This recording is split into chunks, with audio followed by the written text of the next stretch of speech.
Nigerian time. And like I always say, if not 2012, who is this one? And it's Hakim Ziyech who puts the Atlas.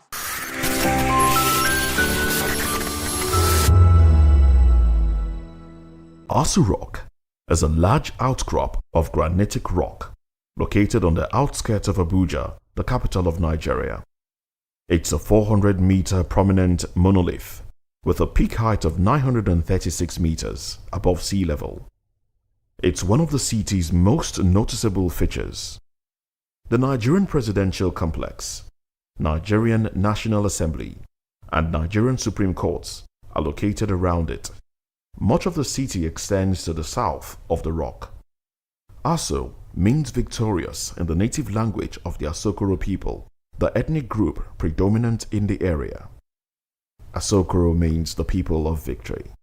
This was the site of the 2003 Aso Rock Declaration, issued by the heads of government of the Commonwealth of Nations during the CHOGM held in Abuja. It reaffirmed the Commonwealth's principles as detailed under the Harare Declaration, but set the promotion of democracy and development as the organization's priorities. The then President of Nigeria, Ibrahim Babangida administration, founded Aso Villa in 1991, the same year that Nigeria's capital was transferred from Lagos to Abuja, and it is situated on the outskirts of Abuja, Nigeria's capital. The Aso Villa mansion is surrounded by the Nigerian Presidential Complex, the Nigerian National Assembly, and the Nigerian Supreme Court. Much of the town is located to the south of the rocky outcropping. It was also the site of the Aso Rock Declaration, issued by Commonwealth heads of government during the CHOGM in Abuja in 2003. The chapel, cafe, and mosque are all located within the villa complex. There are several rooms for various functions inside the Nigerian Presidential Mansion in Aso Rock. The building houses the offices of the Nigerian President and Vice President, as well as meeting spaces.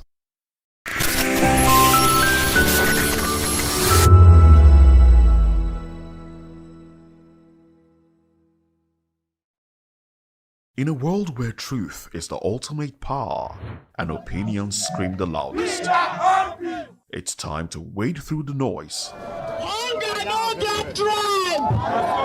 Hunger no get religion! And scan the human interest and trending topics that matter. Stay tuned to The Issues, your plug to the stories making the buzz, from politics to science and technology, social justice, and more. Let's tackle the tough questions and expose the truth. The Issues, on Voice of the People Television, Mondays to Fridays, 8 to 9 p.m. The Issues. Don't just react, understand. Join us as we drive into the world of politics through insightful interviews with prominent political figures, both serving and former governors, ministers, senators, legislators, party chieftains, activists, and analysts. Get first-hand information into the decision-making processes that affect our daily lives. Highly engaging one-hour program that brings political discourse into focus. I am Chukwuma Okoro. Political Lens, Monday through Friday, 6 to 7 p.m. Join us. Voice of the people. You can hear me now. My name is Patrick Doyle, and I wish that you continue to echo the voices of the people. Big up VOP TV. My name is Suibifa Dokubo. Please keep watching VOP TV. Hi, my name is Kwekumali Ikenda Onyekwena, and I am with the Voice of the People TV. Now, if you're looking for the veritable channel for information, politics, robust discussions, you don't need to go far. VOP has you. VOP will always have you. Thank you. Hi, my name is Patrick Diabwa, aka Ibani Chuka, Amayanabo the Eagle King, and you are watching VOP TV. Stay with us.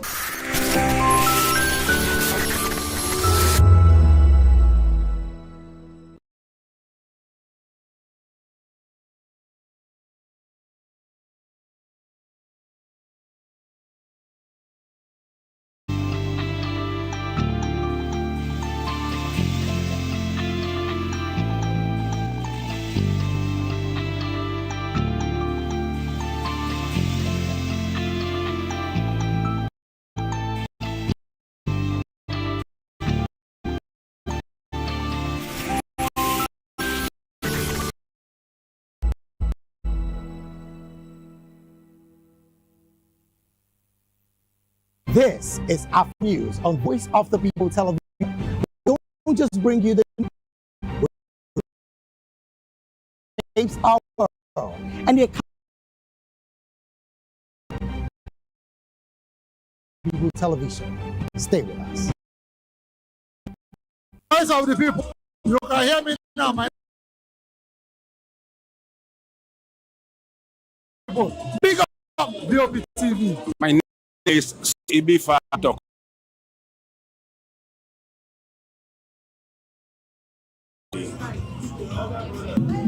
Hi, my name is Kwekumali Ikenna Onyekwena, and I am with the Voice of the People TV. Now, if you're looking for the veritable channel for information, politics, robust discussions, you don't need to go far. VOP has you. VOP will always have you. Thank you. Hi, my name is Patrick Dia, aka Ibani Chuka, Amayanabo the Eagle King, and you are watching VOP TV. Stay with us.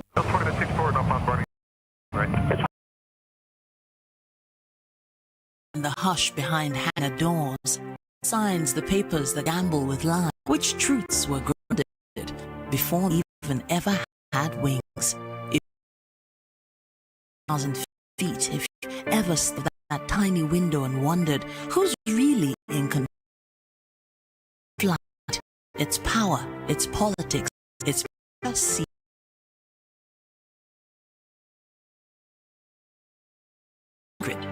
Diving deep, dare not look. Aviation at 7 p.m. on Voice of the People.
The 2564 Atlantic.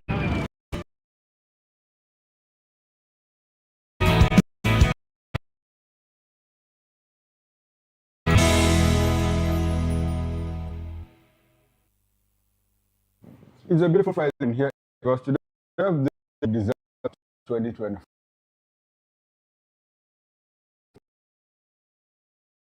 television. I'm stories to share with you this morning. Come along as we get mass killings are reported. That's coming from the Nigerian Senate. And when we move away from that, NSAS protest, Lekki Tollgate truth erupts again as Lai Mohammed denies massacre, says no one died, not even one person. That's coming from the former Minister of Information, Lai Mohammed. Well, in the State of the Nation, Sanusi reveals Nigerian politicians turn public office into family business.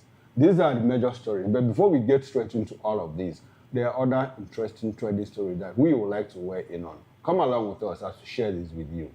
Yes, of course. I am Moses Humphrey, and it's a Friday, so let's dive into a few other issues that we'll be touching on. Some Nigerians are also commenting on the president yesterday. Well, I think I should let Fina introduce herself before I dive into this conversation. Good morning to you, Fina. Good morning, Mo. Good morning, Chikuma. Good morning, and good morning to Amiable Okay. viewer watching us this morning. I'm Fina. All right. Okay, Chikuma said already. Okay. Now, since that is done, let's get into the conversation. President Bola Tinubu's 2026-2028 medium-term expenditure framework and fiscal strategy paper has officially arrived at the Senate. Well, it has officially gotten to the Senate, marking the kickoff of the 2026 budget cycle and outlining the nation's revenue projections, macroeconomic assumptions, and spending priorities for the next 3 years. Well, this basically gives you the foundation on which the budget will be on. But the submission was overshadowed by heated drama during the screening of ambassadorial nominees, where Senators Adams Oshomole and Aline Dume clashed sharply over the appearance of former presidential aide Reno Omokri, one of several high-profile nominees asked to take a bow and leave in line with Senate's screening of the ambassadors and what has become some sort of tradition now in the Senate.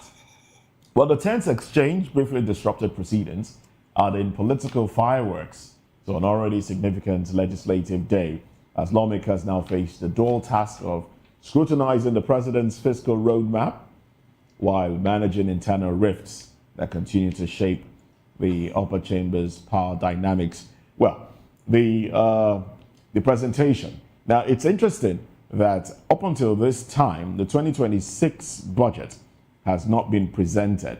The budget itself has not been presented to the Senate. And meanwhile, we have rollover. I think we still have some spillover of 2024, and then 2025. We've not exhausted, the 2025 budget, and we are working with 2 or 3 budgets as well. It's really complicated. I mean, I'm not an economist, but all of this leaves one confused. But anyway, away from the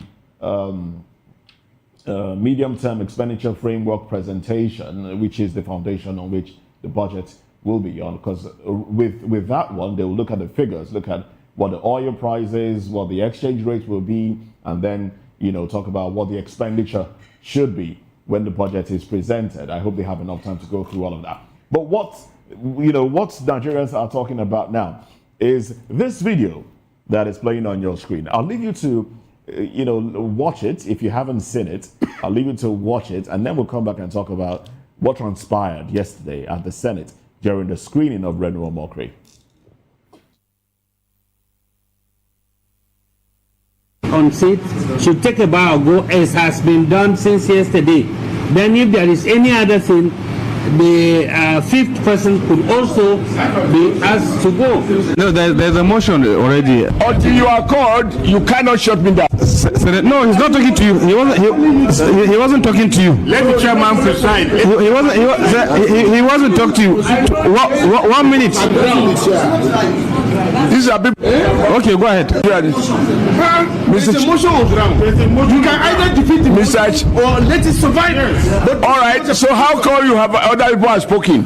Senator Adams, he wasn't. Go ahead. I have the authority of the chairman. Please go ahead. Chairman, you cannot exercise power that you don't have. You don't exercise. Chairman, I want to thank you, Senate leader, and my colleagues. This is how you ridicule the Senate. I cannot be intimidated by people who go here and there. After all, we see people on television questioning this list.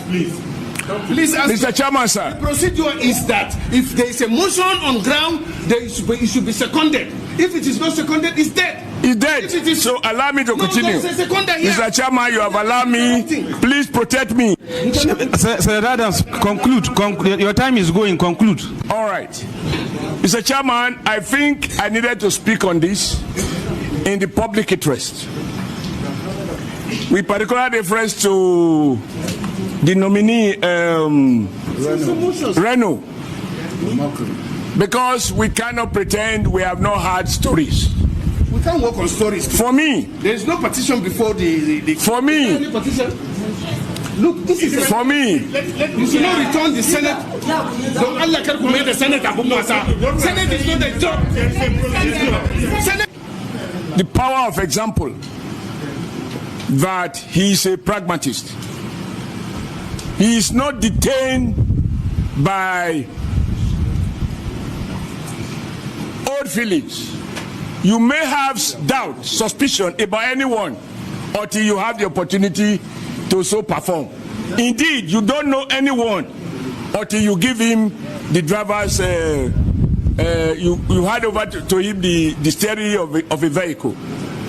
This young man has shown that where he sees a compelling evidence in the interest of the Nigerian nation, he will not be ashamed to say that I was wrong in my assumption. From what I have seen, this man is working and he deserves the support of all those who want progressive governance. The second side of the argument is that we have a president. We have a president who has shown that by the power of example, the minimum requirement of leadership, and here I will proudly say I was a governor, which is a head of a subnational government.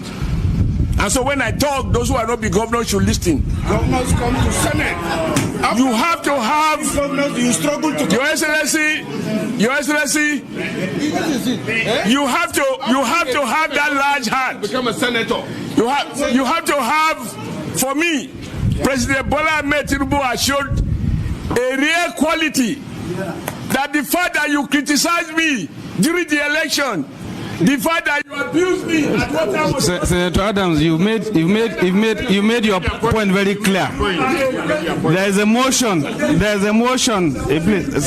Senator Adams, you made your point clear.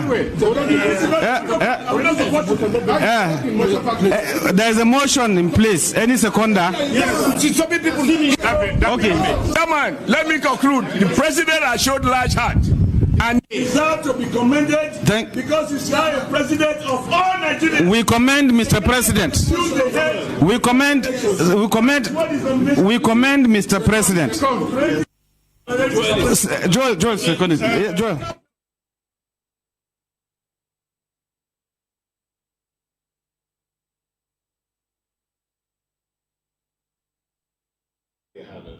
Heated debate at the floor of the Senate yesterday when the screening was going on. And Reno Omokri already causing ripples within Nigeria, even before stepping out there as ambassador. We don't know what country he'll be going to, but we know something. We know that some international observers have also reacted to his nomination as ambassador. Mike Arnold, who was a former mayor of Texas, also, reacted when the nomination came up. He said, look, this man is unfit. He's very controversial. He said a lot of things. He's largely perceived as a propagandist. He's unfit. Now, take a bow and go. Yeah. Well, if you want to react, reacting to what transpired at the Senate, I think Senator Adams Oshomole, who said he would not be bullied, was bullied eventually. Because when he started off, I felt he was going to oppose the bow and go, stance. But at the end of the day, he basically just said, look, the president is a pragmatist. He disregards what people have said about him and just picks one who is fit for the job. But the question still is Reno fit for the job? I wish we had the video of Reno chanting in the UK that, Tinubu Ole, drug baron and all of that. I wish we have that video. But that is online. The world has seen that. And that will come up in the coming days again. And, it will seem some kind of way. It will make us look like a people without principles. If one minute you are speaking against the election of an individual, the next minute you are singing his praise, people with integrity will question your stance. And that's what we will have. Well, I hope we don't... let's also state something clear. The fact that the committee said bow and go is not clearance to these individuals. They will still have to, meet before the Senate itself, before they might not be cleared.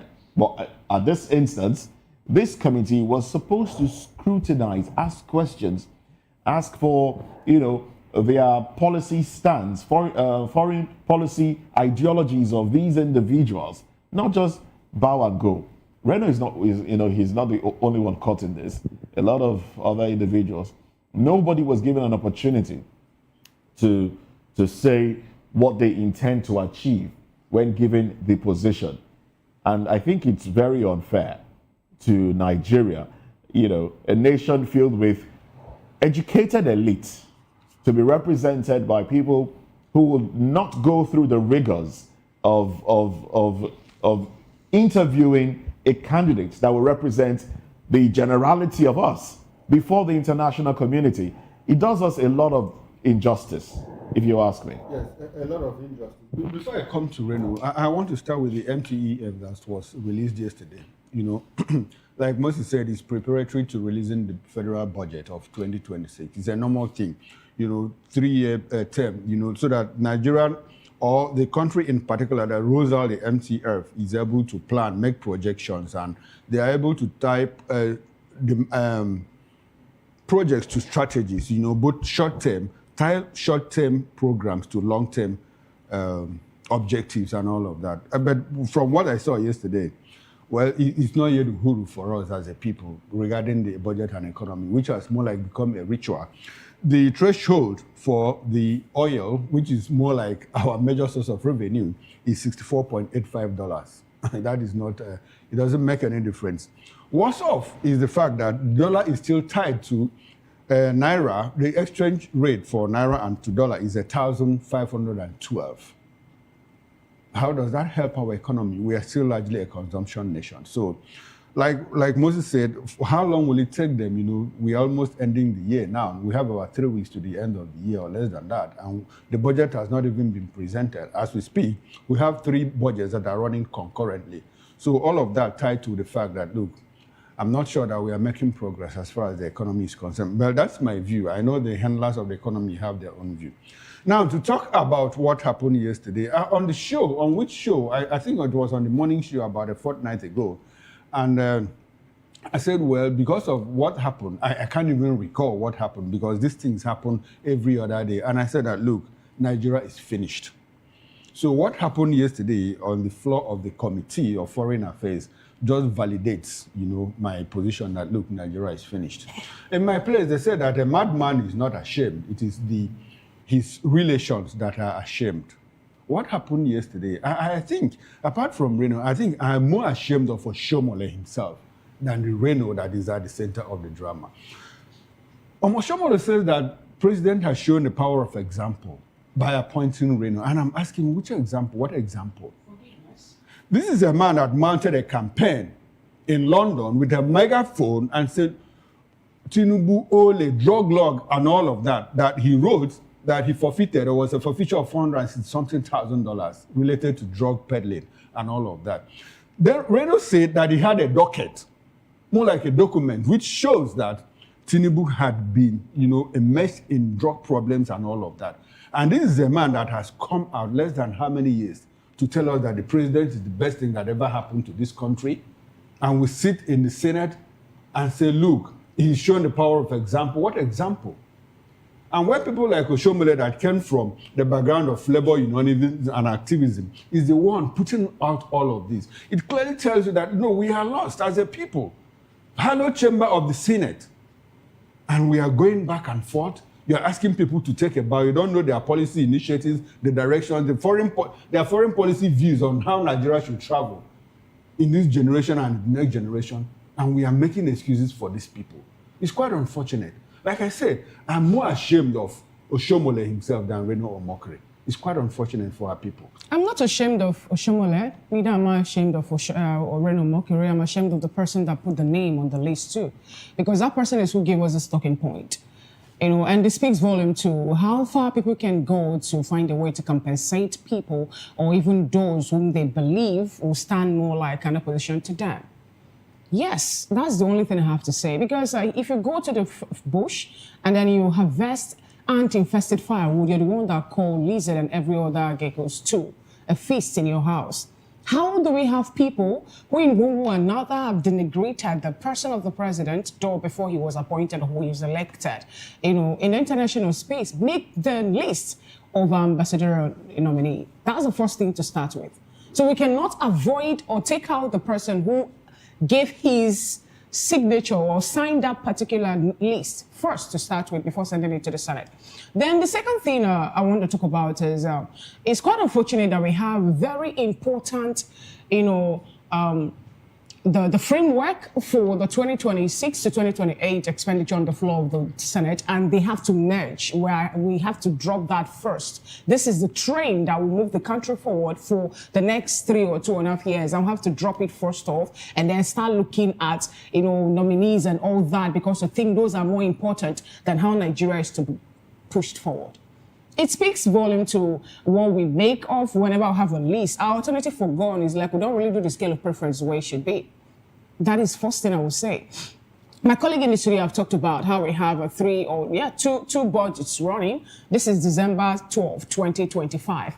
And then the 2024 budget, I think it's supposed to end in June, but we have to push it forward to this point. 2025 is still running. I want the likes of Doningi talk about how we have how many budgets running, multiple of it. Some people will say he doesn't know what he's saying, that is not done, but we still have those carryovers and all that. And then for people to sit together in the hollow chamber and think about the future of Nigeria, they decide to be talking about who was once a governor, who should stop making noise. Thank you, my chairman, for giving me the opportunity. This. It's really turning us into a laughing. When the likes of president of US use a certain word to describe Nigeria, a whole lot of persons were against him. You don't say that about this country. We're a sovereign nation. But what is happening? The things that we're doing, from everything we're doing, shows that it's more like we are the ones actually turning our nation into a laughing stock. Into a mockery. Yeah. I think Reno typifies what Nigeria should be, because his name is Reno or mockery. I think it's Reno mockery or Nigeria mockery. That is what Nigeria has become.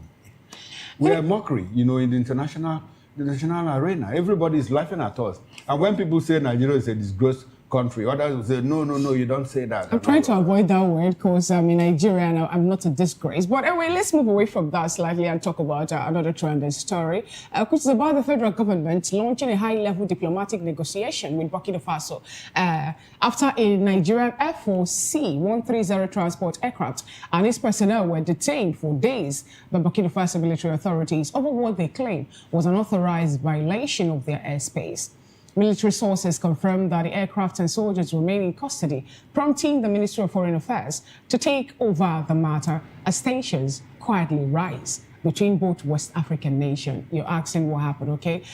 Burkina Faso is no longer part of the ECOWAS team. They are now being led by a military head, and Nigeria invaded their airspace, and they had to pull down the aircraft and also detain the soldiers there, even when the government had to look away from that and send troops to, Cotonou to help quell what was more like a foiled coup that happened in Benin Republic. Away from, still on the story, the Nigerian embassy in Ouagadougou had begun direct engagement with officials of the UNTAL-led government, with Foreign Affairs spokesperson Kimi Ebinfa, assuring that efforts are underway to secure the safe release of the crew and aircraft. Meanwhile, the report indicates the aircraft made a precautionary landing following a technical alert before being seized, a development that has sparked public concern and intensified pressure on Abuja to resolve the standoff swiftly. I pray that they will resolve this swiftly, yes, so that it will not, lead to another rancor between the two West African nations. I wouldn't want Nigeria to have any face-off with Burkina Faso, neither will I want, and yes, I want them to amicably solve this. I wouldn't want us to hear you invaded my airspace and so, because that's what it's looking like. That's what it's going to get to. Some have started saying that the aircraft, the aircraft C-130, that they went there with a team to spy on what is playing out in Burkina Faso. And others were saying maybe because of the alert of the emergency landing they got, because of the aircraft having one or two malfunctioning that made it to land there, it is genuine and all. I don't know what is playing out, but I just don't want us to have a face. Faso and the alliance of the Sahel states just want to make a fuss out of this, because the information available to us is that the military aircraft was on its way to Portugal. Yes, thank you very much. It was on its way, but then had a technical issue, and they did relevant, procedures. They called and asked, "Look, can we land?" But then they landed and were detained, and it's been almost a week now, 5 days or thereabout, and diplomatic talks are in place, but they are insisting on detaining the 11 officers on board. I think they just want to make a fuss out of it.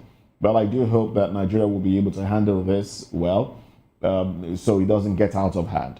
And even if it gets out of hand, I don't think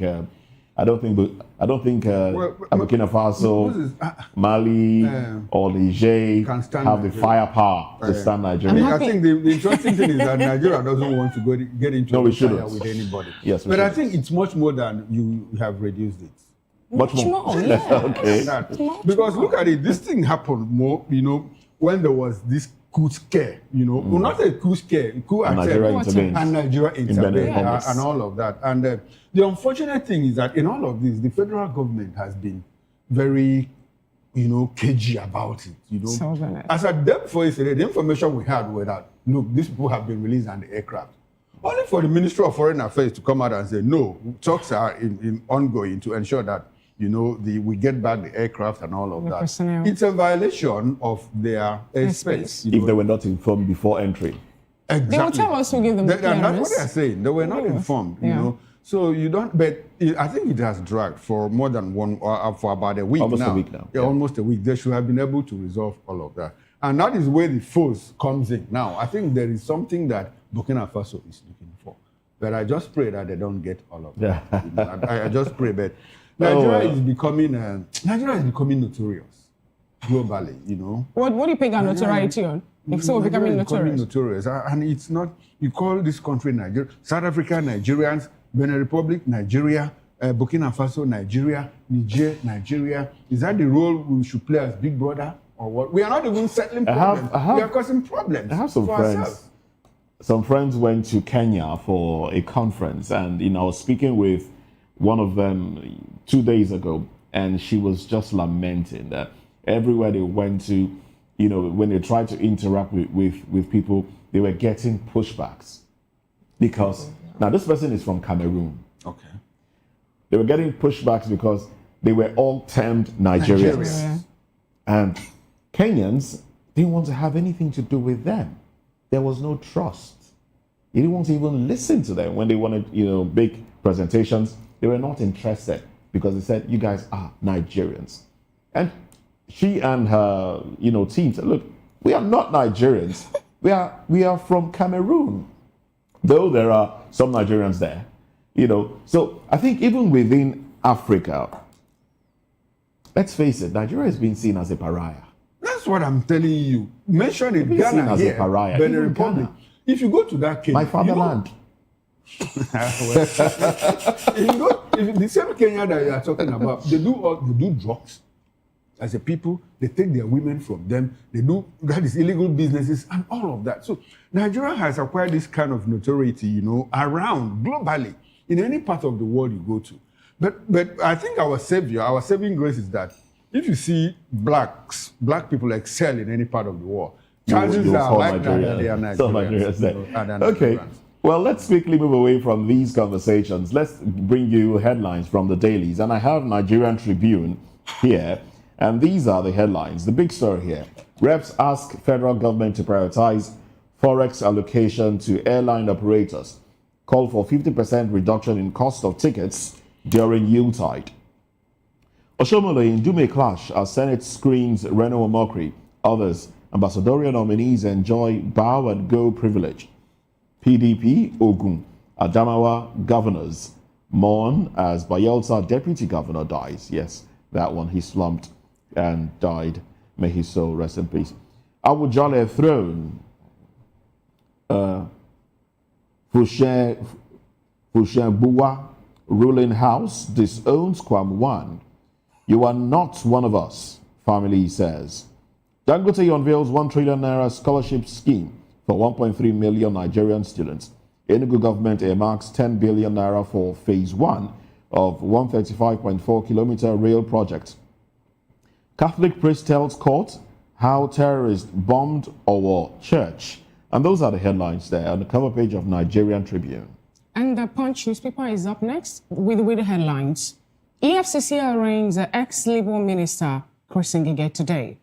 LP rules out automatic ticket for Obi. Ambassadorial list, Oshomole Ndume locks horn, over Omokoro's nomination beside the masthead. Nigeria killing. U.S. official prepare high-level briefing for Trump. The banner headline, Insecurity. FGR approves 94,000 new enlistment. Right after that story, police set to take 50,000 ministry fast-track 30,000 paramilitary enlistment. Army eyes 14,000 fresh soldiers. Experts weigh in. Local refining boom / petrol import by 6 trillion naira. Fubara pushing rivers forward towards fresh crisis, says Speaker. Insecurity, investment in surveillance paying off, says Sowolu. South Governor PDP mourns Bayelsa Deputy Governor's death. Ex-AGF Malami spent fourth night with EFCC. Oyinlola blames Tinubu for PDP crisis. And those are the stories on the cover page of the Punch newspaper today. Okay, now let's quickly run through the New Telegraph.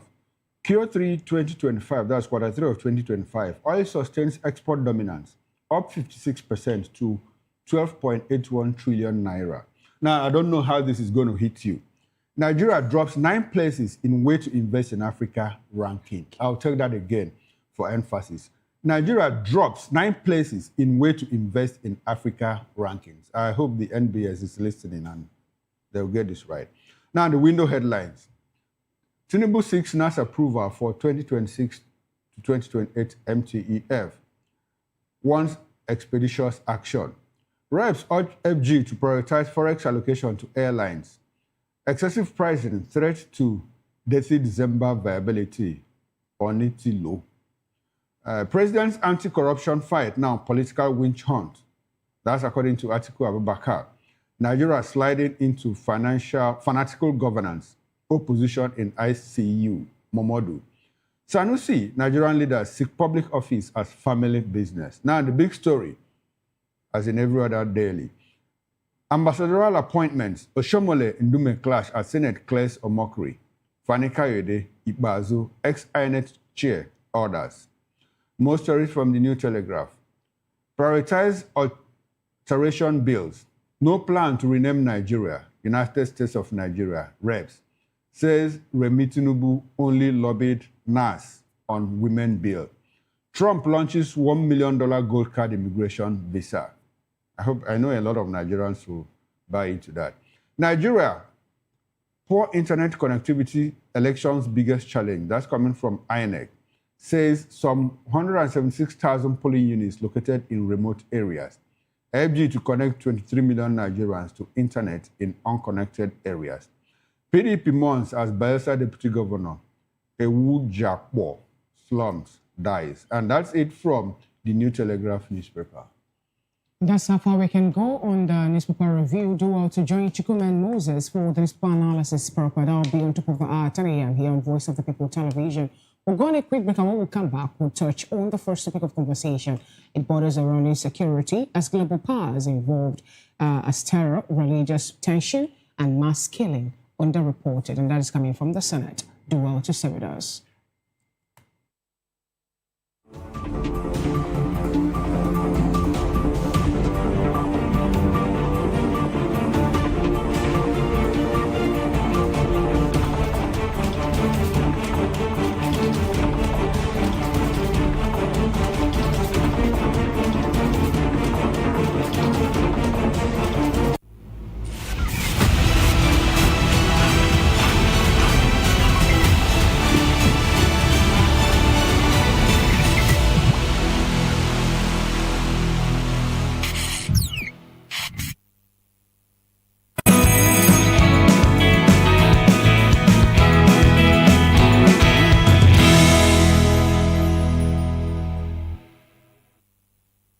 Uyi Osariti is my name. I am a friend of the microphone. I talk and get paid, and I look forward to being in your studios. Voice of the People TV.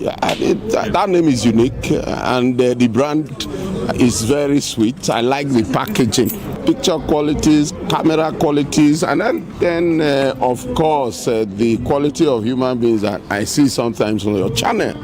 I'll be like, well, this TV station will go places. Voice of the People TV. Oh yes, you are on to Voice of the People TV. Live here in Benin City, the cradle of black civilization. What are you waiting for? Tune in, bro. Hey guys, what's up? How you all doing? They call me Ovisha Nelson One, your number one celebrity host, and you are watching Voice of the People Television, VOP. Stay tuned. Hi, my name is Tosin Mohammed. I'm a gospel artist. Keep watching VOP TV. Almighty Father, you are the mighty Redeemer. We've come to worship at your feet, oh Lord. This is Ayotunde Adejimo, chilling with you on the Voice of the People TV. Don't touch that remote. You are where God wants you to be. Listening to the Voice of the People TV. The Bible says we should give thanks in all circumstances, and all circumstances include the good times and the bad, the high times and the low, the times when everything look as if they are going well, and those times when Enugbe, the ground is dry like the sand in the desert. Those times when you feel like giving up, you should give thanks still. My name is Jeff Melu, and I'm a gospel poet, and you should keep watching VOP TV. Don't touch that dial. Yes, sir. Kábíyèsí Olúọ̀run, we were born to give you twale, to give you worship. People of God, you are watching Voice of the People TV, and my name is Flo Rocker. I encourage you to listen to things of the gospel. You know, we live in a very perilous times where there are some things you watch on television, you will lose faith, you will lose God.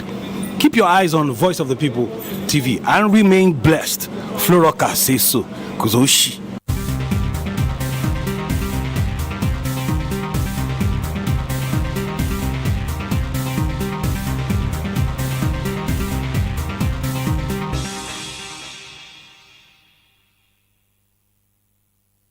On Edu Dialogue, we bring you fresh ideas and conversations, shaping the future of learning in Nigeria and beyond.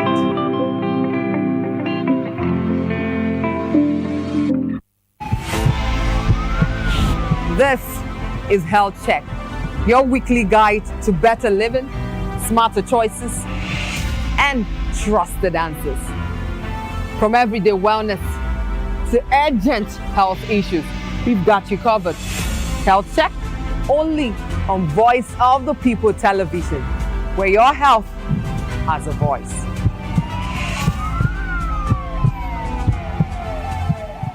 Mr. Familoni, and here's to VOP TV. Keep watching, stay tuned, do not touch that dial. Arara, my name is Made Kuti, and you're watching VOP TV. Keep watching. Welcome, my name is Zika Davis. Distinguished ladies and gentlemen, boys, viewers, everybody, boys and girls. This is VOP TV. Do you know what that means?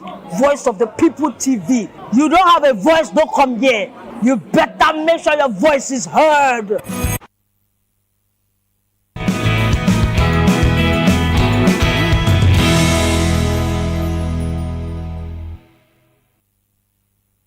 All right, welcome back and thanks for staying with us. If you are just joining us, this is VOP This Morning, Voice of the People Television, and the program is This Morning.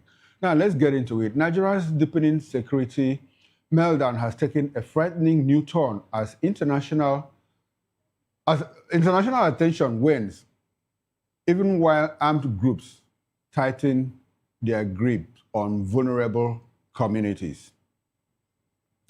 Oh well. Fresh reports indicate that terrorists have issued a 200 million ransom ultimatum, threatening mass executions if their demands are not met, echoing the worsening violence in Benue State, where lawmakers warn the crisis is far worse than reported. While Amnesty International's latest findings reveal that over 10,217 Nigerians have been killed in 2 years, with Benue alone recording 6,896 deaths amid repeated massacres and mass displacement. In a desperate Save Our Soul video, Plateau State activist and Pastor Dachomo appealed directly to U.S. President Donald Trump, lamenting that America won't look as rural communities are overrun by heavily armed militia. Well, meanwhile, the UN confirmed that at least 218 people were killed in Benue in June alone, with nearly 4,800 displaced, underscoring a humanitarian disaster unfolding in real time. Religious tensions are also escalating nationwide. The Sultan of Sokoto warned that Christians must never be subjected to any form of Sharia imposition, calling for restraint as extremist violence spreads across regions.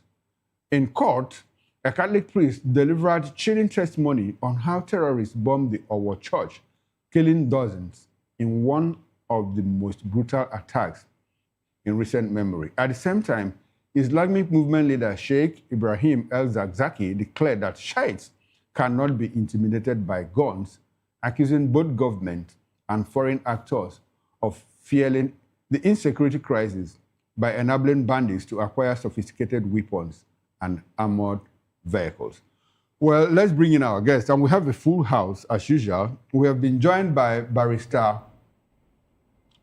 Eze Eluche. Barrister Eluche is attorney at law and public and political affairs analyst. Good morning to you, Barrister, and thanks for having you on our program. Thank you very much. We appreciate your presence. Thank you for the invite. And beside him, we have Mazi Amobi Iheboro. He's a political and public affairs analyst and a commentator. Good morning, Maz. Thanks for coming. Thank you very much. Good to have you, sir. Thank you. And from our Benin station, we'll be joined by Edea Kemi Williams. He's a political scientist, political and public affairs analyst, member of the Advisory Council, Obedient Movement, South-South. Good morning to you, Edea Williams.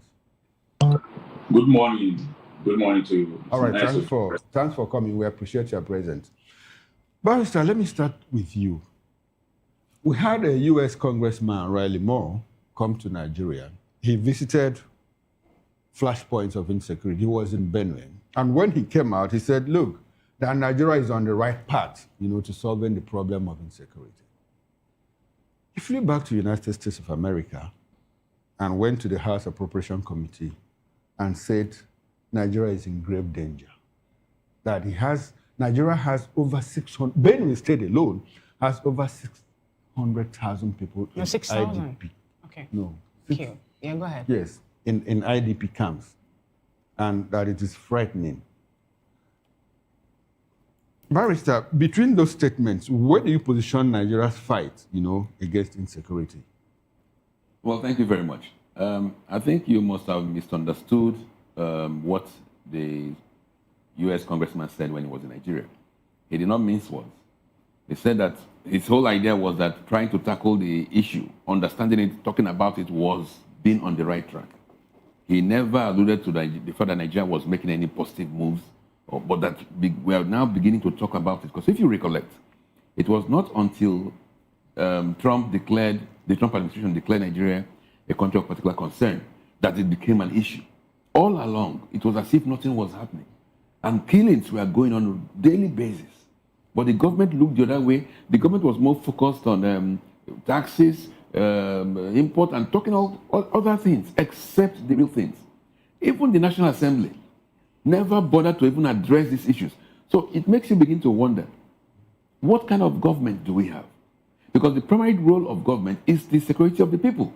So if people are being killed on a daily basis, and the government is not even talking about it, it's quite unfortunate. So what Riley Moore alluded to was that now that we're beginning to talk about it, now it was beginning to show on the newspapers, then we were on the right track.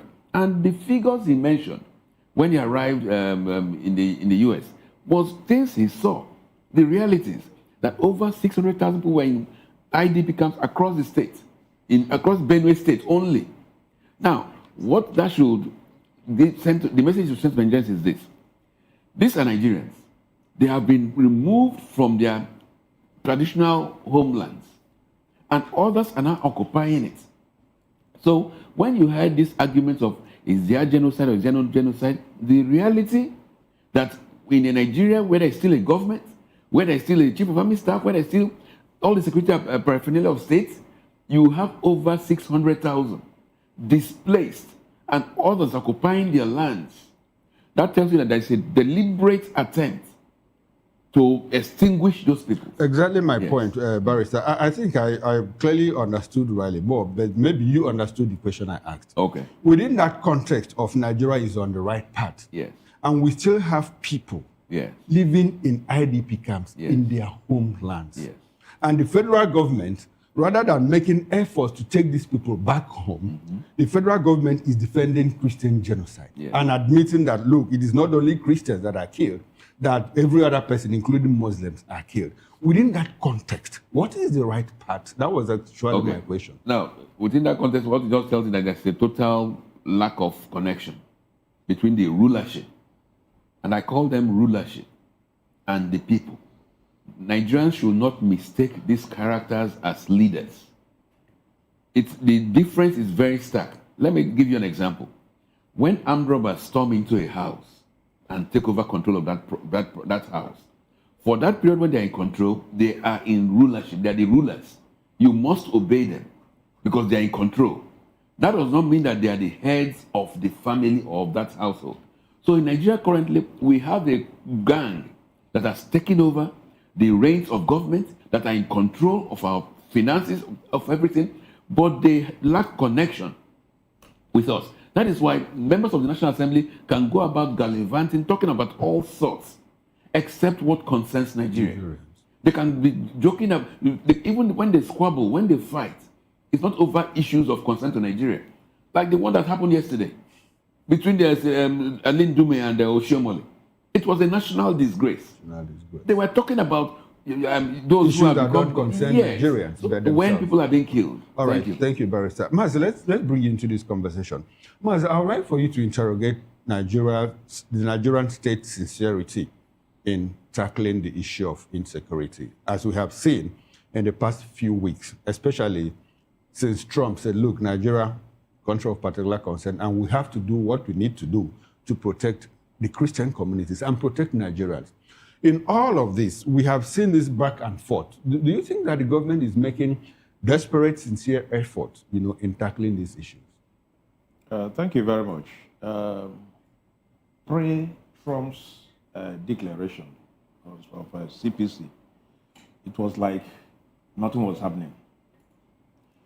With Trump's, declaration, a lot of energy was unleashed on the issue of insecurity. But if you ask me presently, I would say that that energy has won. It's no longer there. And that is the bane of this country. That was why many people, sarcastically was calling for Trump to immediately come in. Because the Nigerian way of handling issues, they will, bring it down. They will tame it down. The temperature is coming down. And that is why the government is a little bit, relaxing on all that. The issue of recruiting, more boots on the ground, the issue of, declaring state of insecurity and all that, everything has come down. So if you ask me, there's a lot of insincerity in the fight against insecurity. Do you think there is sincerity with Trump and America when he said he was going to come save Christians? That was that's the way he put it. Really, do you think there was insincerity? There was sincerity because right after conversations, the political banter, went on.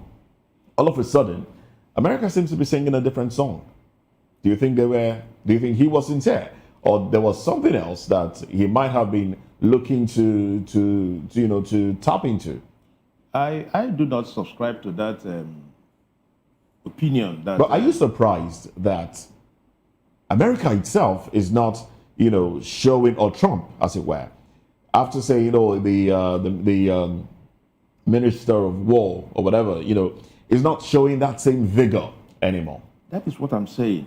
At a point, the Nigerian government went to America to explain our position, in quote, our position, vis-a-vis what was happening in this country.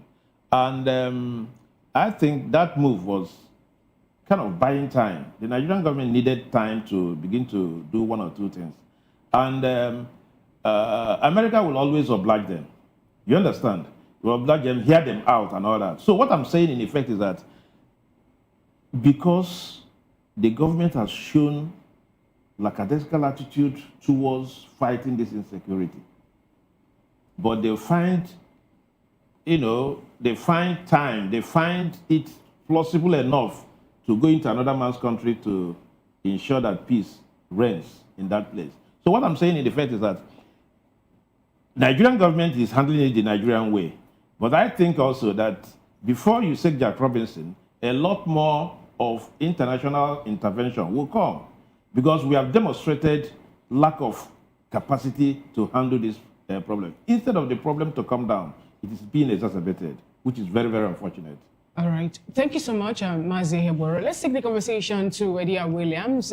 How long will Nigerians wait for this intervention to come when we see that these non-state actors are issuing out fresh threats to Nigeria that if they are not being paid 200 million naira ransom, massacre will still happen. They will kill some people. That was what they just talked about.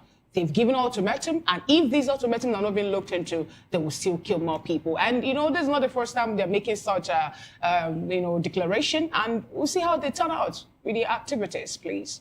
Well, let's make it clear that the position of VOP is not for foreign entities to interfere in Nigeria's personal issues. Let's make it clear. That's not the position of VOP TV. But go ahead, please. Moses. Anyway, I like that. But for this to happen, is sincerity.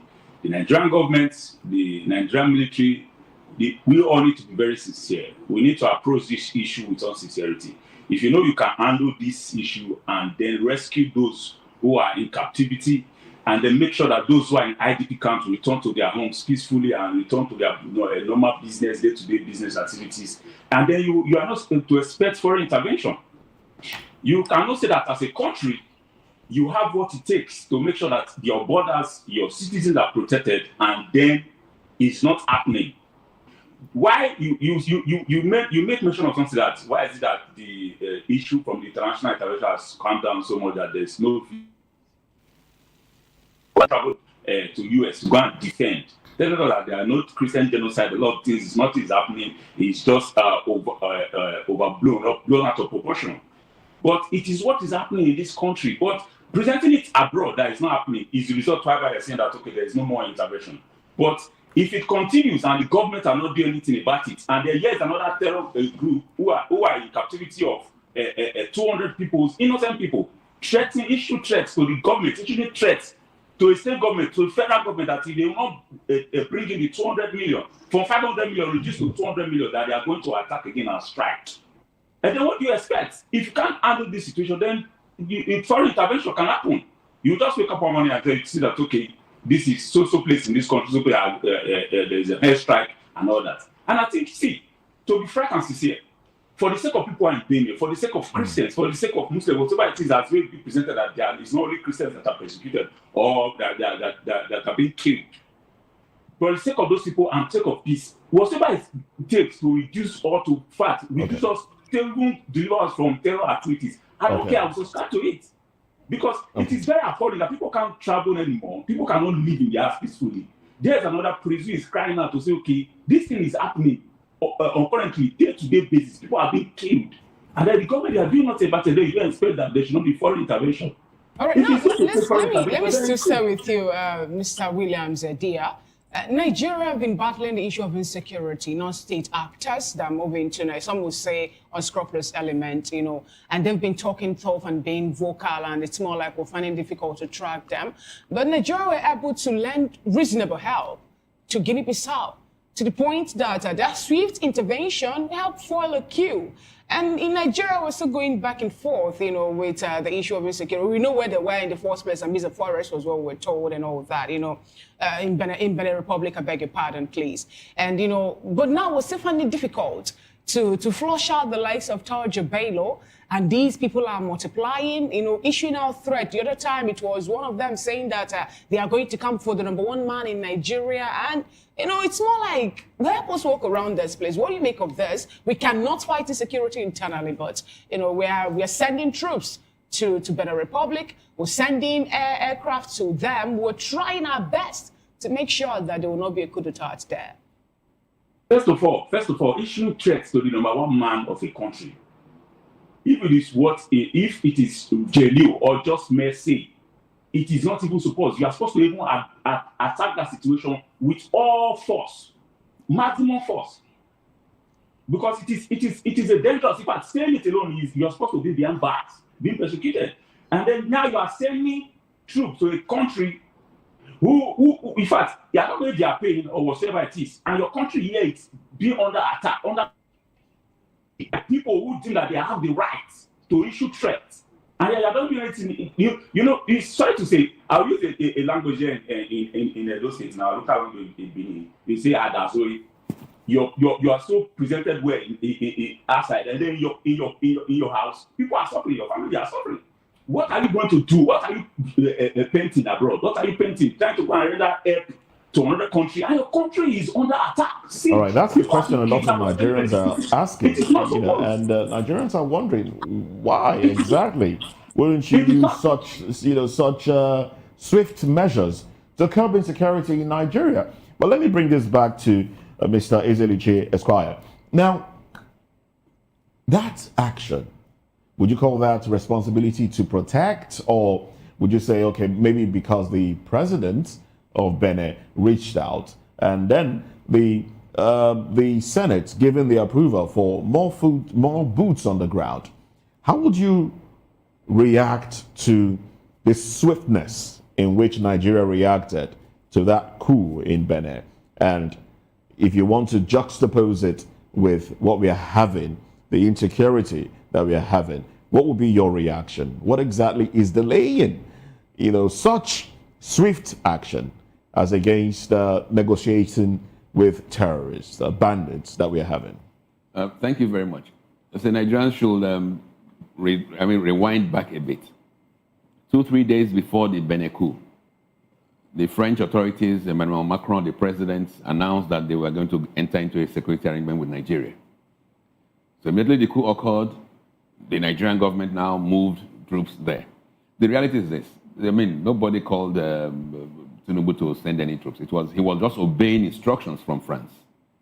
Because France had just lost about 3 countries, the Sahel states, Niger, Burkina Faso, and Mali, and this had directly and adversely impacted on the French economy. So clearly it was, when you put all the knots together, you realize that it was not a Nigerian affair. It was not an issue of somebody calling for help. It was an order which Mr. President was now obeying to move in.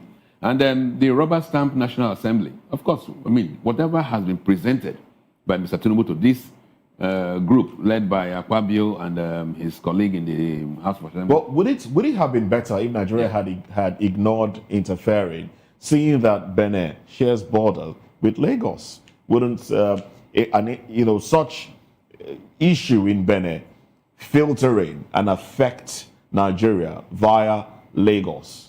No, you don't just interfere into a country's affair. You ask yourself what has been going on in Benin for a couple of years.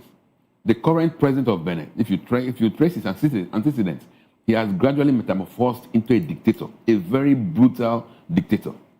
So he deserved what he got. That is the problem with most, even ECOWAS and the African Union. They do not raise the flag. They do not raise they do not question the real rulers of African countries when they are destroying their country. Then when some patriots decide to throw these rascal elements out, I know you're always not very comfortable to using particular words to describe them, but if a man is destroying his country, you just have to call a spade a spade. So the moving into Benin Republic by the Nigerian authorities was basically to prop up a dictator, not in answer to the call of Beninois. It's like if anything should happen in Nigeria, and somebody says it's coming to restore democracy. Come on. Which democracy are you talking about? That nobody votes? The vote gets counted. The votes get announced without anybody counting the votes. So let us be realistic. What has happened is that Nigeria or Mr. Bola Tinubu just obeyed the orders of his friend in Paris to storm into Benin Republic. It was of no business to Nigeria, just like it was of no business of Nigeria to invade Niger. Likewise, it's not of no business of Nigeria to perpetuate the pains of the people of Benin Republic. You should have allowed them to have some breather of fresh air, which that change of a dictator would have allowed them. Do you know, If you understand that in Benin Republic, the opposition has been vanquished. The current president is virtually running alone. It's like somebody's going to Tanzania to say he's propping up democracy by helping the witch who is there now to continue.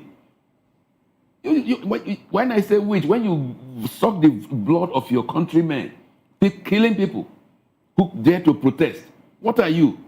You are a witch. How did Africa deteriorate? Our democracy, how did it get this bad? How did it deteriorate to this point? Good. Because if you check it out, you find that like seven African, this is 7 African countries to have a equal attempt and all that. Yeah. You check what is played out in what is happening in Tunisia today. There's a total crackdown also on opposition. In Tanzania, in Cameroon, the election or re-election of Paul Biya also is causing a rift.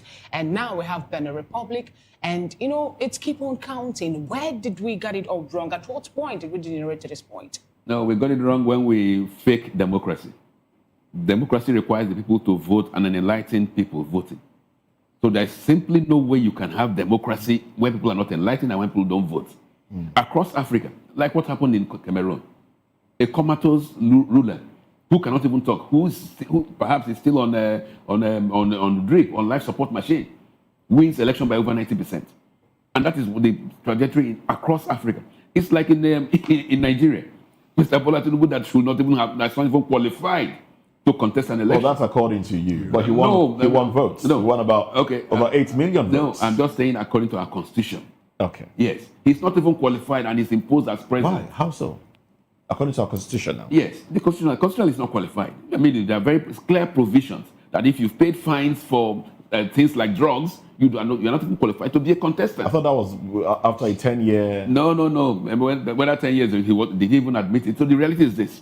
We have what we call democracy across Africa has never been democracy. And unfortunately for Africa, we have the major bodies, the major international bodies in Africa, or regional bodies, the African Union for the continent and ECOWAS for the region, or SADC for South Africa. They now tend to become head of state clubs to protect their members and not to look into the interests of the people of Africa. Okay. Yes, that's why there's no democracy in Africa. Thank you, Barrister. Let's go back to Maryam Obi, and let's come back to Nigeria and the issue of insecurity. Within that debate of sincerity and insincerity in tackling this problem, the president is talking tough. And we know that a lot of Nigerians know and believe that one of the major drivers of this insecurity is what they have described as header-farmer clash. Where people head cows into people's farms and homelands and destroy them, and before you know it, little altercation spins out of control. People are displaced because cows need farm fruit crops and all of that. Now the president is saying, look, enough of this cow herding, we have to do ranching. And he says, Vice President Kashim Shettima, you are in charge. Go work with the Ministry of Livestock to ensure that cows are moved out of Nigerian roads and kept in places where they will not constitute problems to people. And by that way, this conflict, between where people are killed in their numbers, apparently in search of homelands, to displace others, will come to an end. How do you situate that within the context of sincerity and insincerity on the part of government to ensure that we end all of these problems? Yeah, thank you very much. It was on this table that we talked about somebody saying that ranching is the way to go, that the federal government has approved that headers should not be taking their cattle around. I insisted that it did not come from the right source, that we needed to know who made that statement and all. Behold, the following day, the federal government, stepped it down, that no, it's a gradual thing and all that and all that. So what are we talking about? The issues are very clear. And if you have declared state of, emergency in insecurity, these are the things you should do ASAP.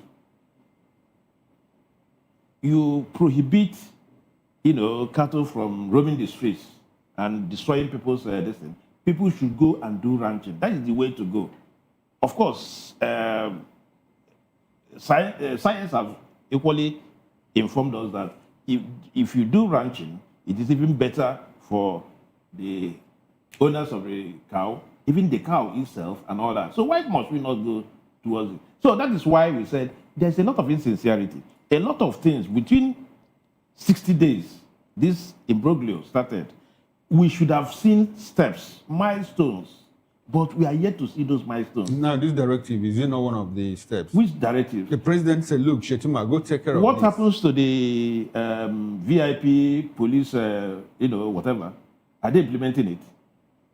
Yes, they will withdraw some people, some policemen. About Where? 11,000. Police has even constituted themselves into a task force to police the police. That is what is going on. You saw the son of the president, the first son of this country, parading a retinue of security personnel that met Wole Soyinka to say that Tinubu shouldn't have gone Okay, into- Mazi, I'd like for us to go back to the issue of ranching because Yes, it's topical. ranking is the way to go, but they lack the political will to implement Do you it. think that the president is playing politics with it? Let him do what the talk. That is what we are saying. These things are not rocket science. If if it is the one that requires legislative approval, you can go through the other route of making what do they call it? What is the language now? What is the instituting? A law that makes it illicit for people Make to it an act of parliament. Yes, there are things the president will be doing. You will be convinced that the man is doing great, and that within a short possible time, that these things will, come to a realization. Okay, but we are not doing so things. Okay, Barrister, I'd like to have your reaction to the issue of, detailing Shetima to go take care of these cows, ranching, and all of that. Thank you very much. It's like asking a cat to go and take charge of the milk. You ask the cat to go and take charge of the milk. And that pronouncement by Mr. Bola Tinubu was just to how will I put it, to appease the public. It's not sincere, it's not genuine. Why do I say this? The whole idea was to give that coloration of the genocide against the Christian genocide as a mere farmer herdsman clash. The 600,000 people that were killed, that are in IDP camps were not moved for cows to take over. So it was deliberate. It was just stage managed to tell the United States and other people who are interested that we are still thinking of this thing as a farmers herdsmen clash, which Nigerians know is a lie. Because when these killers, when the Fulani herdsmen, when the bandits go to kill or to evacuate villagers or to exterminate villagers, you don't see any cows there. So the so-called order to Mr. Shetima to go and make sure that this thing is obeyed is crap. And that's the basic. It's just pure crap. And the reality is, we urge Mr. Tinubu to stop all these pedestrian gimmicks. The issue is governance. To stop cows, you don't even need a presidential order. Is it lawful for cows to be on the road? No. So the issue, that statement was just to appease the international community. And I will assure you, that clip will go viral. They will spend money to publicize it across the world. Let it be that the Nigerian president has said, Mr. Vice President, go and take care, blah, blah, blah. Come on. Give us a break. All right. William Edia, do you think that in any way is going to stop the call for, amplifying of the Christian genocide that some people have said is happening in Nigeria? The likes of Reverend Dachumo is still vocal. Even when his social media handles were, suspended, he still found another means to call on international organizations saying that Nigerians are still being killed in their numbers. Recall about the UN report that was made available also to the world, international space. We learned that in June alone, in June 2025 alone, 208 people were killed in Benue, 4,800 displaced. And, the number keep on increasing. And the fact that a priest also in court went to court to give first-hand information on what happened, how the Owo massacre played out, and the bombing of Catholics that went to church on a very good Sunday. But they couldn't go back because some unscrupulous elements launched an attack on the church, killing people and all that. Do you think that the tactics being deployed by the government in any way to water down the call for Christian genocide is going to make it in its way? Now, see, the issue of this cattle issue and the ranching is another dynamic issues in some part of this country. I will say that with a fact. In some part of those states here, there are also farmers clash with herdsmen and then cattle raiders and all that. I think, okay, if you can solve that part of the problem, there's no issue. That's also good, because in some part of those states you see cow walking around the expressway on broad daylight. Even at night you can't drive freely because of how they parade themselves along the road. So I think if they can handle that issue, there's no problem. Take the cows out of the road, take them out of the bush, put them somewhere, and then go and look for their feed and give it to them. I think that also provide another means of business or income for people who can also bring this grass to go sell to them. That would also be settled, because there's been a long cloud between farmers and these others. And I think that also needs to come to an end. But this other part of how terrorists attack bandits, whatever it is that is ravaging the Benue and some down to Kwara, kidnapping of people, that's another issue on its own. And you need to also handle that issue according to how it's happening, its own peculiarity. If it's meant for you to make sure that you send these people out of our forest, send them out of their islands, and then secure our borders. Because, you know, the new defense minister came up and they said, okay, if you can secure build fencing, build our borders, secure our borders, we'll also be free from these issues, because there are reports that say, okay, these people who are perpetrating this crime, most of them are not Nigerians. They are being imported because our borders are porous. So there are ways to tackle this issue that the government need to see that strategically pinpoint the root cause and attack solutions to them. The matter was in court. In fact, that was another issue that happened years back, terrifying issue that we woke up to discover. You know, I think it is high time that they speed that court case, and that people should be brought to justice, because that cannot allow to slide. Just because it was a very serious issue. People go to church and then they didn't go back home. When we were watching the video, then it was a very horrific scene, very, very serious issue. And I think that according to what the Senate are proposing, if they should follow that to the letter, then these people should also be used as a good example, because they were several terrorist attacks that occurred, they catch the victims, then they should face justice for that. Okay. All right then. Well, it's interesting that talking about cattle on our being taken care of and all of that. So I just remembered a conversation Chikuma and I had here. Was it yesterday or the day before? Talking about how is it that the federal government hasn't taken it upon itself to beautify the roads leading from the international airports all the way towards Oshodi, being the entry point of the nation, like some bank is doing on the island, beautifying a garden on the island since it's the Yuletide. And then this morning on my way to work, on that median, I saw cows feeding.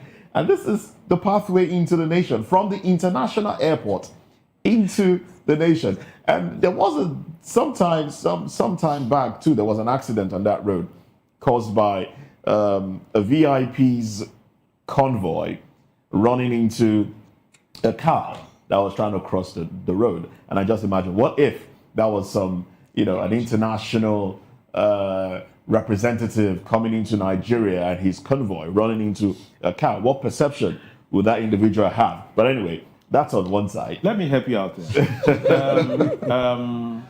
The money, the resources expended on Renewed Hope vehicles and Renewed Hope ambassadors can get at least ranches in 6 geopolitical zones, cascade in the next 6 months to 36 states of the Federation.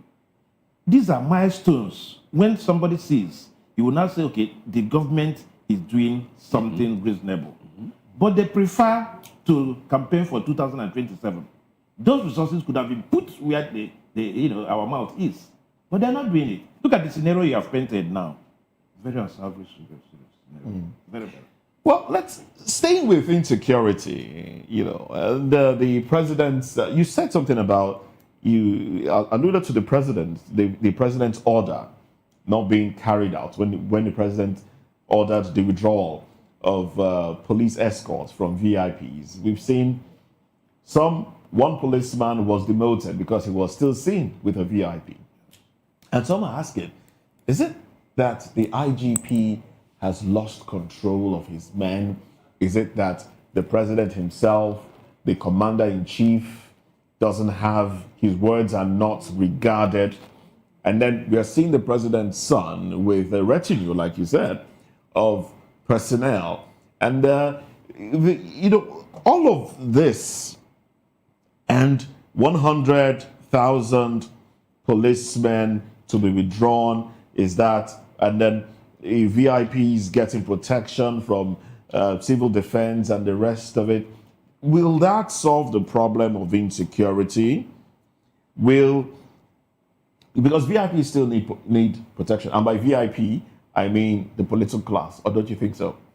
Let me answer your question directly. The president is losing it, not the IGP. Because that is how it starts.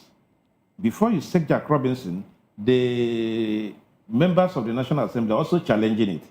That if everyone should, don't have police escort, the president also shouldn't have. This is how it starts. So I think the president is losing it gradually because of, a lot more things that are happening within the ecosystem of politics in this country. So it is very, very imperative. By losing it, you mean his words are intentionally not being regarded? Definitely. Even within the ruling party, there are skirmishes. There are people who do not believe in what where we are presently. Because where we are presently is not where we're supposed to be. So the president is losing it. Otherwise, why must even the police, the constable, the inspector refuses to, I learned also that some of them are now pulling off their uniform and to go mufti. Yes, mufti. So that shows you resistance. And when your forces are resisting your orders in this manner, recall, it is regimented. They are if they are resisting the president, if they are resisting such orders, should we then blame the president when he says, go and combat insurgency, and then they don't go? Should we blame the president? They are disregarding it because they know it's not a sincere order. I mean, it's not resisting because nobody's even trying to implement. They are disregarding it because they know that right from the heart, it's not even addressing the issues. So once the troops, once the policemen, once security personnel, once the people do not see you as a sincere leader, absolutely, you will keep on talking and they will do what they want to do. This is not the first time they are withdrawing security, all this from VIPs, mind you. And this is not the first time that they are making announcements that military checkpoints should leave the roads. The new Chief Minister of Defense made that kind of noise recently. But I assure you, go to the roads on the southeast, drive down the tree from Owerri to Port Harcourt. There are places where you stay in one point and you see 6 or 7 military checkpoints. And the Minister of Defense is here in Lagos talking in Abuja saying something else. So the reality is people are now disregarding it because they lack power, they lack authority. You might have seized it, I gave the example of when a criminal takes over a family home. He is in power, but does he have authority? No. That's what is happening in Nigeria. The most critical point we will get to is when you want to recruit these people and you not see any person to recruit. We'll get to that point. In the south, nobody's bothering with them. You will get to that point when you want to recruit, where people to come and join the army, join the police. You will not get any person. We are getting to that point. What is the average salary of a soldier? 104,000. Is that why the person should go to Sambisa, go to all these places to, So there are a lot more things that the present administration should do to be able to make that thing attractive. As it is presently constituted, it is not attractive at all. What are those things? I have just mentioned the salary, the salary, okay.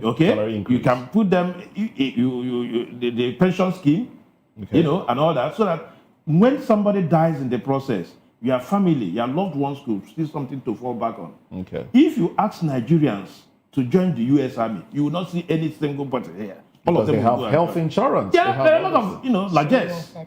That is what we're saying. So the surprise that Nigerians will get will be when you call for more boots on the ground and you not see any person.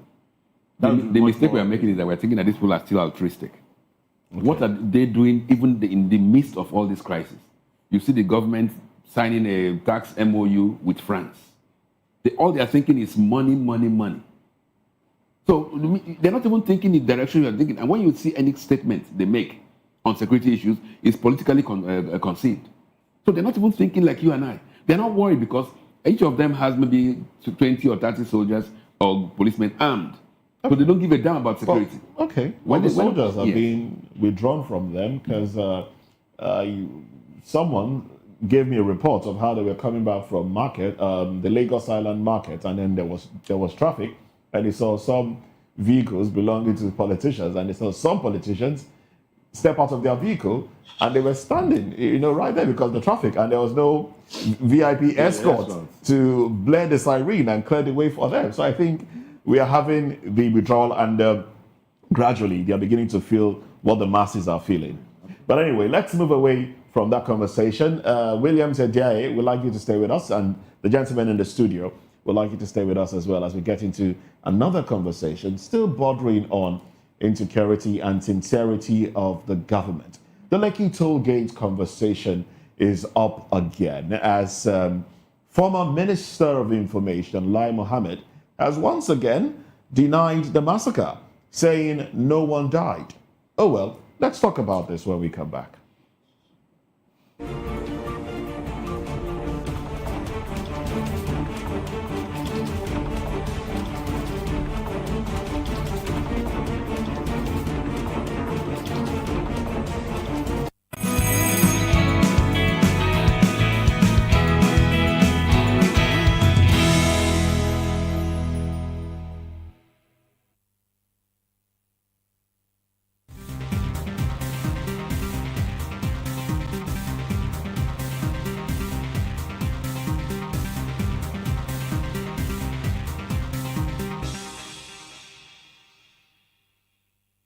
Are you ready for the extraordinary? Something big is happening on your screen. Introducing VOP TV. Now streaming on SLTV channel 264. From breaking news to captivating conversations, news analysis, giving you all sides to the story. We break in-depth discussions on the issues that matter, from politics to sports, entertainment, and lifestyle. VOP TV on SLTV channel 264. Join us as we redefine what television means to you. Voice of the People Television, VOP TV. Now you have more than a voice.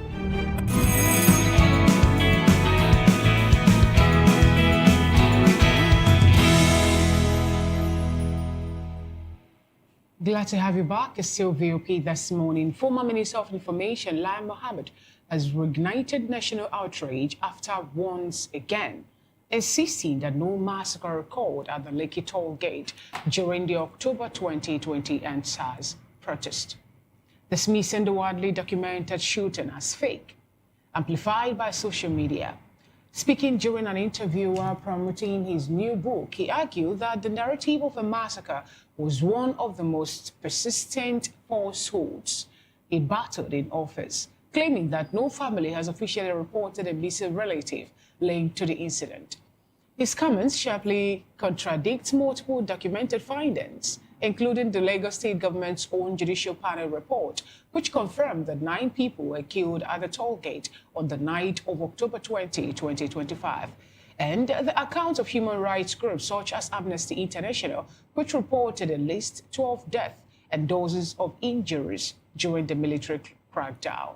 The controversy deepened as activist and political commentator Dele Farotimi renewed allegations that President Bola Ahmed Tinubu, then a dominant political force in Lagos State, bears responsibility for the chain of command that led the deployment of security forces at the toll gate, a claim that has gone viral and further polarized public opinion.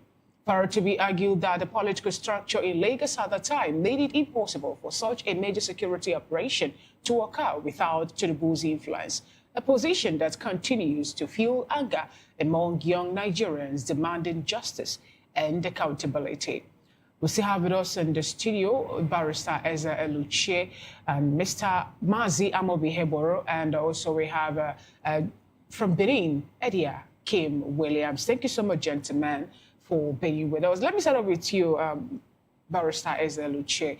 What do you make of this contradicting information we're getting? Because we have a panel in Lagos State already telling Nigerians that 9 persons were killed during the October 20, 2020 protest, #EndSARS protest.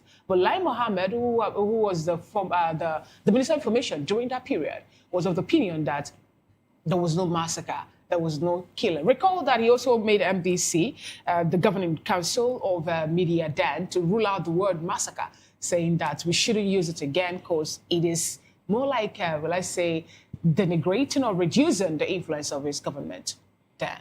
Yeah, thank you very much. You see, this is why it's very, very important that we call a spade a spade. When you see a thief, you call a thief a thief. When you see a killer, call it a killer. Otherwise, down the road, they will model up history and then you begin to wonder whether indeed anybody died. And if we're not careful with what is going on in the Middle Belt, in Benue Plateau, one day somebody will wake up and tell us that water never occurred, that nobody was killed. Somebody will also wake up and tell us that the over 300 that were killed in Barking Ladi, in the Plateau, never died. So that's why it is important that we keep on talking about these things and in very emphatic terms. Back to this character, Lai Mohammed, he was appropriately named by his parents. They knew who he would be. That's why they called him Lai. So Lai lies with a passion. Even I would say lies with a vengeance. Because the reality is this. The movement of the troops from Bonny Camp to Toll Gate was well documented, was detailed. The shootings were there. Were they shooting blank bullets? Were they like shooting into the air? Was it Christmas time? And they were just shooting like bangers? People were falling. Videos were there. And look at the excuses given.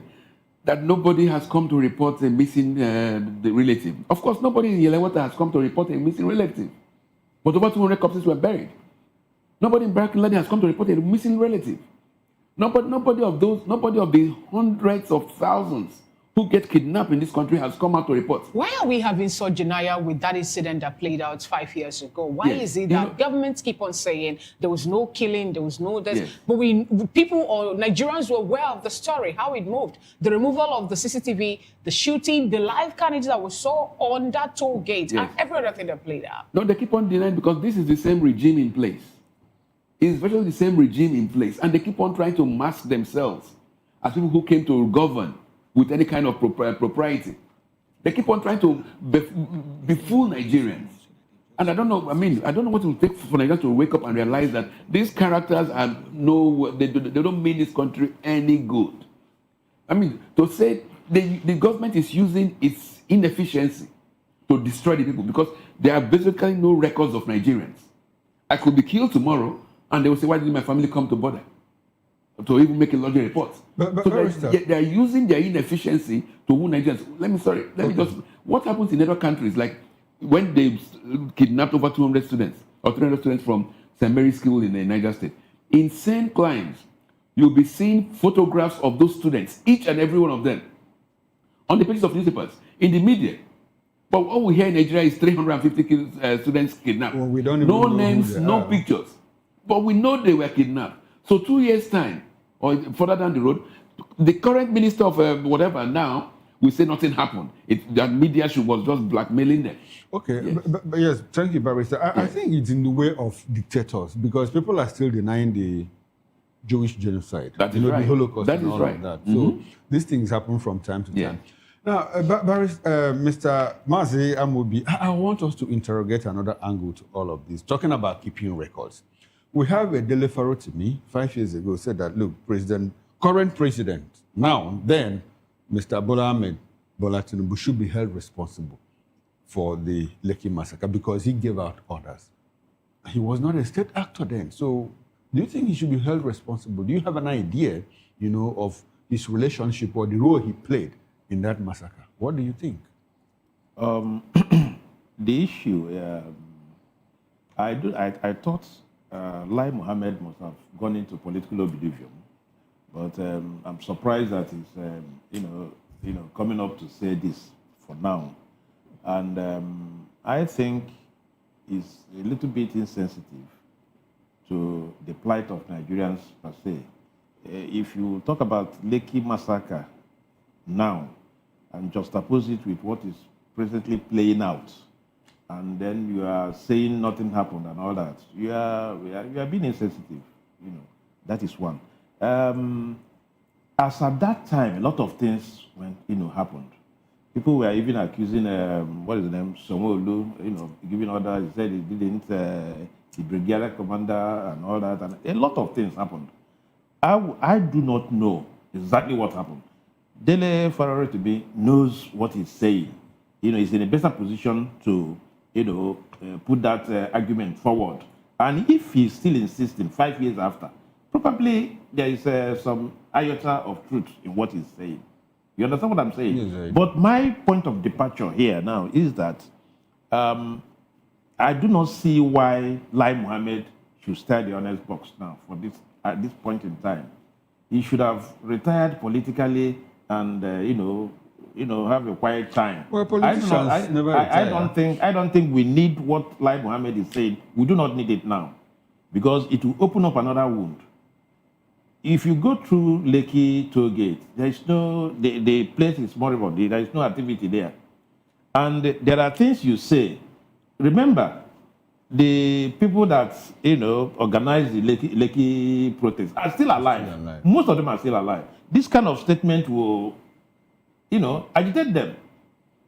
We are trying to gloss over a lot of things that happened in the past and face the future. And somebody wants to remind us of our ugly past. I think it's very insensitive on the part of Lai Mohammed to be able to say this at this material point in time.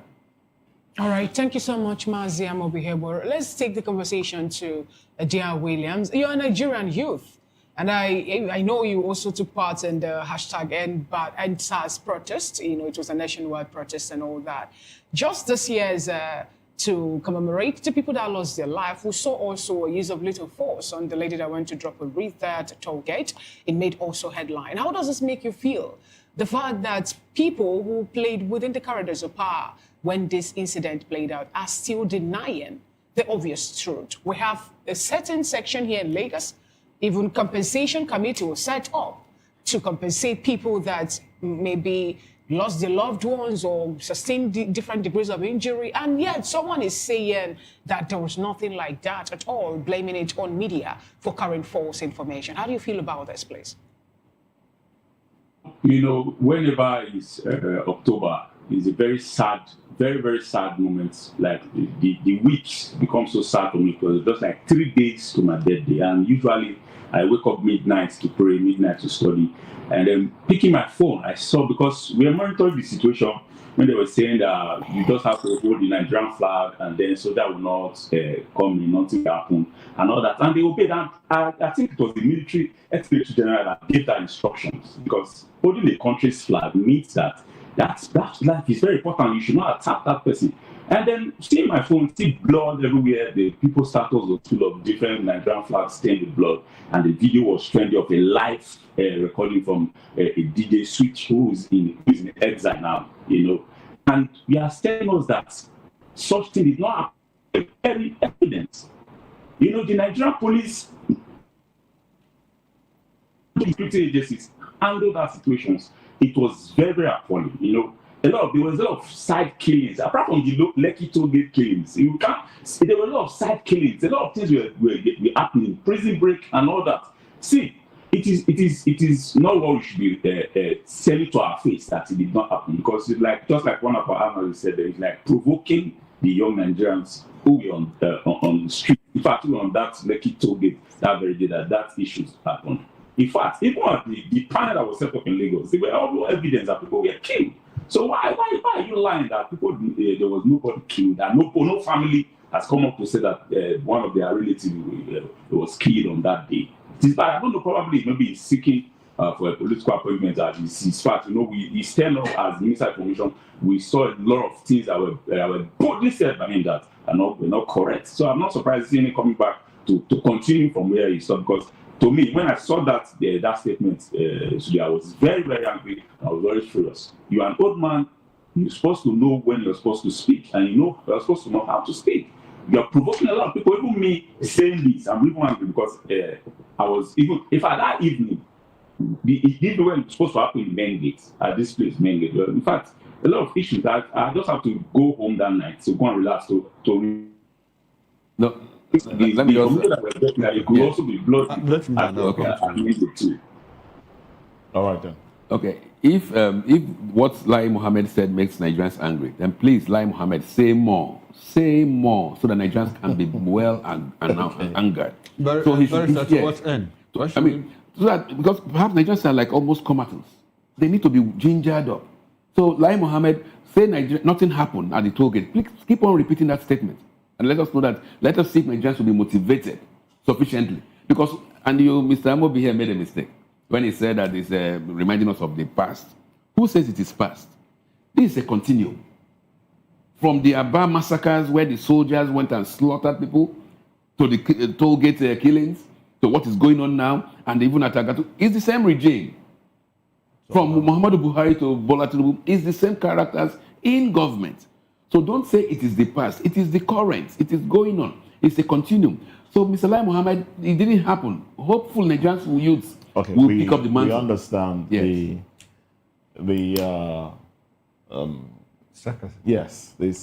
sarcasm that you're putting into that. Yes. But it didn't happen. Let's move on to another conversation now. Let's talk about what politicians are saying about other politicians. Well, Sanda'S has revealed, well, it's not a revelation really, because it's what's before us. Well, it says politicians turn public office into family business, basically pointing at the president and the presidency and the actions of the president's family. Well, let's talk about this when we come back.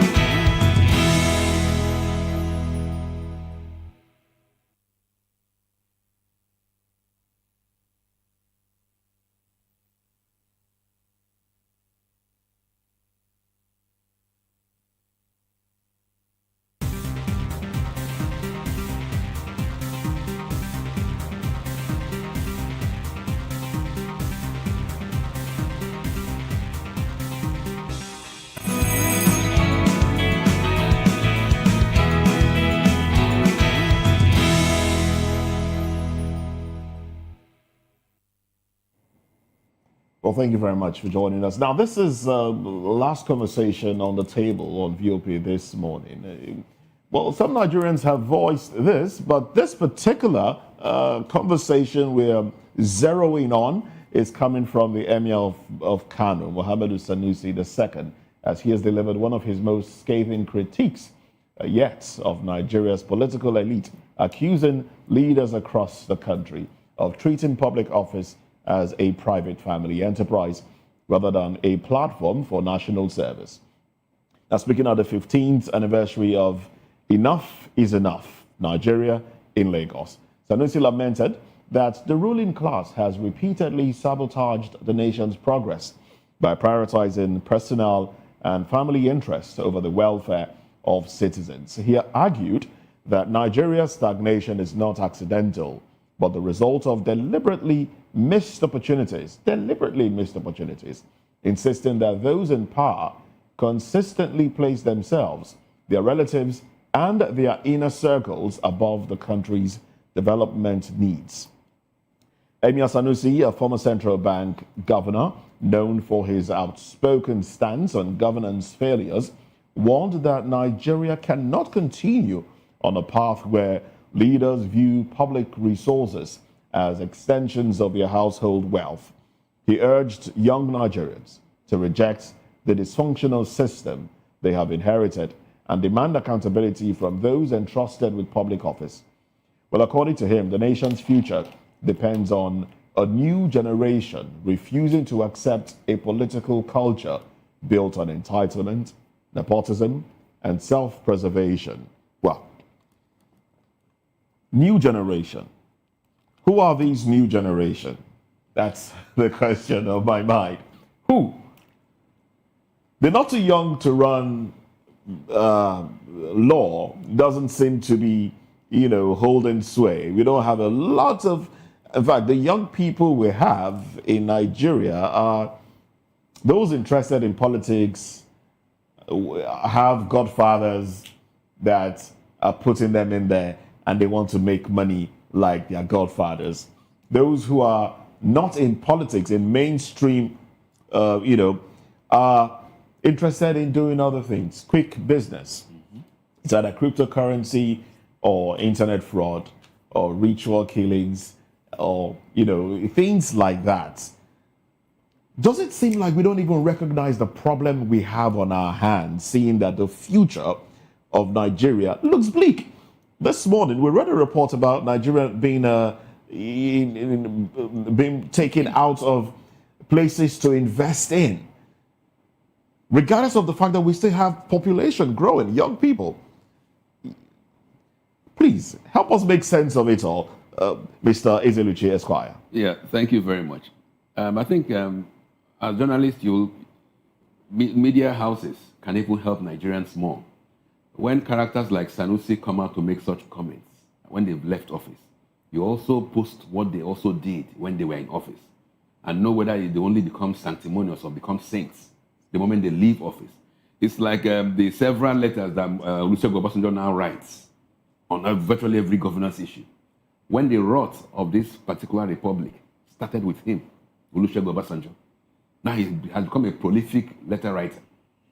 Sanusi that you just talked about, when he was governor of Central Bank, how was it? Central Bank began to spend billions of naira developing the school in Kano. Expended billions, several billions. Why am I mentioning this? It was not economic decisions.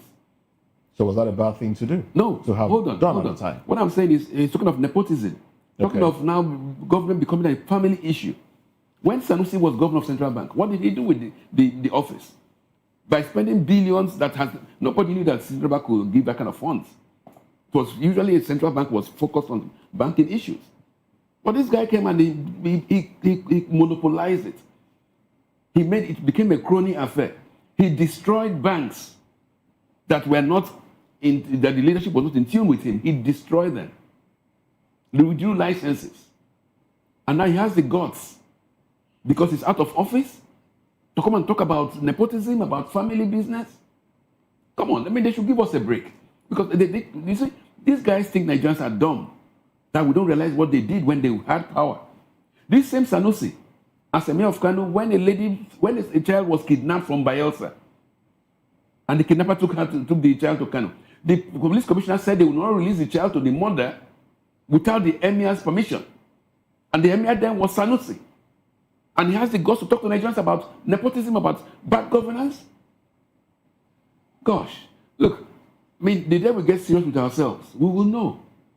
We cannot be recycling these characters because he's now wearing a turban, looks decent, looks calm, he speaks good English, no doubt.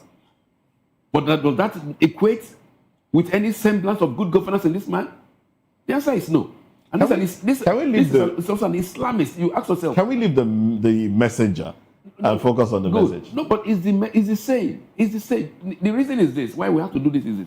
Most of these characters who have opportunity of ruling Nigeria have no interest in the sustainability of the Nigerian state. To them, Nigeria is a cash cow. While I'm in office, what can I grab for myself and my generations unborn?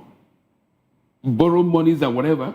So if the contraction dies later, let it die. So that has been the bane of our state. Mazamobi, yes. Barrister had said, let's get serious with ourselves. What do you think? Where should be our takeoff point? Where should we start from?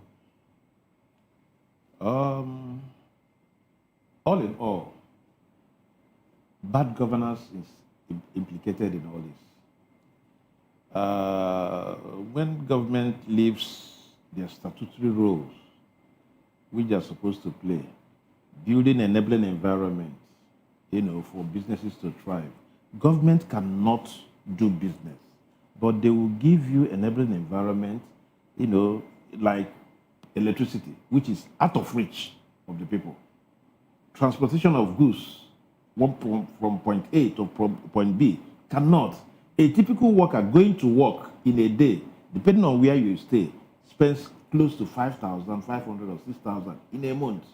If your salary is 150,000, where do you go from there? Mazi, you get what I'm saying? Bad governance. Bad governance is implicated in all Mazi, this. do we have bad people in office because we are lacking in infrastructure? Is it because we are poor that we fail to elect good people into government? No, it is the system. That is why some of us have advocated for, restructuring of the electoral system. Sufficiently so that the leaders, the political elite, we know that the power resides with the people. Unless we do that, we are not doing anything. Like what is playing out now, people, the leaders left insecurity, economy, and what have you. I'm talking about 2027. If they know that the power resides with the people, the decision for 2027 depends on the people. They will not do this thing they are doing. Why must somebody come and tell you there is no vacancy here? Impunity. Mazi, how do we bring back the power to the people? Because originally power belongs to It takes a madman, in quotes, a mad leader to, re-engineer the process. Once you get a madman as a leader, he would stumble, but he knows where he's going. Restructure the electoral system that political leaders will fear the people, not people fearing political leaders. Political leaders will come here in your community and they terrorize you, terror in quotes, with their resources and what have you, and their paraphernalia of office and all that. But if they know that at the end of it all, they will come back to you and your vote will count, believe you me, there will be a turnaround. But as it is now, that it depends on who you know, political fathers and political sons and what have you, we are not going anywhere. Restructure this system, and if you ask me, the present crop of leaders will not do it. But we can get a Messiah. We can get a Messiah who will come and within 2 years do what other people have not done. And then the credibility of our electoral process will stand. That is the way to go.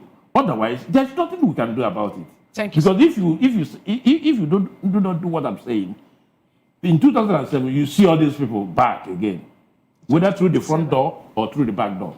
Okay, thank you, Mazi Amobi. Mr. William, dear, do you think an individual can change the fate of Nigeria the way it's going? Some have argued that even if we send an angel to come over and supersede the activities of Nigeria, it will still yield the same result. What do you make of this, please? Juxtaposing it with what the Emir of Kano, Mohammed Sanusi II, is talking about, how bigotry and nepotism is what is playing out now within the political space of Nigeria. Yes, the country Nigeria is in so much issues that only one person alone cannot solve the problem. It needs collectivity from all agency or government parastatals, and then it's just from one order that also coming from one man, and then also being enforced by different agencies. The president, for example, will give an order and say so things will be taken to the latter. All agencies involved must follow suit, and then once it is done like that, the country will start taking a very drastic form that will lead us to the promised land that we are hoping for. For saying that, okay, this issue of nepotism and tribalism is a problem. It's one of the issues that is eating us deep as a country. You must know that even if it's your man that is there, you don't need to just pack only your tribe, only your region, whatever it is, to be in government and say, okay, let's come and enjoy for the period of years that will be in office and all that. And then when it's another person in the office, you are criticizing. When it's your own in the office, you are not criticizing, you are not protesting and all that. We must understand that this country belongs to nobody but belongs to everybody. We must all come together to make sure that Nigeria is in safe hands, Nigeria is working. It cannot because it's me and let it be my family, or because this issue of saying that Nigeria is politicians turn government into family business. It is so. Whosoever is there, you can imagine, yes, become, you are saying, who is the first son? Who is the first daughter? And then you are parading around with so much security and all that so much. People are supposed to be in active duty, protecting lives, securing our borders, and then making sure that we don't have all this unnecessary invading by bandits and all that. You need to realize that when you're in office, stick to the fact. Don't bring in people who are not supposed to be there. This issue of mediocres being in government just because you want to compensate them. The issue now that is going on in the Senate floor, saying people with the screen of ambassador. A particular man in that list is generating issues online on X, formerly known as Twitter, that man should not be cleared for whatsoever reason. But surprisingly, he will be cleared because it probably is a political compensation that is making statements provoking Nigerians and our youth. So please, we need to understand this fact that Nigeria as a country is not a effort. And then also, all parasites are not Nigerian agency or government. You need to also understand that whatever order that is given, let it be followed to the latter, and then to the core. Execute okay, let's take, for example, there was an issue that was raised this morning in our discussion about withdrawal of police from private individuals. What is the stake of it? Is it being followed to the latter? No, it's not being fair. There are some people who are moving around with police escort and all that. So when an order is given and is followed to the end, Nigeria will be in a better place. Thank you very much. Thank you so much, Mr. William Kemi Eda, for a submission. Some will say it doesn't really take one man, because we saw the president, he gave a directive and people are still flouting it. And this is how far we can go on today's VOP this morning due to press of time. We thank you, Maryam Obihebole, political and public affairs analyst and commentator, for being part of today's show. We sincerely appreciate Eze Eluche, Esquire, attorney at law, and the public and political affairs analyst, and Edia Kemi Williams, political scientist, political public affairs analyst, member of the Advisory Council, Obedient Movement in South. Thank you so much, gentlemen, for being here. On behalf of the backroom staff, the producer of the show, David Edwin, the director, Manfred Mbere, the sound engineer, Paul Anebi, and also the bars guy, Kechiku, and a whole lot of persons that produced this show in this way it is today. We appreciate you and the work you're doing behind the camera. I am Fina Okechukwu, and I'll continue to tell us to work very hard for Nigeria will be great again. Endeavor to be patriotic. It begins with you. The change you're looking for actually starts with you and I. Bye for now.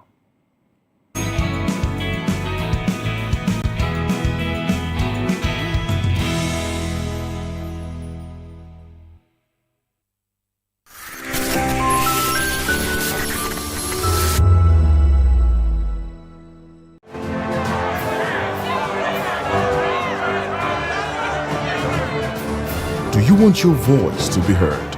Do you know that you matter in the scheme of things?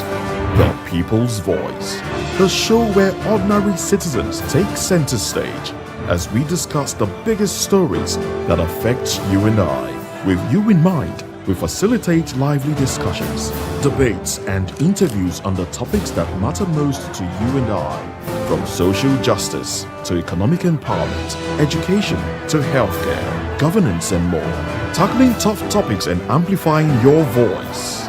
Join the conversation and make your voice count. The People's Voice. Make your voice count. In a world where truth is the ultimate power and opinions scream the loudest, it's time to wade through the noise. Hunger no get tribe! Hunger no get religion! And scan the human interest and trending topics that matter. Stay tuned to The Issues, your plug to the stories making the buzz, from politics to science and technology, social justice, and more. Let's tackle the tough questions and expose the truth. The Issues, on Voice of the People Television, Mondays to Fridays, 8 to 9 p.m. The Issues. Don't just react, understand. 2564 is coming up on Barney 9 right? The 2564 Atlantic Tower. What happens in the hush behind hangar doors? Who signs the papers that gamble with lives? Which truths were grounded before they even ever had wings?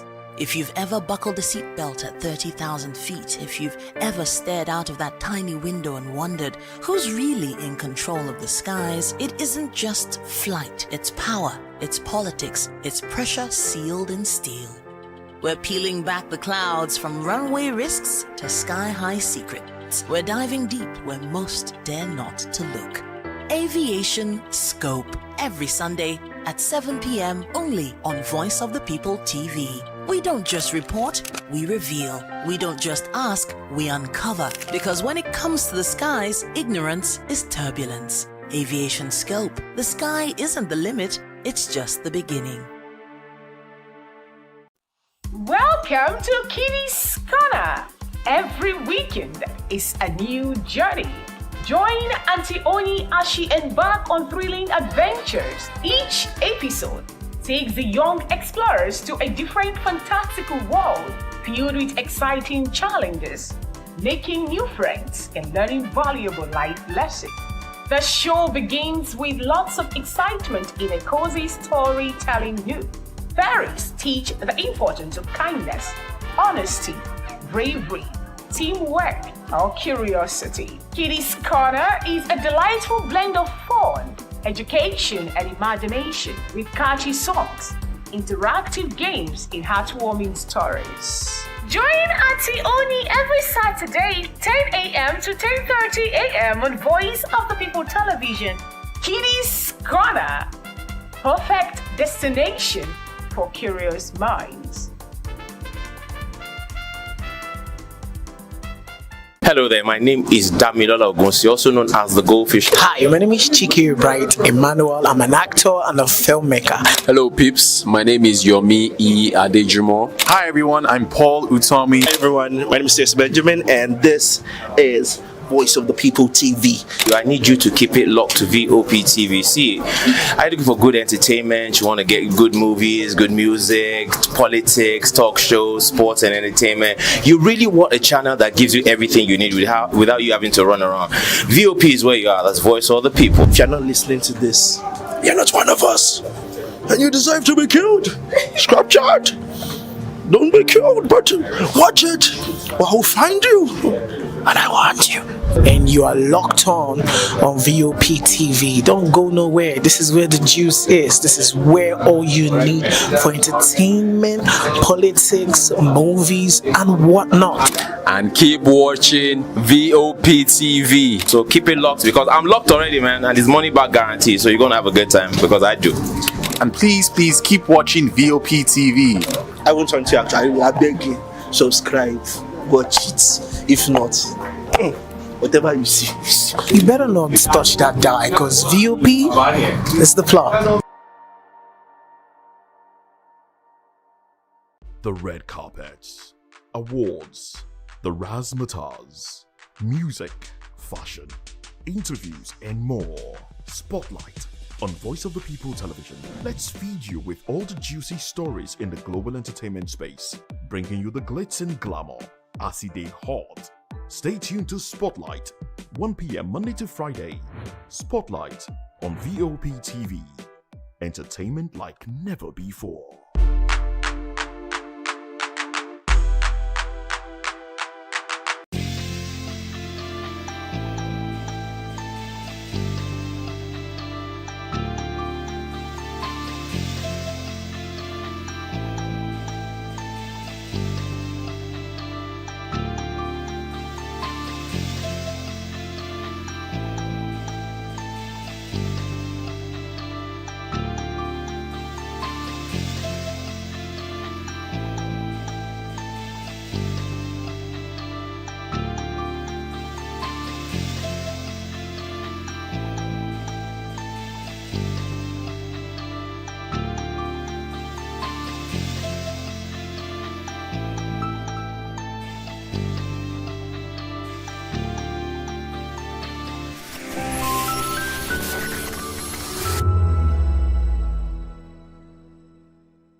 Join us as we drive into the world of politics through insightful interviews with prominent political figures, both serving and former governors, ministers, senators, legislators, party chieftains, activists, and analysts. Get first-hand information into the decision-making processes that affect our daily lives. Highly engaging 1-hour program that brings political discourse into focus.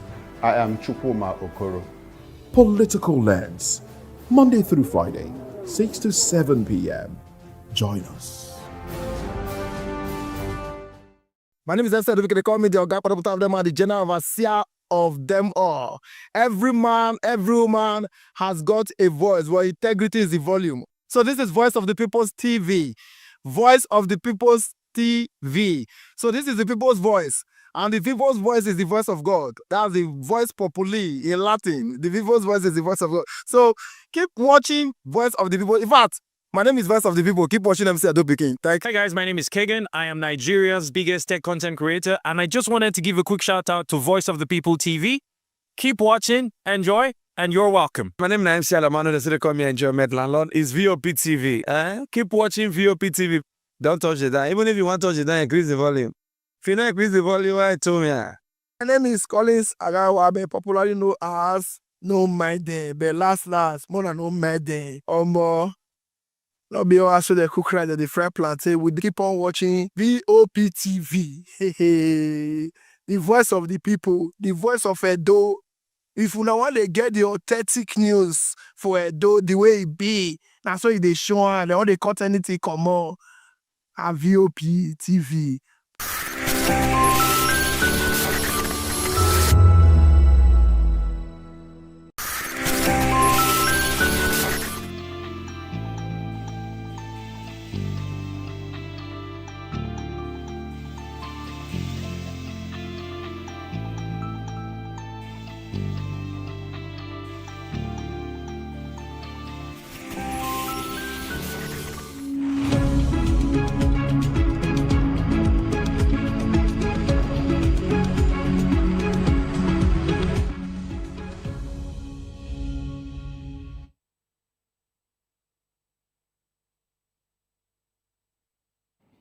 Well, thank you very much for joining us. Now, this is Newspaper Review, and we'd like for you to be part of the conversation as we go through the papers, looking at the headlines and making sense of it all. I am Moses Humphrey. And I am Chukuma Okoro. Thanks for joining us again. Well, Chukuma also puts on the toga of an analyst on this show, so you will be hearing some analysis from him as well. Well, we have Mazi Amobi Iheburu. He stays back from VOP this morning show. Thank you very much. Thank you very much. And also, Williams Ediaye, who joined us from Benin, is staying back as well. Williams, thank you very much for staying back.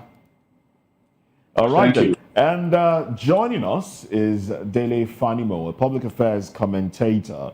Well, good to have you join the conversation. I'm also Mazi, you know.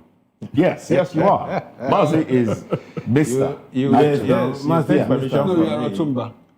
No, you are. You are. Otumba is the title. You are the next. You don't start. Ogbeni. You're Ogbeni. Ogbeni, You're Ogbeni. All right, then. So let's dive into it. We have The Guardian, The Punch, This Day, Business Day, always on the table. And yes. So from the Punch newspaper, these are the headlines here. Insecurity. FG approves 94,000 new enlistments. 94,000. Police set to take 50,000. Ministry fast tracks 30,000 paramilitary enlistments. Army eyes 14,000 fresh soldiers. Experts weigh in. Mazi, Amobi, you were saying something during where would they get the numbers from? But they seem to have the numbers, 94,000 already. It's on paper. New enlistments. It's on paper. It's on paper. Yes. See, Mose, this is about 3 or 4 weeks. The president made this announcement that we need to recruit more boots on the ground. And till date, we are still talking about recruitment. Recall also that it will take some time for you to train, even if it is on ad hoc basis. It still takes some time for you to train and all that. So when will these boots on the ground, actualize?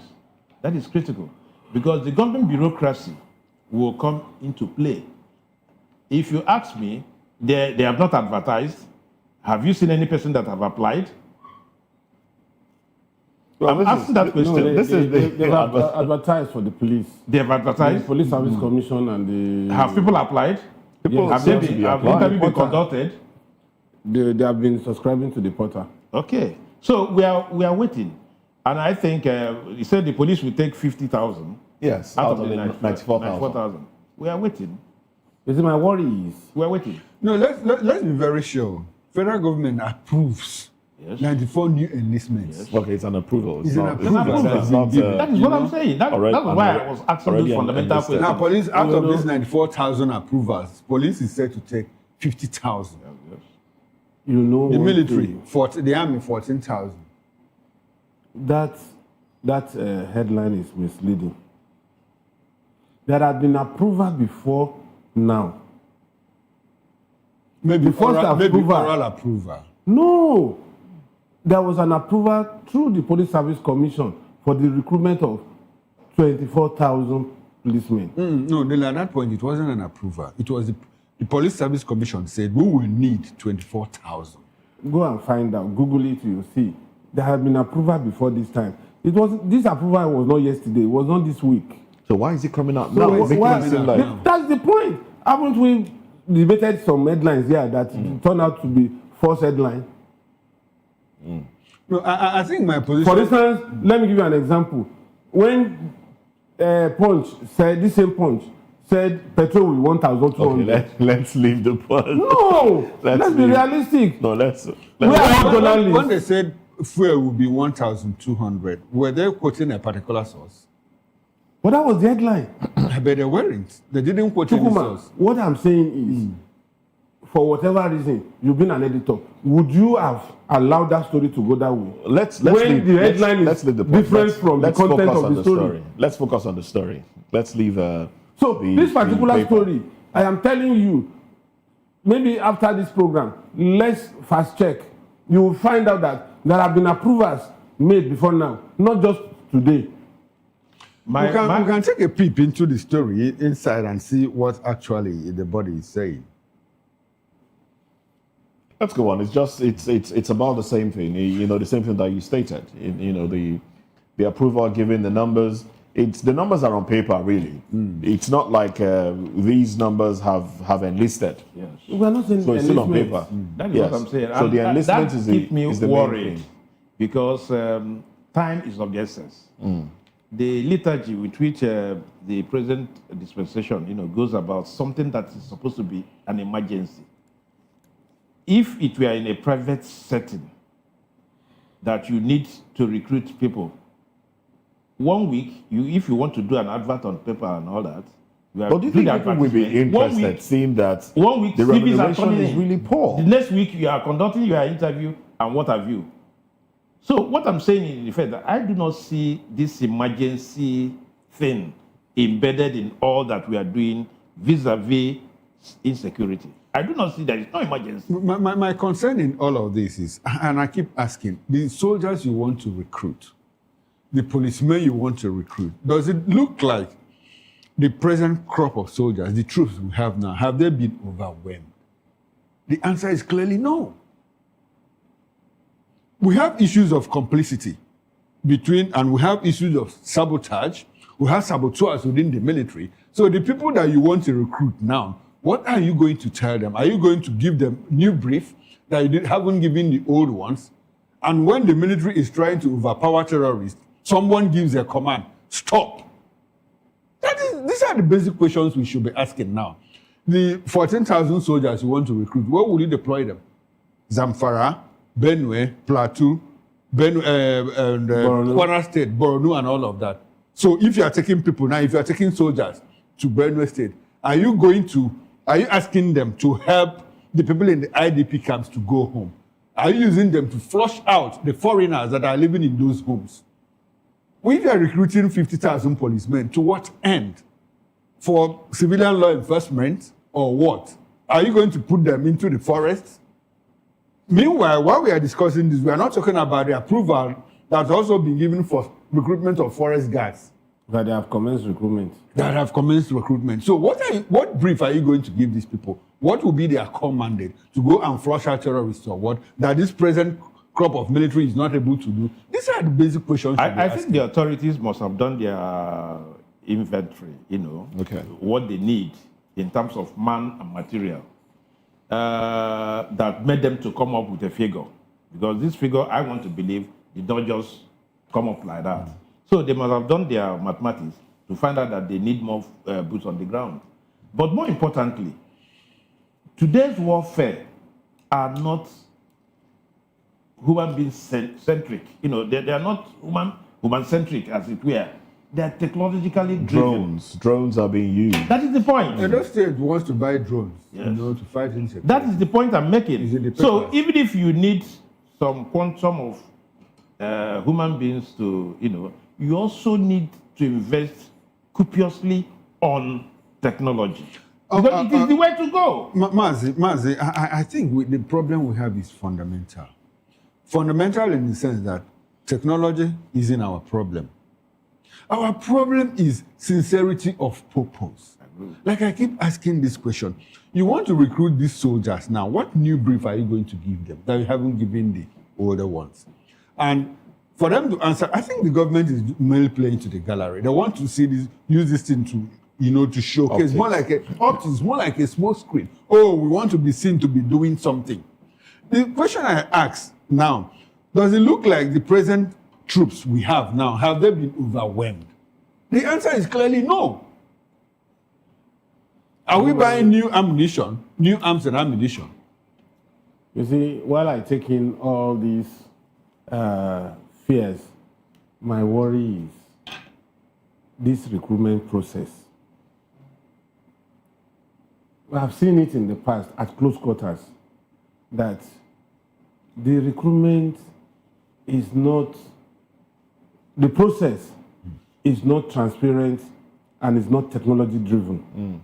And you just find out that almost like 10% of these new recruits will be hoodlums and known-armed robbers in the neighborhood. Especially when members in the House of Representatives and senators are... They will give them slots. Yeah, they will give them slots. And it is their slots. We have Boko Haram. We had members of Boko Haram in the army recruitment.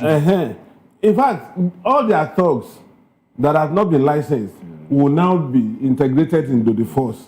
And now they will now have the license to protect them and to unleash mayhem on their opponents. So because there is no fingerprint.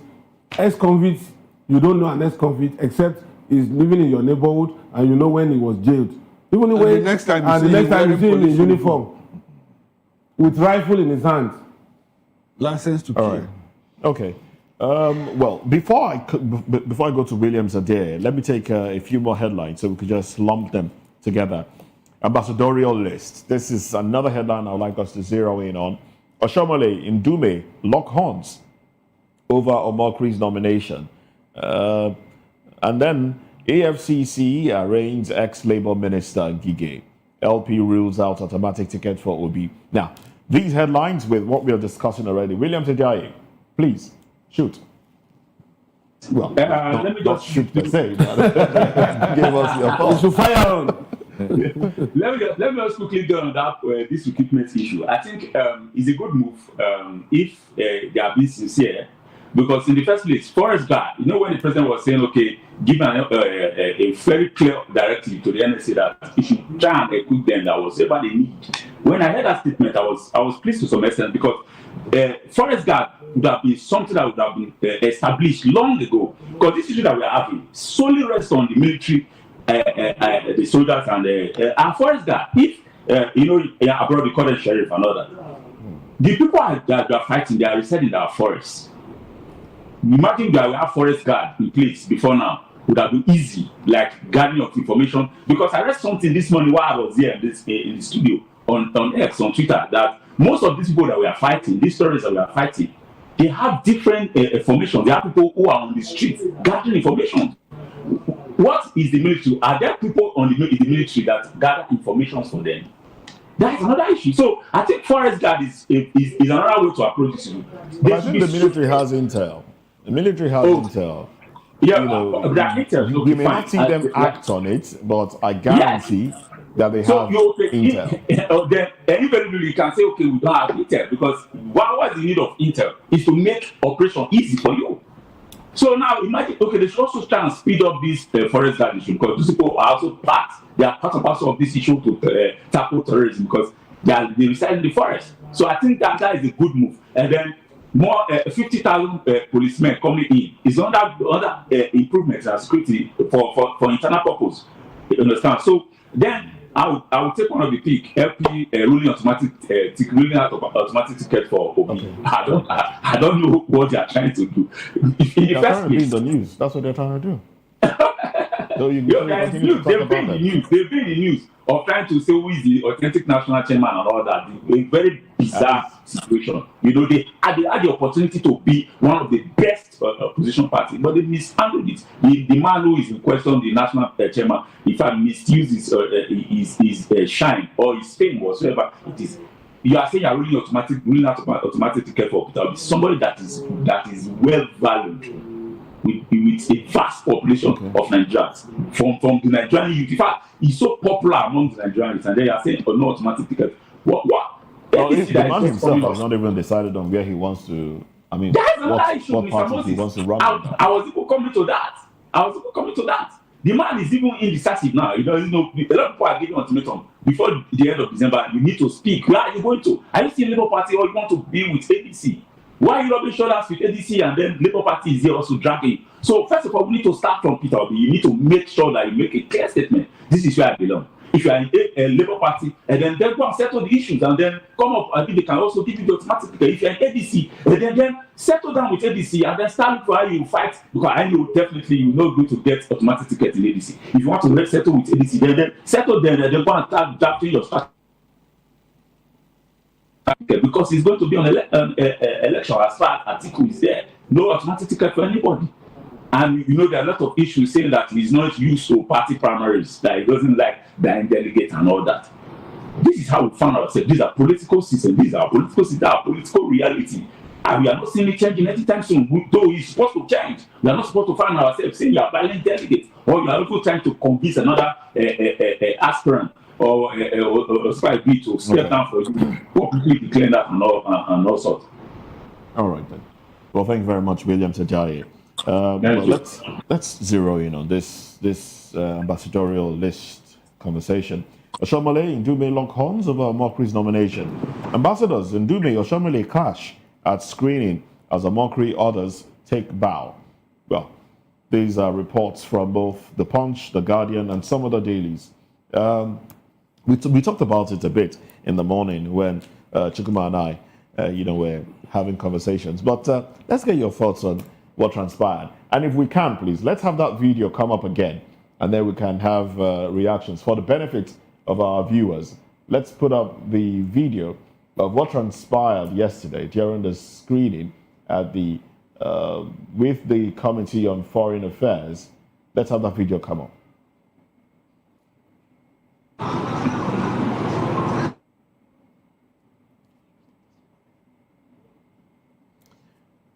All right, so, well, while they get that one, while they get the video, well, let's, what are your thoughts on what transpired?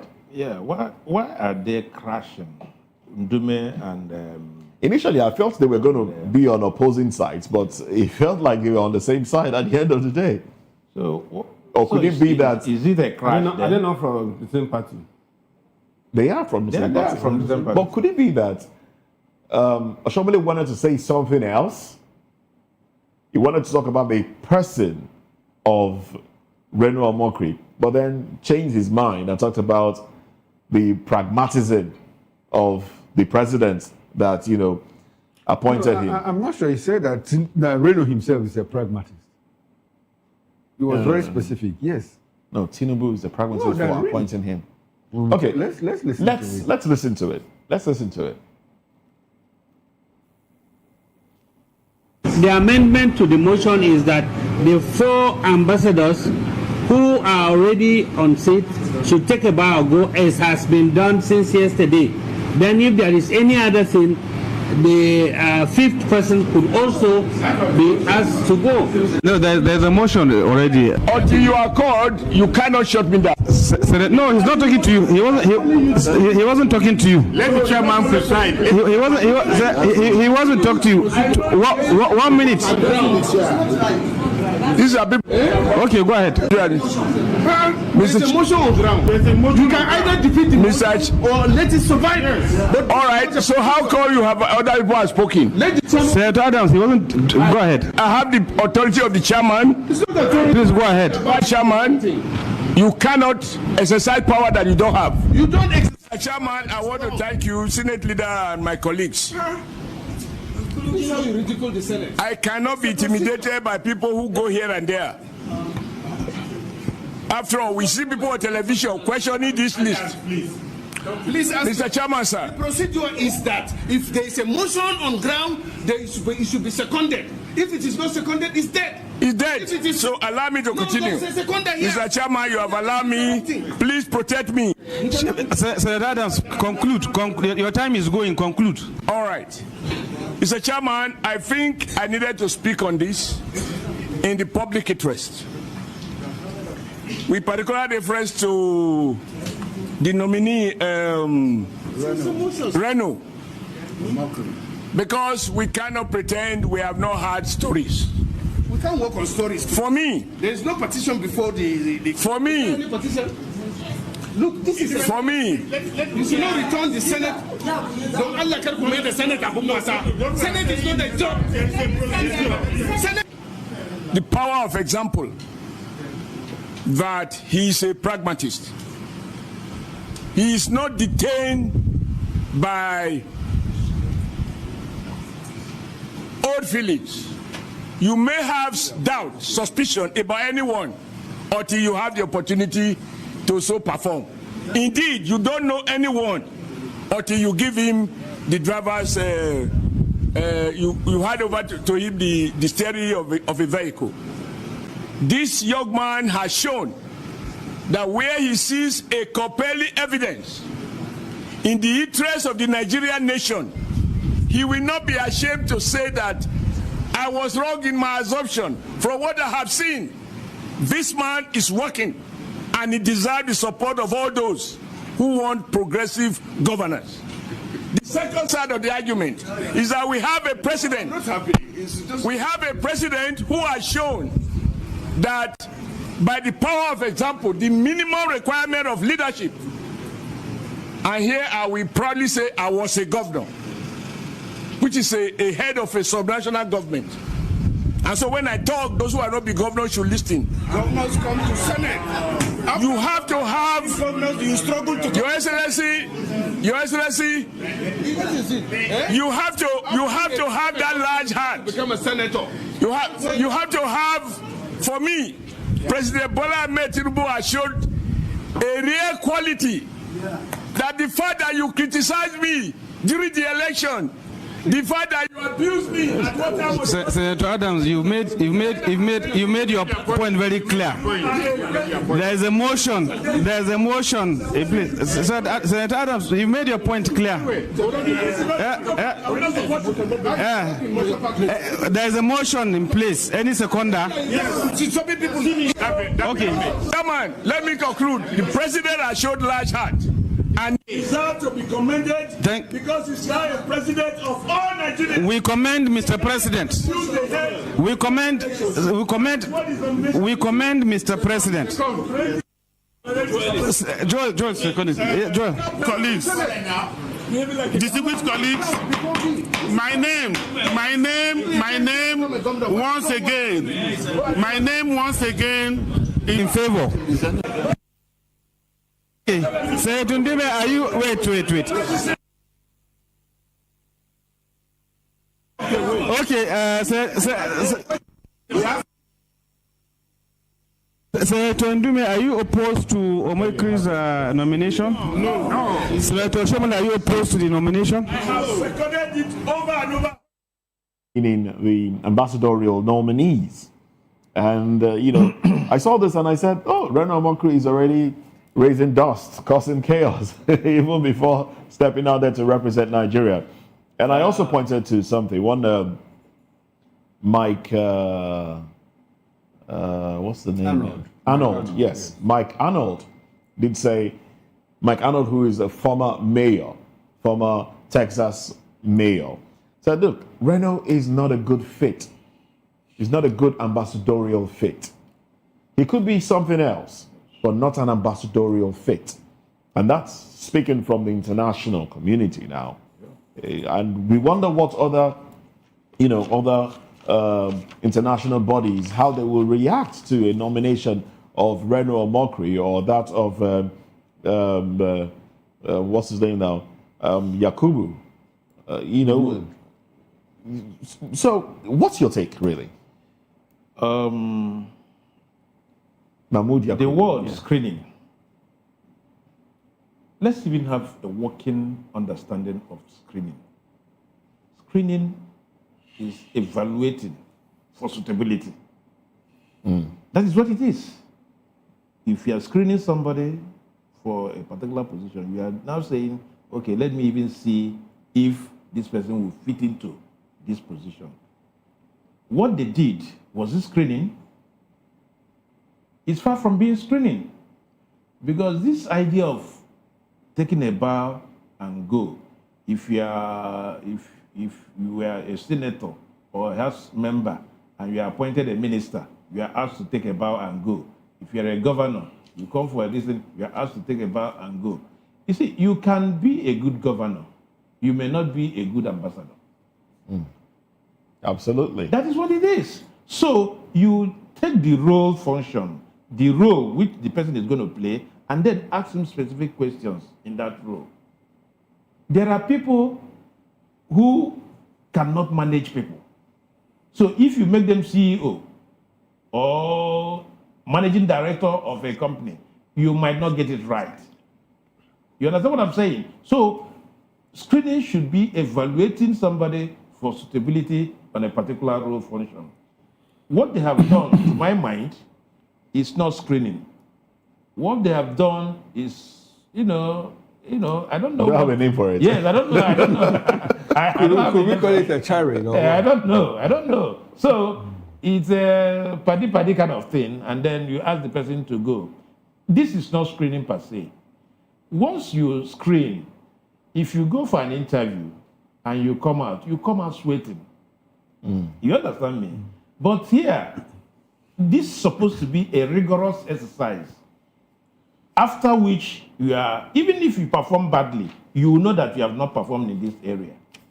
But what we have is taking a bow and go. I think we should, reorientate ourselves in terms of this screening thing, both for ministerial appointment, for all positions. All other positions. Mas, when you talk about screening, I think the colloquial word is screening, but the appropriate word is Senate confirmation, which we borrowed from the United States of America. You are in order. Yeah. Now, when you talk about what went down, whether it's, you don't even know what to call it. I don't know what to say. Condoleezza Rice, former National Security Advisor, she moved on to become the Secretary of State, the second female in the history of the United States, to become that, I think, the first black woman to be the Secretary of State in the United States of America. Her confirmation for the position of Secretary of State started around 11 in the morning and ended around 10 at night. It got to a point that she was left with only about 5 senators. And they kept grilling her. But what you have here is a situation where people who come in and you're asked to take a bow. Bow for what? It got to a point where our own Senate president had to say, no, take a bow. Trump is on our neck. And you're asking somebody to come and, Minister of Defense, to come and take a bow. He needs to speak to Nigerians, answer questions, and give Nigerians hope. Because Trump is on our neck. Open admission that another president is on a whole country's neck. It's an admittance to the fact that we are not doing it right. We're not doing anything. We are not doing it right. And days after that, a crop of nominees that should be grilled go to Senate and somebody stands up to say, take a bow. What are your foreign policy preferences? That is why when you see some political elites in positions, they don't even understand the role function, what they are supposed to do. And that impacts negatively on that agency, ministry, or what have you.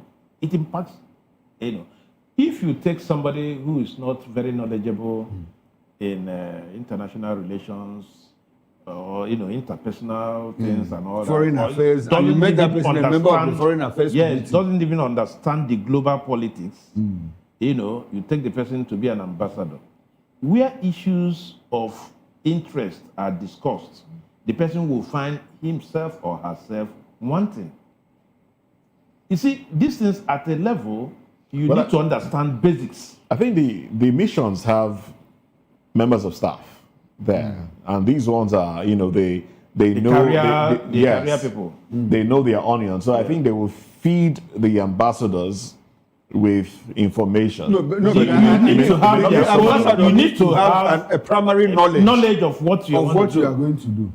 That is why some people are not opposing somebody, a lawyer, being Minister of Health, or a lawyer going into aviation or whatever, because you have basic knowledge. What you require in managerial position is basic knowledge.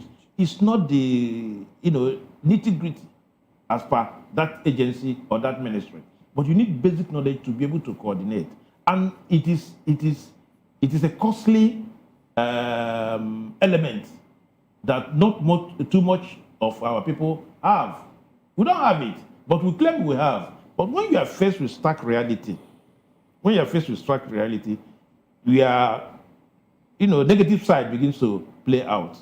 You understand what I'm saying? There was this in the 70s or 80s when we talked about, there was this film or this, you say you cannot take your wife to New York. Because for you to be an ambassador, you need to have a wife. Your wife should be able to perform certain roles in the embassy. You must have a wife. Yes, that must be. You don't need to be, you must be a complete man, complete human being. Because you are representing Nigeria in that place. People will come to your house, people will come to your office, people will do a lot more things. You will also felicitate with, other people too. So it's a complement of things. Yeah, there are lots of outside the office engagements. Yes, so you need to, have these things intact. No, you can't. But our people, because of the way take and bow, they do not go into the nitty-gritty of these things. Until it happens, they will now say, how did this man come? And we'll start doing damage control at that point when things have already gone awry. Because the film I was talking about, because the wife is not knowledgeable enough, cannot speak good English, cannot interact and all that. Say, look, man, you cannot take your wife to New York to represent a country. Because whatever she does there will impact negatively on the image of the country you are representing. All right, William Tajaye, let's get your thoughts on this one. A lot of those nominees are not people who have different field of studies. Just like one of the analysts said, this ambassadorial position is a position for relations. We are interacting with countries, interacting with different bodies, interacting with your own citizens from different parts of the country. And then we are residing abroad and all that. And then also some of them have questionable characters of not being able to manage their homes. Most of them have people gotten married more than once.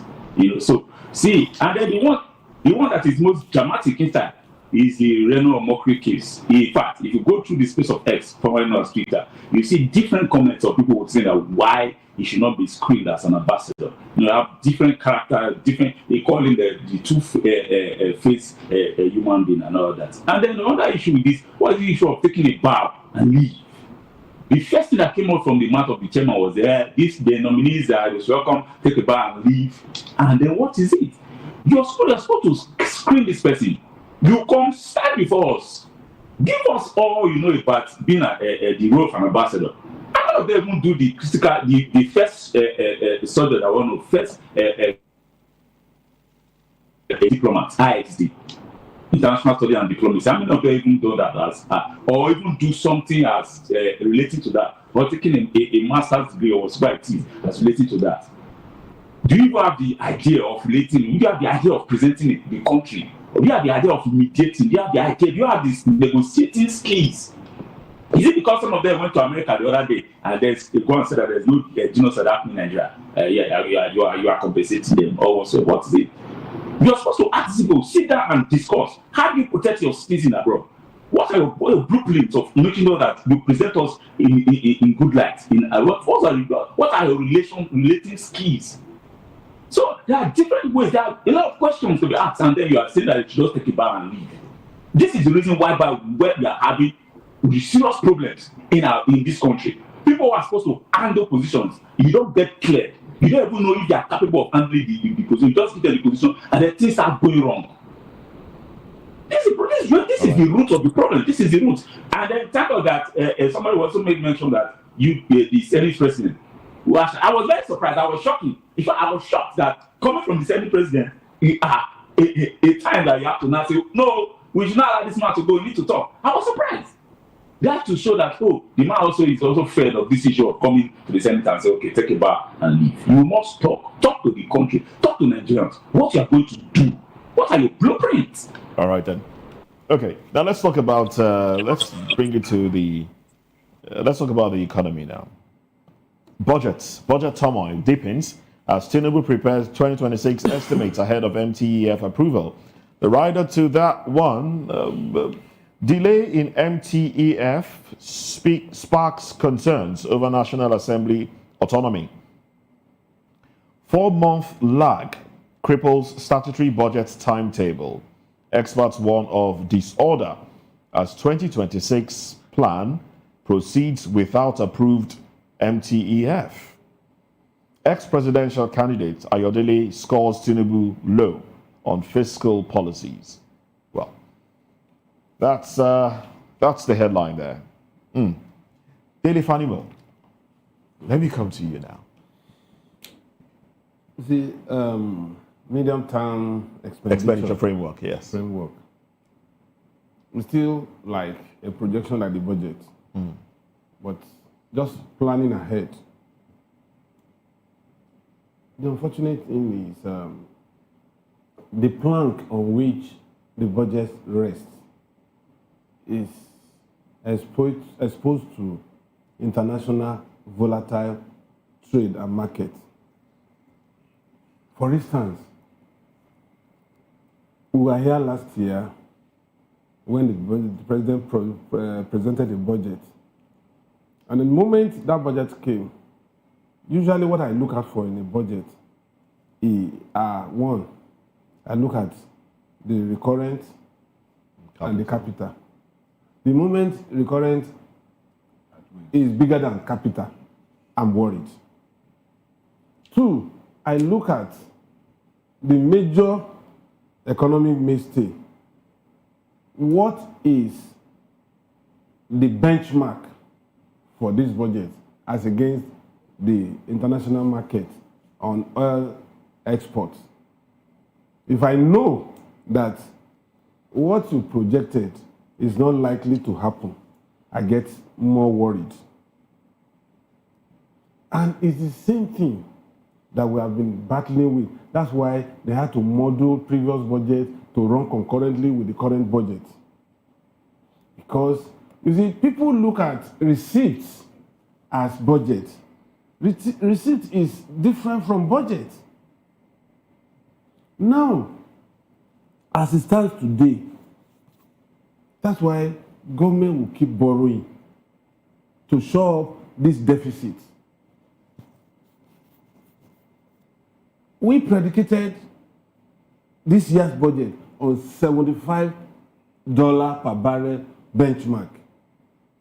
The only window where we got to 75 was when the battle between Israel, Hezbollah, and Hamas became intensified. And then the Ukraine-Russian debacle also escalated. And it didn't last for more than maybe a week or so. And we came back to 62, 65. And since then, we've been hovering around 62, 65. Now, leaving a shortfall of close to $10 per barrel. So that's why when people say we are borrowing, there's no way we will not borrow.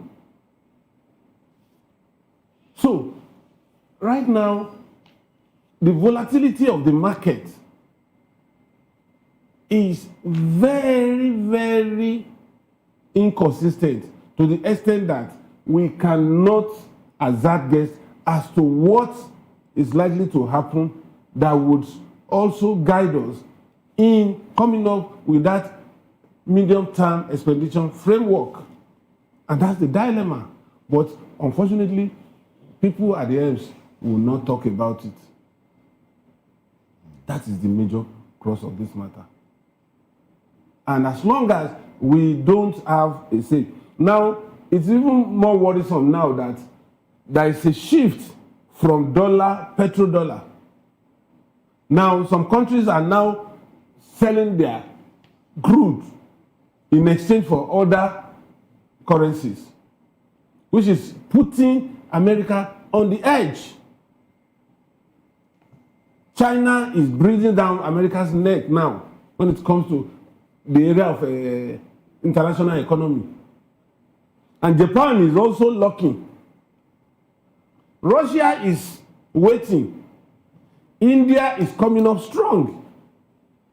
In the years ahead, you will be surprised that rupees, what is this Chinese, you see yuan? Yen, you know, will be competing with dollars. And Saudi Arabia is the bride. Because America, that's why America is tied to Saudi Arabia economically today. They are the biggest borrower from Saudi Arabia, and that's why they are shielding them with military might. Because they use Saudi Arabia petrol to show up the profile of the dollar. So we can't play in isolation of the international market. And as long as this thing is still subject to vagaries of the international market, it's difficult for us to just arrive at a conclusion. All right. Well, I think, okay, Mazi, go on. What is budget? It's a statement of intention. That is what it is in simple terms. And I do not even know what budget Nigerian government is, implementing now. Currently. Yeah, currently. I think we have three budgets. Some people are saying 2024, 2025, and then we are talking about 2026. What's going on? They do these things as if they are rocket science, and I don't understand it. As at now, how much is Nigeria owing? About 91 or 97 billion dollars or something like that, and we are still on borrowing. When we will stop borrowing? When we will pay these borrowed funds? That keeps me on edge about the economy. And if you ask my considered opinion, I will say that the economy is going into ICU. It has not gotten there, but we are on the road to ICU. That is what it is. Because they will continue to borrow, like Dele said. And this was a government that told us the petroleum subsidy is gone, a lot of resources are pulled out from that end, and then Naira parity and all that. Ngozi Okonjo-Iweala, about 4 months ago, said, we have stability. What we need now is growth. That was 4 months ago when she visited Mr. President. Now, are we on that trajectory of growth? The exchange rate stabilized at 1,462 or 400 or something, within that range. Is that stability? What does it pertain to the average businessman in this country that needs to, generate employment for our people? So you now see that if you look at what is going on in the economy, to my mind, I would want to believe that the government has run out of ideas. They are just doing this, whichever one that, gamble. They are gambling. Because we cannot be stable for over 6 months, 4 months to 6 months, and we are not seeing growth. And when you want to challenge government, they will reel out statistics that they hate. They hated these statistics 2 years ago. When somebody was reeling out statistics, they said it has no bearing on reality. Now they will be quick to reel out statistics. And if you juxtapose these statistics with the reality on ground to the average Nigerian, you find that it doesn't make any sense. So if we have challenges in the security space, we have challenges in the economic space, and we also have challenges in the political space where they have dominated. This is a challenge. Of course, I do not know what the political space will look like nearing 2027, because they will have, done what many people said they would do, the one-party state. Of course, there will be no opposition, because those positions have been stifled. So put everything together, politically, economically, security-wise, and all that, Nigeria is heading towards the ICU. All right. Okay, Mazi, I like your take on this. You said that budget is a statement of intentions. I would like to add that it's also a statement of priorities. So how do we get our priorities? Do we get it right or what? We have international benchmarks. Like UNESCO says, a certain percentage of your budget must be dedicated to education. Yes. Are we doing that? Absolutely no. Health-wise, you should have ratio of doctor to patients health-wise, out of school children and all of that. So if you look at all these things, I read through snippets of the MTEF 2026 to 2028, and what I see is not quite encouraging. It's scary. Like the benchmark threshold for the oil, which is still the mainstay of our economy. That word mainstay, the first time I heard it was in economics, that oil is the mainstay of the economy. Far back. And that is over 40 years ago. Yeah, far back. Over 40 years ago, and it's still the mainstay. Despite the fact that every administration, subsequent ones, said, you talk about non-export. No, we need to diversify the yes. economy. So, and we've not been able to diversify up until this moment. So, when we hear that oil is at $64.85, it gets scary. That will be the threshold. It might fluctuate, jump up or come down a bit, depending on the vagaries of international economy. We are not seeing any war coming in the future. Gaza, Hamas, and Israel trying to settle. And there's also a deal that is being brokered between Russia and Ukraine and all of that. So there will be some kind of frozen dispense, within that oil sector. OPEC is also doing their own thing. Now, we also hear from the MTEF that the dollar is going to hover between, in fact, they peg the dollar at a dollar to 1,512. So where does that leave us? What it essentially means is that the dollar will still be stronger, quite stronger than the naira.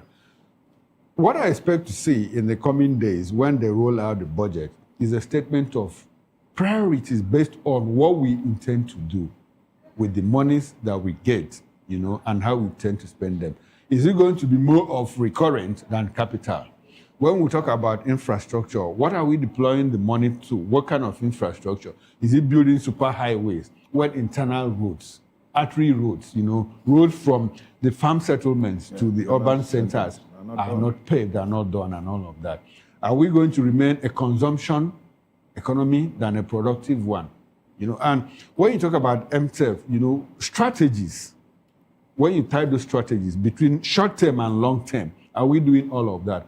I think the handlers of the economy, sometimes I get worried. Is it that the economics I learned in secondary school and at some point at the university level, even at the MBA level, is it that I'm losing them what? Or is it that my teachers didn't teach me well?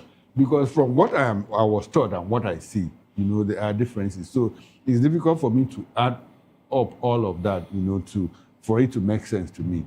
If you ask me, next year might be worse than this year. Absolutely. And talking about losing a grip of the economy, I think this administration, they are more intentional about 2027.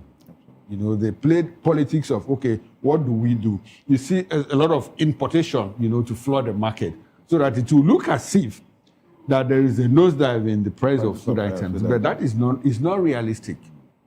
It's not realistic. It started going up again. Okay, started going up again. So if you put all of that together, you discover that, well, let's see what 2026 brings for us. Unfortunately, the present dispensation have not taken seriously the issue of economy. And, it is the economy that determines even politics that we play. It should be. Ordinarily. Yes, it should But they're paying lip service to economy. They're paying lip service to economy. That's what we're saying. Because with all these things we are talking about, recruiting 94,000, these forest guards and all that, the salaries have to be paid. Of course. There are paraphernalia to that, to those people that are going to come and work.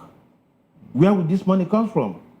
And we have almost always refused to move from consumption to production. We've refused on our own. Oh, well. Oh, well, if we still have a connection to Benin, we could take a response from Ejaye Williams, because I understand the lost connection. Ejaye, we still have you. Yes, can you? All right, please go ahead. Let's have your reaction. So the issue here now, because I've listened to the brilliant analysis of the two guests in the studio, but I just want to lend my voice on this, because now this is like a follow-up to the budget that we presented for 2026, and like a framework rather.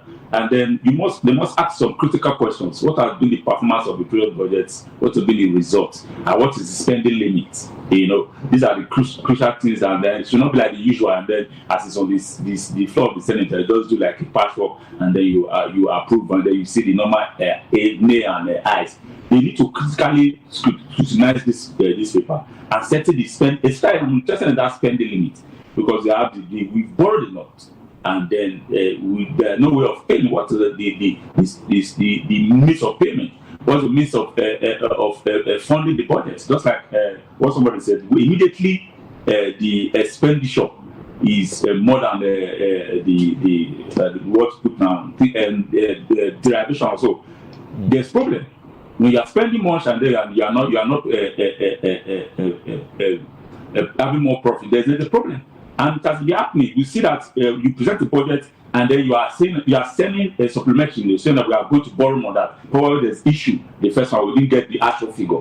That has been happening in the country. So this is where the spending limit should come in. They need to make sure that they fix that spending limit, and so that when the budget is coming, you now have to scrutinize. It's not just coming and then you are passing. There must be the performance result and the spending limit. Thank you very much. All right, then. Thank you very much, William Sediaye. Thanks for your contribution as well. Big thanks to Mazi Amobi. Thank you very much for your contribution. Thank you very much. Thank you, Daily Fanimo, for your contribution as well. Chukuma Okoro, thank you as an analyst. But he makes a comeback later tonight at 6 p.m. on Political Lens. You want to share what Yes, what and to I'll be expect? joined by Dr. Peter Anosike. We'll travel around the country to bring you hot political news. All right, there you have it. Well, that is it on Newspaper Review. I'm Moses Humphrey, wishing you a beautiful day. Have a nice weekend. Bye for now. Compliments of the season. Bye for now.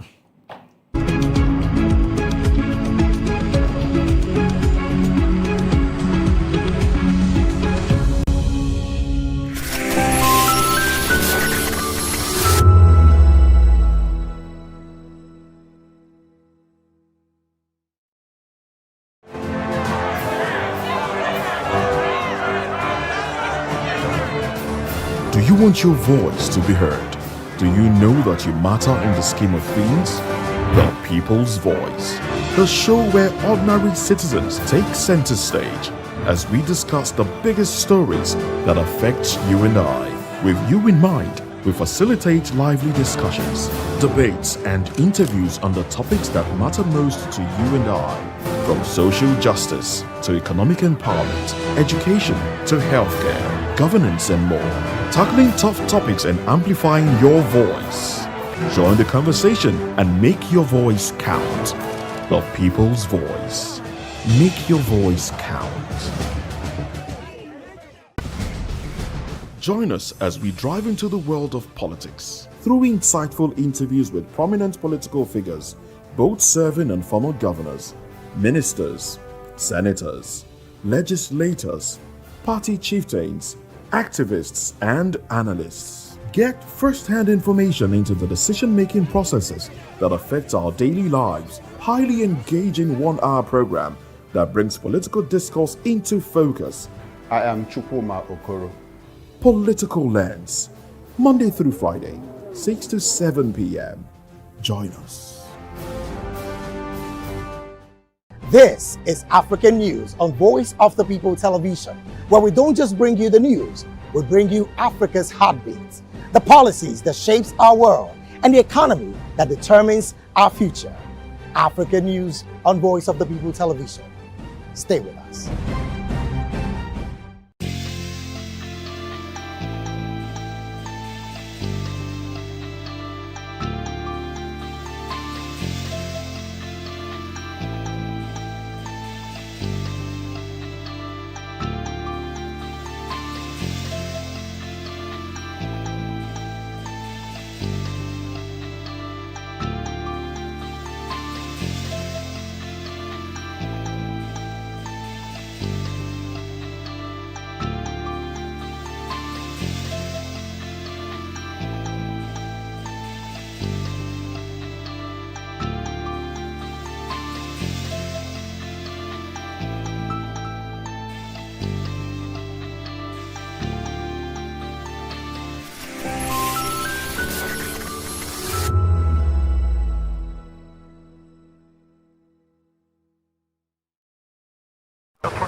What happens in the hush behind hangar doors? Who signs the papers that gamble with lives? Which truths were grounded before they even ever had wings?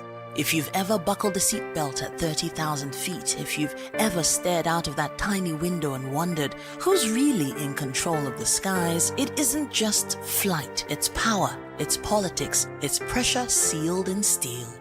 We're peeling back the clouds from runway risks to sky-high secrets. We're diving deep where most dare not to look. Aviation Scope, every Sunday at 7 p.m. only on Voice of the People TV. We don't just report, we reveal. We don't just ask, we uncover. Because when it comes to the skies, ignorance is turbulence. Aviation Scope, the sky isn't the limit, it's just the beginning. To know the happenings in the maritime sector, join us on the program Maritime Frontiers on VOP TV as we discuss key areas in the maritime sector from aquaculture, maritime transportation, maritime labor regulation, oil and gas exploration, ferry and passenger insurance, marine pollution and prevention, port operations, and lots more. Maritime Frontiers, exploring Nigeria's blue economy. In a world where truth is the ultimate power and opinions scream the loudest, it's time to wade through the noise. Hunger no get tribe! Hunger no get religion! And scan the human interest and trending topics that matter. Stay tuned to The Issues, your plug to the stories making the buzz, from politics to science and technology, social justice, and more. Let's tackle the tough questions and expose the truth. The Issues on Voice of the People Television, Mondays to Fridays, 8 to 9 p.m. The Issues. Don't just react, understand. The red carpets, awards, the razzmatazz, music, fashion, interviews, and more.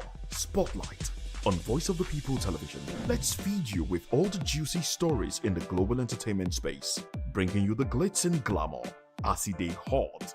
Stay tuned to Spotlight, 1 p.m. Monday to Friday. Spotlight on VOP TV. Entertainment like never before.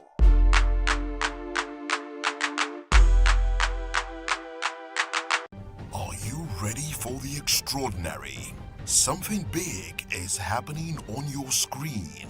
Introducing VOP TV. Now streaming on SLTV channel 264. From breaking news to captivating conversations, news analysis, giving you all sides to the story. We bring in-depth discussions on the issues that matter, from politics to sports, entertainment, and lifestyle. VOP TV on SLTV, channel 264. Join us as we redefine what television means to you.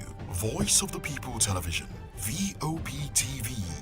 Now, you have more than a voice.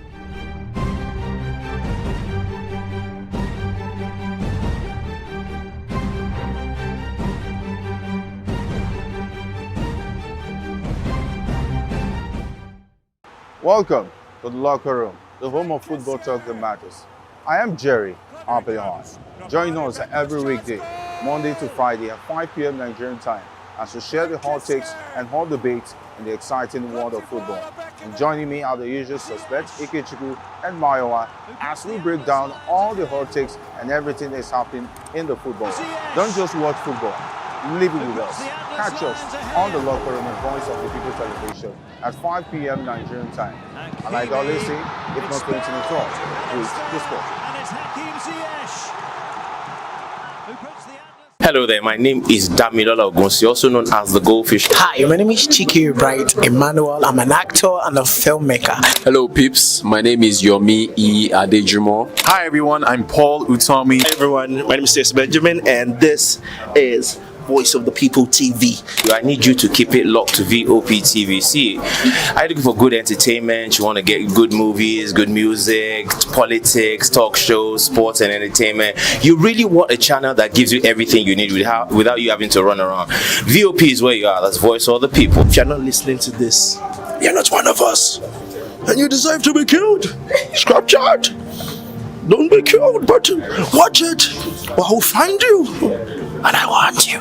And you are locked on VOP TV. Don't go nowhere. This is where the juice is. This is where all you need for entertainment, politics, movies, and whatnot. And keep watching VOP TV. So keep it locked, because I'm locked already, man, and it's money back guarantee. So you're gonna have a good time, because I do. And please keep watching VOP TV. I won't want to actually, I beg you, subscribe, watch it. If not, whatever you see. You better not touch that dial, because VOP is the plot.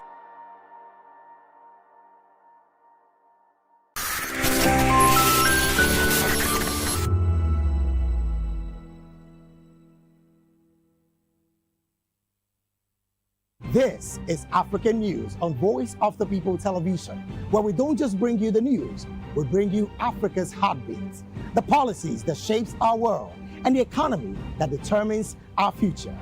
African News on Voice of the People Television. Stay with us. Voice of the People, you can hear me now. My name is Patrick Doyle, and I wish...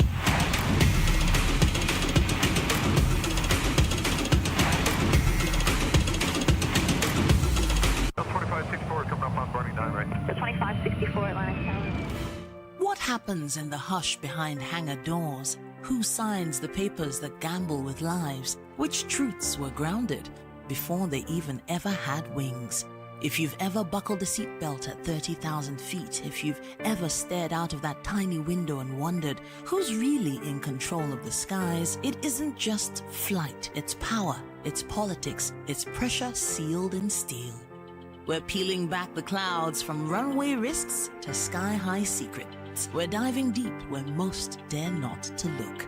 Aviation Scope, every Sunday at 7 p.m. only on Voice of the People TV. We don't just report, we reveal. We don't just ask, we uncover. Because when it comes to the skies, ignorance is turbulence. Aviation Scope.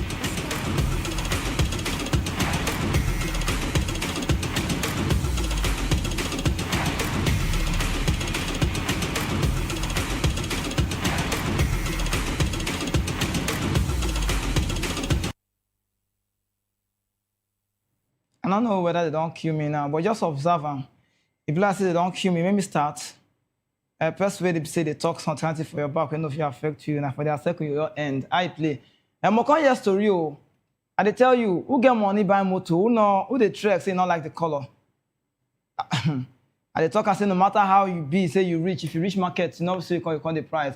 Price deal, but not good price, obviously man call they say not good like that. Now, lack of trust, now they make husband, they demand for DNA tests, but not be all the time. And they tell them, understand? But at the way Nigeria handled that Chibok news, that 2014, that matter, that Boko Haram Chibok news that time, couple of things have seen the art. Maybe you imagine kidnapping of 276 students, school children.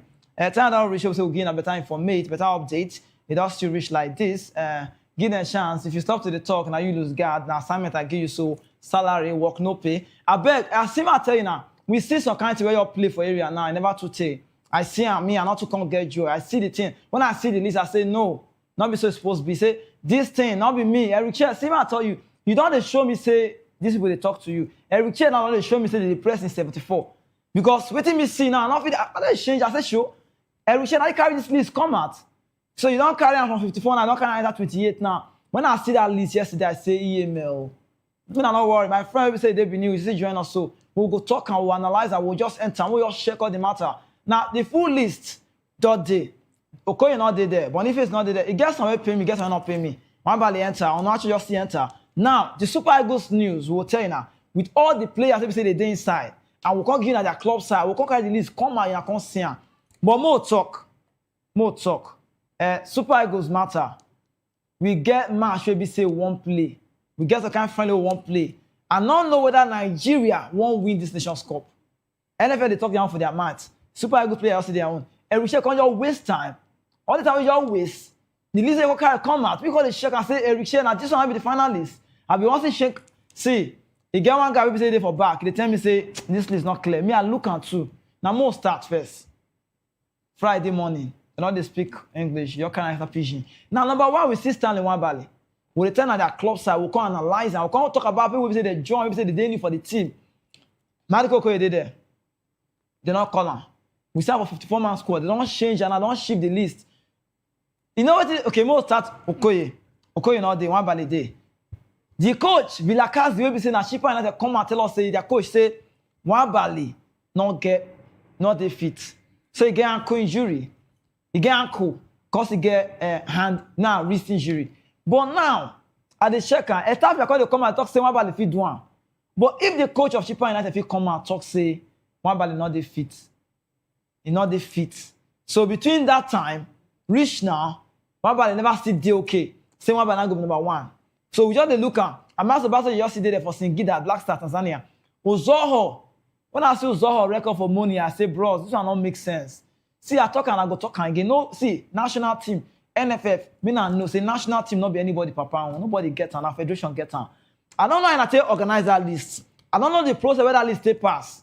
See, one thing we're clear for life is people go talk, that one day, but if you like to talk positively so that your feet grow. Because Eric Chair now, as he play, Eric Chair now, don't say, this is the list. Kevin Bassey did there, they play for Fulham that day. Oluwashemi logo Ajayi did there, it makes sense. Men are the see them. Understand? Said Sanusi did there, where they play for Porto. All of them also did there.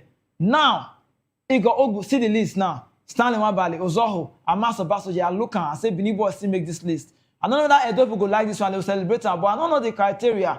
I feel just leave Amaso Basoji because it's not a tough choice. But I don't understand how Uzoho take jump Okoye.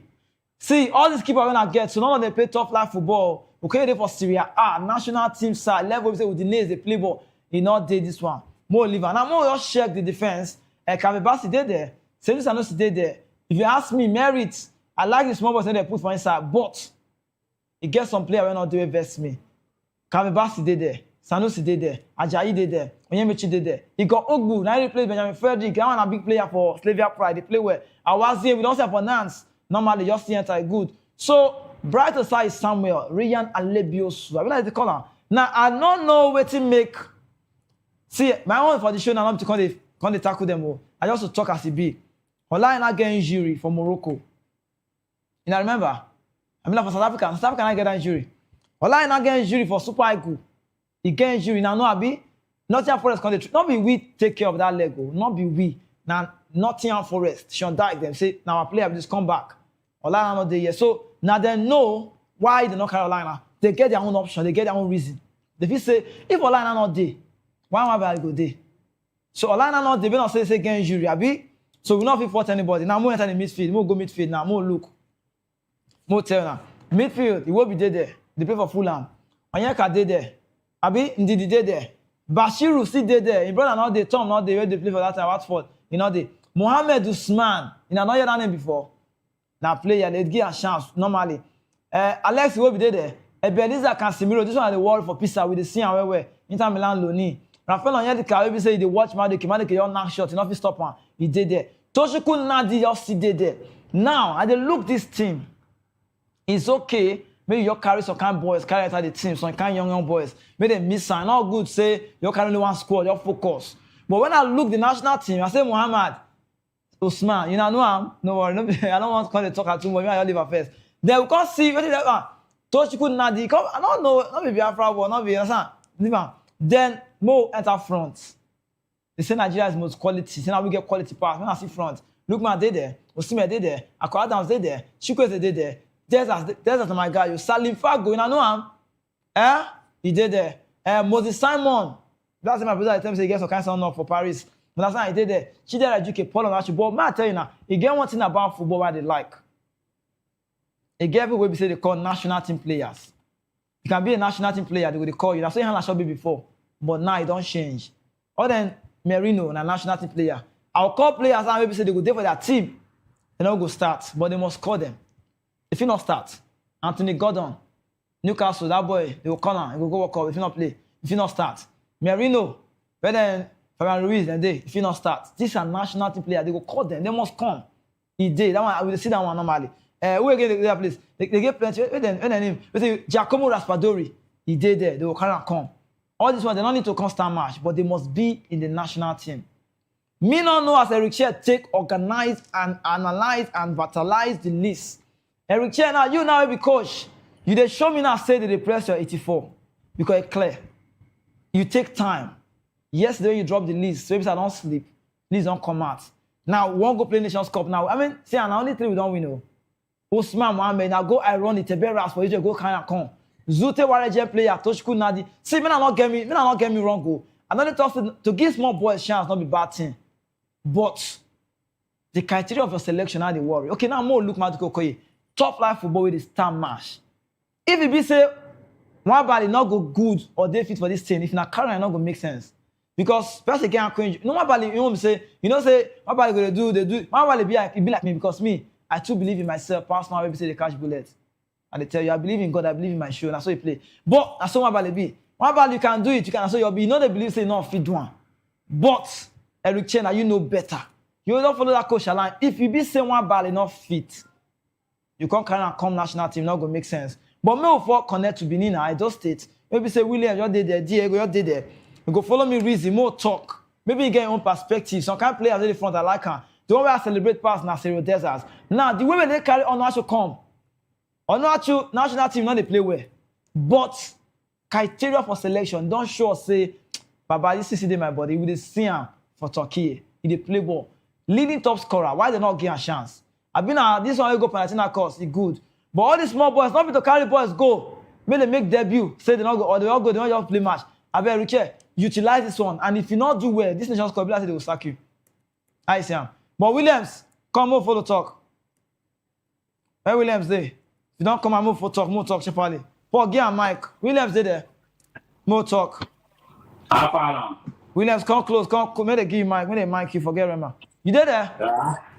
Don't mic me up. Your voice blast say come dey far. Come close now. They with me. You don't hear me. Your voice come say you start dey far. May they give you half day product. You there? Yes, I did now. Follow me talk. Just talk through.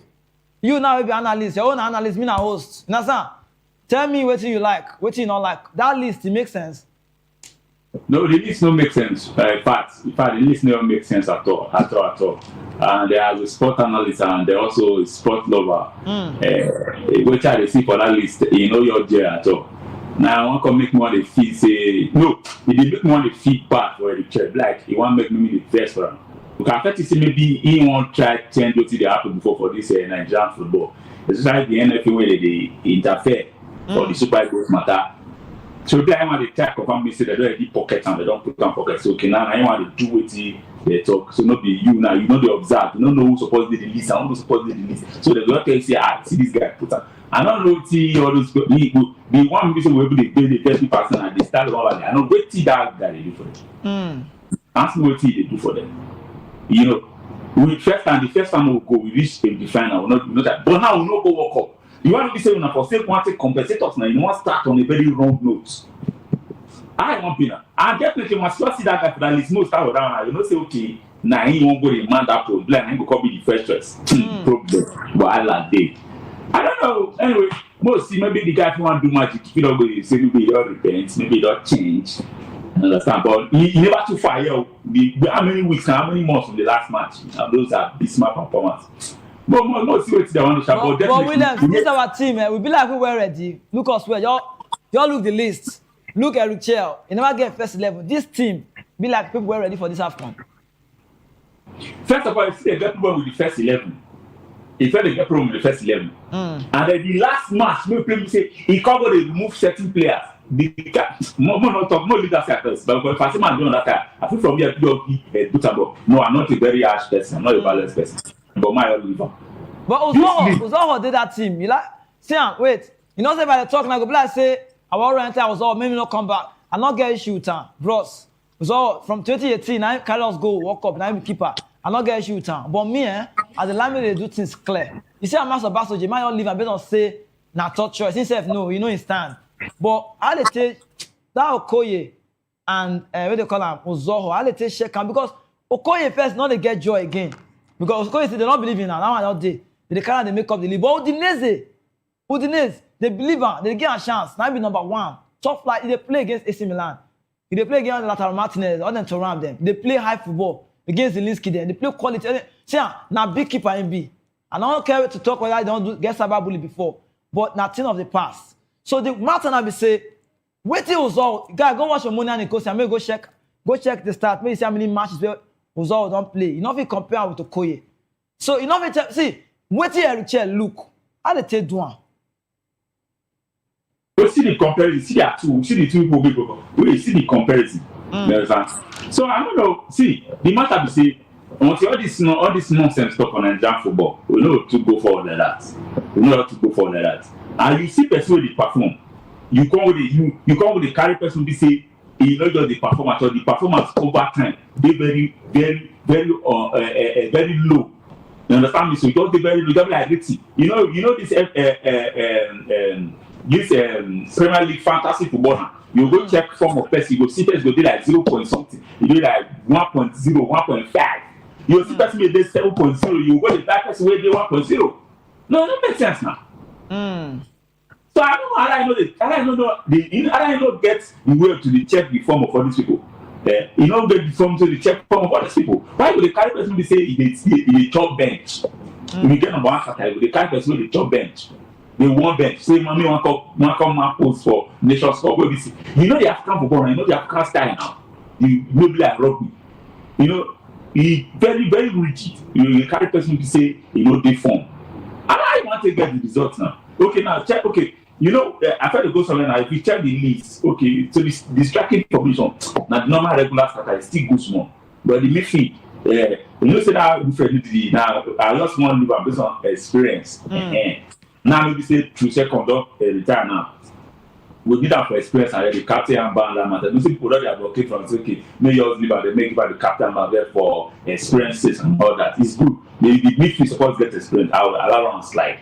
But this one maybe say need the best for now that it's a long valley and this okay, wait, I ask you now. See, if you check Ekong record before he retire, me at the vet, I don't know if you say Nigeria go World Cup, whether Ekong go retire, I don't know. But Ekong now we say don't serve for 10 years. Now Stevie Keshi give him debut, I don't forget him. When he come, they don't believe him. They say they do not strong. He don't show MVP last AFCON. He don't win like 5 medals. I don't get a kind of for himself. Normally, he don't try. He don't represent Nigeria to the fullest. Now, we need person like Ekong. Wait, because surprise me. Come post my shakwan in 2 seconds. Now, when we say Ekong, when we say Ekong, Ekong come out.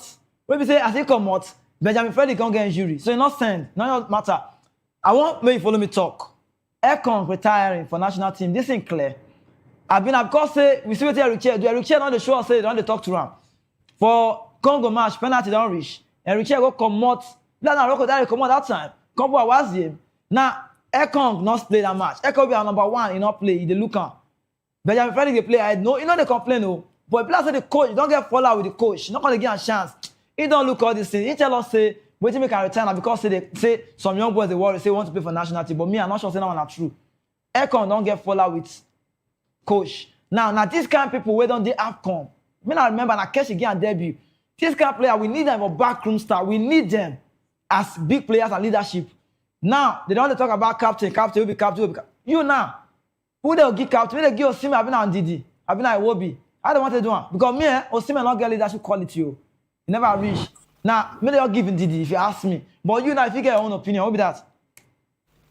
Yes, now at the root of I don't for friendly Didi now, but this to say come matter. So in retirement, he did somehow to me. I don't know that because he book World Cup. Now he just retire. I don't know, like maybe you just did somehow. No, I don't say depressed. He just did somehow disencouraged. You know that encouragement. They don't lose confidence on the national team. Probably I wrote in see at that time and say, okay, if we continue this disgrace, maybe this disgrace no can continue with that.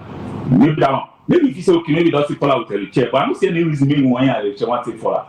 Either because he impact also for making us to qualify for World Cup. Some few mistakes may see because maybe na backdoor persecution you get. Now maybe I may retire. But to me, I know see him. I know it's not supposed to be now. Now maybe we need that experience for the defense. But I know I get one or two issues with him. Sometimes they lose focus when they don't reach when supposed to get that concentrated focus to just man that post. Go lose that small second they lose focus. They just use an goal to enter. You know, like 2 goals like that enter for the qualifications. Especially now with Rwanda. So yes, you know that it was just unnecessary. So I don't know. Anyway, that's another the normal thing. But as it doesn't come out now, maybe they use better place to replace now. The other Frederick guy now don't get injured. I don't know I want to take one, but anyway, maybe you go get to like a quick recovery and all that. And then if you say, okay, Osimhen for captain, no, he never too much like that. I know say they remove him, he go dressing room, issue. That dressing room, man, none of this maybe say he never too outgrown. He still be very mature for all those spaces. So I need that person say he get command of the dressing room. Person say get command for pitch. Maybe get that leadership quality. Now I just listen. I live with friends. He deny that thing just fit. Okay, we don't hear from Williams ADA. Normally, Williams just sit there, they talk because we talk and say every suffer get your own bus stop. Just believe in God. Because now when sugar finish for us, now aunt the loss. You understand? Even person get belle get due date. So we just wait. More know I want to play. Now I want to talk. 11 deputant. More y'all enter 6 shocking omission. Now more look inside the matter. Or Master Basoje they put inside. They got Ogbu they inside. Ryan Lebiosu they inside. They play for Blackburn, not bad. Fisara Bashiru dey inside Italy. Muhammad Usman dey inside. Casemiro dey there. Tochku Nadi dey there. Adam. So this one are deputy. We say they just sit there. They just play as a first AFCON. Salim Fago. You know check that boy. In the 6th try to score some kind of goal. He sit there inside. Now the one where they surprise us now. So Williams, you follow me talk now. Follow me online. I mean for check on. All the name more corner. The players we say the 6th player we say they come up for the list. You tell me now. The one where we say surprise you pass. They scored the announcement. They talk about notable explosion. Now, Okoye not there. Boniface not there. Telemorphy not there. Wait, who not there again? High profile player not. Okay, Aroko Dari not there. Alassane Yusuf, he not there. Uche Crisantos go score against Shelbourne yesterday, he not there. Now, but me, they talk about major omission. Okoye, Aroko Dari, Yusuf, Boniface, Telemorphy, Uche Crisantos, all of them not there. Which of these players now surprise you pass? Say if they tell you say not they, you not go believe.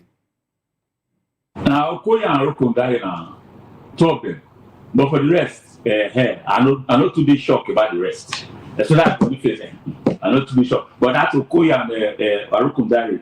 Those ones now, in fact, those ones shock me. I don't see the reason why he not go invite those people because they're still a top form. You understand me? So that one are the only shocking issue. The rest of them justify like no call the rest of them. But these two Okoye and Aroko Dari. You know that guy get better height together intimidating force. You understand? And I don't know why I no call him. And then that Okoye want to see me because I know say the guys supposed to see they perform. You know say he good, he sharp. You know he talk to the carry ball, not to know they lose focus. So a lot of people. So now when you call the see all this thing now, you call the get a reason why you want to blame Nigerian Football Federation. When I go see people who they perform, and I say no. Now go they doctor the list. Now go they try they carve they. But see what about I now know that team now. You say? I know I don't know the team too. I see him. I know that he try reach too. I know that see on that sharp guy, but he doesn't try reach now. I know that try reach now. You know, he need the person just to call that side for him some more. He don't try. He don't try. Now, Sai Samuel, I get that role now, be. Yes, I think that Sai Samuel they want to replace. I know that he try reach now. May just still rest more. Okay, more talk. More sharply run enter magic moment. I beg Williams. Now me and you just sit there the talk. So NFF don't go. They tax Super Eagles now. Make them win this Nations Cup so that we just forgive them. Say we not go World Cup. I talk and I go talk again before. Say as you not go World Cup now. Ibrahim Musa Guzo. If I say I see me I hold on for Nika. I don't know what you go wear that doing out to German because now make us not go World Cup. But now they want to put some kind of pressure for all these boys now. If na English na pressure, but if not Pidgin na pressure. They want to try to give all these small boys now these players now. Say you know must win this one. Say task on day. So me they ask you now. As you not take go World Cup now. We not hear any news say they sack anybody. Nobody come out. All of you sit inside. We see what they go to from Morocco. We say Nigeria. They play Cape Verde match. We play Cape Verde finish. We all win that match. Now they carry that for they do. They play Arasta Rush. They all they flex.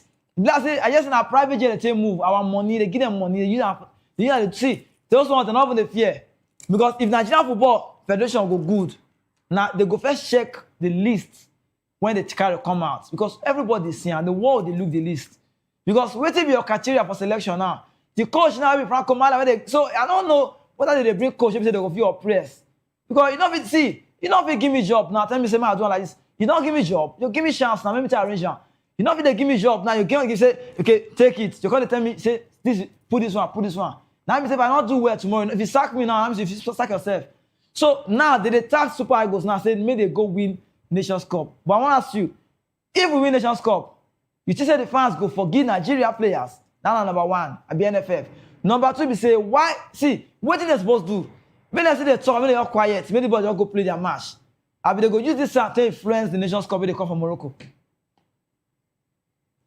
First of all, even if they win the Nations Cup, that issue of saying no go World Cup still in my mind. Yes.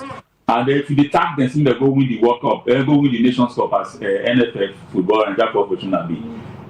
The last match they played, they protest, so I never paid their allowances and arrears. Okay, how far? When I don't settle that part, what to be the encouragement, what to be the ginger when I want to tell us, okay, they know, they go win. Because you know, say, that they be the major cause for this problem. A lot of things they're supposed to be they don't do. Now they spoil the morale of these players. Maybe say they don't play well to let us qualify. You understand? So now imagine a national team player they protest before match, say they don't play match because they never pay their arrears and all those stuff. So NFF, if now want me to win this thing, wanna put everything in place. We go make sure say go make them win the things. They clear up the arrears, make sure say we not get improve a welfare and all those things. And then once we not do this kind of thing, we not for the tax and when they that go sound say everything don't in place, so just got perform. Now see the place where they go host the Nations Cup now Morocco. You know what they happen for Morocco.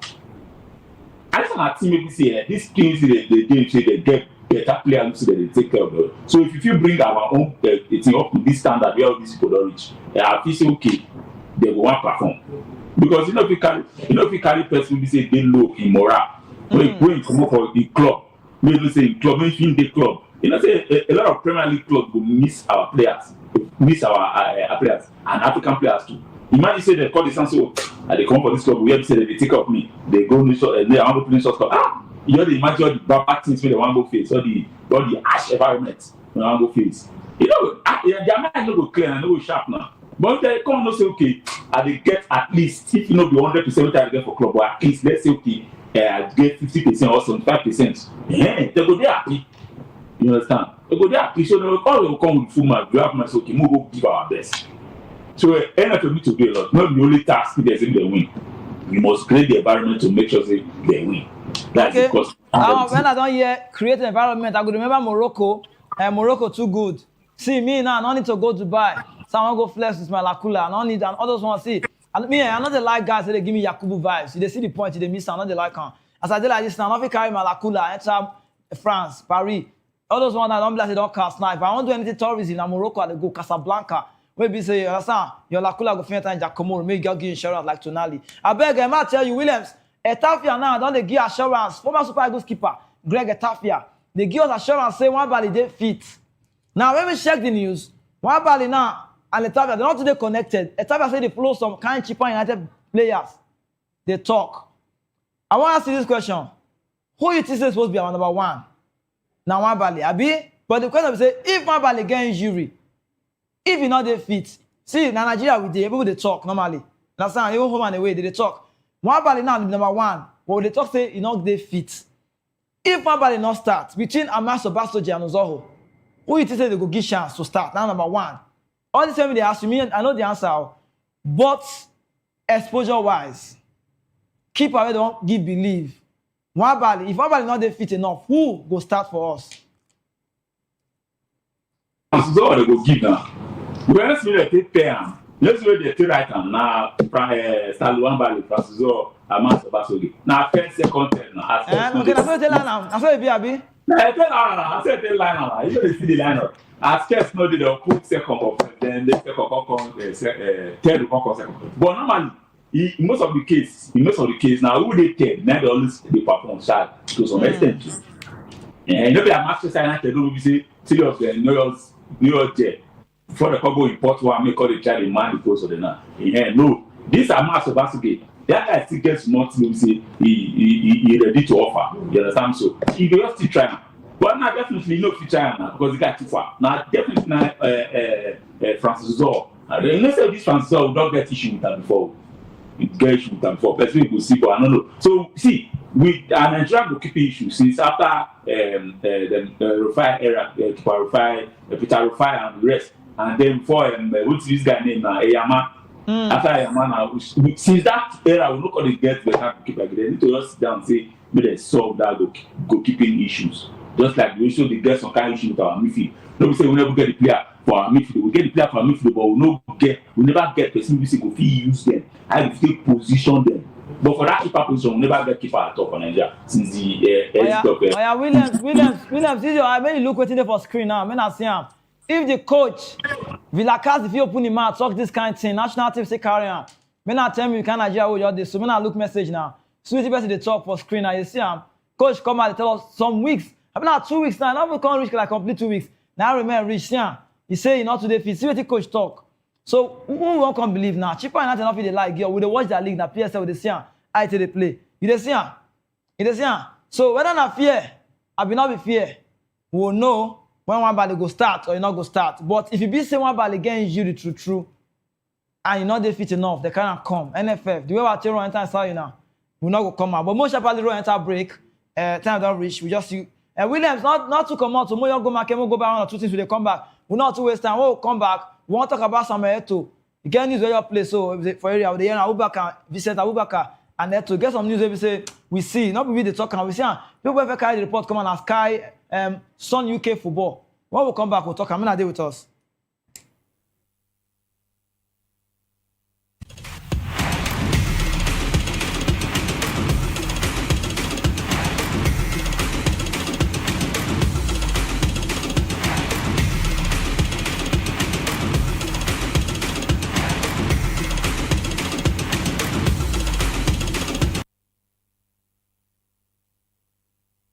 Uyi Osarite is my name. I am a friend of the microphone. I talk and get paid, and I look forward to being in your studios. Voice of the People TV.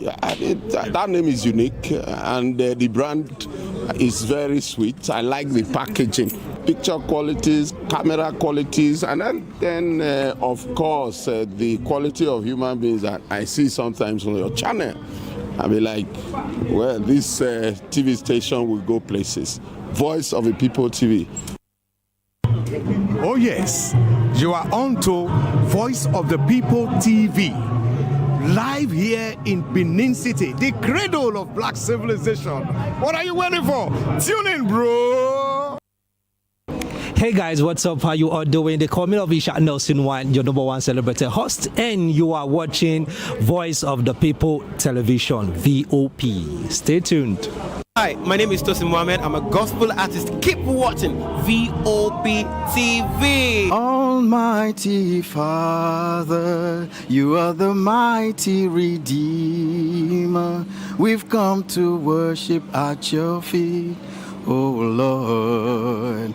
This is Ayotunde Adejimo, chilling with you on the Voice of the People TV.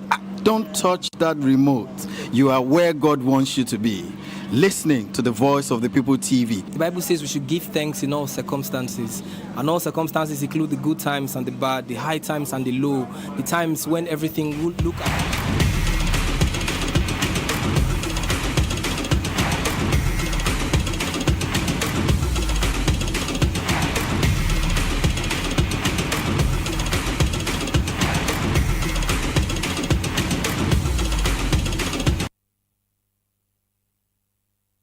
The voice where they come to me, not be voice when I know.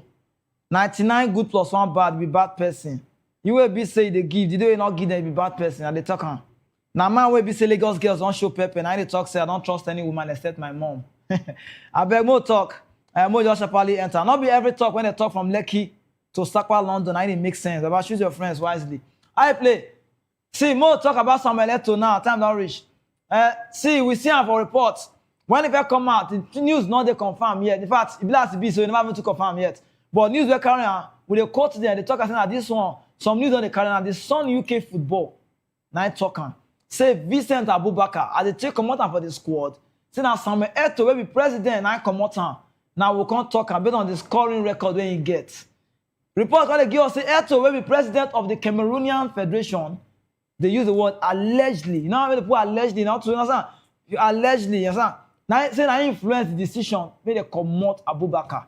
See, this AFCON go sweet. We don't see players who don't come out for the team. Many players don't come out.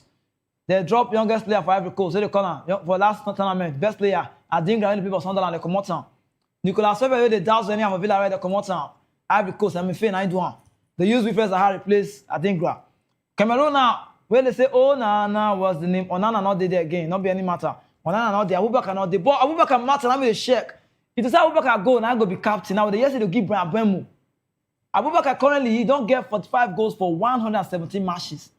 Now the article now called the talk says Samuel Eto'o now come out of the list. You know made the surpassing record. Maybe now 56 goals in 118 caps. I check him. 45. When I do maths, 45, 46, 47, 48, 49, 50, 51. How many goals Abubakar won't score? So when I check the news, I say, if that's not too clear. But if it's not true, Eto'o will be saying a Barcelona legend. Maybe for Chelsea, I don't get joy. So Williams, I know that you don't hear this news. Say Abubakar, the dropper, we know. Say that Eto'o now influence the team. They don't say no one may pass and go record. If they say Eto'o, as he get 56, now Abubakar can get like 51. I for believe the news small. But 45 for Nations Cup. 45. Enter 50 now 5 goals. That's 11. I beg. Williams, now you know this kind of one. I be analyst. If you tell us more. Tell me about this news. I know the Vincent. You know, say the Vincent guy. The Vincent guy now his teacher. Although it's the side. I know that na facial this thing they deceive me. But I know say it's the side. But the guy sharp. If I wait till the team. You now need leadership now. Not be leadership you get. Not be old now. See, you're like old or not old. You see they play ball now. Leadership quality. Yes, that's another funny part of it too. Because my bros now Ronaldo, for 30 years old, is still sharp. See they score. So I see no reason why he will possibly come out. If person see they fit. One thing about me say -8. If he fit see they deliver, and no wahala. But now we say the guy say deliver. And let to simply not put as alleged, say, now what's 9 talk. And we say this corruption for African football, this corruption for Africa is dangerous and it's eating deep into our football. It's too bad. That's why they say a FIFA now, they always get issue with Africa. This it's very bad. I don't want to progress now. Why you go see person who say, and the last African competition, he tried to perform for them, go. He performed well, and I am moving him. Experience for attack. Maybe say nice for your captain there. Give me reason why because the guy he never dropped phone for one day. So as they remove him, I'm surprised say he didn't know day. I was very surprised. But for now, me I'm not surprised for that one. Although he don't try to team himself for travel sport, talking. But he that one not too surprise me. But for this Vincent Abubakar come down, I surprised me fast. I know go lie. Now I say okay because you know I may break your record. You are a bad person. Okay, William, if you look AFCON for the sake of nation, you know let them play. Wait, if you look AFCON now, who is say go win now?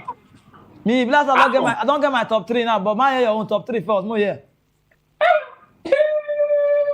Okay, my point top 3. My use for the sake of say national interest sake. I be Nigeria. My start with Nigeria first. No. I don't want that one. Tell me based on tell me, see, they will show you for screen.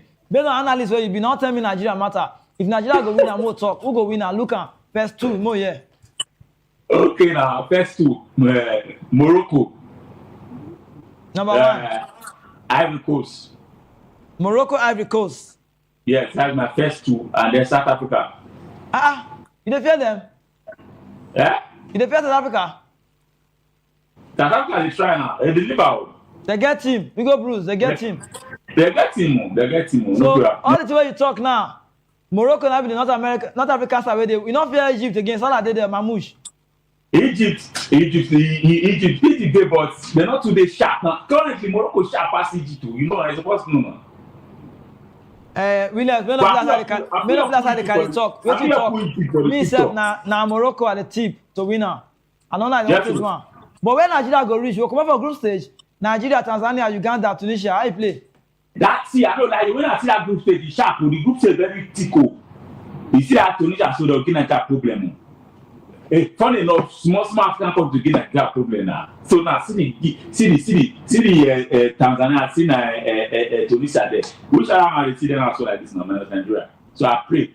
Nigeria will come and second try, we will qualify, but if we not top that group, I know like you sincerely. But if we top the group now, miracle. Just I don't tell you the truth. We top the group now, miracle. But I know so we qualify, but that's bad. Okay, now so you talk, we not go World Cup. Me not looking ready for a World Cup group for Group C. South Africa did there, we fear them, now you're different. But Zimbabwe did there, Lesotho did there, Benin did there, Rwanda did there. We are not get result now. You don't now so they talk now. Nigeria, Tanzania will come out there, will be there. Nigeria, Uganda will be. Now so we talk. See, I better ask you, they see the fears. And we don't lose our fear factor. Let the fears again now. No be small Gabon follow us drag. No be small these people follow us drag. Yeah?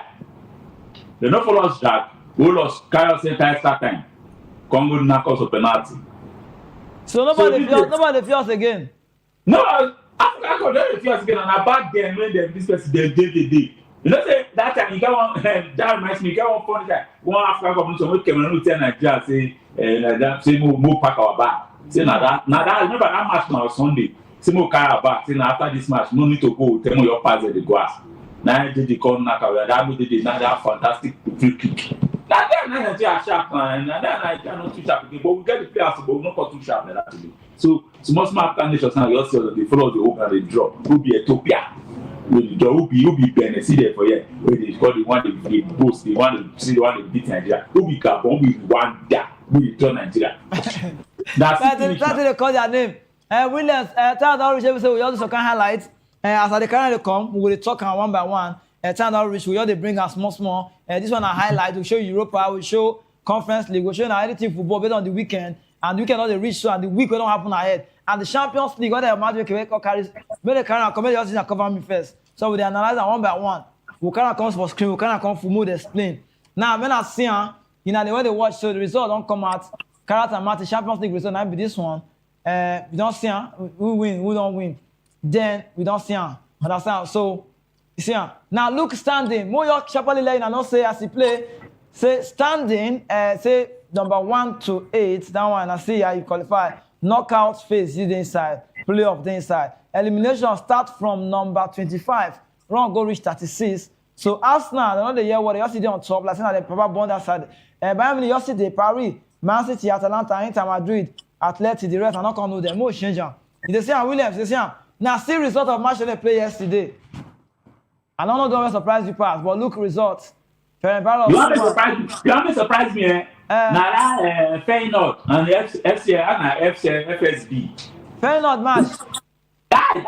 That match, it surprised me. I wonder how Feyenoord they lose that match. But the momentum they will take FCNB and Bucharest now Romania.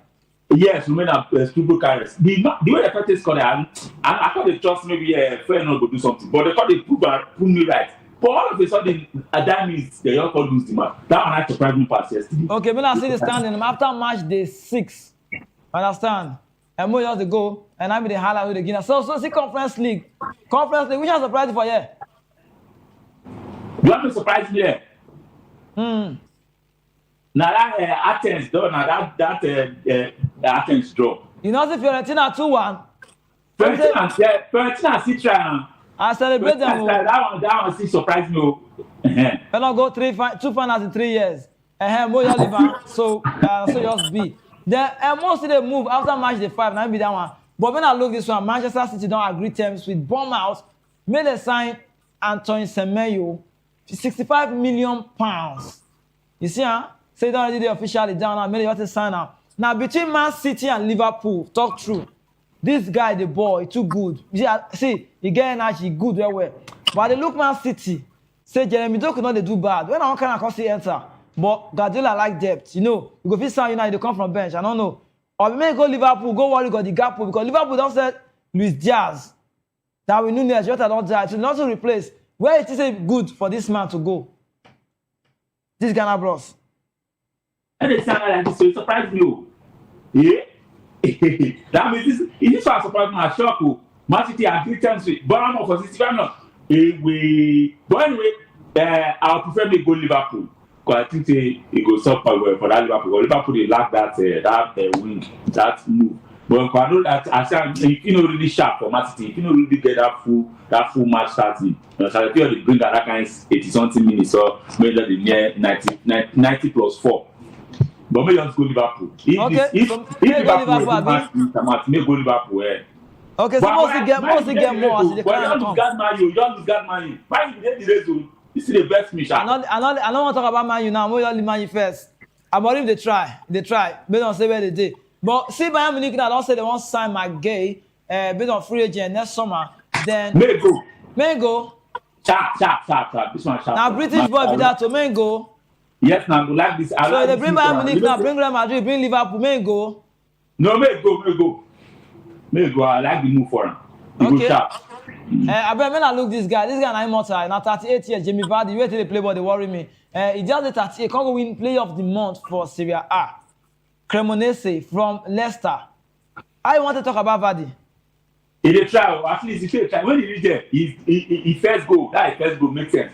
And then for this age, you see the deliver. And he faced the leader attack for club. And since when you go, they don't say that Cremonese they tried before. Now I don't go to make the attack.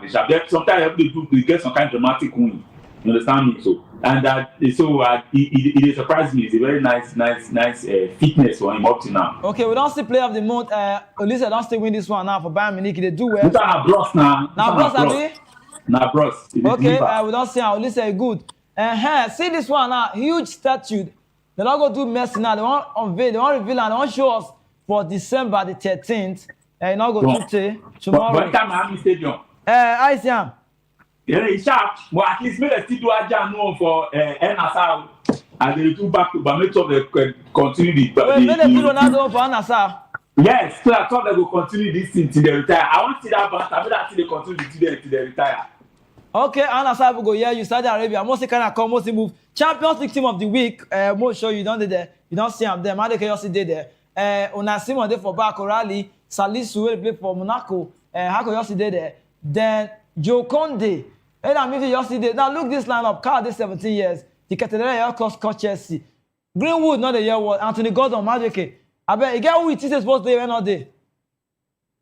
Very confirm. That Greenwood. That say Greenwood no dey now for best. Yeah. Like say Greenwood no dey now for best. This one is carry sharp. Yeah, this one they carry on. Okay, you like him? Yeah, it's sharp. Okay, this one not be Nigerian FF list, not be Super Eagle. What did they like again? More show you. I bet see this one now. Jabi Alonso matter and job on the line. They watch the days. They just they watch that match. Because they just as they feel replace us. They didn't want to come back. I don't know. But if they let Jabi Alonso go, they don't get fallout for backroom staff. Not to like and get. They say not get everything it take to manage quality. I beg. You need maybe they come back, or maybe just find that coach, or maybe give Jabi Alonso some chance. No, because this thing now Madrid need a person who will come to rescue them, put there. If not, then them fail to rescue them. We come back. Prefer after saying you don't go back to Madrid, may just go on. If you don't already, because you don't go saying go rest since. When I got to Cameroon saying already, but if you don't already, I prefer me go try another league. May not go bear what you don't do, Abi. Yes, maybe Madrid go look for better person if they don't want Alonso, because Alonso not the try. as big as Madrid. Wetin dey sup now? They lose back to back. It's bad now. Okay, more just go some kind of highlight where you see there, more just flip and enter your screen. See this one now, kind of come. Let me just cover me like this. Deco, they walk. See, I beg. Tell me, we need to come out. That will be the last time we talk. May not look this kind of news. Abdelkarim Hamza. See where Oyibo eye they go. We go visit Deco. Make Deco look inside Beyond Limit. I mean, may you look inside MPFL. May you see one boy we like. Impossible. If they carry this answer for hair Ali, yeah, it's possible now. Nothing is possible now. It's very possible. But this one a very good move for the guy. If this thing feel sharp for him, it will be very, very impressive and in fact, I clap for this one. It makes sense. All right, William, smart tell you, stand out rich, your present, stand out rich. Thank you so much. If you're not there for the show, it's not to make sense today. You try, you finish out. If they give you a chance, you go boss everywhere. Thank you so much. We go do them again. We'll come back next week Friday. William, thank you so much. God bless you. I do too. Now, so every good story get your own bad parts. Not wait until something do you before you start to thank God. Remember, sleepers will get belly, get your own due date. Everybody say the day behind the scene. I say, I'm thinking, I'll get the news when they come. At that time, now 12 p.m. They call it midday news. People wait for the back. If not call that name, if you the verse now, I see could they do production. Not call no. They do this one. Collect time. They not give you an answer now. All the DVD, you're the smart. I say your game enter. God go bless you now. Paul, you where they do best in sound. I be upstate the record now. Thank you so much. Afis Ogubanjo, Sonny will get level, producer extraordinary, I play. All of you now. Back way, I see you. I hope not to you will come. I don't reach, I won't come out. Who you see there again that time? You used to shout. I mean, God go bless now. We'll do it again, we'll just return again. My name is Nakizike, me na your day.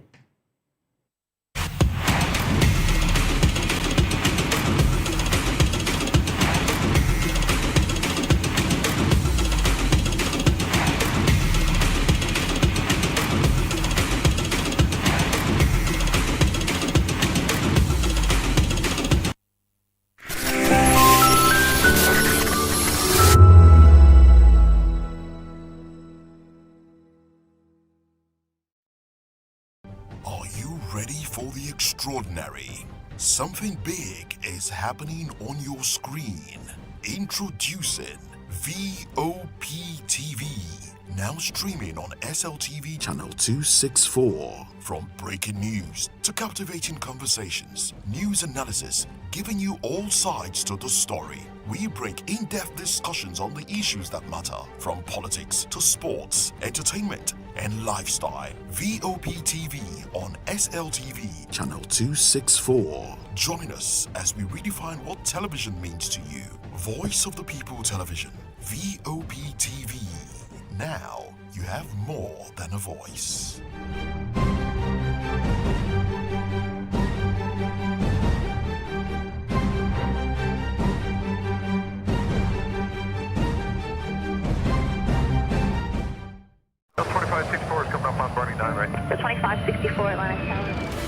What happens in the hush behind hangar doors? Who signs the papers that gamble with lives? Which truths were grounded before they even ever had wings? If you've ever buckled a seatbelt at 30,000 feet, if you've ever stared out of that tiny window and wondered who's really in control of the skies, it isn't just flight, it's power, it's politics, it's pressure sealed in steel. We're peeling back the clouds from runway risks to sky-high secrets. We're diving deep where most dare not to look. Aviation Scope, every Sunday at 7 p.m. only on Voice of the People TV. We don't just report, we reveal. We don't just ask, we uncover. Because when it comes to the skies, ignorance is turbulence. Aviation Scope, the sky isn't the limit, it's just the beginning. Welcome to the locker room, the home of football talk that matters. I am Jerry Upholds. Join us every weekday, Monday to Friday at 5 p.m. Nigerian time, as we share the hot takes and hot debates in the exciting world of football.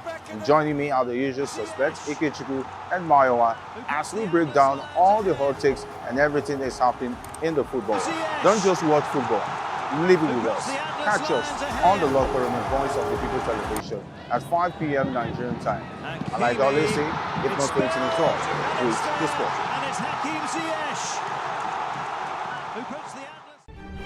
In a world where power shifts with every headlines, news breaks and events happens, We bring you unbiased and explicit information on politics, economy, and state of the nation. We break down the chaos. Facts, not fluff. Truth, not spin. We discuss not just politics, but a glimpse into the future. Join Moses, Chukuma, and Fina on Voice of the People TM. Voice of the People Television. Now you have more than a voice. In a world where truth is the ultimate power and opinions scream the loudest, it's time to wade through the noise. Hunger no get tribe! Hunger no get religion! And scan the human interest and trending topics that matter. Stay tuned to The Issues, your plug to the stories making the buzz, from politics to science and technology, social justice, and more. Let's tackle the tough questions and expose the truth. The Issues, on Voice of the People Television, Mondays to Fridays, 8 to 9 p.m. The Issues. Don't just react, understand. Join us as we drive into the world of politics through insightful interviews with prominent political figures, both serving and former governors, ministers, senators, legislators, party chieftains, activists, and analysts. Get first-hand information into the decision-making processes that affect our daily lives. Highly engaging one-hour program that brings political discourse into focus. I am Chukwuma Okoro. Political Lens, Monday through Friday, 6 to 7 p.m. Join us. To know the happenings in the maritime sector, join us on the program Maritime Frontiers on VOP TV as we discuss key areas in the maritime sector, from aquaculture, maritime transportation, maritime labor regulation, oil and gas exploration, ferry and passenger insurance, marine pollution and prevention, port operations, and lots more. Maritime Frontiers, exploring Nigeria's blue economy. The red carpets, awards, the razzmatazz, music, fashion, interviews, and more. Spotlight on Voice of the People Television. Let's feed you with all the juicy stories in the global entertainment space, bringing you the glitz and glamour as they hot. Stay tuned to Spotlight, 1 p.m. Monday to Friday. Spotlight on VOP TV. Entertainment like never before.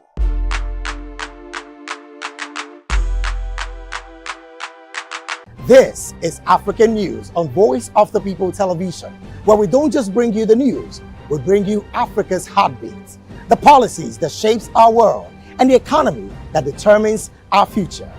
African News on Voice of the People Television. Stay with us.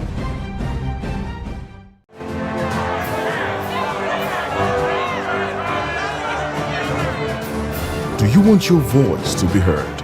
Do you know that you matter in the scheme of things?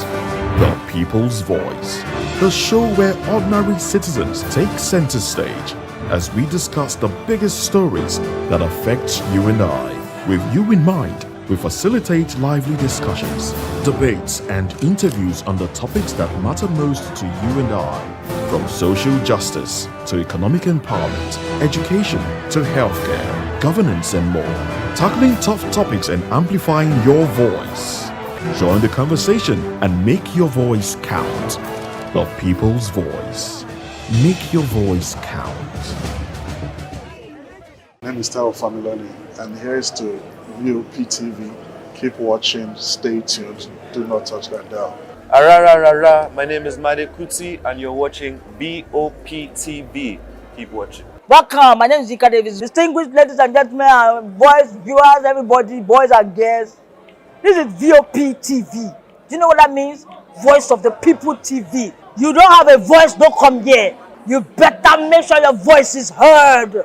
Hello there, my name is Damilola Ogunsi, also known as the Goldfish. Hi, my name is Chike Bright Emmanuel. I'm an actor and a filmmaker. Hello peeps, my name is Yomi E. Adejumo. Hi everyone, I'm Paul Utomi. Hi everyone, my name is Stacey Benjamin, and this is Voice of the People TV. I need you to keep it locked to VOP TV. See, are you looking for good entertainment? You want to get good movies, good music, politics, talk shows, sports and entertainment. You really want a channel that gives you everything you need without you having to run around. VOP is where you are. That's Voice of the People. If you're not listening to this, you're not one of us.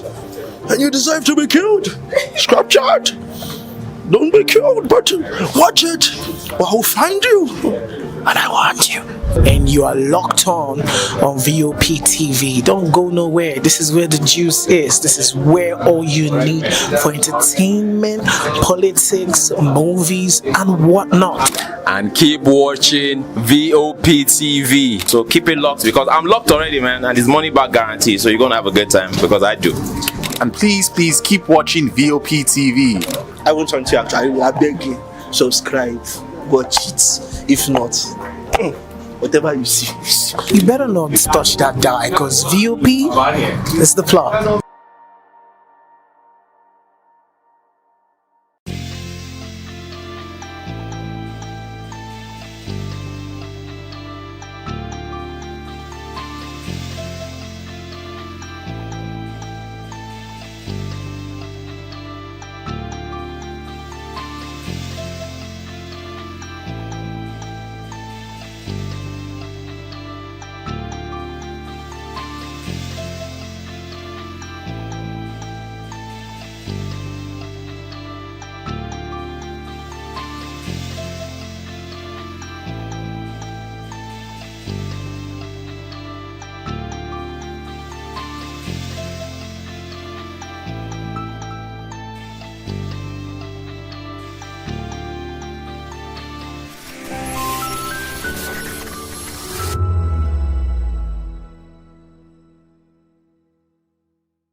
This is African News on Voice of the People television, where we don't just bring you the news, we bring you Africa's heartbeats, the policies that shapes our world, and the economy that determines our future.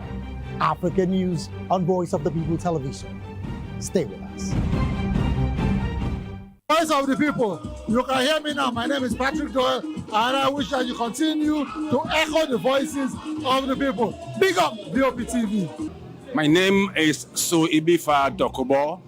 Please keep watching VOP TV. Hi, my name is Kwekumali Ikenda Onyekwena, and I am with the Voice of the People TV. Now, if you're looking for the veritable channel for information, politics, robust discussions, you don't need to go far. VOP has you. VOP will always have you. Thank you. Hi, my name is Patrick Diabwa, aka Ibani Chuka, Amayanabo the Eagle King, and you are watching VOP TV. Stay with us. 2564 is coming up on Burning Down, right? 2564 Atlantic. What happens in the hush behind hangar doors? Who signs the papers that gamble with lives? Which truths were grounded before they even ever had wings?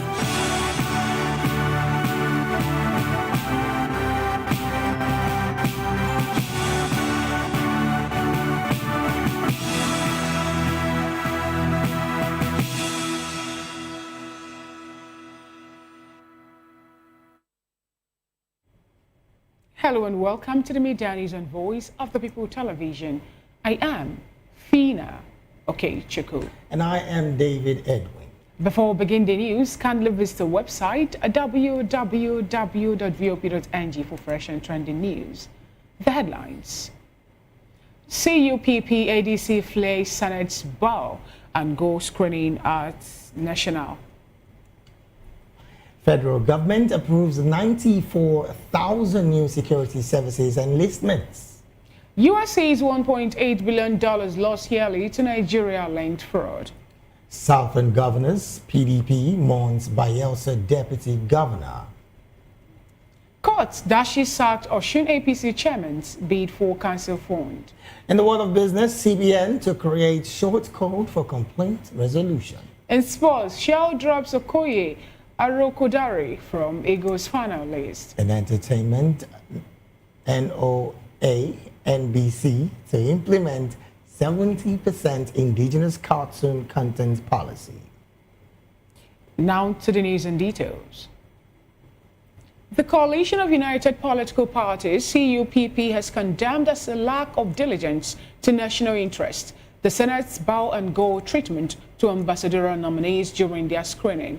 Among the beneficiaries of the matter, Reno Mokere Femi Fani Kayode and former chairman of the Independent National Electoral Commission, Professor Mahmoud Yakub. According to the CPP National Secretary, Peter Ame, the bow and go treatment given to these nominees is a glaring display of the Senate's lack of commitment to diligently address issues of national interest and security. It stated that the approach reveals a troubling spinelessness in pursuing due diligence and accountability to Nigerian people. Also, the African Democratic Congress ADC said the Senate trivialized the ambassadorial screening process by allowing several nominees to simply take a bow and go during Thursday's session. According to the ADC National Publicity Secretary, Bolaji Abdullahi, the Senate's handling of the exercise undermined the seriousness expected when selecting individuals who will present Nigeria internationally.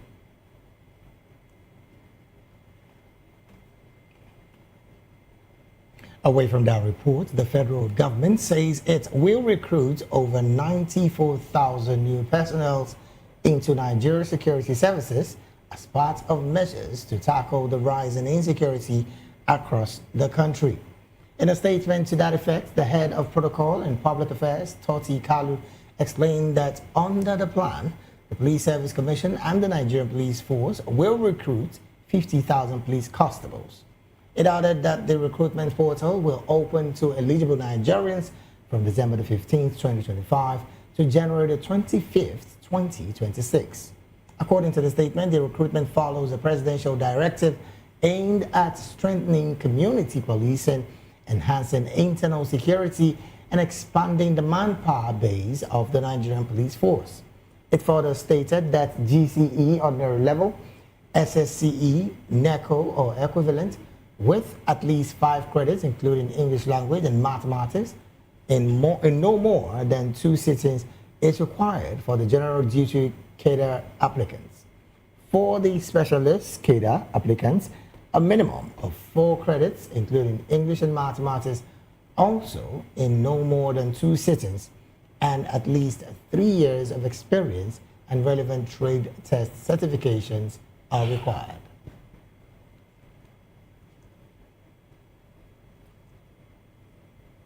In another development, the Minister of Foreign Affairs, Yusuf Toga, says that Nigeria's internal security challenges cannot be separated from wider regional crisis, warning that instability in neighboring states directly fuels insecurity at home.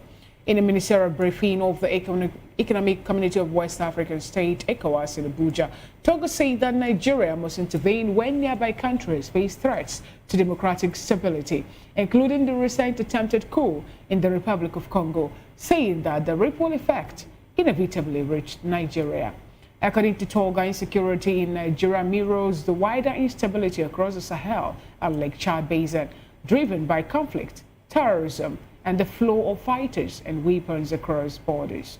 Against this background, he said Nigeria will not be doing itself any good if it does not help Benin Republic in tackling its problems decisively, although Nigerians are asking why we didn't see such swift movement also in likes of Mali, Nigeria, and Burkina Faso.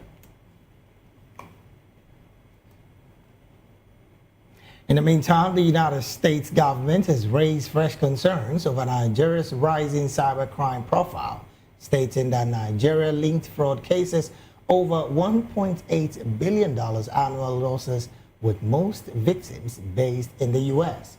Speaking at a public presentation of the Nigeria Cybercrime Assessment Report in Abuja, the director of U.S. Embassy's International Narcotics and Law Enforcement Affairs Office, Dr. Douglas Gray, said that Nigeria now ranks 5th globally among top sources of online fraud. Gray explained that the assessment, which is funded by the U.S. Department of State, aims to strengthen Nigeria's ability to fight cybercrimes while protecting citizens both at home and abroad.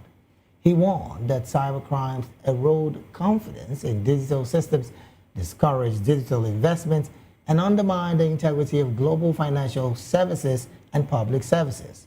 He added that given its global nature, the actions of criminals in one country can inflict heavy damage on individuals and businesses all around the globe.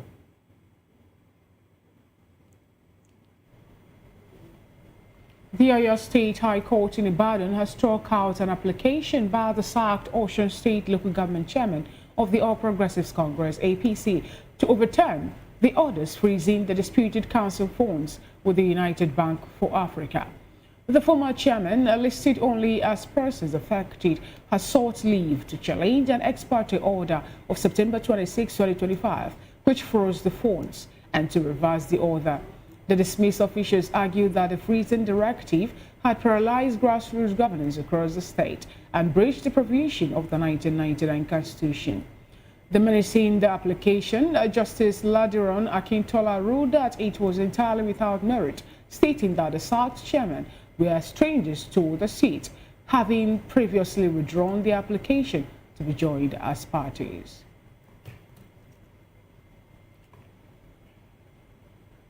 Moving on, the Federal High Court of the Federal Capital Territory at Gwarinpa has remanded the former Minister of Labor and Employment, Chris Ngige, in Kuje Prison. Justice Maryam Hassan issued the remand order after the erstwhile minister pleaded not guilty to an 8-count charge that the Economic and Financial Crimes Commission, EFCC, referred to against him. The court held that he should remain in detention till Monday, when his bail application will be heard. Ngige, who was in the office of the minister from November 11, 2015 to May 29, 2023, is facing trial over his alleged complicity in contract fraud totaling over 2.2 billion naira.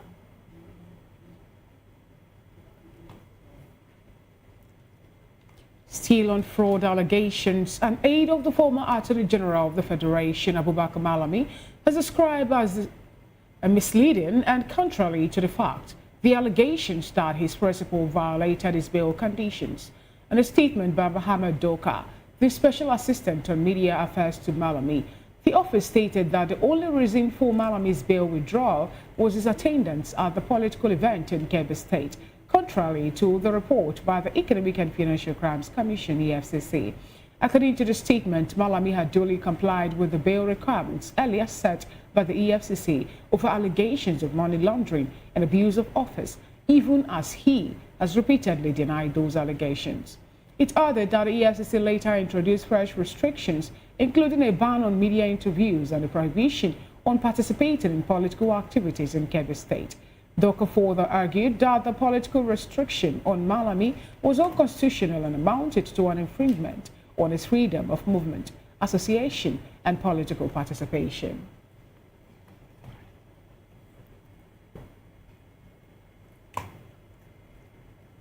Moving on to other stories, the Southern Governors Forum has mourned as shocking and painful the passing of Deputy Governor of Bayelsa State, Senator Lawrence Ehujapo. Ehujapo reportedly slumped in his office at the government's house in Yenegua and was rushed to the intensive care unit of the Federal Medical Center, where he was later pronounced dead. In a statement, the Ogun State Governor and Chairman of the Southern Governors Forum, Dapo Abiodun, noted that Japo collapsed during official duties and had apparently defied illness to serve the people of Bayelsa State.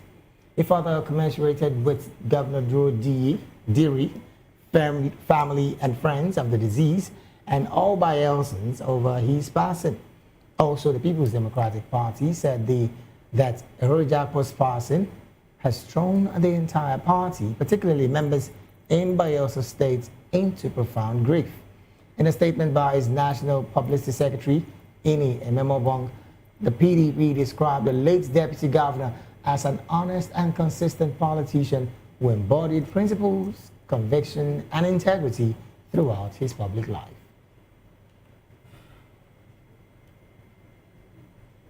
The Nigerian Immigration Service, NIS, has announced a temporary service disruption on its passport digital platform for routine maintenance. A public notice on its X handle stated that the maintenance will run from 12 a.m. on December 12 to 6 a.m. on December 14, 2025. It added that during this period, users will experience temporary service interruption, slow response times, or limited access to selected NIS passport services. According to the statement, the exercise is aimed at enhancing system performance and improving overall user experience. The NIS further urged users who require assistance during the maintenance period to contact its support team via email or through its official social media handles.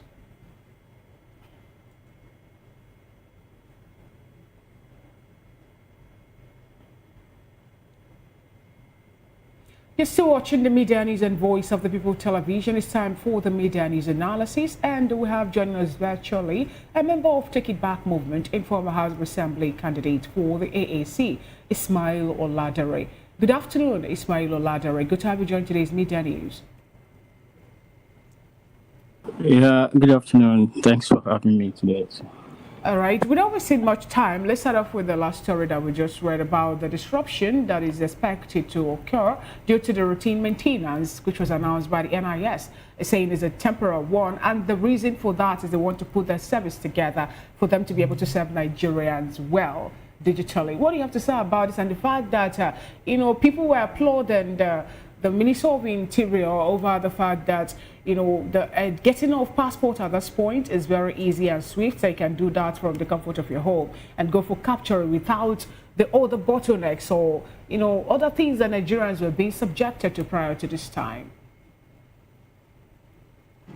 Yeah, I feel like, for every good thing this administration are trying to do, the problem is always the fact that they don't see it to the later. Like when this administration came in and, they roll out this new passport platform, and, of course, a lot of people were, commending the initiative and, testifying to the fact that it is now very smooth and easy to get and all of those things.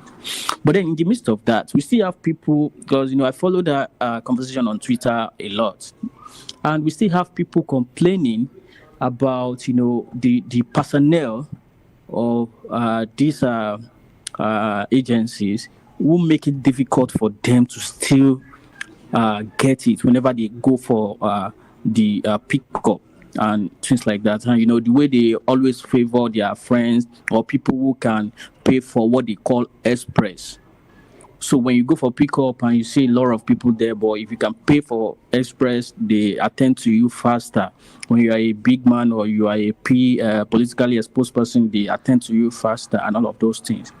So I said that to say that when we have a new things, initiative like this that are 2025 compliant, and people are praising you, you need to now go down to your own staffs to see those of them who are making this initiative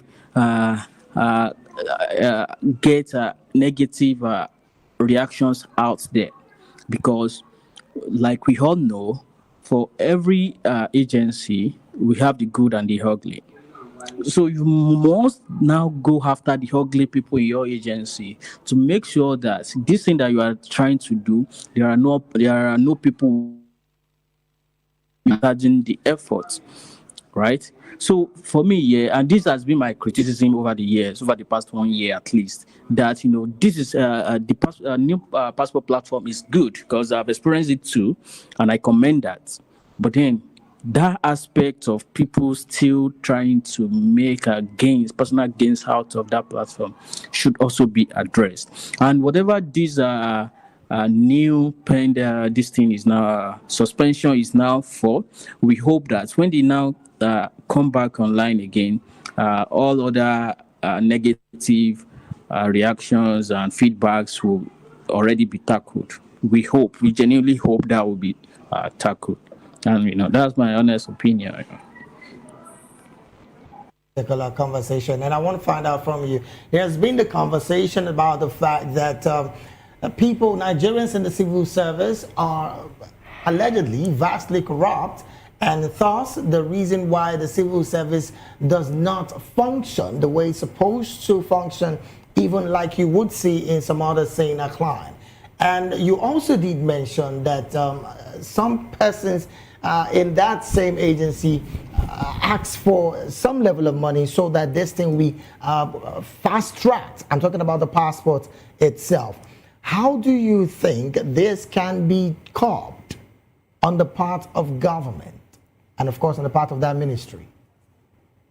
Yeah, I mean, this is why for every trouble or every problem Nigeria is going through, I always try to refer people to our own party manifesto. That's the African Action Congress manifesto, because there is literally none of the problem facing Nigeria as a government or as an institution that we have not talked about how to provide tangible solutions to all of these problems. Regarding civil service or civil servants and the corruption therein, which to a large percent is responsible for all the malfunction in Nigerian governance, right? We've extensively and espoused our ideas on how to tackle this problem. Number one is to, digitalize every aspect of our MDAs, ministries, departments, agencies. We must digitalize every aspect of their functionability, right? Like, for instance, the issue of ghost workers. We made mention that there should be a retina scan in offices, all of the offices of our agencies, such that if you can't do a retina scan, you don't have access to any office. When you are being paid, if you cannot use your thumbprint, you cannot be paid. This eliminates the issue of ghost workers by 90%, right?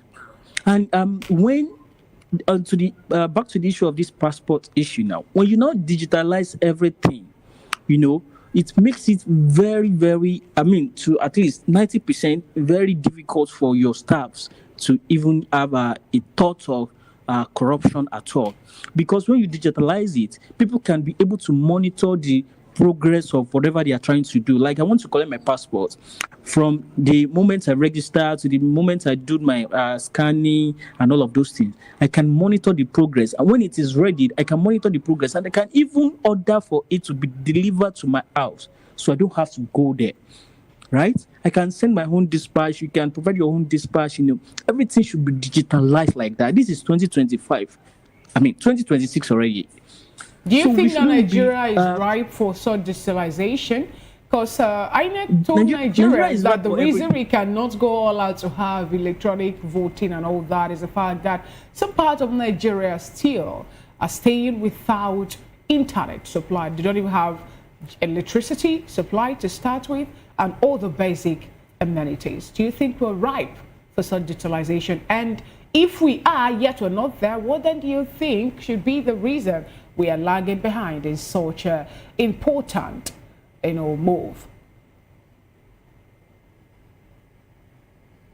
Go to that aspect, because when people say Nigeria is not ripe, what they are really telling you is that Nigeria government is not ripe.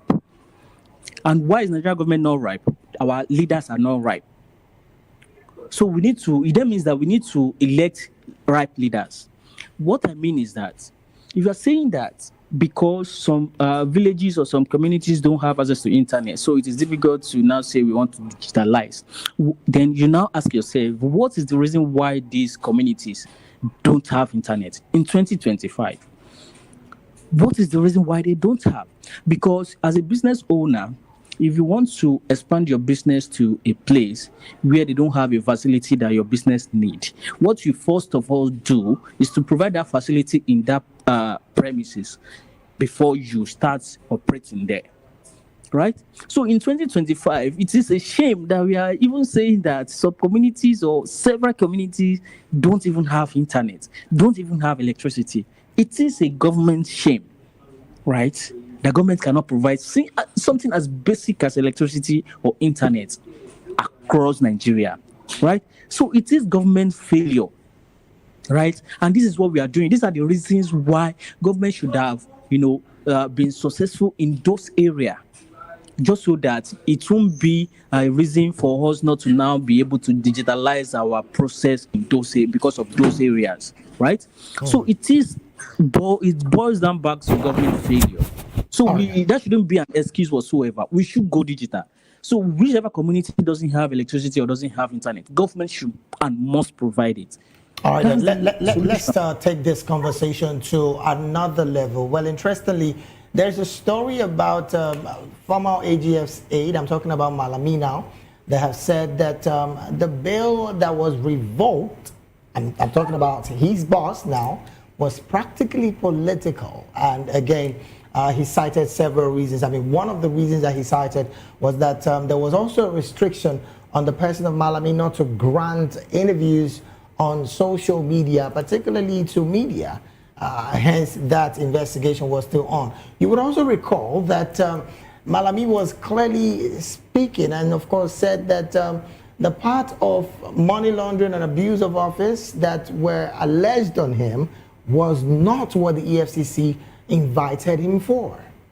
But questions are being raised. If you are not being invited for this kind of conversation, why is your passport still with the EFCC? But then again, let's talk about the revoking of his bail conditions. What do you make of it?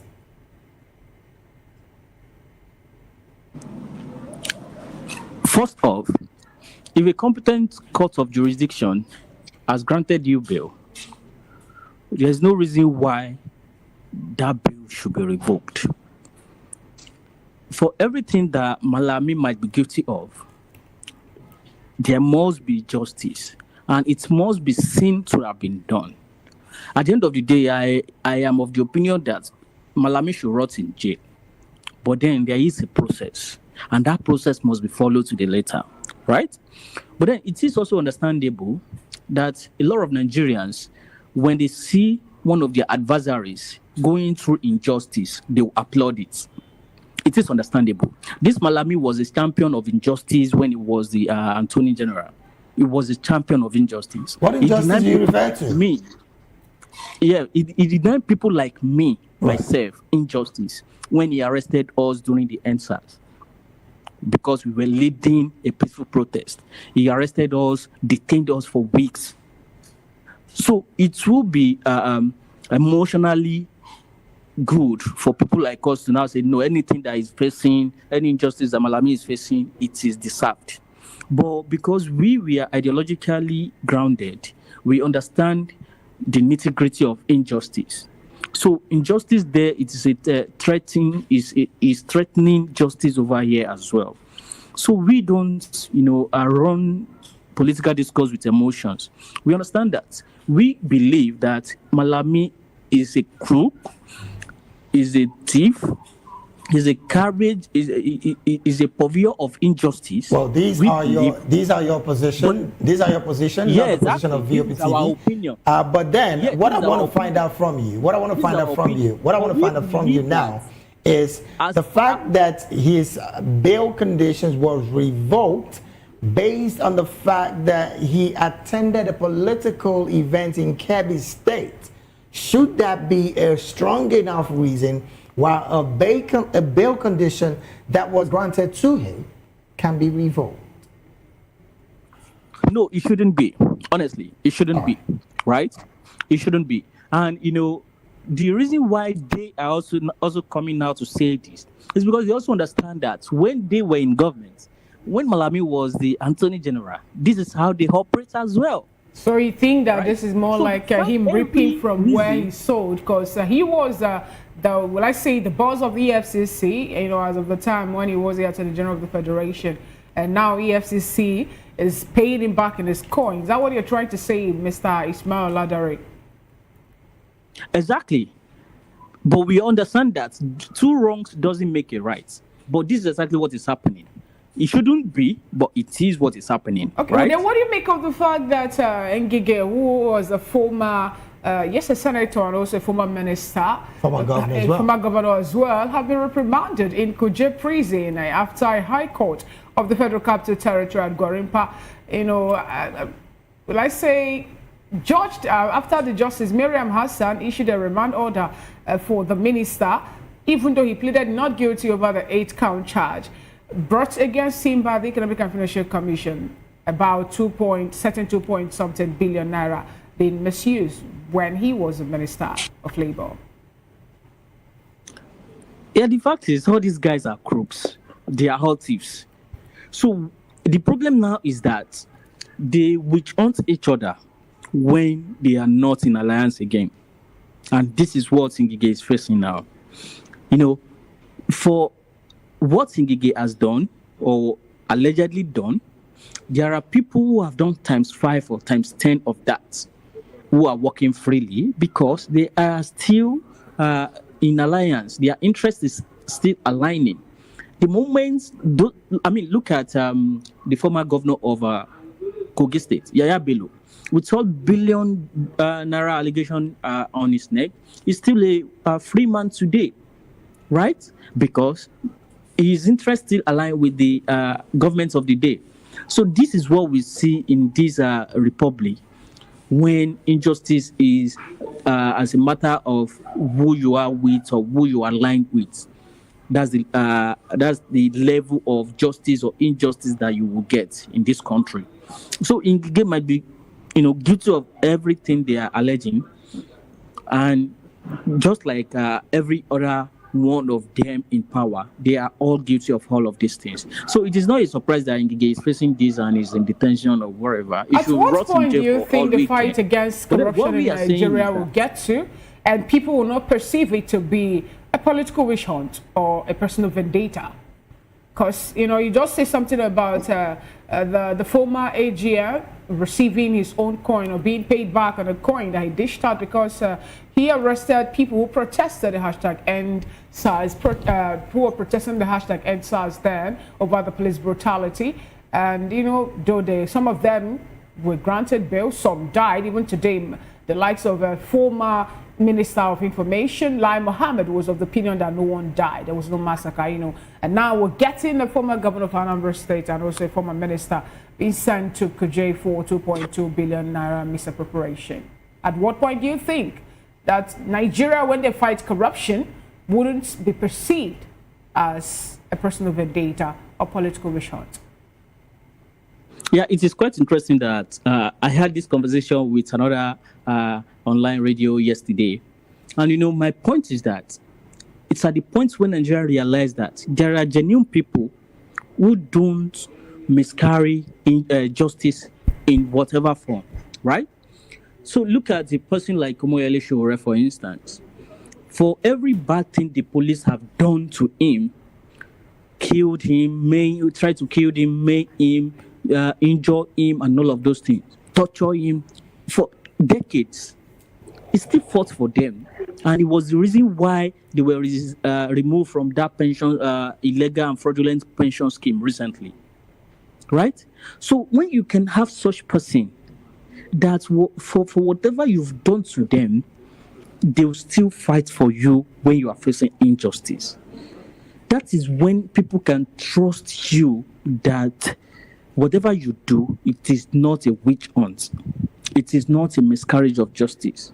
But until we have such people in power, there will be no trust between the government and the people. And for every good thing you try to do, people will see you as doing it for the wrong reasons.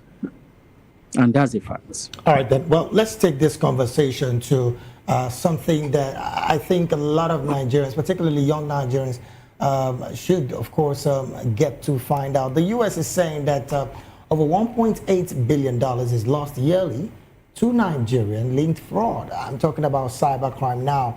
And interestingly, this is coming from a presentation on cybercrime assessment report in Abuja. Now, the director of the U.S. Embassy International Narcotics and Law Enforcement Affairs did say that Nigeria now ranks 5th globally among top sources of online fraud. What's your position with these kind of conversation? And you know, in this part of the world, we call it Yahoo Yahoo, as it were.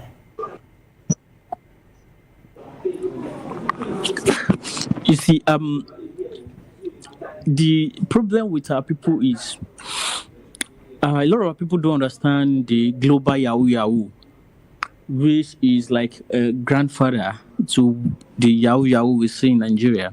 Firstly, this is not in any way defending the internet fraud going on within our youths in Nigeria, but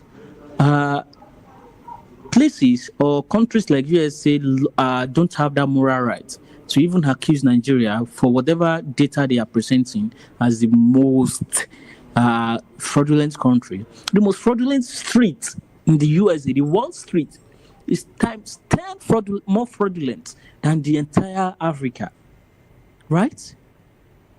So this is saying that as far as we understand that there is a widespread and prevalent level of internet fraudsters that we call Yahoo Yahoo in this part of the world. There are times 10 such syndicates in the USA alone, in a street called the Wall Street alone. Well, I like the fact that you have said, you are not validating these acts of cybercrime. But what I would want you to clearly talk to is the fact that Nigeria is ranked 5th. And then my question now would be, how can the government do better so as not to continue to progress in error? Because this, we would want to say it's not a child's play. It also would be affecting our global perception, don't you think so? So how can we navigate this particular situation and bring it to book?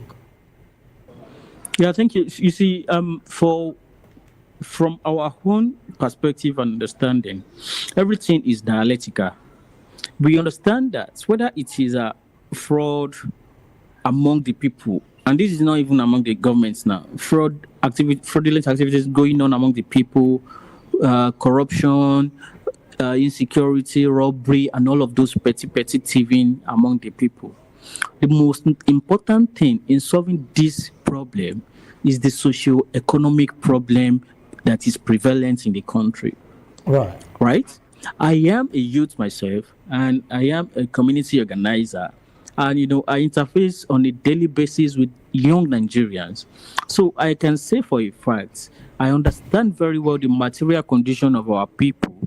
And it is important to understand why people commit crime, why young people are going into fraud, why young people are going into internet fraud. And it is our government's inability to provide a justifiable social economy that can, you know, make our people productive and can make them utilize their ability, their capacity, and their talent to better their own lives. So they don't have that enabling environment to thrive. They had to, you know, and it is a psychological human behavior. They try to look for every available means, whether it's prostitution or fraud, to survive. And this is what is happening. So you can't, dialectically speaking, you can't not clamp down on fraudulent activities. What you must do is to attend to the major reason why this is now seen as, because if you go into communities in Nigeria today, people don't even see Yahoo Yahoo as a crime anymore. They talk about it freely. They see you are not into it and not making money. They see you as a somebody who doesn't have brain. You don't understand what you should be doing with your life because it is now being glorified, right? So you can't clamp down on it because it is more like a culture now. Okay. What you must do is to provide alternative economy for the people so that they don't see that as an alternative.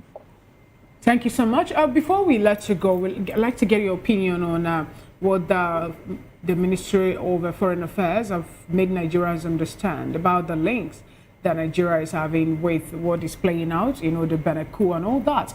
In the words of Toga, Minister of Foreign Affairs, he says that Nigeria's internal security challenge cannot be separated from wider regional crisis, warning that instability in neighboring states directly fuels insecurity at home. And, this comes as Nigerians are reacting about the swift movement of the Air Force and also soldiers, foot soldiers, into Benin Republic to help quell the coup that some military personnel decided to carry out.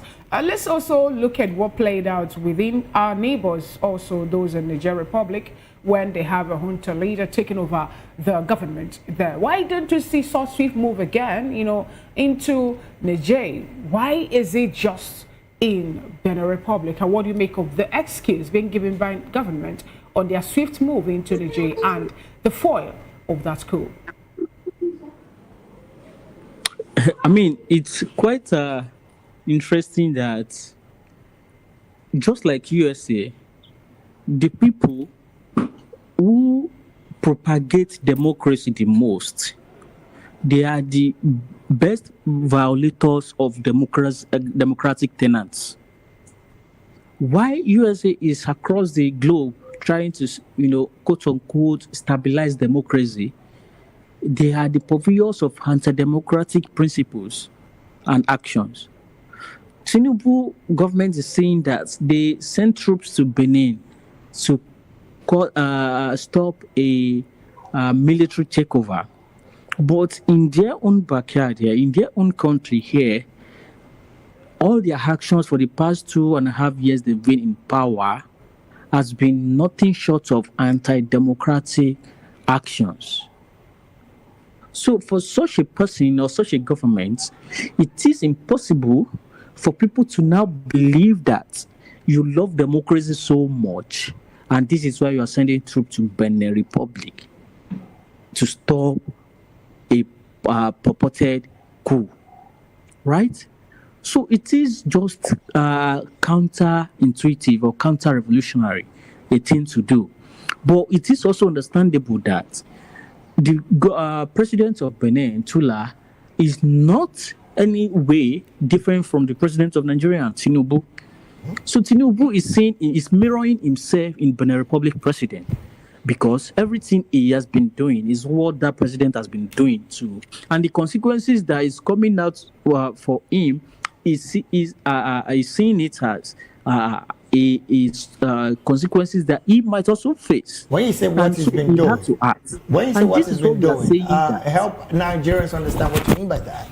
You did say what the president of Nigeria is doing is what, of course, the Benin Republic president is doing. What exactly do you mean by that? Talking about their policies and the dividend of the so-called democracy they are bringing to their people, right? So this is what I mean by it. They are doing almost the same thing. They are making life miserable for their people, right? And we've also heard from our close allies from Benin Republic that most of this, just like the one in Guinea-Bissau some weeks ago, is even a more planned and orchestrated attempt by the incumbents not to leave power, because their presidential election is in 4 months away. It's 4 months away, right? So they are doing all this to destabilize the whole electioneering processes. And whatever is now the case or whatever is right, we believe that they don't have the interests of the people at heart. Whether they are propagating democracy or coup, they don't have the interests of their people. All right, then. Thank you so very much, Mr. Ismail Oladare, member, Take It Back movement and former House of Assembly candidate of the AAC. Thank you so very much for being a part of this conversation. Thank you for having me. Have a lovely day. You too. But we also have to state here that the position of our analyst is not the position of Voice of the People Media as a station. We'll take a very short break right now. When we return, Edo residents urge government to regulate December public gathering. These and more we'll be bringing to you after the break. Please stay with us.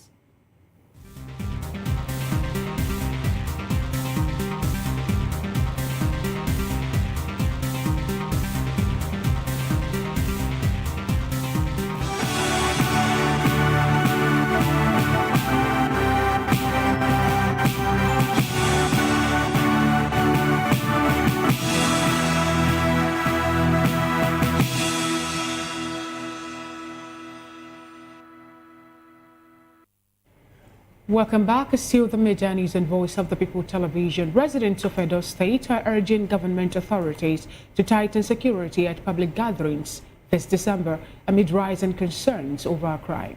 With report of theft, violent clashes and other criminal activities, residents fear large festive events could become easy targets if adequate measures are not enforced. Voice of the People's television correspondent in Benin City, Rhoda Johnny has more in this report. Authorities to regulate public gatherings this December, citing growing concerns over rising insecurity in the state. Community members warn that large events and gatherings could become targets for criminal activities if proper security measures are not enforced. I cannot say because of insecurity that events should not be held. The government should do their best providing security. So like in other parts of the nation that the short schools is not the best. What will happen to our children are their education. So the government should do a lot of work in order to provide security for large gatherings. It is the responsibility of security agents to make sure they keep the environment safe. What I expect the government to do and every citizen is for us to be vigilant. At this critical time, we cannot leave the issue of security in the hands of government. We should all put our hands together to make sure our environment and our society is safe for us to live in. According to locals, recent incidents of thefts, violent clashes and other criminal activities have heightened fears, particularly during festive periods when public gatherings are more frequent. Many residents urge both state and local authorities to step up security and ensure that events are closely monitored. I don't think it can be entirely stopped because some gatherings are gatherings for happiness, like marriages and other celebrations, baby dedications and all of that. So I just feel that the government should put a curfew that no gathering should be above 6 p.m., 7 p.m. and it should be security tight, and it should also be a place that people can see each other, not in hidden venues too. Or you can do a closed door activities where you are very sure that nothing can happen to you and your guests in that particular place. Authorities are yet to release an official statement, but residents insist that early intervention is necessary to prevent incidents during the busy holiday season. In Benin, Rhoda Johnny, VOP TV News.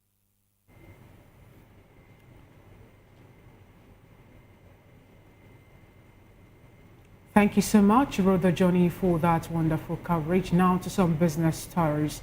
The Central Bank of Nigeria, CBN, says it is working with the Nigerian Communications Commission, NCC, to create an industry-wide short code that will enable consumers communicate with their financial institutions anytime, anywhere, with or without internet access.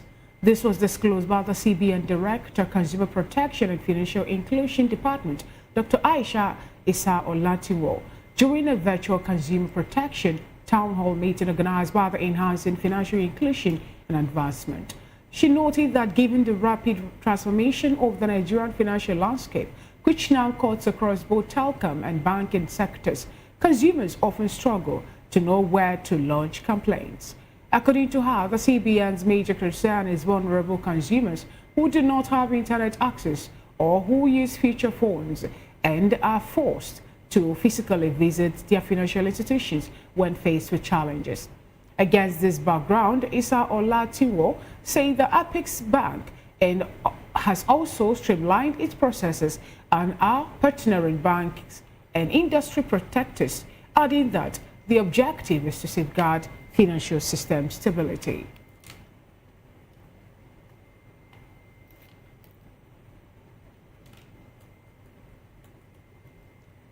And from business, we'll go straight to talking sports. Goalkeeper Francis Zoho, Trabzonspor of Turkey striker Paul Onachu have been recalled for the Super Eagles 2025 African Cup of Nations duty in Morocco. Coach Eric Sikuchel confirmed this in a 28-man squad, which comprises 3 goalkeepers, 8 defenders, 8 midfielders, and 9 forwards. The Continental Attorney is scheduled for December the 21st, 2025 to January the 18th, 2026. However, notable names like Maduka Okoye, Victor Boniface, Tolu Aroko Dare were dropped in the list, which also features several fresh faces across all departments, including Croatia-based striker Lawal Salim Fago. In defense, Blackburn Rovers fullback Ryan Aleobusu got his maiden call-up, while Slavia Prague centre-back Igor Obu also made the squad as the coach attempts to strengthen the backline. The midfield got a youthful injection with Inter Milan's prospect and Remo Stars Academy graduate Ebenezer Akinsomiro joining the fold, accompanied by Israel-based Osman Mohammed and former Flying Eagles midfielder Tochukwu Nadi.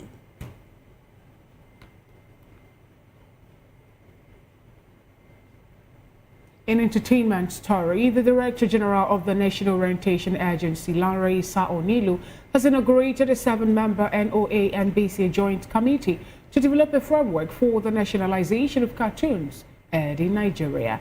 This follows the 2024 Federal Executive Council's approval of a policy requiring that at least 70% of cartoon content broadcast in the country must be Nigerian. At the inauguration, Issa Onilu described cartoons as powerful tools that shape children's worldview. He lamented that Nigerian screens have long been dominated by foreign content that does not reflect local realities. Issa Onilu urged the committee to carry out its task with discipline and transparency. Representing the NBC, Director of Broadcast Policy and Research, Stella, said the Commission would revise the Nigerian Broadcasting Code to mandate indigenous cartoon content.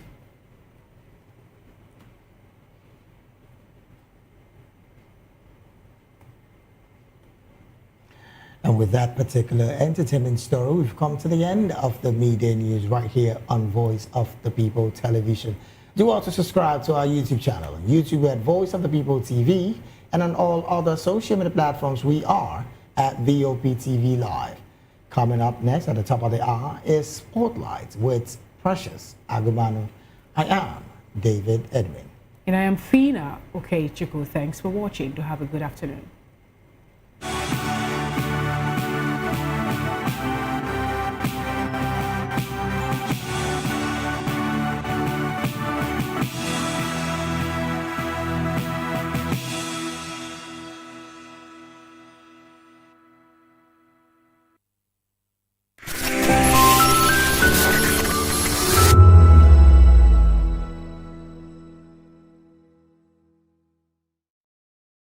To know the happenings in the maritime sector, join us on the program Maritime Frontiers on VOP TV as we discuss key areas in the maritime sector from aquaculture, maritime transportation, maritime labor regulation, oil and gas exploration, ferry and passenger insurance, marine pollution and prevention, port operations and lots more. Maritime Frontiers, exploring Nigeria's blue economy.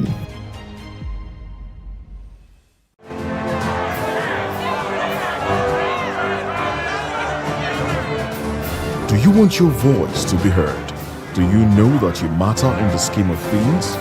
The People's Voice, the show where ordinary citizens take center stage as we discuss the biggest stories that affect you and I. With you in mind, We facilitate lively discussions, debates, and interviews on the topics that matter most to you and I, from social justice to economic empowerment, education to healthcare, governance, and more. Tackling tough topics and amplifying your voice. Join the conversation and make your voice count. The people's voice. Make your voice count.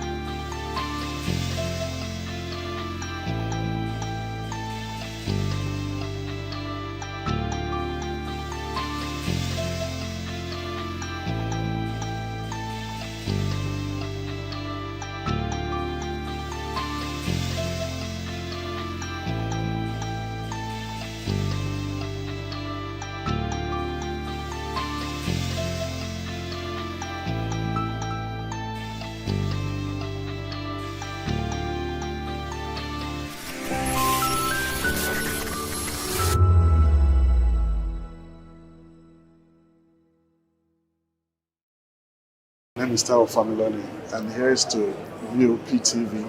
Keep watching, stay tuned, do not touch that dial. Arararara, my name is Maryam, and you're watching BOP TV. Keep watching. Welcome, my name is Zika Davis. Distinguished ladies and gentlemen, boys, viewers, everybody, boys and girls. This is VOP TV. Do you know what that means? Voice of the People TV. You don't have a voice, don't come here. You better make sure your voice is heard. The red carpets, awards, the razzmatazz, music, fashion, interviews, and more. Spotlight on Voice of the People Television. Let's feed you with all the juicy stories in the global entertainment space, bringing you the glitz and glamour as they hot. Stay tuned to Spotlight, 1 p.m. Monday to Friday. Spotlight on VOP TV. Entertainment like never before.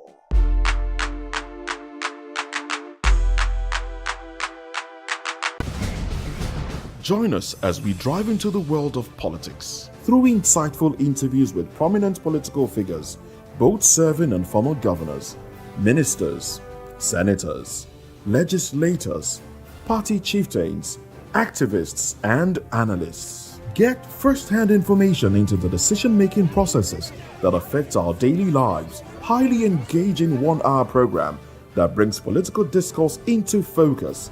I am Chukwuma Okoro. Political Lens, Monday through Friday, 6 to 7 p.m. Join us. In a world where power shifts with every headlines, news breaks and events happens, we bring you unbiased and explicit information on politics, economy, and state of the nation. We break down the chaos. Facts, not fluff. Truth, not spin. We discuss not just politics, but a glimpse into the future. Join Moses, Chukuma, and Fina on Voice of the People TM. Voice of the People Television. Now you have more than a voice. 2564 is coming up on Burning 9 right now. 2564 Atlantic Tower. What happens in the hush behind hangar doors? Who signs the papers that gamble with lives? Which truths were grounded before they even ever had wings? If you've ever buckled a seatbelt at 30,000 feet, if you've ever stared out of that tiny window and wondered who's really in control of the skies, it isn't just flight, it's power, it's politics, it's pressure sealed in steel. We're peeling back the clouds from runway risks to sky-high secrets. We're diving deep where most dare not to look.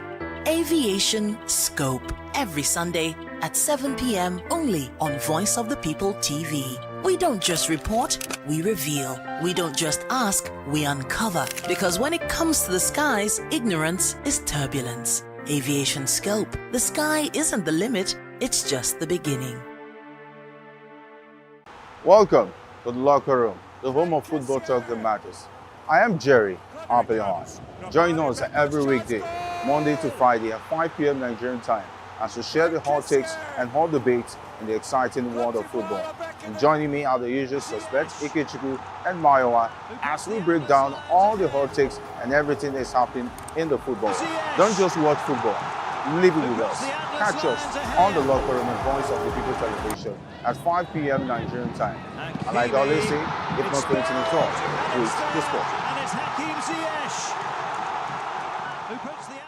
In a world where truth is the ultimate power and opinions scream the loudest, it's time to wade through the noise. Hunger no get tribe!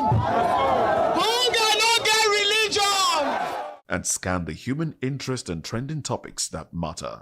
Stay tuned to The Issues, your plug to the stories making the buzz, from politics to science and technology, social justice, and more. Let's tackle the tough questions and expose the truth. The Issues on Voice of the People television, Mondays to Fridays, 8 to 9 p.m. The Issues. Don't just react, understand.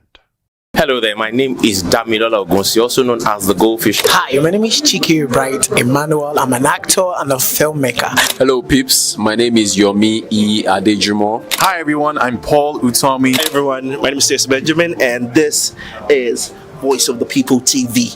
I need you to keep it locked to VOP TV. See, are you looking for good entertainment? You want to get good movies, good music, politics, talk shows, sports and entertainment. You really want a channel that gives you everything you need without you having to run around. VOP is where you are. That's Voice of the People. If you're not listening to this, you're not one of us. And you deserve to be killed. Scrap chat. Don't be killed, but watch it. Or I'll find you. And I want you. And you are locked on VOP TV. Don't go nowhere. This is where the juice is. This is where all you need for entertainment, politics, movies, and whatnot.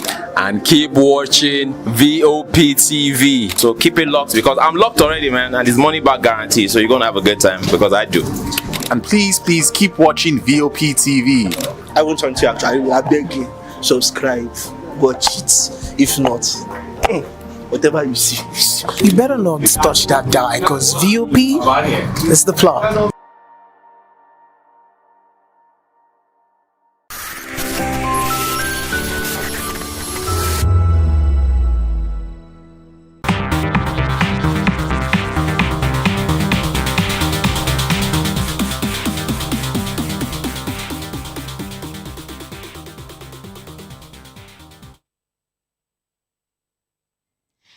Hello, beautiful people. Welcome to Spotlight on VOP TV, your favorite hub where we shine the light on creativity, culture, style, music, and purpose-driven people. And I'm your baby girl, Precious Agumanu, aka call me Prezi. And today, I'm not alone today. So somebody so special decided to join us today. And come to think of it, it's not an easy thing, though, because something really happened for him to have joined me today, but it's okay. I just keep my mouth shut. But let's welcome. You know what? See, there is nothing you want to do about it. It's not like you mention it or I'm happy to mention it, okay? So something really happened. Yes, the thing did. I am your August visitor in December. I come after to a K market day. I come when I feel like, yes. He decided to join me on air today. Yes. They see. But it's well. After bargain being made, agreement being made, of course. See, she's a good business person. It's nice doing business. It's only business I that you shake hands, right? Which shake hands? Shake which hand? I think I'm okay with what you did. Oh, you are not okay with it? Please. I bet no one leave Savior. Welcome on board. And it's so excited to be here again, okay? I love it here. It's not exciting, though. No, I love it here on Spotlight. Spotlight is the best, okay? And Precious, of course, is the best. My name is Precious Agumanu, aka Call Me Precious. All right, welcome on board. My name remains Savior. Okay, welcome here. And yes, it's a new day to stay positive and inspired and grounded. We are bringing you an exciting blend of gist and stories today. So please don't go anywhere. Sit while we write together. But before we start, Savior, how was your weekend? Was there any Shavina, that's how I used to say it. Okay, so for those of you that does not understand, okay, what she means by here, it's actually a botanical explanation. Okay. God. But notwithstanding. So my weekend was Wonderful. First, I was here on Saturday. Okay. Okay, for morning bus. Are you sure? Yes, of course. Okay. No, they can clear me off. Yes, I was here. Okay. You know, but the weekend was actually roller coaster as regards to prices of stuffs. The Yuletide season. Okay. You know, they will tell you that the price has actually dropped when you get to the market. You know, the price is not like this again. Yeah. And you know, this December, ups and down and whatever. Sincerely, I miss growing up days. You know, because I don't know how you married people do this thing. You get, with the way situation is in Nigeria now, everybody they go helter skelter. You understand what I'm trying to say?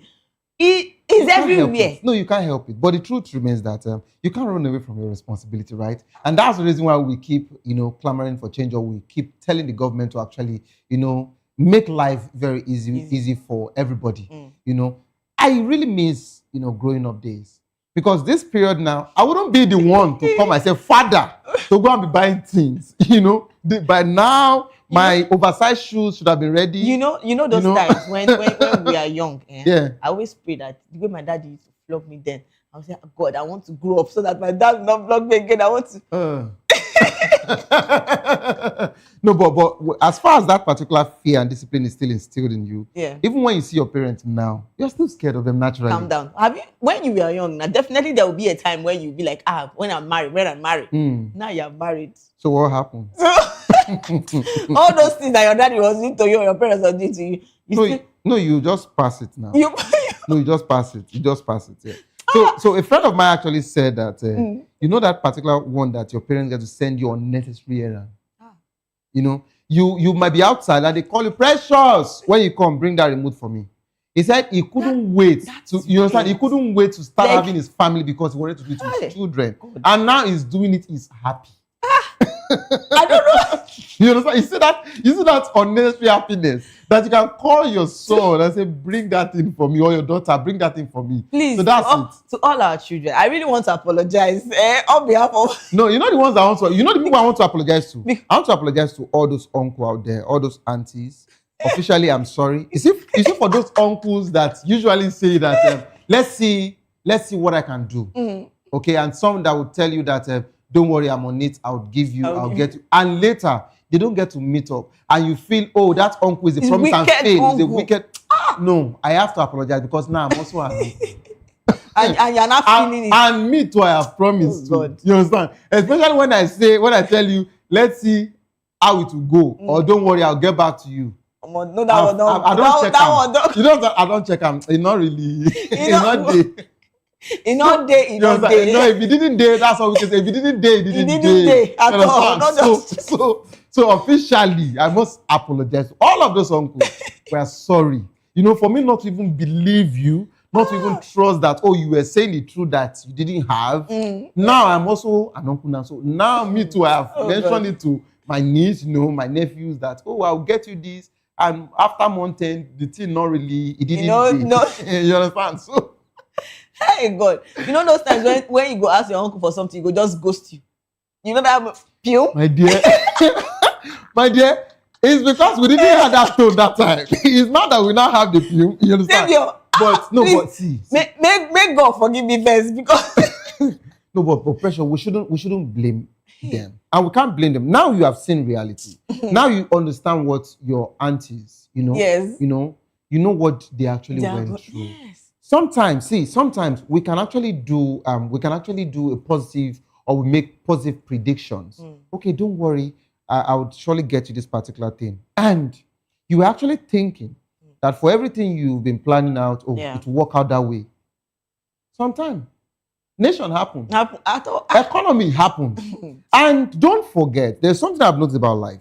So we are all a chain in connection as regards to how we get to exchange our legal tender when it comes to money. Yeah. If I tell you today, Precious, let's see what will happen over the weekend. I should be able to send you 100,000. Guess what? I'm expecting something from someone else. So out of what I'm expecting is where I want to give you.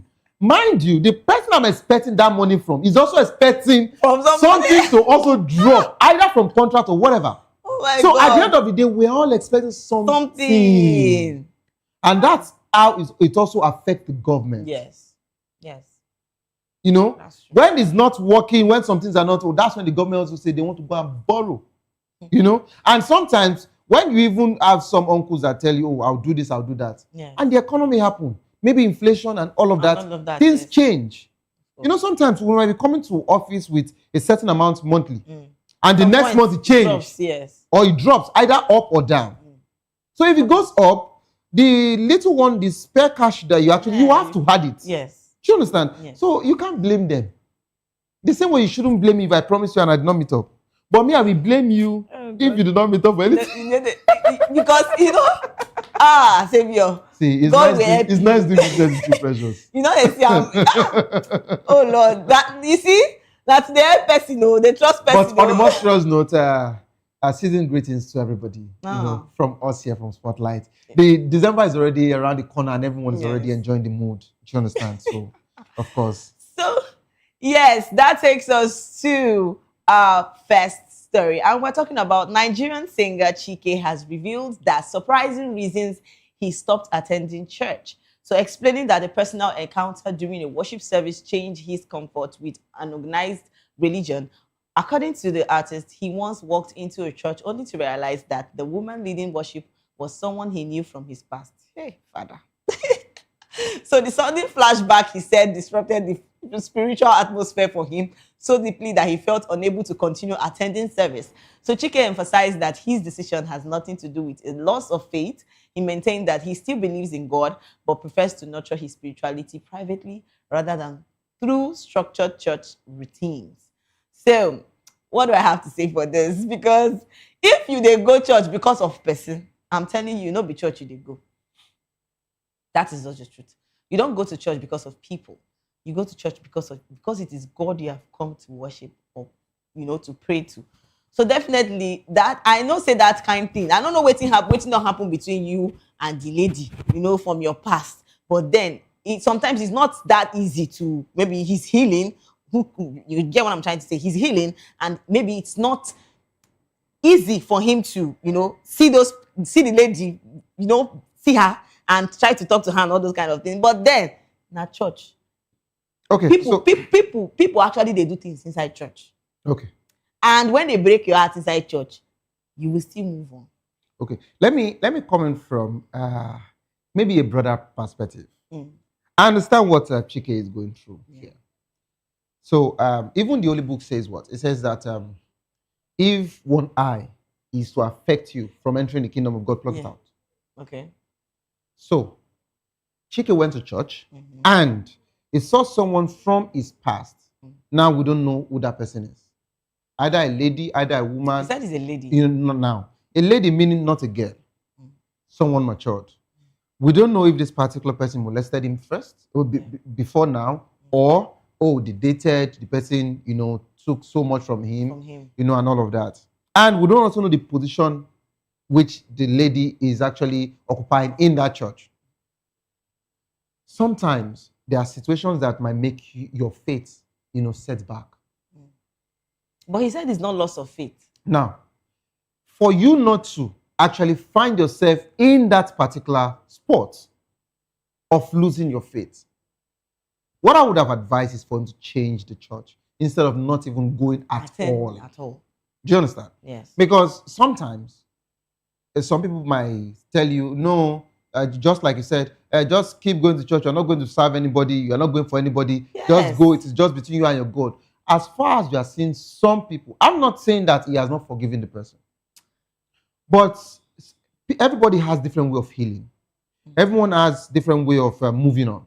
Everyone has different way of forgiveness. You know, some would say, oh, I forgive, I didn't forget. But some people can actually forgive, but that situation, the trauma, might still be taunting them. Do you understand? So what you said is actually true. I support in a way because I'm saying this out of experience. Okay. So there has been somebody that did something wrongly to me, and you understand. And this person has to come to church. I'm like, why would this person do this kind of thing and still have the mind to still come to church? And me, when they come to church, I go still they see them. Do you understand? Do you get? And I'm like, I don't even. I felt so pissed at that moment. And can I shock you with the biggest? Crazy. Can I shock you with the biggest thing in life? The person that you are angry with is actually free. It is you that you are nursing whatsoever situation. You understand that you're actually down with different burden. Yeah. Do you understand? So if Chike has actually said, because of somebody, I stopped going to that church, I would have loved it. But saying that you're not going at all, yes, it's a red flag. First, God is everywhere. Let's understand that. Be it any religion, okay? Either you're a Christian, a Muslim, you are Hindu, you are Hare Krishna, whatsoever you are practicing, right? Yeah. So God is everywhere. Your God is everywhere. Do you understand?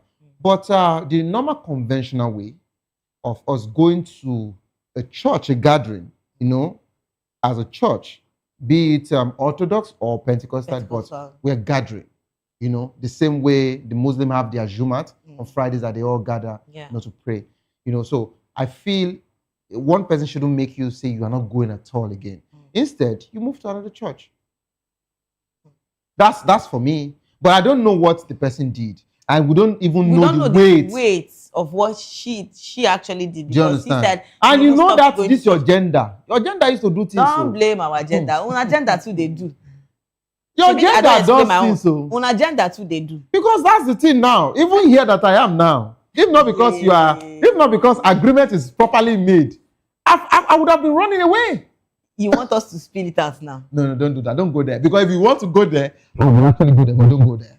Okay. But sincerely, for me, I just feel you shouldn't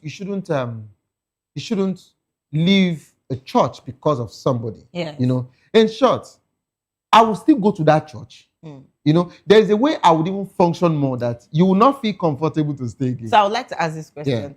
If he was actually, like he said, that he left the church. So what if it's that time that he's praying for something to God, and that is the moment God is saying, you need to forgive this person and I'm going to bless you?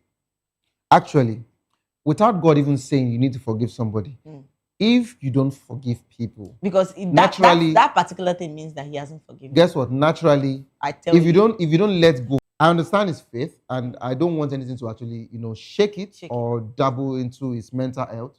But I would still advise. A lot of people feel that letting go is weakness. Okay. They see it as, no, I cannot let go. I must be a man. Those kind of thing when they want to show their power and do all those kind of stuff. I must not I can't forgive this kind of person that did this kind of thing. So I think this thing is a general thing. So it's even in the Bible. God say we should forgive and what? Yeah. But what I would tell you, Precious. Yes. I think this is a general thing, not just a man thing. Yes. I'm trying to. Some people feel forgiveness means weakness, which you said, which is totally right. Yes. But in the long run, you realize that you are even more powerful if you decide to forgive and apologize. The one I love most is even the apology that some people don't like saying. I thought to say I'm sorry is very hard. Yes, for people like you. A lot of people. Yes. Why you the point out like this? No, because sometimes for your own, Precious can explain to you to the least. And Precious will tell you, I know you want me to say sorry, but let me explain this. It was not like that. Okay, wait. That's so trying to say that. Precious said, wait. I'm not saying I'm not going to say sorry, but let me explain myself. But I will say sorry. I will say sorry. You have stressed us before you now say, okay, I'm sorry. All that time you used to explain, you could have said sorry. I would have gone. People that are in a WhatsApp group, explain to them, preach to them. Learn to say sorry. But I will first of all explain. That's the thing. Sometimes you don't need it. Sometimes you need it so that when you want to explain, to somebody else, you know what you're telling the person. See, we have to talk about it. This forgiveness thing is serious. I'm sorry, I will say it, but then you understand. I will say the sorry, but then I will still explain. Do you understand? Okay. If last they will tell you that it is the women's word, there's nothing we want to drag here. Precious, continue the way you have been doing. This is not about, it's about Chike. Chike, go to church, but if you feel you are okay, if you feel, everything you've been praying for, has been answered, or you keep praying and God has been answering you. Yes. Just stay put what works for you. That's all I can say. Of course. For me, to people where they listen, try to forgive and not to carry grudge for your heart. If they carry, go they heavy you. You self not go get peace. Sorry. Preach to them. Let them also learn to say sorry. Please say sorry. This is like one of the biggest achievements in this week that we just started. It's well with you, Savior, but you forced me to say I should. Why you not talking? Now she's bringing it back to me to say I said she should. That's the thing about her. Let's leave Savior. And let's go to our second topic. And we are talking about the highly anticipated comedy This Is Not a Nollywood Movie, created by award-winning actor and filmmaker Wale Ojo, has officially made its debut with what industry observers describe as a glittering premiere ahead of its nationwide cinema release on December 5th, 2025. So although details of the private screening were kept largely low profile, industry insiders confirmed that the firm's first showing took place in the first week of December, marking the official kickoff of its rollout across major cinemas in Nigeria. So the premiere reportedly featured select cast members, invited guests, film executives, and media personnel. The movie, which blends veteran and emerging Nollywood talent, stars notable names such as Bimbo Akintola, Hanks Anku, Julius Agu, and others, alongside Wale Ojo himself. Early viewers at the premiere described the film as mad. So, and refreshingly originally praising its comedic take on the chaotic life of a washed-up Nnewi filmmaker attempting a grand comeback. So following the premiere, the film immediately entered cinema listings and has already been highlighted among the top Nollywood titles closing this year. So its release also marks the beginning of a broader international tour with screening planned in the UK, US, Ghana, South Africa, and Canada. So despite the lack of widely published red carpet photos or detailed event coverage, the successful premiere signals strong momentum going into its full public release, with expectation that the film will draw significant attention throughout the festive cinema season. Savio, come to think about it, movies these days, they are just blockbusters everywhere. Everybody wants to really see this movie. But trust me, this movie is mad. If you haven't laughed so hard this year, you need to see this movie. No, so for me, I think first I must commend Wale Ojo, yes, of course, Waka Film Studios, for that wonderful, piece. Yeah. So if you look at its trajectory of late, they've been telling us stories as regards to history, and most of the genres have been actions, thriller, sometimes love, but it's quite difficult to find more of comedy, So for us to have, a comedy movie in this particular season, I think it's a laudable step, and it's what we are grateful for, because if you look at the tension around the nation, if you look at the tension around as regards to hike in price and everything, so we just need something that will get us out of that particular, tense. Many people don't go die for depression. I'm telling you. So sincerely, a comedy any day, anytime, you understand, is always, But when last did you laugh so hard? Yeah, I just did today. Oh, really? Because we agreed on something. That you can this. Oh Jesus! Don't bring this. but before I answer Savior, please let's see this video, because a lot of people actually came out, talked about the movie, and you are kind of, having this vibe that they really want to see this movie. So please let's hear what we have and what people have actually come out to say. Hi everyone, how are you all doing? And yes, this is your baby girl Precious, call me Prezi. And yes, we are here at the movie premiere of This Is Not a Nollywood Movie. Moda, has Okechukwu been put out of circulation? Out of circulation? Why do you make him sound like a newspaper article? This movie was crafted with energy, crafted with passion, and I'm sure you don't want to miss every bit of it. We have a lot of cast, so please don't go anywhere. Stay put. Okechukwu? Okechukwu, I didn't hear you. This na my comeback. I know they play. And they tell you I know they play. I know they play. We are here at the movie premiere of This Is Not a Nollywood Movie. Yeah. So what can we expect in this movie? Just expect that it's not a Nollywood movie first. I mean, they've told us already it's not a Nollywood movie. So let's see if we're going Hollywood, Bollywood, or Firewood. I'm expecting something out of the box. Like the name says, this is not a Nollywood movie. So I'm expecting something out of of the norms? I expect like a crazy movie. I know some of the individuals in the movie and they've told me so much about it. So I'm expectant. I'm ready to laugh and crack all my bones. Bucketfuls of laughter. I want everyone to just keep laughing. Expect a movie that's not a Nollywood movie. Great expectations. I mean, quite a number of the people who are involved in making this one. Really great people at what they do. The director Wale Ojo, Boma, Olumide, and then bringing back Hanks. It's gold for me. Look at the cast lineup. Look at the lineup. Drama, entertainment, clocking it. We are here. I'm breathing. To be honest, I just want to be wild. That's all I have to say. I came here to be wild, and I can't wait for it. The version of film made in Nollywood is saying this is not a Nollywood movie. Yes. So I'm seeing Wale Ojo, I'm seeing Hans Anuku is back, I'm seeing Bode Shaggy, and I'm really thinking comedy with a little bit of an action or thriller. It could go many ways, but you know that every time we drop something new in Nollywood, we're always upping the ante. Well, first of all, I must say that during production, like Boma is a very good friend of mine. I know how much effort he puts into this project, and I feel like this is just one of those days I feel like God is just really going to reward him for every single thing that he has done, and I'm just really here to support, and I'm really here to see how far he has gone, and I'm here to celebrate with him as well. I expect it to be top notch because of the person who's behind it, Wale Ojo, who's my first cousin. All right, so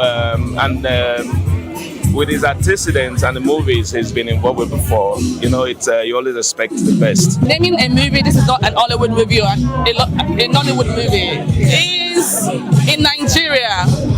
I just want to see what it's about. Like, are they going to scrap the whole entire Nollywood theme? Yeah. I'm actually looking forward to it. I don't really know what to say until I see the movie. I think it's going to be fantastic, like obviously Boma produced it. Wale Ojo is amazing. Yeah. Like Breath of Life is one of my favorite Nigerian movies ever.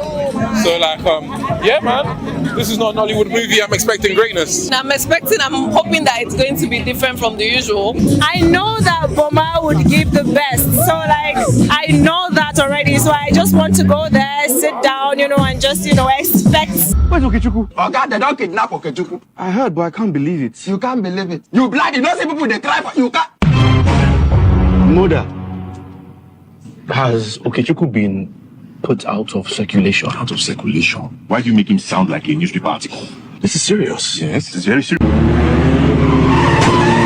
are you saying? Hey, what are you? I beg you, Oga. Look, we discuss. Okechukwu? Okechukwu? I didn't hear you. This na my comeback. I know they play. And they tell you I know they play. I know they play.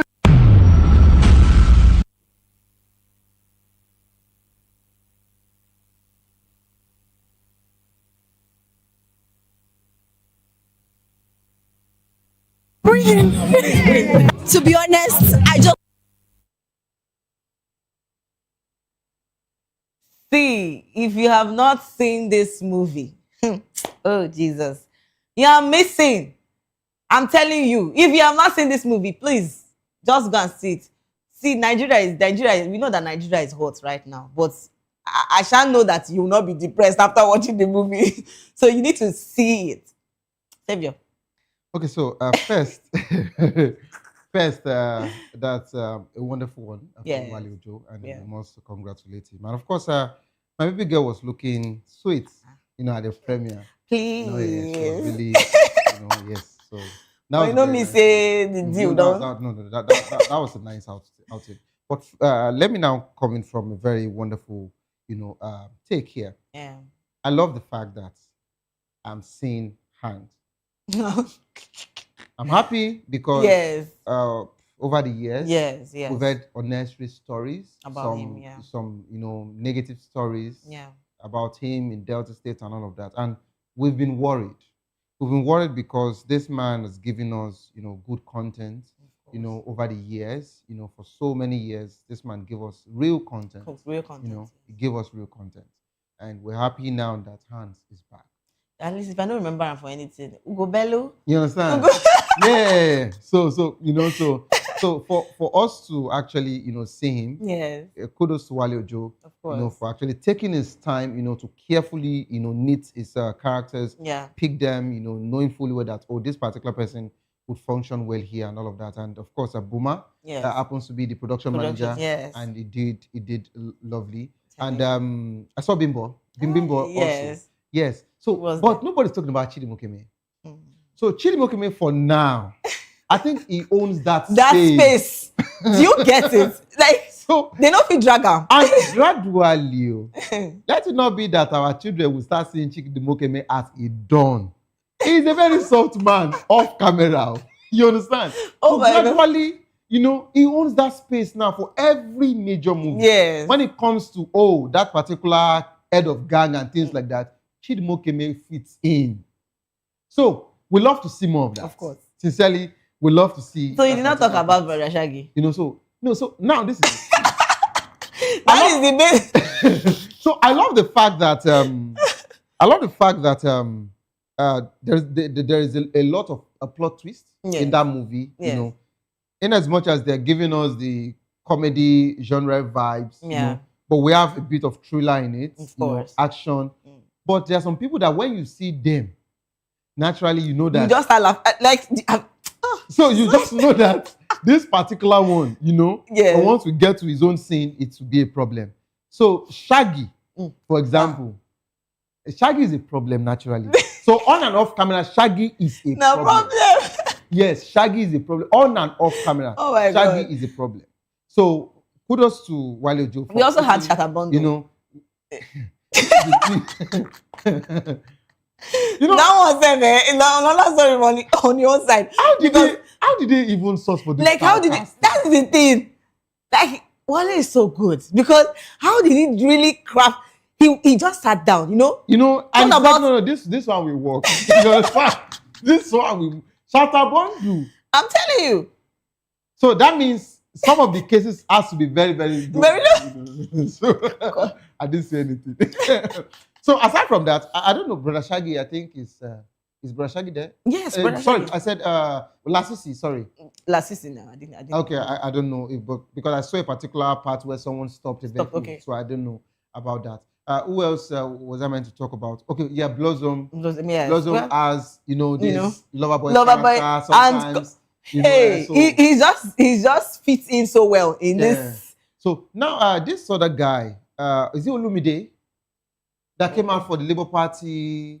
Oh, okay. Is that Olumide? I think that's his name or something.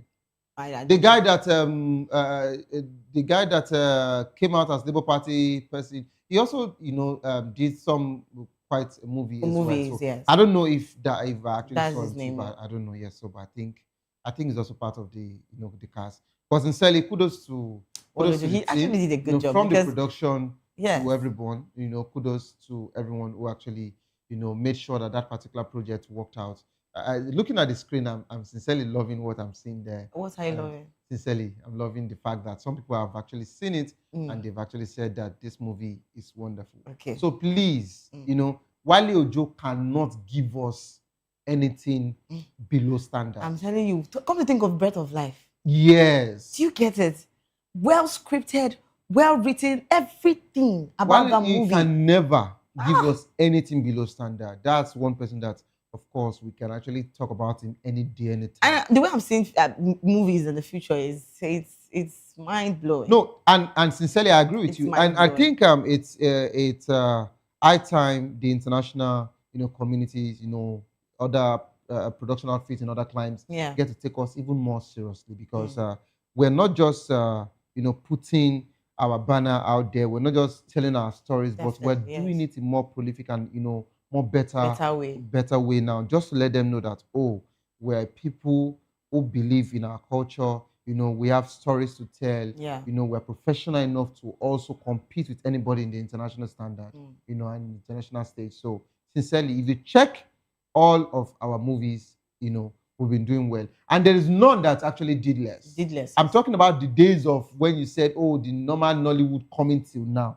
We've been doing, because if you also check the years that, the particular year that we were, those decades and how we've been doing our movie, if you check the other climes, when they also started, it was not all this rosy, okay? So there is always a build-up. There's always a track record how they actually built to that particular point.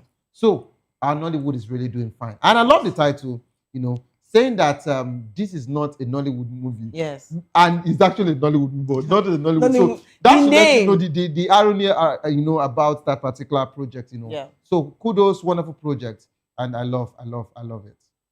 Wow. So yes, this is a good work. And yes, kudos to Wale Ojo. It's actually beautiful seeing our cast. Like, they are really mind-blowing. And it was thrilling, actually. Yes, and that takes us to our next guest. We're talking about Nigerian rapper Ice Prince Zamani has sparked widespread discussion after admitting that the rising tide of marital breakdowns these days has made him and many single men like him increasingly fearful of tying the knot. So he lamented that almost everything happening these days around matrimony sends warning signals. So to illustrate his point, Ice Prince cited a close friend who married in 2024, and by his account, he's already avoiding his wife's calls and wants out. So in a post addressed especially to men nearing 40, Ice Prince urged thoughtful self-reflection before taking the leap into marriage. So he warned, check yourself properly before you tell person daughter or another man's sister, say you want to be the head coach in her life, and cleanse yourself first. So look yourself well and tell yourself the truth. He stacks messages that marriage today demands more caution, resonated with many singles navigating modern relationship uncertainties. So it's a lot about marriages these days. The breakup where I don't hear throughout this year is scary. Okay. Do you want me to comment on that? Don't be saying okay. No, I'm just. Because they do me like say, I'm coming. Okay. So it's scary. So me, I know they talk based on me. Me, I go marry. Why not? Amen. In Jesus' name, be settled. Yes, go ahead. But what I'll keep saying is that people when you want to go into marriage, I always say this: it's more spiritual than the physical part we see it. We should just be careful. For people who never marry, like me, I said as I talk to you, as I talk to myself, we have to be very careful. Not the kind of person where you want to spend the rest of your life with. Because people now see divorce as something so easy that you can just go in and if I'm not okay, I can go out. After all, it's not by force. And you understand. But we don't talk about the trauma people face. We don't talk about the depression people go into in divorce because it comes with a lot of things. So I will keep saying this. If you're going to get married, be careful. Shall watch. If you know that you cannot do this with this person's daughter or person's son, cuckoo don't enter into it. After all, a lot of people are not married. They are still happy and living peaceful. Actually. Yes. All right. So if I'm going to say something, which I know that you might be thinking, oh, this might want to come from this angle. No, this is it. First, my first question to you. You said, do I know how many, divorce cases you've heard in this year alone, right? Yes.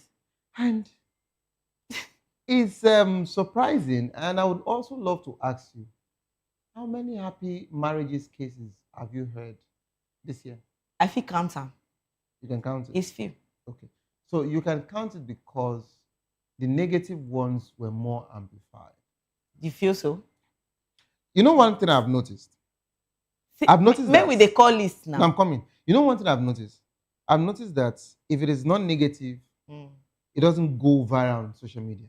But do you still talk about good ones now? But if it is positive, people just say, oh, God, when? I tap into it. After then, it goes down. But come to think of it, it's happening basically and recently with our celebrities. And it's scary. Now, that's even what... It's scary. That's what I don't even want you to actually dabble into. Why am I saying this? So, if marriage is failing in different, on different sides. Yeah. And if it is working, it's also working on different sides. First, it is the institution called marriage, that has been attacked. Okay? Yeah. And just like you mentioned, which I love what you said, it is the institution. And the divorce case is what people are actually seeing as a retirement plan now. Do you understand? Is what they are seeing as a retirement plan now. Do you understand? So on a more serious note, just like you said, anybody who decides to divorce today, the both party has actually lost. Even if you end up with the house, you end up with money, everything shared equal, you got this, you got that, but you have been affected. Your life as at that point has been affected. Mentally, physically, socially. Don't forget that anything that happens in Nigeria, there is a stigma to it. They stigmatize. But that's not even the case. Of course, you grow beyond all of that. My question, why marry someone who's not your friend? Now, of course, you can actually meet someone and they become your friend because that's how you also met your friend. So why marry someone who you cannot make friend out of? Marriage, sincerely, is not a place where you say, oh, I'm going in there to take charge. But you know, say no be so it take the sweet for the beginning and so it No, that's what I'm getting somewhere. Okay. Marriage is not a place you think you want to go and take charge. I'm telling you, if you think you want to go and take charge, that's when you lose more. If you feel that, oh, I'm going there to live a baby girl life, a soft life, that's when you lose more. But guess what? If you are going there to serve your partner, if you're going there to assist your partner, if you're going there to also build something that you just know, you take it up as a responsibility, that if I do not build this, it will spoil. Like your personal thing, then forget it, it will work. You know, if you check almost the trajectory, almost all of the marriages that are failing, it's just ego. Unnecessary misunderstandings, I'm telling you. And guess what? There are so many things that could have been fixed or settled. One person is not bowing down for this other person. And one person, let me tell you, generally, in marriage, when this one is hot, this one has to be cold. If the both are hot, forget it. The house might not recover in the next 1 or 2 weeks. So you're saying that the one person has to complement the other. Yes. So the two cannot be hot at the same time. And the two is not also good to be cold. To be cold, yes. And when I use the word cold, I'm not saying in terms of quarreling, no. I'm saying that energy has to, this person has to be showing more. And sometimes he moves to this other person, Yeah. Sometimes it is you that you're always calling, babe, how are you? Where are you? Blah, blah, blah, and all of that. And it's just there, I'm busy, I'm working. And the other time, is one coming and telling you, I'm picking you up from work, waiting outside. As soon as you finish this show, it's picking you up. Now I'm trying to let you know how sweet marriage can be. This man. So, you see, what Ice Prince is saying is not wrong. We also have people, who also got into the same marriage when we did, and they out. But do you know that the will I say the species of men and women we have these days are even? No, I don't want people to be using the word these days. It was then. It was because it existed then. It's crazy. No, I'm coming. It existed then. It was even worse. Guess what? Then your father would actually tell you that you have to go back to him. That even your mom does not have the right to say she's leaving. And then the wife will actually complain about infidelity. Meanwhile, a man cannot take it from the wife. I'm being balanced here. Do you understand? So whatsoever that is happening now has happened then. But because there was no social media to amplify it. And for Ice Prince's friend to be feeling somehow when your wife is calling to check in on you to know where you are, then there is something you are doing. Because marriage is built on transparency. So if you are not comfortable by your wife calling or your husband calling you, then there's something you are doing.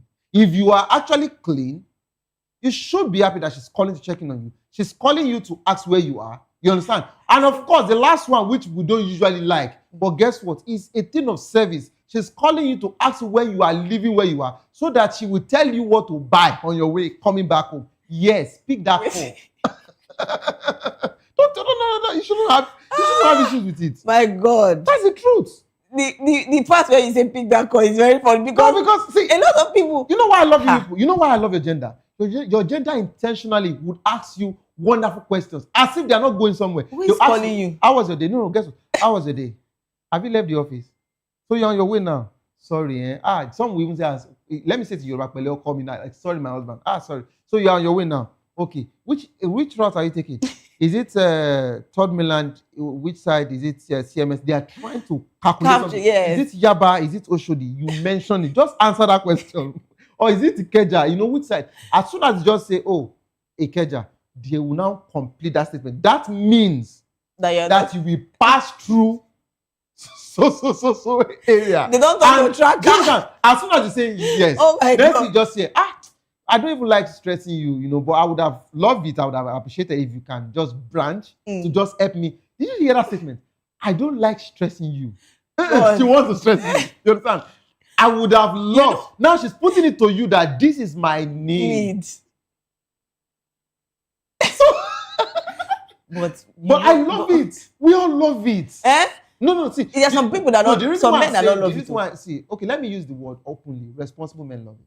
Okay. Now, we are not saying that this is a random thing every day. Yeah. It's not an everyday thing. And we're not saying that these women don't go out to market or get something for themselves. But you know that almost all of these things sometimes it's just what they want to munch on. You know, it's just. There's joy when you're spending your husband's money.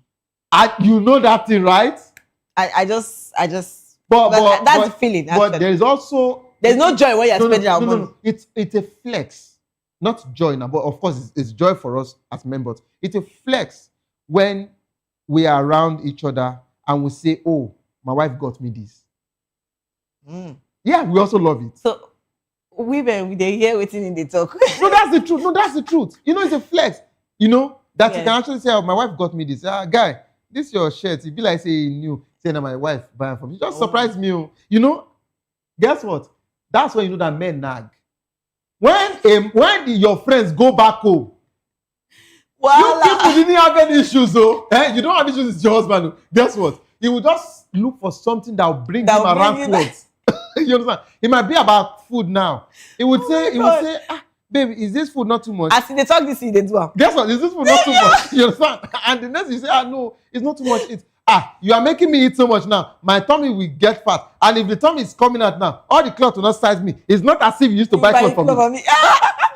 They will just look for a way to just bring you to that point. Well, it's wonderful. Yeah, you understand? But sincerely, what I would say is this. If you feel you want to be single all your life, it's your choice. But now person born you. You understand? And people that give birth to you also want their grandchildren. They tell you. So give it to them. You know whether they want or they don't want. They tell you say they want. There is no African parent in this world that does not want a grandchild. I didn't use Nigerian parents. I said African parents. It is when you leave our continent that other things can actually happen. Is how they even set up. They set up meeting. You know how many meetings I attended? Do you know how many? See, some unannounced meeting. The worst meeting that can ever be set. The worst meeting that can ever be set is the meeting of December. You think you are going for a unitized season, you are going for celebration. You're going to get married. For them to ask you why I used to sing. Ask the director of me. Where your mom go ask? Ask your director, Mr. Shegun, how many meetings he attended before he got married? Mr. Shegun, they said I should ask you. Yes. How many meetings did you attend? Somebody that they even almost organized wedding for him. What? They almost organized wedding for him before he announced, you have to. I'm ready to marry now. What are we saying? Mr. Shegun, I beg, don't blame him. Wait till they talk now, don't be written. Don't worry.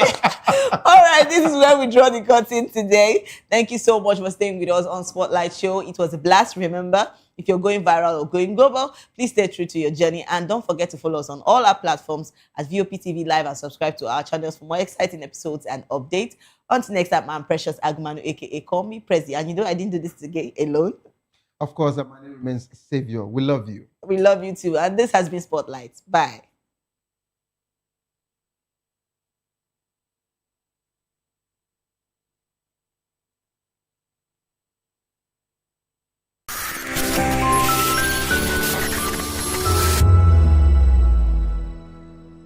Are you ready for the extraordinary? Something big is happening on your screen. Introducing VOP TV. Now Who is asking the right questions? Introducing Edu Dialogue, the show that goes beyond the surface, exposes the cracks, the corruption, and the silence in Nigeria's education system. Edu Dialogue, Saturdays, 3 p.m. only on VOP TV. We break the biggest stories, from missing funds to policy failures. We ask the tough questions and demand real answers. Edu Dialogue this Saturday, 3 p.m. on Voice of the People Television. 2564 is coming up on Bunny 9, right? The 2564 Atlantic Tower. What happens in the hush behind hangar doors? Who signs the papers that gamble with lives? Which truths were grounded before they even ever had wings? If you've ever buckled a seatbelt at 30,000 feet, if you've ever stared out of that tiny window and wondered who's really in control of the skies, it isn't just flight, it's power, it's politics, it's pressure sealed in steel. We're peeling back the clouds from runway risks to sky-high secrets. We're diving deep where most dare not to look.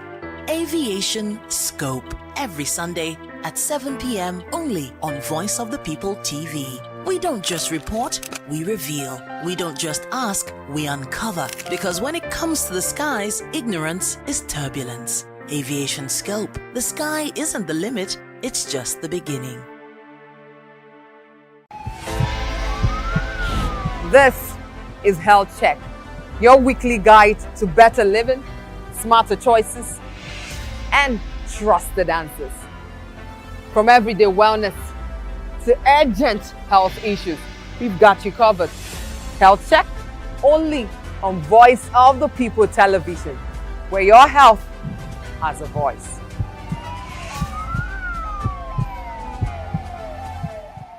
The red carpets, awards, the razzmatazz, music, fashion, interviews, and more. Spotlight on Voice of the People Television. Let's feed you with all the juicy stories in the global entertainment space, bringing you the glitz and glamour as it is hot.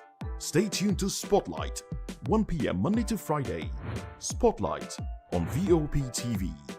Entertainment like never before.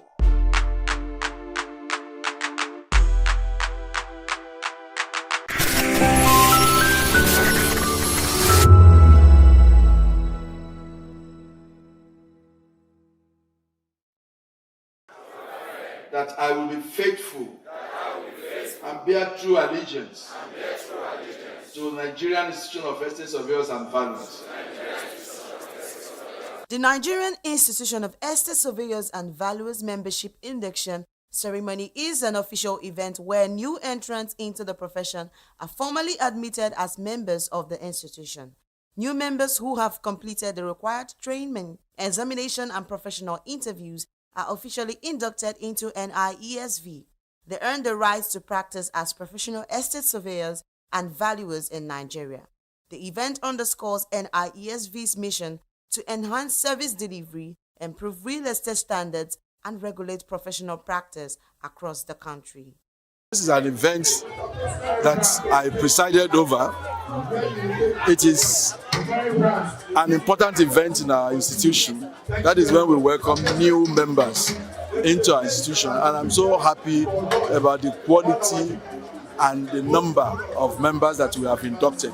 539 new members joined the profession. That is a big deal for us, and we are happy to celebrate them. The possible challenges is people trying to know them. That okay, yes, we are out, we're into the market, we're here to serve you. But with good sensitization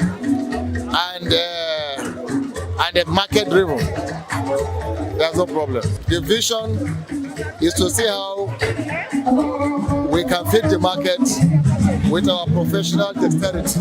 Like as a surveyor, I've been in this game for a very long time, for almost 40 years now or more. As you grow, you have challenges. When the number is fewer, it's easier to manage challenges, you start to control and coordinate and control. But as you grow, you see a lot of people who are not serious-minded, who are not committed, and you have to do a lot of job to remove the chaff from the grain. There are temptations. People will offer you money to give them what they want, and you do it, you get the money. Those people, when they need something that is serious, they don't cut you. But they know that you have a price. You can compromise. You know, the real estate profession, it's a noble profession. The profession of estate surveying and valuation, it's a noble profession that has to do with service to people, and not just people, to the nation as well. And aside from that, it's a profession that integrates people. You get to deal with people and get to manage them. And at the end of the day, it's something I had passion for. And of course, I feel fulfilled getting to serve people. Today seems to be one of the most exciting days of my profession as an estate surveyor and valuer. It's one of the moments we all look up to, a very exciting day, a day where we behold the estate profession as the bedrock of all of they have to do. The milestone of this is it is one of the basis rock as a trust, one thing we look up to as an estate surveyor and valuer. My expectation is to see how you can bring your expertise, what you've learned, your experience over time and practice, how you can bring it in and see that professionalism is brought into this profession. Because over time we've noticed that because of lack of professionalism, the reputation of the profession has been, is something that people now doubt. So my expectation is to come into this profession fully with the weight of experience and what we've been taught during our national continuous development, and from the weight of experience of our guest speaker today, to bring them together and see how we can move the profession to the next level. The 2025 induction ceremony of the Nigerian Institution of the Estate Surveyors and Valuers was indeed a significant milestone. It's more than celebration. It's a celebration of value, a celebration of integrity and credibility. VOP's TV Precious Agumano reporting. VOP TV. Now, you have more than a voice. Good evening, Africa. My name is Mama Kore, actor, model, producer, and I'm giving a big shout out to VOP TV, man. Keep watching.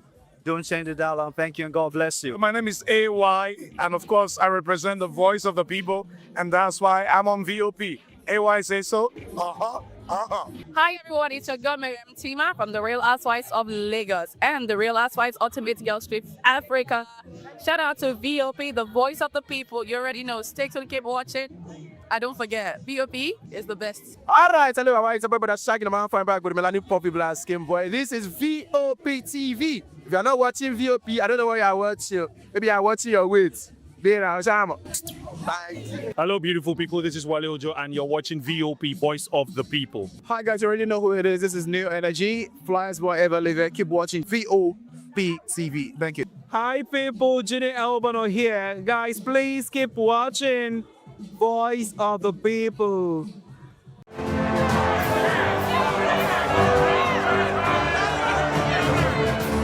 Do you want your voice to be heard? Do you know that you matter in the scheme of things? The People's Voice, the show where ordinary citizens take center stage as we discuss the biggest stories that affect you and I. With you in mind, we facilitate lively discussions, debates, and interviews on the topics that matter most to you and I. From social justice to economic empowerment, education to healthcare, governance, and more. Tackling tough topics and amplifying your voice. Join the conversation and make your voice count. The People's Voice. Make your voice count.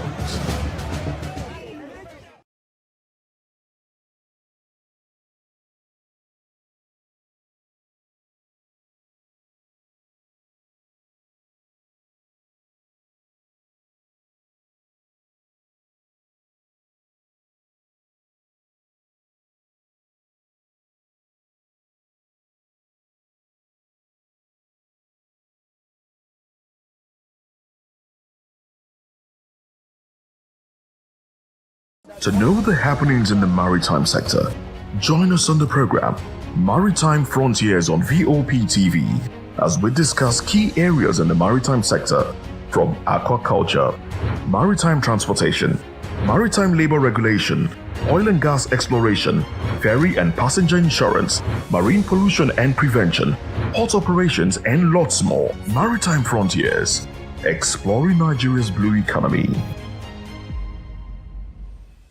My name is Esther. They call me the Oga Patapata of them are the general overseer of them all. Every man, every woman has got a voice where integrity is the volume. So this is Voice of the People's TV. Voice of the People's TV. So this is the people's voice. And the people's voice is the voice of God. That's the voice populi in Latin. The people's voice is the voice of God. So keep watching Voice of the People. In fact, my name is Voice of the People. Keep watching MC Ado Pikin. Hi guys, my name is Kagan. I am Nigeria's biggest tech content creator, and I just wanted to give a quick shout out to Voice of the People TV. Keep watching, enjoy, and you're welcome. My name is MC Alamano. They say call me Enjoyment Landlord. It's VOP TV. Keep watching VOP TV. Don't touch it down. Even if you want to touch it down, increase the volume. If you don't increase the volume, why told me? My name is Collins Agawabe, popularly known as No My Day, but last, more than No My Day. Or more. Not be all so the cook right at the fry plantain. We keep on watching VOP TV. The voice of the people, the voice of Edo. If you now want to get the authentic news for Edo, the way it be, that's why they show and all they cut anything come on. At VOP TV.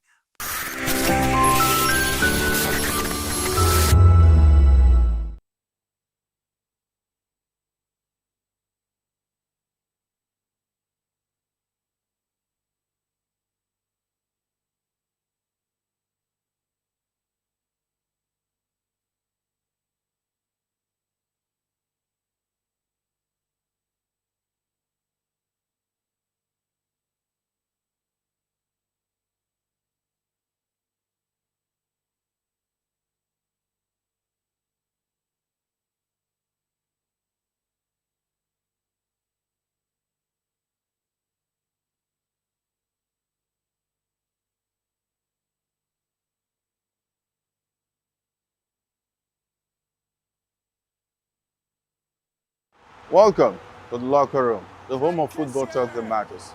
I am Jerry Arpeon. Join us every weekday, Monday to Friday at 5 p.m. Nigerian time, as we share the hot takes and hot debates in the exciting world of football.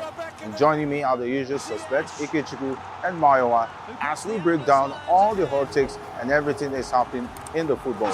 Don't just watch football, live it with us. Catch us on the locker room and Voice of the People television at 5 p.m. Nigerian time. And like I always say, if not 20 minutes off, please the sport.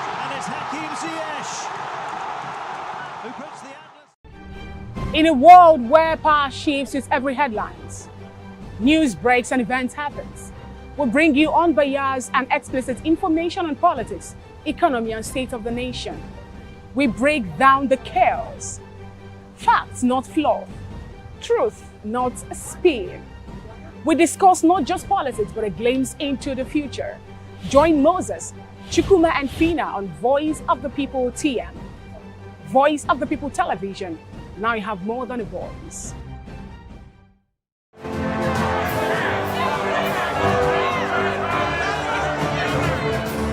Do you want your voice to be heard?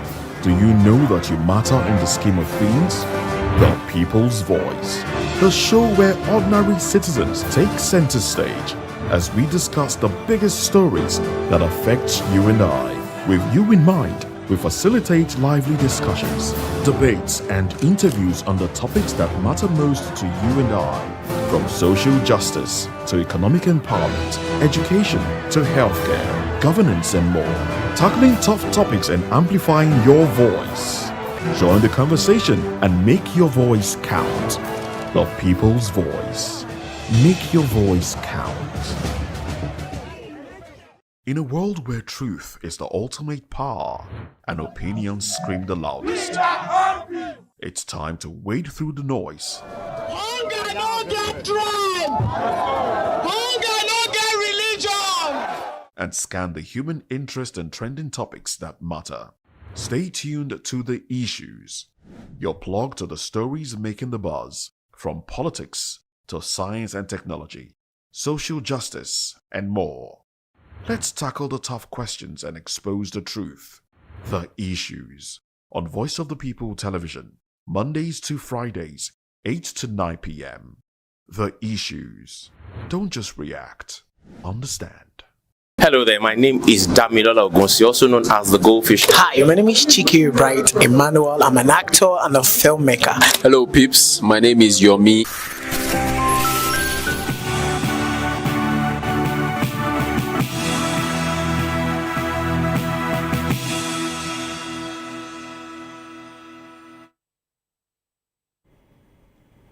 Well, hello and welcome to the African News and Voice of the People television. I am David Edwin. Before we begin the news, we would urge you to kindly visit our website www.vop.ng for fresh and trending news stories.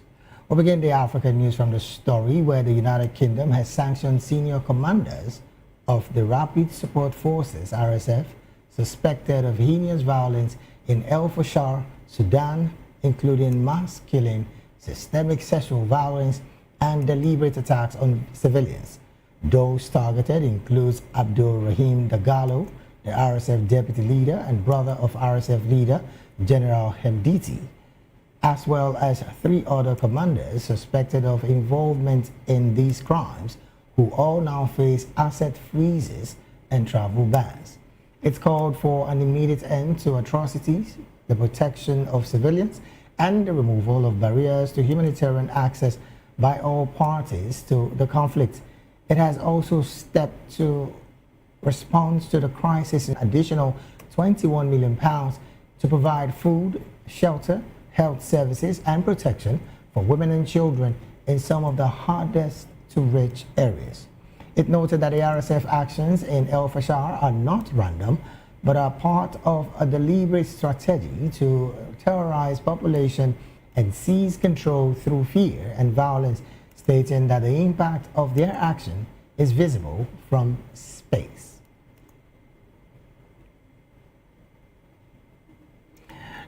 And in Sudan, South Sudan has announced a 3-party agreement with the Sudanese army and the paramilitary Rapid Support Forces, that's the RSF, to place security at the Higlig oil field under the control of South Sudan People's Defense Forces, that's the SSPDF.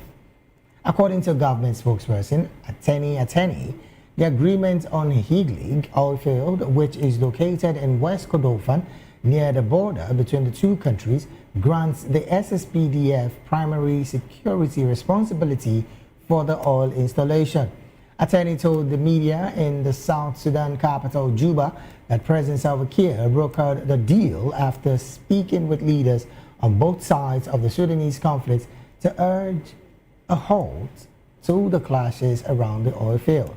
He further explained that the accord requires both the Sudanese army and the RSF to withdraw from the area. However, neither the Sudanese authorities nor the RSF had commented on the reported agreement as set filing this report.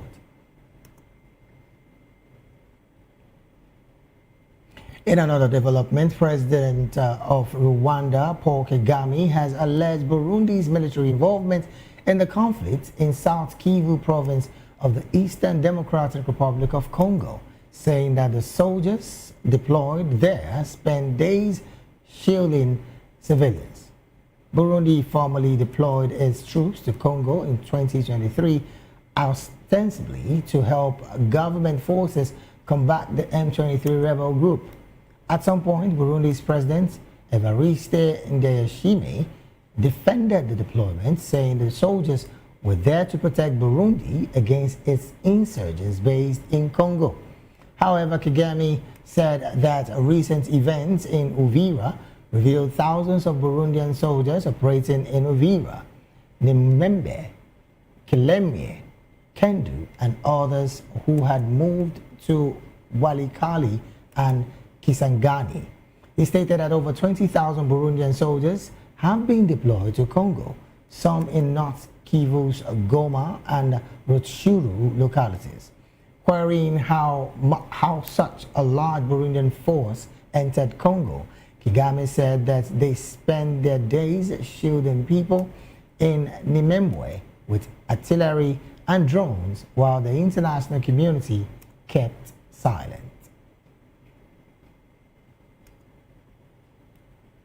Meanwhile, Chairman of the African Union Commission, Mahmoud Youssef, has called for restraints in the clashes in the Eastern Democratic Republic of Congo's South Kivu province, regretting the violence perpetrated against civilians. In a statement, Youssef called on all stakeholders to exercise restraint and prioritize a political solution, noting that the recent clashes and violence run counter to the momentum generated by the Doha Framework Agreement between Congo and AFC, that's the M23, as well as the United States brokered peace deal between Congo and Rwanda. This came after the South Kivu government spokesperson Bashizi Didier Kabuya had said that over 413 victims, including women and children and young people, were killed by bullets, grenades and bombs in different localities in Uvira territory. The same day, the M23 rebels claimed they have seized Uvira, a key commercial hub close to the border with Burundi, which served as a temporary capital of South Kivu province after days of fighting with government forces. Kabuya said the capture of Uvira led to a major humanitarian crisis, with over 200,000 persons forced to flee their. And in Sudan, the International Organization for Migration, that's the IOM, said that 330 more Sudanese civilians have been displaced from Kadugli, the capital of South Kordofan, amid attacks by the paramilitary rapid support forces, that's the RSF. Concerned at the new displacement moves since Tuesday, the United Nations agency said the displaced civilians were fleeing to various locations in the Al Rahad and Shekern districts in North Kordofan due to worsening insecurity. The organization warned that the situation remained highly tense and extremely volatile. In the contrary, however, Sudanese authorities said that the situation in Kadugli remains calm. According to the executive director of Kadugli locality, Bashir Omar, the armed forces and security bodies were operating to maintain security and stability in the area. He called on Kadugli residents to disregard what he called rumors and misleading information that could undermine public reassurance. In other developments, the Secretary General of the United Nations, Antonio Guterres, has urged Eritrea and Ethiopia to recommit to the agreement that formally ended hostilities between the two Horn of African nations 25 years ago. In a statement by spokesperson Stefan Dujarric, Guterres warned that renewed tensions could undermine regional peace. Guterres, who spoke at the 25th anniversary of the Algiers Agreement on December the 12th, said it was a landmark peace treaty that formally ended the broader conflicts between Eritrea and Ethiopia and established a crucial framework for peaceful relations between the two nations, noting that the treaty served to create mechanisms for demarcating the common border. He reaffirmed the fundamental principles of sovereignty and territorial integrity for both nations with the support of the international community. The UN chief further called on both sides to continue working with regional and international partners to advance development cooperation for the benefits of all. Eritrea and Ethiopia signed the Algiers Agreement after the two neighbors fought a bloody war in 1998 to 2000, resulting in the deaths of about 70 to 80,000 persons on both sides. And in South Africa, United States legislators are considering stronger measures against South Africa's continued participation in the African Growth and Opportunity Act, AGOA. This followed indications by the U.S. Trade Representative Ambassador Jamieson Greer that Pretoria could be treated differently from other African countries in the renewed trade initiative. Questioned by Republican Senator John Kennedy at the Senate Appropriations Subcommittee hearing regarding South Africa's inclusion in the potential extension of AGOA, Greer agreed that when it comes to trade, South Africa is not a friend and has a lot of barriers. Greer explained that they have made it clear to South Africans that if they want to have a better tariff situation with the U.S., they would have to take care of the tariff and non-tariff barriers. Moving on to other stories, Ghana's President John Dramani Mahama has praised the long-standing relationship between Kenya and Ghana, invoking the historic friendship between independence icons Jomo Kenyatta and Kwame Nkrumah as a foundation that continues to shape cooperation between the two nations. Speaking during the Jumhuric celebrations on Friday, President Mahama said the people of Ghana stand in solidarity with their brothers and sisters in Kenya. He further noted that both countries share the histories, and have created an enduring bond rooted in the struggle for African liberation. Paying respect to the memory of the forebearers who fought for both nations' freedom, Mahama did say that sacrifice would not be taken for granted.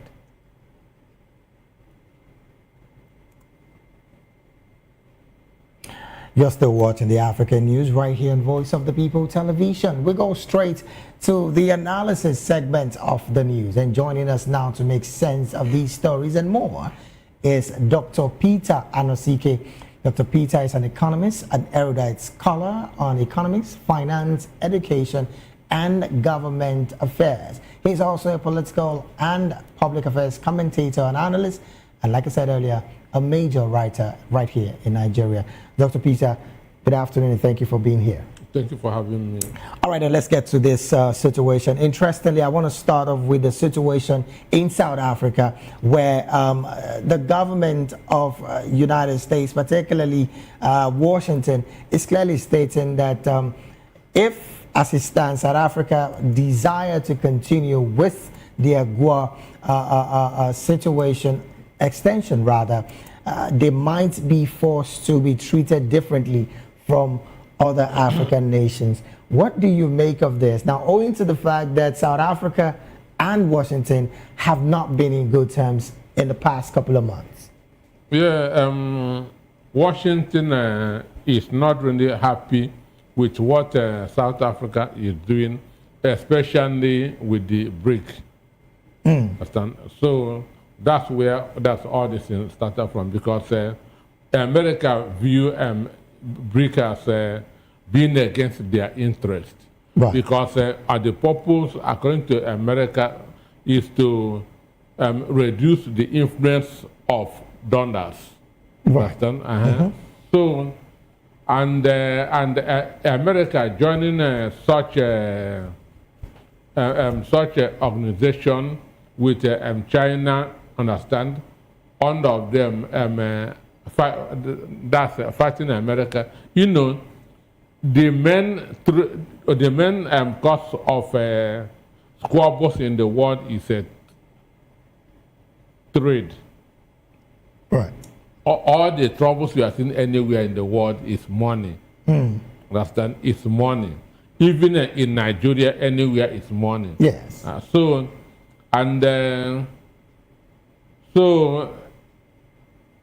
Donald Trump is not happy, and that's why he has imposed a lot of sanctions in South Africa. And again, Ramaphosa is persecuting white South Africans. And that again has been the major conversation. Plus the fact that South Africa is clearly having a good relationship with the BRICS nation, but concerns have been raised about the fact that with the BRICS nation also having to be another major force that South Africa can do business with, why is the government of South Africa not specifically thinking of starting to do business with the BRICS nation? Because questions have been asked about the fact that should South Africa be taken off the AGOA agreement, who really would pay the higher price in all of this? Well, the issue is this. BRICS control only about 35% of the world economy. Well, does South Africa need much of that? Just a little, I guess, when it comes to the economy. No. What I mean is that doing business with people who cannot afford you much. Okay, all right. 65% is somewhere. Right. And you are dealing with people who just have 35. 35.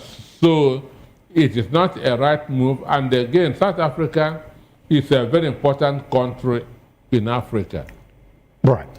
So it is influential in Africa, and America is not happy that it belongs to a different economic group. Understand me?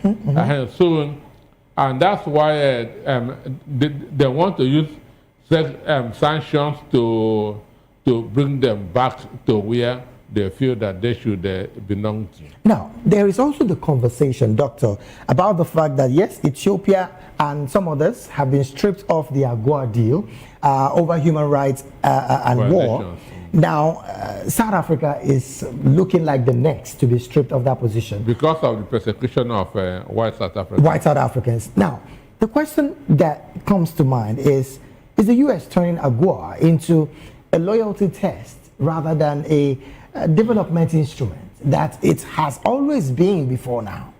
No, the world pursues two things, value and interest. Okay. And as they say, a friend of my enemy is my enemy. So even when it comes to value and interest? Sure. Understand me? Okay. South Africa doing business with China, who is fighting with United States. Right. Even if it's you, understand? You will reduce your support to South Africa. So I understand what Washington is doing. So they believe that if the economy of South Africa begin to hurt them, understand, they will be forced to change their decision. Now, is there any way, from your understanding, that South Africa can still find their way to maybe negotiate their way back into this system? I'm talking about the AGOA agreement. Should the United States take them off? Is there any way they can find their way around it? You know, America is like the big brother of the world. Understand? Right. So whatever they focus on, they always get. So for South Africa, that's to be back in full means they also have to negotiate with the United States. Understand? They have to do some deal with the United States. What's the impact of this statement by the U.S. Senator calling South Africa our enemy? Because that is the exact word. Because they are dealing with they are in relationship with their enemy, with their biggest enemy, which is China. Now, that's why I say a friend of my enemy is my enemy. Sure. But as it stands, Doctor, economically speaking, South Africa also have something to offer when it comes to agriculture and a little of the automobile, which they're trying to gather themselves together. Should the U.S. take South Africa off the AGOA agreement, how would that impact the economy of South Africa? It will impact negatively on them. But mind you, their agriculture, their automobile means nothing to the United States. Understand? Their automobile is supposed to sell within Africa. They cannot export their cars to the United States. They cannot. Detroit is the biggest car manufacturing state in the world. Yes. So America cares less about their automobile, their agriculture, but they want them to do the right thing, to be good boy, to be on their on the same page with them. Okay then, well, we definitely will keep our eyes on that particular conversation as it progresses. Now let's jump to another one, Doctor. Interestingly, Antonio Gutierrez, I'm talking about the Secretary General of the United Nations, has called on both Ethiopia and Eritrea to respect, to respect the agreements that, of course, they signed many years ago, 25 years ago precisely. What do you make of these conversations, particularly on the part that the UN Secretary General Antonio Gutierrez is sounding like he's begging these two nations? Can there be sanctions? Should anyone break that agreement? For me, I believe in enforcement. When you do something, you have to enforce it, because human beings are by nature stubborn. Right. They need to be guided, they need to be regulated, understand? When you remove laws from human beings, they behave like cows, understand me? So that, for me, he is begging them because the conflict is affecting the poor masses. It is crippling their economies, even though there's no more, there's an outright war between Ethiopia and but once in a while, there's always clashes that kills people. Understand me? So he should beg them. Sorry about that.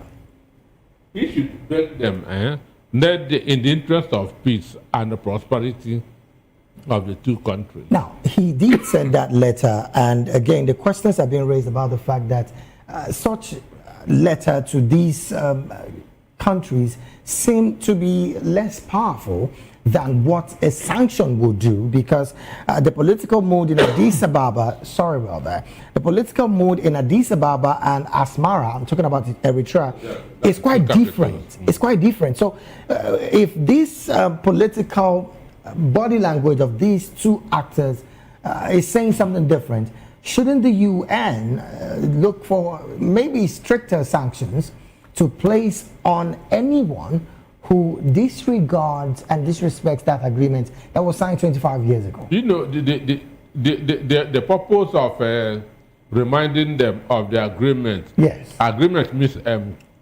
commitment. Yes. I'm committed to peace. Understand? Right. So the issue is this: UN has the power to sanction any country that deviates from agreement. And for me, this is what I expect them to do, because the truth is that it is not the people in government that are feeling the brunt of this. It is the poor people. Yes. The ordinary masses.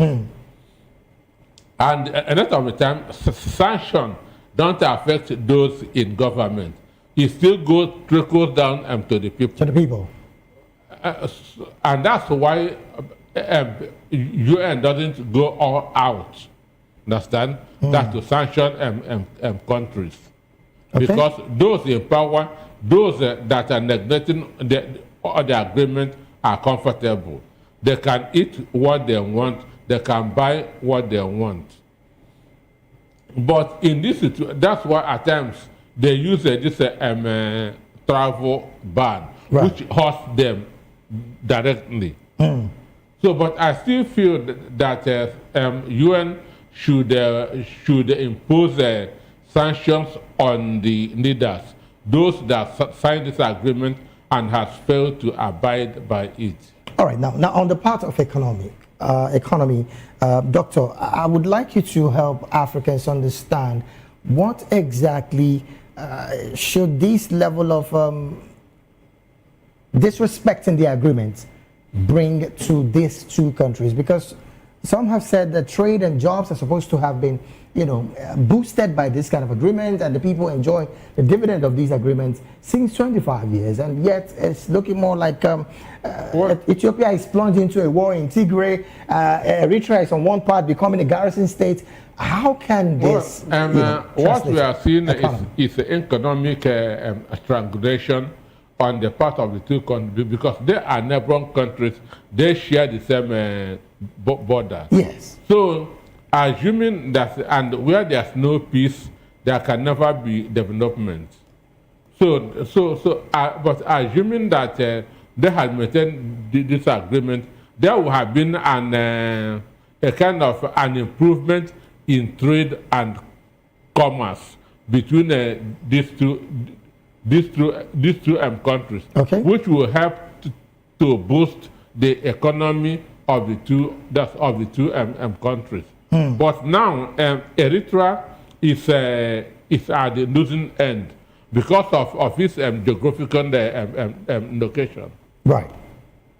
Because of its geographical location, they cannot do much, even export. Understand? Okay. Because of because of their geographical location. So it is Ethiopia that is now using its might, strength, development to punish Eritrea.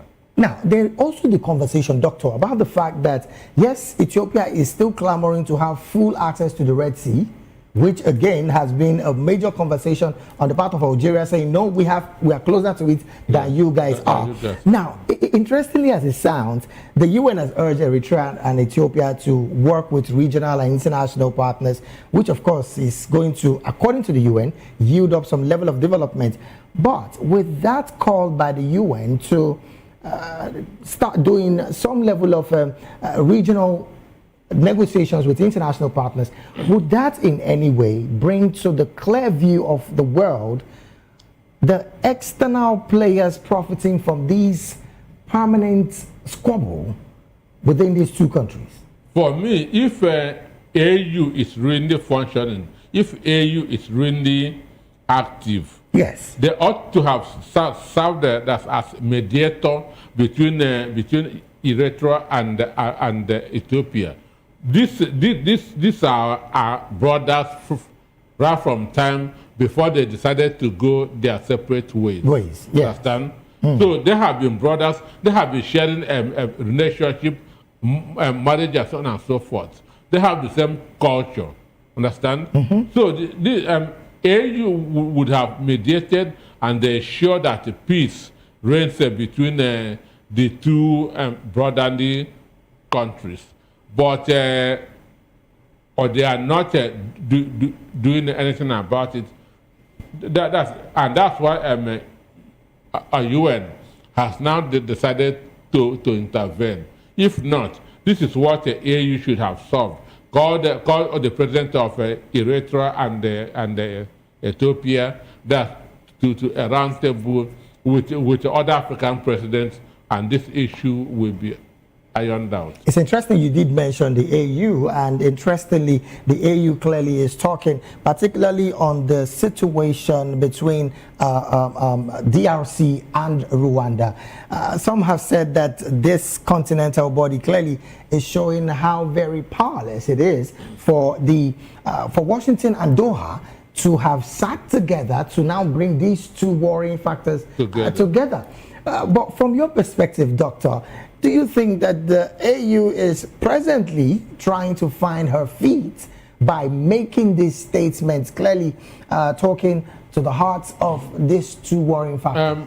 We understand that these are two sovereign nations. Yes. Understand? So you have to respect their sovereignty, but this is also Africa, understand? You shouldn't allow that anybody to be behaving anywhere he wants, because these are two countries, and the AU is bigger than the two countries involved. Understand? Right. The AU as a body is bigger than the two countries involved, and any crisis in that's in any of the countries, any major crisis would snowball into all the countries in Africa. Okay. Assuming if anything should happen to Nigeria with a population of 200 million, no country in Africa that would get a part of the share would be that is same. Understand? It's going to affect the economy of any country in Africa. Okay. So that's why a lot of times you don't just fold hand and say it's their country, let them do what they want. Now, on the part of sovereignty, just like you mentioned earlier, has the AU done well enough to have wanting to calling these people together, and most importantly as well, looking for a better solution before Doha and Washington came into the picture? Even though they've come into the picture, Doctor, you are aware that over 400 civilians have been killed even after the agreement had been signed in Uvira. Peace agreement it's not doesn't come within 24 hours. It takes a process. Yes. But the most important thing is to start that peace process. Okay. It will take time. It will take time, but assuming that AU has done what they're supposed to do or is doing enough, foreign powers will not have come in. Okay.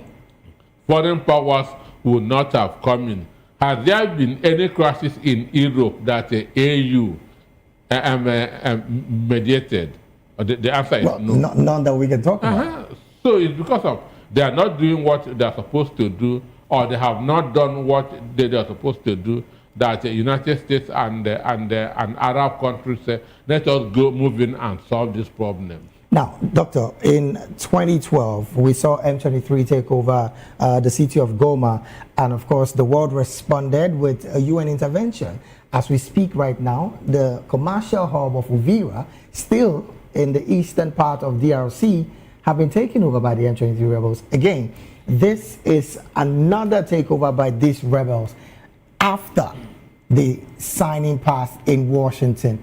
Doctor, is there a clear path in this conversation of ceasefire between Rwanda and DRC? For me, that's why I'm a student of enforcement. After signing an agreement, you don't leave the people on their own. That agreement should be enforced. Okay. And whoever fails to abide by the agreement should face sanctions. Understand? Whoever fails to partake, that's to live up to the agreement. Yes, so I'm expecting the United, even though America don't always like losing their soldiers in other countries. Right. Understand? Right. So I should have expected them that is to take action on those that are defaulting on the agreement that they signed. Doctor, before I let you go, Burundi is being accused by Paul Kagame that they are part of the people fighting the M23 rebels because according to Kagame, 20,000 Burundian soldiers were seen in DRC having to battle. That figure, 20,000 soldiers, how true do you think that statement can be? Plus, Burundi has also said we were only guarding our borders from these external terrorists getting into our country. What's the position with this conversation? To me, M23 is a terrorist organization. Understand? Okay. It is not. They are not government. So I wonder why Kagame will keep on defending and protecting them. Understand? So what Burundi is doing is to make sure that this fight doesn't escalate into their own country. Right. Understand? Then just have a mental imagination of 20,000 people. That's a whole town. So for me, Kagame should be called to order because he is helping to put Congo in disarray. M23 is not a recognized government. Right. So why should he be supporting them. But he has said that he's only trying to protect the Tutsi people, his people, in DR Congo. How is that possible? In a sovereign state, you're going to protect a particular people who you call your people. Doctor? That shows he is meddling in the affairs of other countries. And that's what is happening now between China and Taiwan, which the world that is against. Understand me? So he should be called to order because on several occasions he has been accused of causing the war in Congo. Understand? Yes. So he should be called to order. He should be sanctioned. Oh, well, before I let you go in 30 seconds, Doctor, we understand that over 300 persons from Sudan has been displaced from South Kordofan, a city that again has been ravaged with war with the RSF and of course the army. What do you make of this, Doctor? It's becoming one too many. 300 already displaced. For me, since there are efforts at making peace, this peace should be enforced. Because I was reading what a U.S. congressman was talking about Nigeria. Understand that America was native in Rwanda, was native in Congo DR. They shouldn't be native in Nigeria. Understand? And you should understand what that means. Whatever needs to be done quick. All right then, because of our time, really, this is where we have to draw anchor on the analysis segment of the African News. We've been talking with Dr. Peter Anosike, a major economist and a writer right here in Nigeria, financial, I want to call him a financial expert because he's really, really strong on that part. An erudite scholar with education, government, and of course, finance. I want to say thank you so very much, Dr. Peter, for being here. Thank you for having me. We'll take a very short break right now. When we return, more stories on the African News will be up next. Please do stay with us.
Do you want your voice to be heard?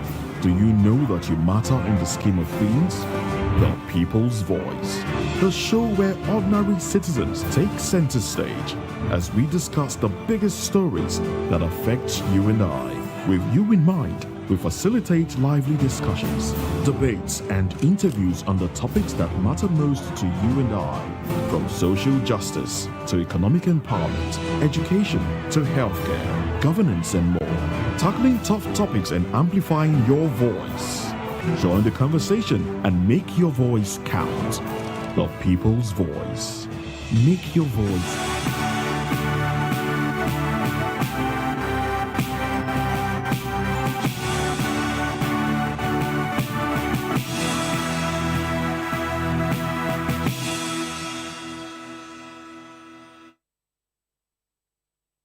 Glad to have you back. It is still the African News right here on Voice of the People Television. Now to more stories. The Lusaka Magistrates Court has ruled that a Lusaka man accused of cyber harassing presidential policy advisor Chipo Nwandamwasa has a case to answer. Magistrate Ida Firi found that the state had established a prima facie case against Joseph Shishimba, 33 years of age, of Jack Township, and subsequently placed him on his defense. Shishimba is charged with the publication of information contrary to Section 54 of the Cybersecurity and Cybercrimes Act No. 2 of 2021. He pleaded not guilty to the charge at the start of the trial. Prosecutors alleged that between October 9th and October 14th, 2024, Shishimba used a registered phone number to post a screenshot of a WhatsApp group named Zambian Politics. In her ruling, Magistrate Fury stated that the evidence presented, if contested, could sustain a conviction, adding that the finding of a prima facie case shifts the legal burden to the accused to answer the charges against him.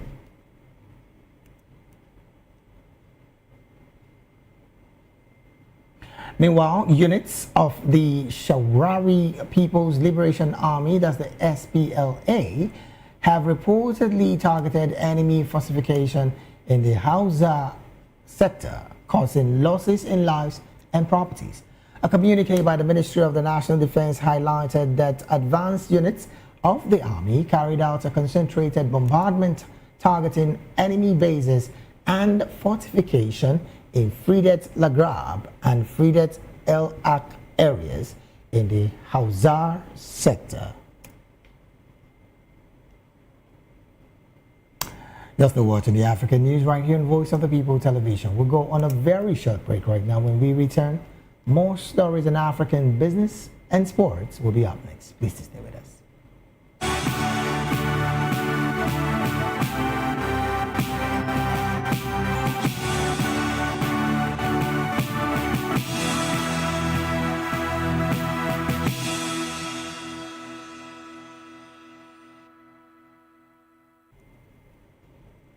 Glad to have you back. It is still the African News right here on Voice of the People Television. Now to some business stories.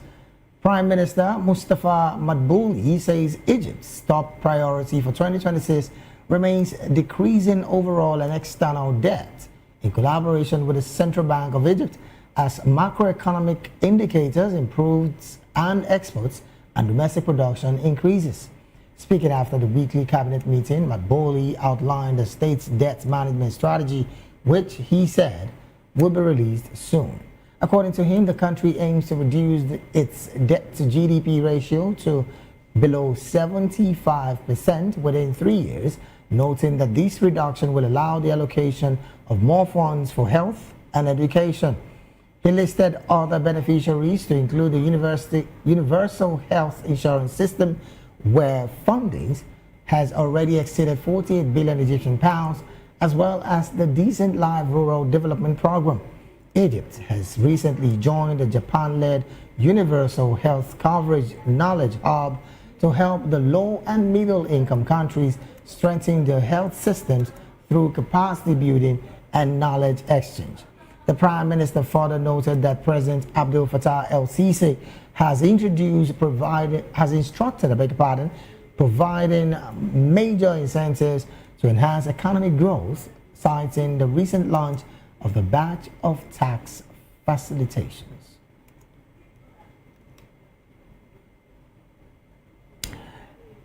And to wrap up the African news, we go straight talking some sports. Comoros and Zambia have each revealed their final squad for the upcoming African Cup of Nations AFCON finals in Morocco. Comoros, the smallest nation in the tournament, will be fielding a 26-man squad, primarily composed by foreign-based players, largely drawn from the Comorian diaspora in France. Coach Stefano Cousin's selection includes uncapped Amir Zed and Kari Yanis, who both play in the French fourth tier. 7 players from their impressive 2021 AFCON campaign, where they risked the last 16 in return, including 36-year-old striker El Faroud Nabohan. Comoros kick off their tournament against host Morocco on December the 21st in Rabat, and will also face Mali and Zambia in Group A. On their part, Zambia's 28-man squad, announced by coach Moses Sihon, including 18-year-old David Hamansaya and Elia Mandaji. The others include 19-year-old Joseph Liteta, who plays for Cagliari in Serie A, and Joseph Sabobo Banda. 14 players from the last AFCON, where Zambia exited in the group stage, were retained. Zambia began their campaign against Mali on December the 22nd in Casablanca, before also playing Comoros and Morocco.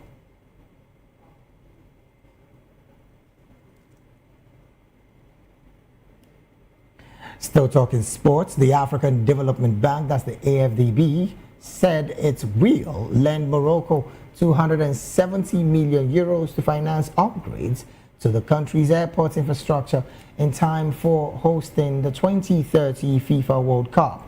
Morocco plans to invest 38 billion dirhams, about $4 billion, to increase overall passenger capacity at its airports from 38 million currently to 80 million by 2030, as it prepares for a surge in tourist arrivals ahead of the World Cup, which it will co-host with Spain and Portugal. Morocco, Africa's most visited country last year, has already set a new tourism record in 2025, reporting 18 million arrivals in November, compared with 17.4 million for all of 2024. According to the AFDB, the loan will help expand passenger terminals and modernize equipment at airports in the key tourist hubs of Marrakesh, Agadir, Tangier, and Fez. The financing from AFDB's total commitments to Morocco this year to 1.3 billion euros, reinforcing the country's position as the bank with the largest clients.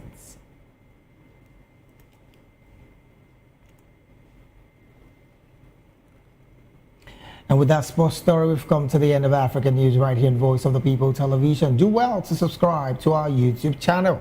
On YouTube, we are at Voice of the People TV, and on all other social media platforms, we are at VOP TV Live.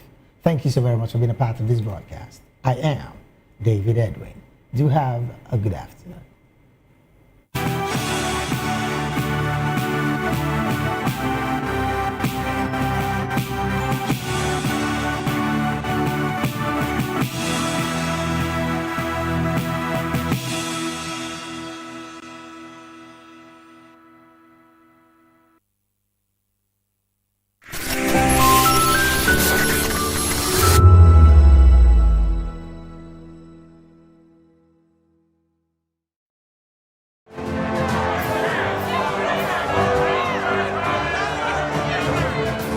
Do you want your voice to be heard? Do you know that you matter in the scheme of things? The People's Voice, the show where ordinary citizens take center stage as we discuss the biggest stories that affect you and I. With you in mind, we facilitate lively discussions, debates, and interviews on the topics that matter most to you and I.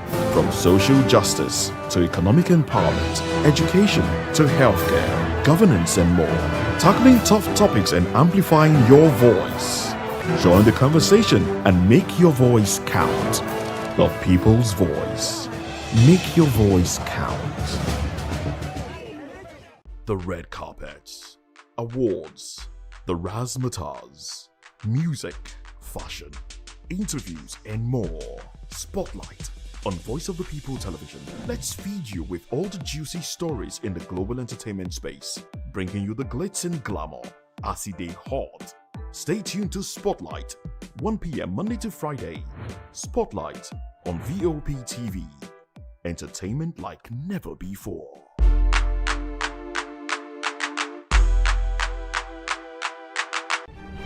In a world where power shifts its every headlines, news breaks and events happens, we bring you unbiased and explicit information on politics, economy, and state of the nation. We break down the chaos. Facts, not fluff. Truth, not spin. We discuss not just politics, but a glimpse into the future. Join Moses, Chukuma and Fina on Voice of the People TM. Voice of the People Television. Now you have more than a voice. Join us as we drive into the world of politics through insightful interviews with prominent political figures, both serving and former governors, ministers, senators, legislators, party chieftains, activists, and analysts. Get first-hand information into the decision-making processes that affect our daily lives. Highly engaging one-hour program that brings political discourse into focus. I am Chukwuma Okoro. Political Lens, Monday through Friday, 6 to 7 p.m. Join us. The 2564 is coming up on Barney 9, right? The 2564 Atlantic Tower. What happens in the hush behind hangar doors? Who signs the papers that gamble with lives? Which truths were grounded before they even ever had wings? If you've ever buckled a seatbelt at 30,000 feet, if you've ever stared out of that tiny window and wondered who's really in control of the skies, it isn't just flight, it's power, it's politics, it's pressure sealed in steel. We're peeling back the clouds from runway risks to sky-high secrets. We're diving deep where most dare not to look. Aviation Scope, every Sunday at 7 p.m. only on Voice of the People TV. We don't just report, we reveal. We don't just ask, we uncover. Because when it comes to the skies, ignorance is turbulence. Aviation Scope, the sky isn't the limit, it's just the beginning. Behind every broken desk lies a broken promise. Education shapes the nations. But who is asking the right questions? Introducing Edu Dialogue, the show that goes beyond the surface, exposes the cracks, the corruption, and the silence in Nigeria's education system. Edu Dialogue, Saturdays, 3 p.m., only on VOP TV. We break the biggest stories, from missing funds to policy failures. We ask the tough questions and demand real answers. Edu Dialogue, this Saturday, 3 p.m. on Voice of the People Television. In a world where truth is the ultimate power and opinions scream the loudest, it's time to wade through the noise. Hunger no get tribe! Hunger no get religion! And scan the human interest and trending topics that matter. Stay tuned to The Issues, your plug to the stories making the buzz, from politics to science and technology, social justice, and more. Let's tackle the tough questions and expose the truth. The Issues, on Voice of the People Television, Mondays to Fridays, 8 to 9 p.m. The Issues. Don't just react, understand. The 2564 is coming up on Barney 9, right? The 2564 Atlantic Tower. What happens in the hush behind hangar doors? Who signs the papers that gamble with lives? Which truths were grounded before they even ever had wings? If you've ever buckled a seatbelt at 30,000 feet, if you've ever stared out of that tiny window and wondered who's really in control of the skies, it isn't just flight, it's power, it's politics, it's pressure sealed in steel. We're peeling back the clouds from runway risks to sky-high secrets. We're diving deep where most dare not to look.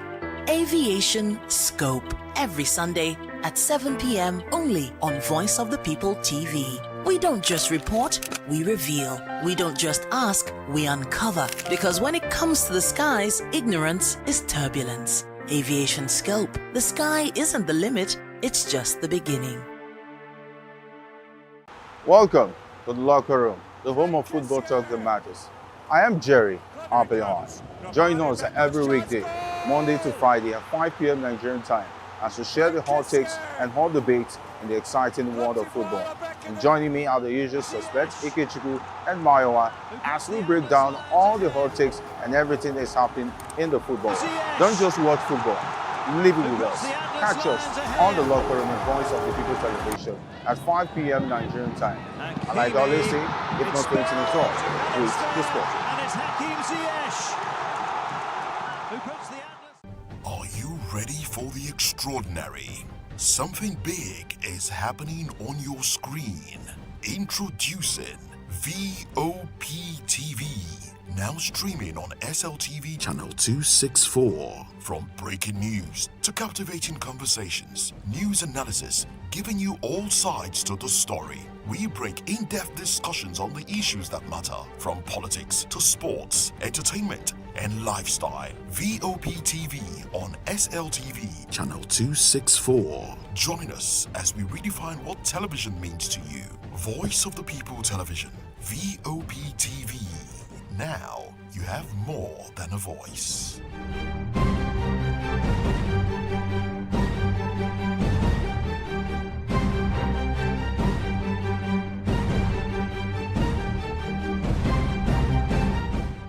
Hello there, my name is Damilola Ogunsi, also known as the Goldfish. Hi, my name is Chiki Bright Emmanuel. I'm an actor and a filmmaker. Hello, peeps. My name is Yomi E. Adejimo. Hi, everyone. I'm Paul Utomi. Hi, everyone. My name is Stacey Benjamin, and this is Voice of the People TV. I need you to keep it locked to VOP TV. See, are you looking for good entertainment? You want to get good movies, good music, politics, talk shows, sports and entertainment. You really want a channel that gives you everything you need without you having to run around. VOP is where you are. That's Voice of the People. If you're not listening to this, you're not one of us. And you deserve to be killed. Scrap chat. Don't be killed, but watch it. Or I'll find you. And I want you. And you are locked on VOP TV. Don't go nowhere. This is where the juice is. This is where all you need for entertainment, politics, movies, and whatnot. And keep watching VOP TV. So keep it locked, because I'm locked already, man, and it's money back guarantee. So you're gonna have a good time, because I do. And please keep watching VOP TV. I won't want to actually, I beg you, subscribe, watch it. If not, whatever you see. You better not touch that dial, because VOP is the plot.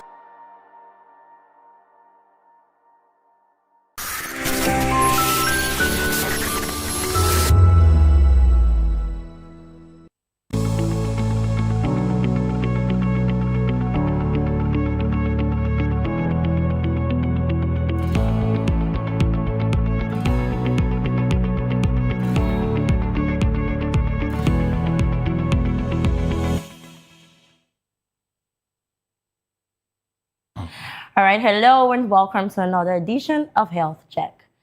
Here we discuss key issues that affect our health and well-being here on the Voice of the People television. I'm Praise Peters, and as always, I'm delighted to be here with fresh energy and a deep commitment to unpacking health issues in ways that are real, relevant, and empowering. But first, remember you can watch us live on SLTV channel 264 and follow us across all social media platforms at VOP TV Live. Now, today, we're talking about something really interesting, a condition where many people think only affects the elderly, but one that can actually affect anyone, including young adults. We're talking about arthritis, yes. And it is more than just a joint pain. It can cause stiffness, swelling, and reduced mobility, affecting a person's ability to walk, work, or even carry out simple daily activities, really.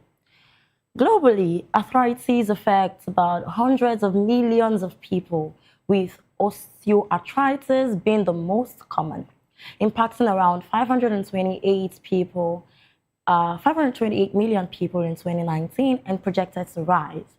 The prevalence of rheumatoid arthritis, is also significant, affecting an estimated 17.6 million in 2020 and projected to reach 31.7 million by 2050. Osteoarthritis disproportionately affects older adults and is more common in women. But here's the question: what causes it? And how can it be prevented? How can it be managed? And when should someone get to see a doctor? Well, to help us understand these conditions better, we will be speaking with a medical expert who will share professional insights and practical tips to guide us through, because that's what we do here on Voice of People television. We bring you information from the right source. Today, I'm joined by Dr. Akinloye Gabriel Oluwafemi, a doctor and a physiotherapist, DPT from Ocean State. He's the founder and CEO of Therapia Rehab, Lagos State. Doctor, you are welcome to Health Check today. Thank you very much, and I'm happy to be here. All right, it's really, really good to have you. And Doctor, I must say, I really love how you appeared today on TV. It's Thank you really, very really much. amazing. You look handsome. Really Thank you very handsome. much. Well done. You're welcome. All right, so before we delve right into the topic of discussion today, I'd just love to ask you one thing according to your area of specialization. So you're a physiotherapist, yeah? Yes, please. All right, so what is that one thing that you would advise everyone to do? Everyone watching, probably something we're not really doing well in our daily life and that you would advise a lot of us to do to help us live a better life. Okay, as a physiotherapist, there's one thing I will always advise, and I've been saying it, I will continually to say it. It is good to exercise. Exercise, I tell you, is good. If you want to live a healthy life and you want to live long, you have to exercise. Thank you. Exercise is a very good. Yeah, very good. Without exercise, there's nothing you can do actually. Really? Yeah. So how good is it? Is it that without exercises would not live long or something? So I've heard it and I've seen it on social media where some persons come up and tell you that, oh, you're going to the gym, six packs. So they fail to understand that it is not just about six packs. So the what we call the cardiovascular system in the body. No, now I will use high blood pressure as an example. Now, for someone that has high blood pressure, you have to exercise. And this is how it works. When you exercise, a lot of blood has been pumped into your body, into the heart, into the brain. So at that particular time, there's enough flow of blood into the body. When you are at rest, that heart will be doing a lesser work. Ooh. And it's going to bring down your blood pressure. So it's not just about weight, six packs and all that. There are more to it than just what people think it is. I don't even understand what I'm trying to say. So exercise is just the foundation of good health. Exercise is the foundation to live long. If I will give you an example, look at the Japanese, the Chinese, they live long. So what's the reason behind it? I could remember when I was in university, we did a study why they live long. So in the morning when they are going to work, unlike us, I would drive in our cars, in our Bentley and all that. they either they walk or they use their bicycle to work. Or when they are coming back, the same thing, they walk down. But unlike people like me and you, what do? You always bike from here to there. Most of us even find it difficult to even walk. Yes. And that's the problem. Before you know, you start panting. You can't even climb staircase. Start panting. And you're telling me you're fit and you don't want to exercise. You die young now. Okay, that was very direct. All right. Thank you very much, Doctor. So it's more than just the physique, right? It's actually very good for the health. Yes. All right, that's something our viewers should actually take home. All right, so let's go deep into the topic for today. Okay. Arthritis. So what exactly is arthritis and how many types? How many types of arthritis do we have? Arthritis. And if I'm going to talk about arthritis, arthritis is something probably when I was growing, I know of arthritis. And they'll tell you your mother, your father, your this, they have arthritis and all that. So arthritis is just, in a layman's language, let me explain, is inflammation of the joints. Of the bone, rather. Inflammation of the joint or the bone. Anyhow you want to put it, just an inflammation. And what is inflammation? So inflammation has to do with swelling, redness, pains, and stiffness. So when something is inflamed, what happens? So things happen. There will be swelling, there will be redness, and joint mobility. You won't be able to move your joint and all that. So inflammation of the joint. That's just a way to explain. Okay. All right, but we usually think that the elderly are those that suffer from arthritis the most. How true is this? Most, maybe, but not just the elderly. So in short, we have a juvenile arthritis. Juvenile arthritis, which is more for children from the 16 downward.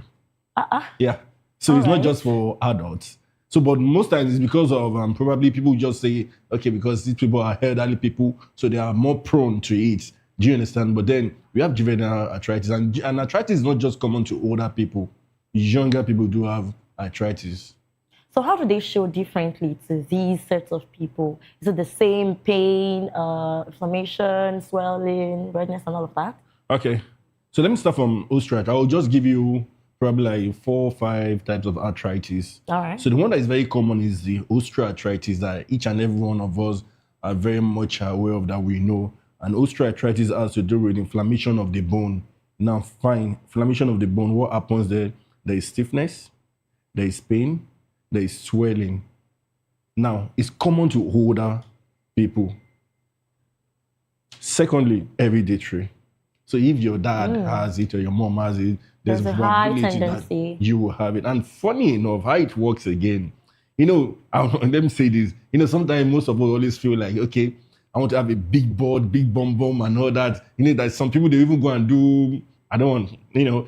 So when there's too much of weight on the knee, it affects the knee joint. So you are prone to osteoarthritis. Weight on the knee. Yeah, too much of weight. You have to reduce your weight. That's telling that if you are in the big side, so if you notice those that are on the big side, they do complain of knee pain. And they tend to not know how to carry themselves so well. Yeah. So that's why, you see the reason why exercise is important. Everything still boils down to You must exercise. And we have gout arthritis, GOUT, gout arthritis. So this is common to big toes, inflammation of the big toes. Another one that is common again is rheumatoid arthritis. I'm very sure people used to hear of rheumatoid arthritis and all that. That is an autoimmune, when your body system is fighting itself. That is another one. So we have different kind of arthritis. We have different kind of arthritis. But if I start calling the names, you won't know. But the one that is very common, rheumatoid arthritis, osteoarthritis, those are very, very common. Gout arthritis is very common. All right, so for the average person watching at home, right, they might want to know how to detect arthritis at the early stage, because I want to believe that early detection actually is the best. So what are the signs they should look out for to be able to detect that, okay, there's a possibility that this is arthritis? Okay, so firstly, you know, all pains are not arthritis. Exactly, just because they're in the joints. Yeah, does not all mean they're pains arthritis. are not arthritis. So one thing you will know that this is arthritis. Firstly, early morning pain. You know, when you wake up in the morning and you feel this tiredness around you, pains around the knee joint, immobility around the knee joint, stiffness, swelling, then you know this is arthritis. And most times, knee joint. Because that is the most common knee joint. Most times at the knee joint. But you know, this could be blamed on stress. On stress. You can say stress, but then it is not stress. Hereditary is part of it, like I said earlier on. Do you understand? Hereditary is part of it. You can have osteoarthritis, and weight is part of it. Do you understand? But stress is just minute. It adds minute of it. Do you understand? That's more reason why I said the first thing you need to do is exercise. If you don't exercise, I don't know how you're living. Yeah, I understand. Do you understand? Yeah. All right, so basically how you would know that, okay, there's a possibility this is arthritis is knee pain, and very early morning. Most times in the morning, when you wake up in the morning. Most times in the morning when you wake up. So, and doing your daily activities, find it difficult to do the normal activities you used to do. For example, climbing the staircase, you find it difficult climbing the staircase. You won't even go maybe like 4 or 5 steps, you start feeling pains around your knee joint, then you know that there's a problem. So in a norm, you are not supposed to climb the staircase and start feeling pain. So when you start feeling pain, definitely you know there is a problem. All right. But I'm quite curious. Okay. Right? What is actually happening in the joints? Why is it causing that stiffness? Why is it causing that pain? What constraint is happening right there? So I'll still go back to osteoarthritis. That was a word I can use to explain so that you can understand. So at the knee joint, there's a fluid called synovial fluid. When that synovial fluid helps you bending and doing whatever you want to do around the knee joint, do you understand? So when that synovial fluid is leaking away, before you know, the bones start frictioning on themselves.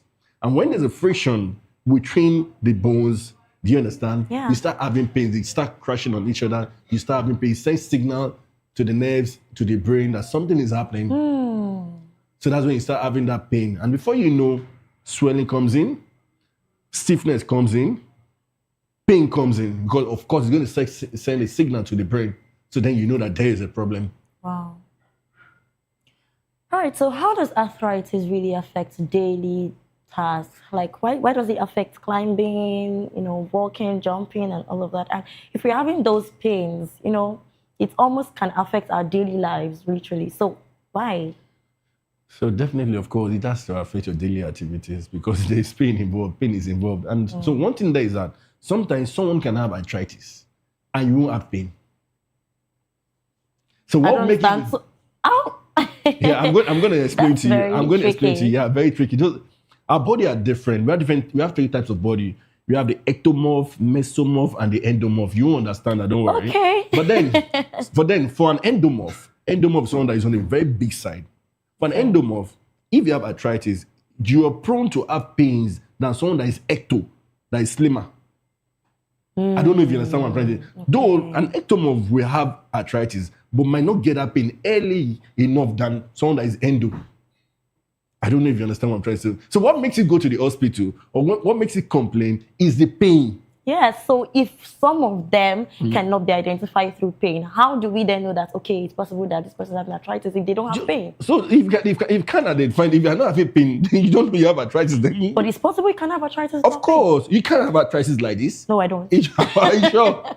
Because if not done the test, you didn't do any test to know probably you have an arthritis. Do you understand? But then what I'm saying is this, that someone can have arthritis, but since you're not having pain, you're free to go. What makes you go to the hospital is pains, not because of anything. Okay, just for example, now I can't just go to the hospital and go and complain. They'll ask you, are you having pain? The first thing a doctor, a physician, anyone is going to ask you, do you have pain? And once you don't have pain, what will happen? They'll tell you to go back. So why do people have arthritis? Why when you have arthritis, what happens? It's pain. That pain is the problem. So once they take away that pain, that's when it's fine.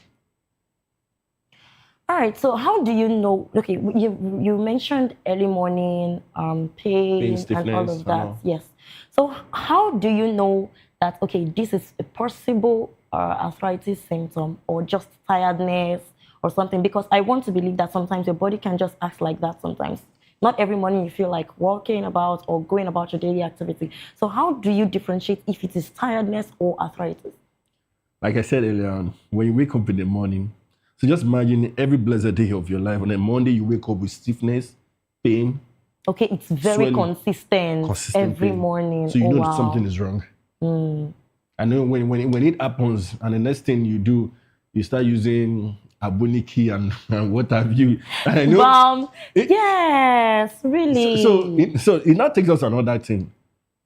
When you have pains, the first thing you do is not to use aboniki. Or rub. It's very wrong. That is, you are causing more inflammation. Really? There's actually a popular belief that when you put something that is hot, it it tends to help the pain. No. So in medicine, when something is inflamed, there is redness, there's increase of blood there is swelling there. Then aboniki is hot, right? Then you now add that aboniki on what is inflamed. Inflamed times raise power what? 100. So that's why we have what we call acute injury and chronic injury. So acute injury is an injury between a day, let me say a day and maybe 2 months, 6 weeks or thereabout, 6 weeks. Acute injury. So acute injury we use ice. But if it is chronic, then you can use hot. So they are different now. So you're getting it now. Yeah. We have acute injury, we have chronic injuries. So acute, for example, now let me give you an example. When you see footballers on the pitch, you see a physiotherapist when after maybe sustaining a footballer sustained an injury, you see a physiotherapist running onto the field with ice pack and with a bag. Why didn't they go with maboniki or rub or thing? No. That ice pack is just to help to cool, reduce swelling, inflammation around the joint or whatever the person is having the pain. Why not aboniki? But there are certain pains that calls for that balm and all of that. Yes, but that's when it's chronic. And there are some people they don't like anything cold. They are prone, they are anything cold. They don't like some. They prefer hot, some they prefer cold. So it's another thing again. When doing the management of arthritis, some prefer hot, some prefer cold. But then once you have an injury, the first thing to do is not to go and use a Aboniki or rub. I'm saying it. It is wrong. So what should be the first point of action? Ice. Ice to reduce inflammation, first of all. Wow. Just imagine probably you twist your ankle and there's swelling there. So what people do, immediately they will go and put a Aboniki. And you know our mothers are common to that thing. That's what they like. They just say it in Yoruba. Fia Aboniki, fia Aboniki, fia Aboniki. Yeah, cause more harm. So instead of you should use cold pack, maybe something cold water, ice block or something. Just put something to cool it down to reduce the inflammation. You add Aboniki and cause more inflammation. Well, I think that's why this program is really important, to take away the ignorant aspects of our beliefs. So it has been a very amazing one. But right about now, we're going on a very short break. And when we return, we'll be talking about the courses, the treatments, and the lifestyle habits to maintain a very good health in regards to the topic of discussion for today. So please stay tuned. Are we off for now?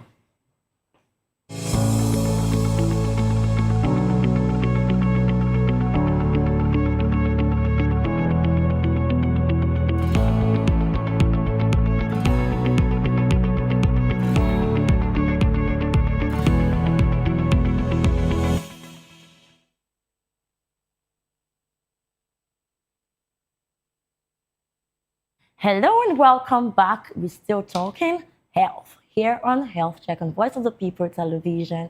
Well, I've been with Dr. Gabriel and we've been talking about the topic of arthritis. And he has been saying a lot of things, shaking a lot of tables, literally.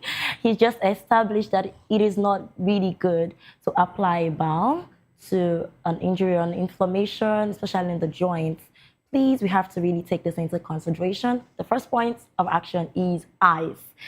Well, that's what we do on Voice of People TV anyway. We give you the right kind of information. But right about now, we're talking about the triggers and the risk factors. So, Dr. Gabriel, thank you very much so far. You've been doing a really amazing job here.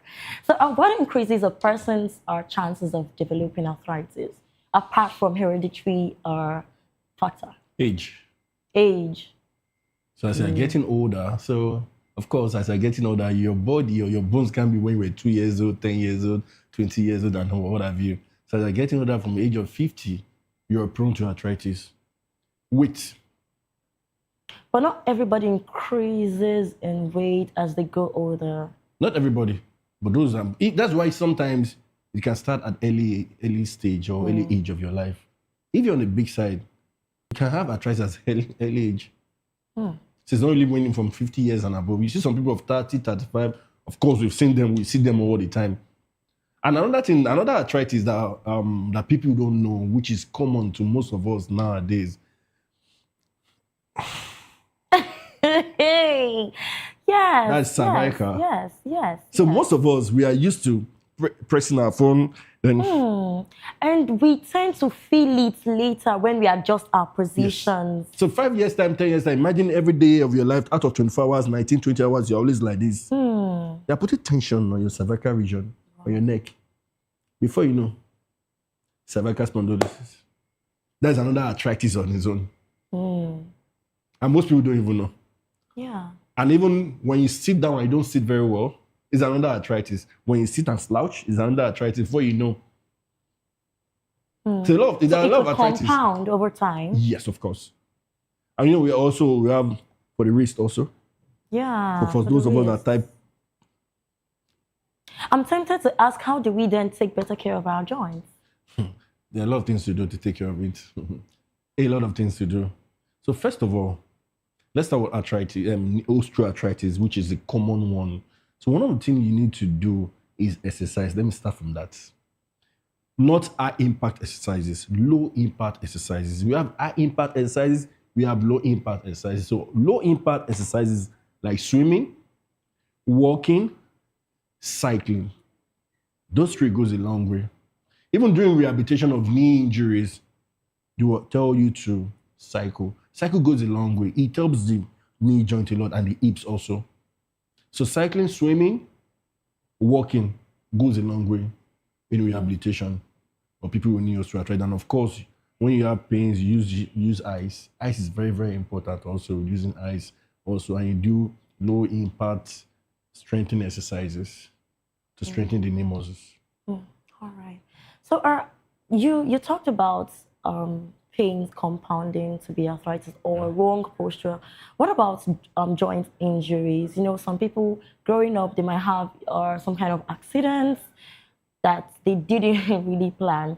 And over time, the pain might not leave permanently. Could it affect them later in life and cause arthritis? Yes, of course. We call them repeated injuries.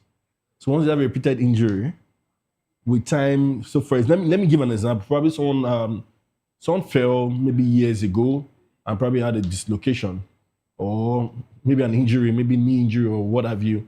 With time, before you know, with time, when you have another injury there, it keeps on coming. It keeps on coming. It doesn't go like that. It doesn't go. So those kind of people are prone to early arthritis also, repeated injury. All right, so what does a proper diagnosis look like? Like, you know, tests, scans, all of that. The first point of noticing that pain, that stiffness, and what you talked about, the early morning pain. So what's the first point of action when you discover stuff like that? Should you go for a scan or tests, or what's, you know, what do they do? So first of all, so once you discover all these signs, you see these signs, the first thing you need to do is just go to the hospital. It's not about Panadol Extra and what have you, and using Aboniki and what have you. You need to go to the hospital to see your physician. Then the physician is going to tell you to go for an X-ray or MRI. You know, X-ray is different from MRI. X-ray, you just will see the bones, maybe that fracture or dislocation. But MRI goes deeper into the tissues to see the nerves, to see the ligament, to see the tendons. So depending on how bad it is, so probably might tell you to go for an X-ray or MRI or what have you. So then they will now refer you to a physiotherapist for proper management. Wow, all right. So the first point of action is to see a physician, and then he tells you the next point of action. Yes. Oh, all right, very interesting. All right, so at what point should someone consider seeing a physiotherapist for other, you know, issues like the cervical thing you talked about and all of that? There's not even a point that you cannot even go and see a physiotherapist or see a physician. Okay, so you can see a physiotherapist for a random checkup. When that pain is there now, it's pain. Like, you know, I've been mentioned of something. Pain will make you run to the hospital. Yes. Yes, actually. If you don't have pain, you sit down in your house now, you go about your daily activities. But with pains, you will not try it. You will not. All right, so because what we're doing is not just to establish, you know, the body of this. We really want to know how to also work on it. So from here, I'll be asking you what are the treatment options for arthritis? Depending on the level or the degree of arthritis and what kind of arthritis you have. Like I said, we have rheumatoid arthritis. It's different from osteoarthritis. I don't know if you understand what I'm trying to say. Yes. Gout arthritis is different from juvenile arthritis. There are some arthritis the body fight itself, like I explained earlier on. Do you understand? And osteoarthritis is just inflammation on the joint, maybe due to injuries, hereditary, and what have you. Do you understand? Yeah. So now, once you have all this, there are other ways to treat them. For osteoarthritis, which is the most common, firstly, like we said earlier on, use of ice. Okay. So when there is pain, when there is stiffness, when there is swelling, the first point of action is ice. And not that you put the ice for like 100 hours or within 10 to 15 minutes to avoid ice burn. Ice burn? Yeah. Oh, there is such thing like that? Of course. Okay. Of course. Wow. This is the first time I'm hearing of ice burn. Thank God you're hearing today. So, you know, pressing the ice on that particular region for too long can cause ice burn. Ice burn, yes. And that's another problem. That's another injury on its own. So that's what we call vasodilation and vasoconstriction. So when you're using ice for too long, there's what we call vasoconstriction. So there won't be blood flow in that area. And you know what that means? Yes. Wow. Really interesting. So, okay, let's go into something very interesting now. Okay. Some people, Yeah. tend to see herbal solutions as the best, you know, because it's natural. God gave it to us. Just mix. And then, what do you have to say about what we locally call agbo as a treatment to arthritis? You see this particular question, agbo, herbal drink and all that to cure arthritis. Well, as a professional, as I speak with you, I don't think agbo cures arthritis. So if agbo is curing or has been curing arthritis or do cure arthritis, I believe your mom, my mom, they should be giving everybody agbo now. They should be drinking agbo and they should not be coming to hospital. And funny enough, most people that come with arthritis, osteoarthritis, are mostly our mothers, menopause. Wow, really? Yeah, and because they're always on the big side. You know, like I said earlier on, most women that always want big side and all that. When you are getting older, you understand what it means to have that big side. So, like, so someone like you now that you're on the slim side, you are enjoying. You understand what I'm saying? Yeah, enjoying. But then that agbo does not even work. Is agbo that I know of? Agbo does not work. Agbo does, because I don't know how so agbo does it escalate things? Agbo, Abba. Well, I will say something. I don't know the chemistry of how agbo will enter the body and goes to the joints and reduce inflammation around the joint. Or I don't know how agbo is going to work for an autoimmune system, or how agbo is going to work for gout arthritis, or how agbo is going to work for repeated injuries and all that. So agbo does not, I don't know, maybe agbo will enter the body or the bone and reduce inflammation. I don't know. But I need to, if I see someone that can explain to me, why not? And you give me proof. Fine. Okay, well, let's hang it there. But Okay. I'm really curious about something though. Can arthritis be totally cured? Can it be permanently cured? Can it be permanently cured? It can be managed. It can be managed. Arthritis can be managed, not permanently cured, because you cannot return your bone to how you were when you were 20 years old, 10 years old. You just imagine someone that had repeated injuries and the bones are already, the synovial fluid, everything are already cracked and coming out of the joint. It's not possible, but it can be managed and you live well all the rest of your life. Well managed, that you not even have pains. Well managed, but it cannot be permanently cured. No. That's quite sad, but because it can be managed, I think that's a good thing. Yeah. All right, you talked about pain earlier, and you know, most people, we tend to reach the heterogeneous audience, right? So, but most people do not really know how effective or how important seeing a physiotherapist is.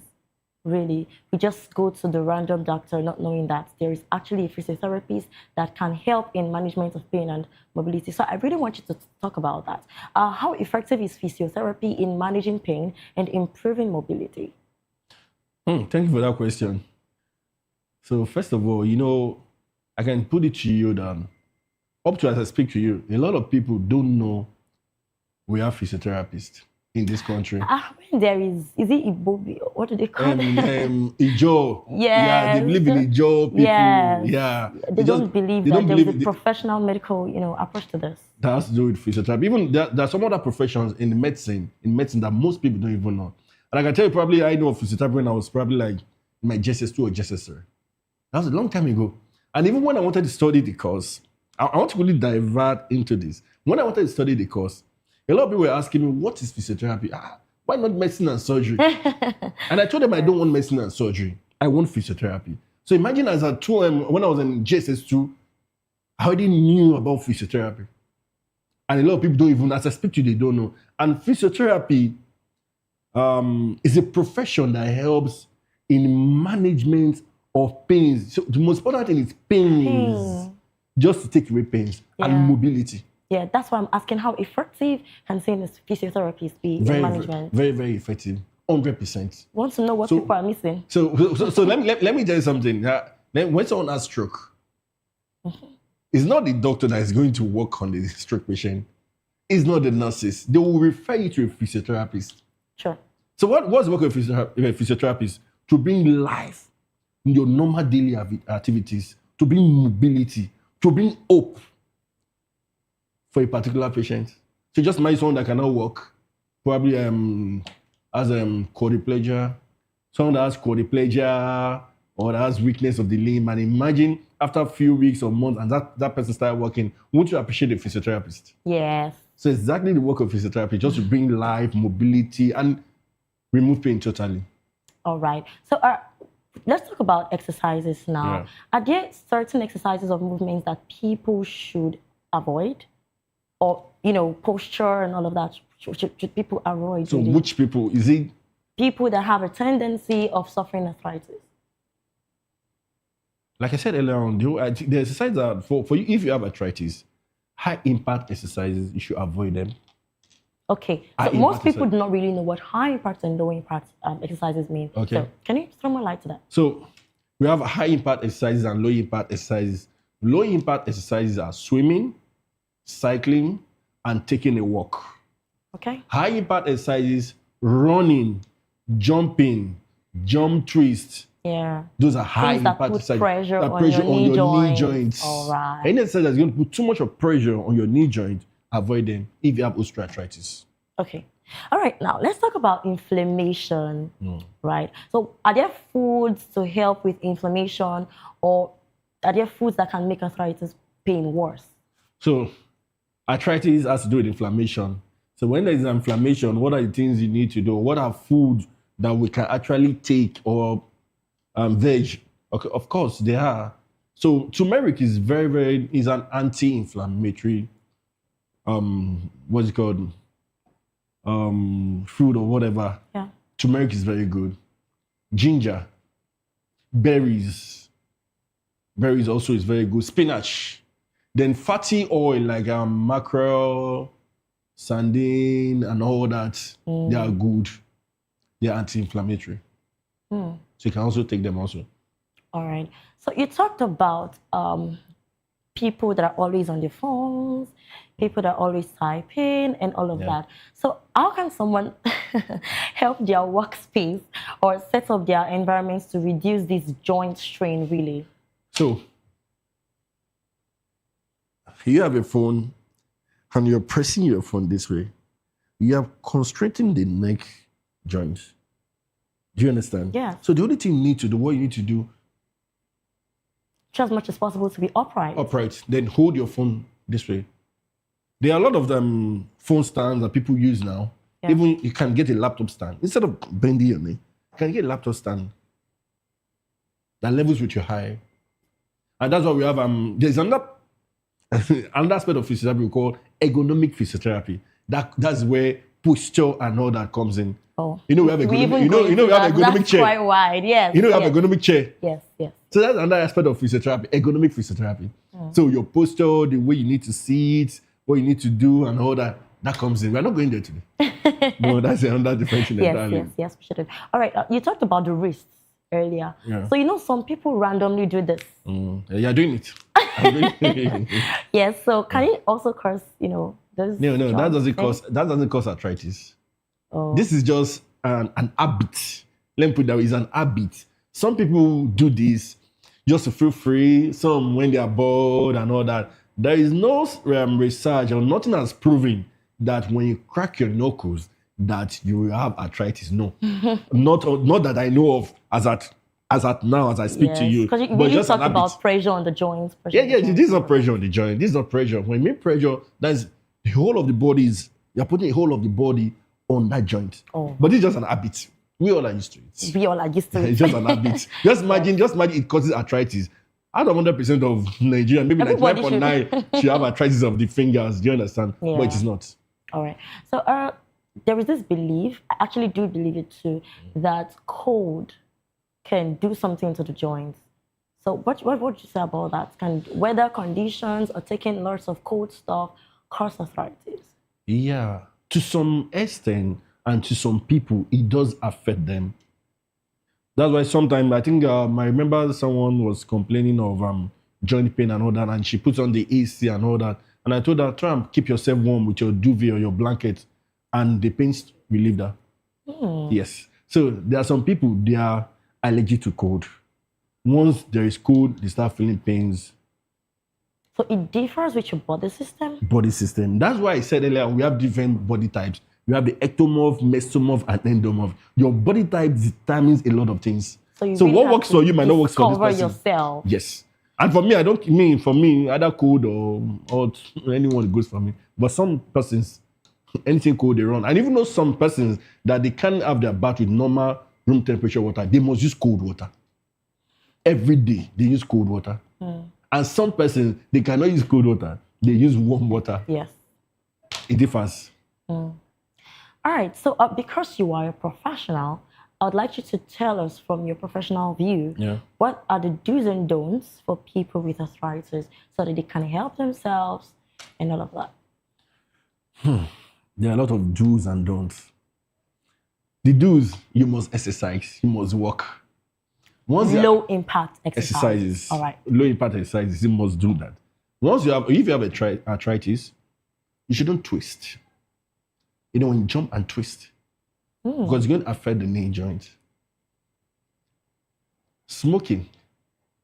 Let me explain something. One of the things that smoking does, do you know smoking reduces the blood flow in the body?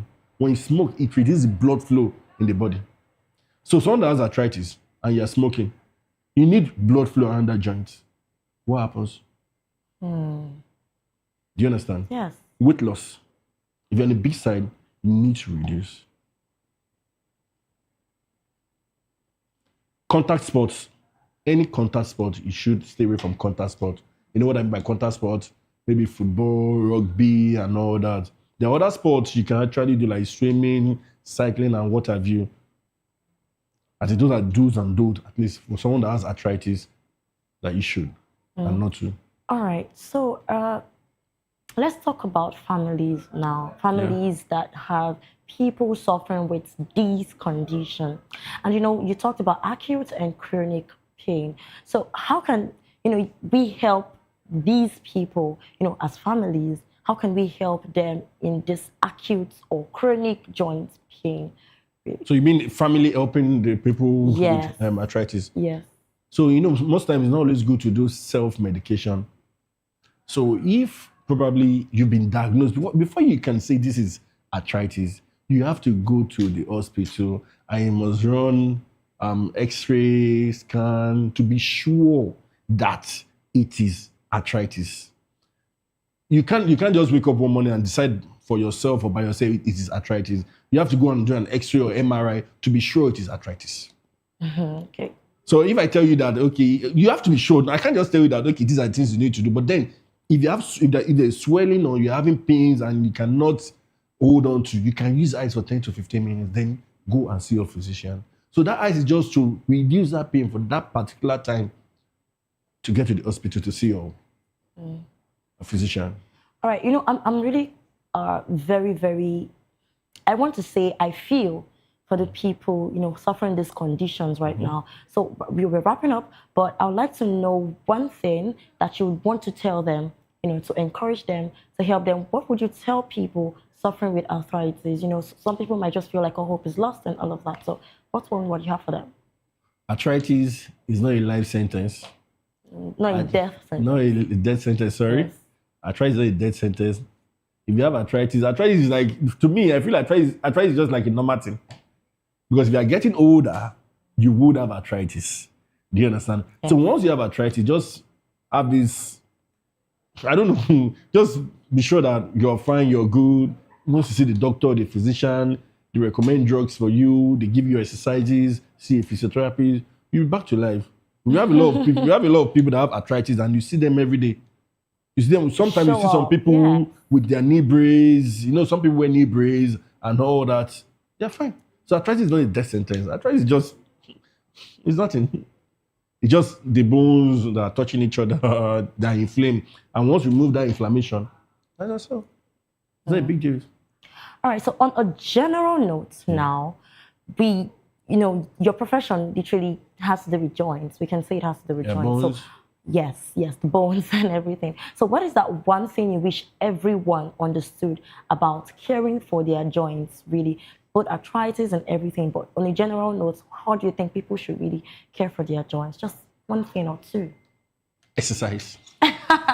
Again. I won't stop saying it. You just have to exercise. If you don't exercise, I can tell you categorically, you come with different conditions of diseases, arthritis, what have you. I don't want to start calling them, but once you exercise, I can tell you that you can live long, live healthy than any other person. I don't know. I don't know how to put it. But one thing I will just tell you that just wake up every morning.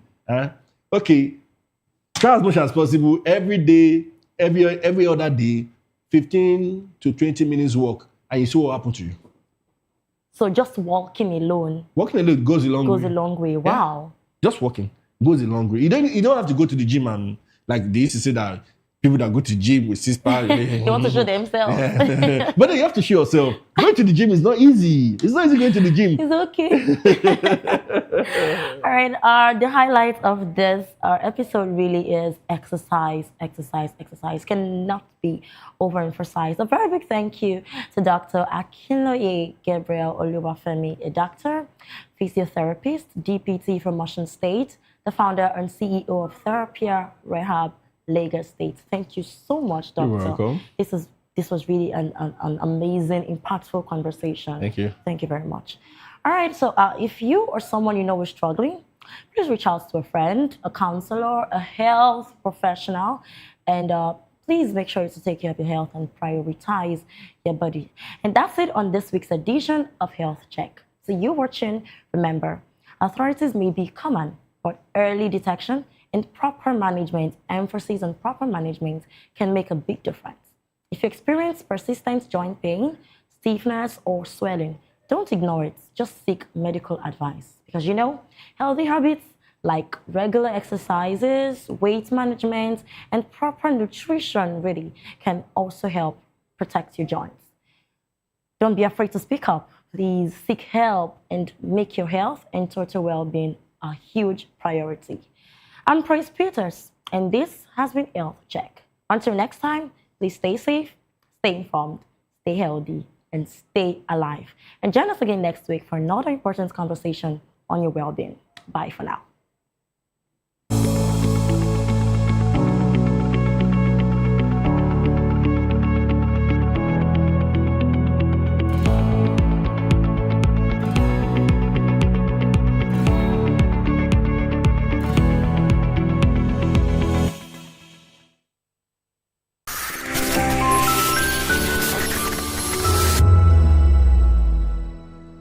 My name is Esther. They call me the Oga of them are the general overseer of them all. Every man, every woman has got a voice where integrity is the volume. So this is Voice of the People's TV.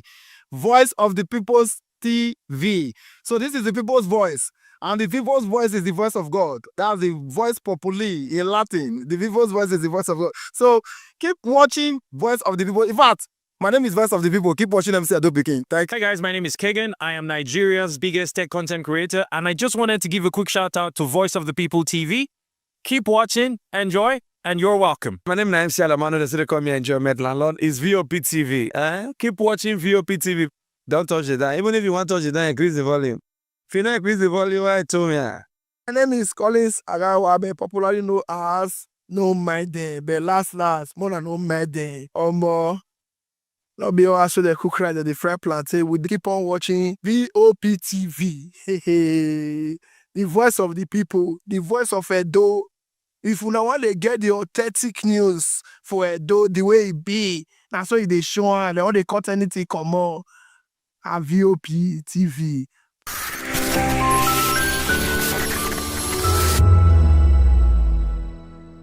This is African News on Voice of the People Television, where we don't just bring you the news, we bring you Africa's heartbeat, the policies that shapes our world, and the economy that determines our future. African News on Voice of the People Television. Stay with us. To know the happenings in the maritime sector, join us on the program Maritime Frontiers on VOP TV as we discuss key areas in the maritime sector, from aquaculture, maritime transportation, maritime labor regulation, oil and gas exploration, ferry and passenger insurance, marine pollution and prevention, port operations, and lots more. Maritime Frontiers, exploring Nigeria's blue economy.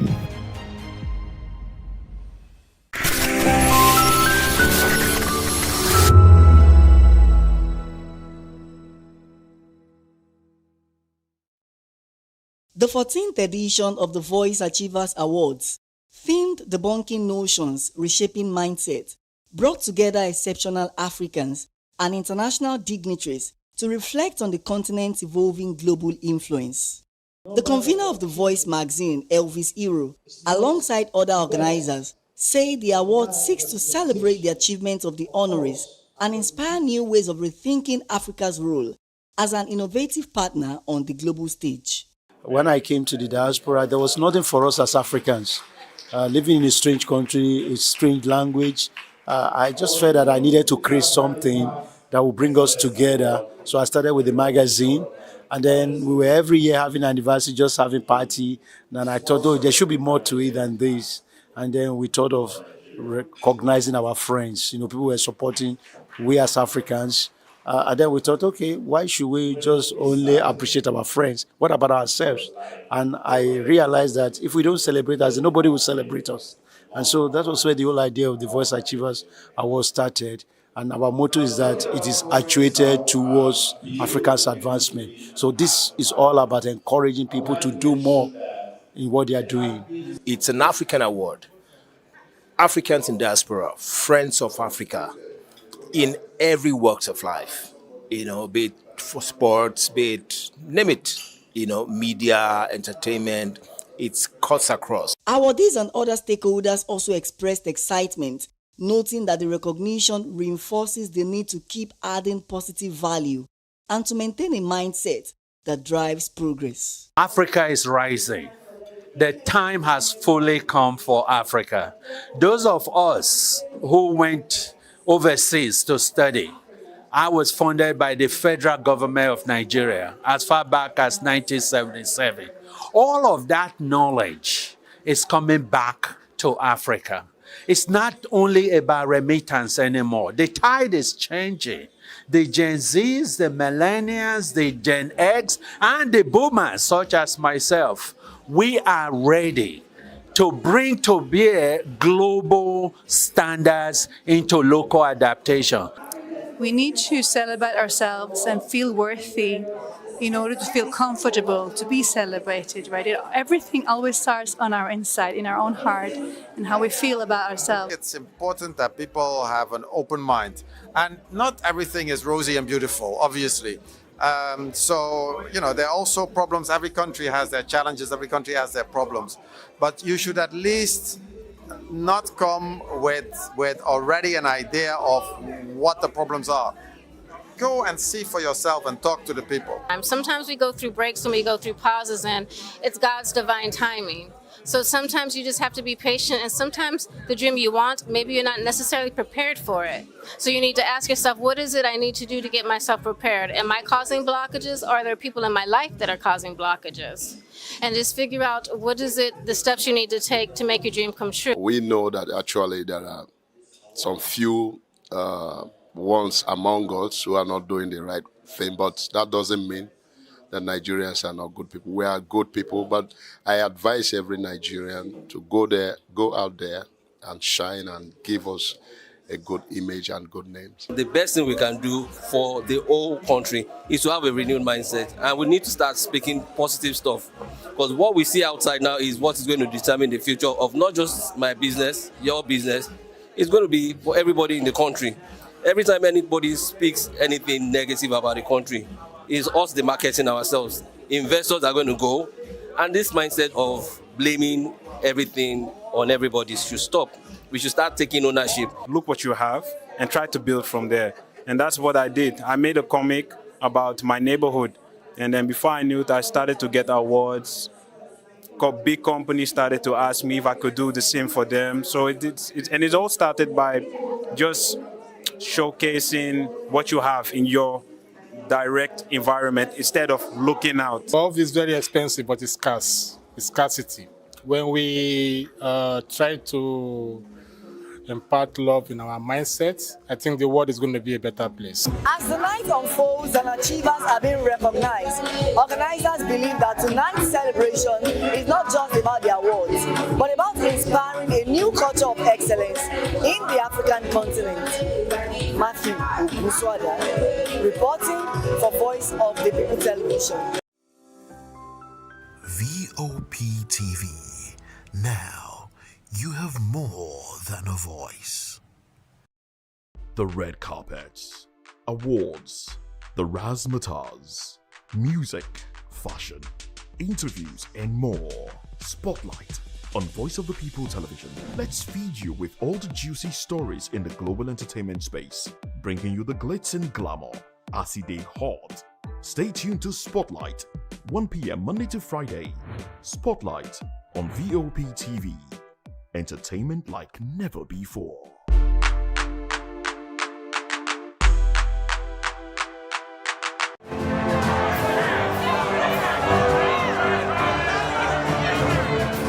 Do you want your voice to be heard? Do you know that you matter in the scheme of things? The People's Voice, the show where ordinary citizens take center stage as we discuss the biggest stories that affect you and I. With you in mind, we facilitate lively discussions, debates, and interviews on the topics that matter most to you and I, from social justice to economic empowerment, education to healthcare, governance, and more, tackling tough topics and amplifying your voice. Join the conversation and make your voice count. The People's Voice. Make your voice count.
This is Health Check, your weekly guide to better living, smarter choices, and trusted answers.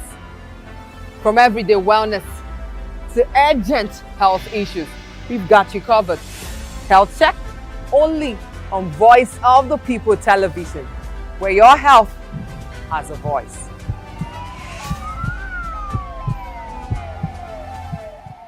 In a world where truth is the ultimate power and opinions scream the loudest, it's time to wade through the noise. Hunger no get tribe!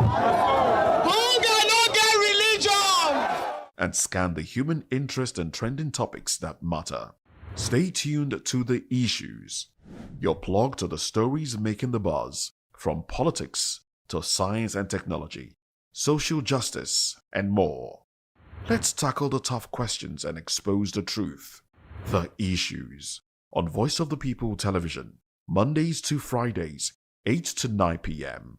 The Issues. Don't just react, understand.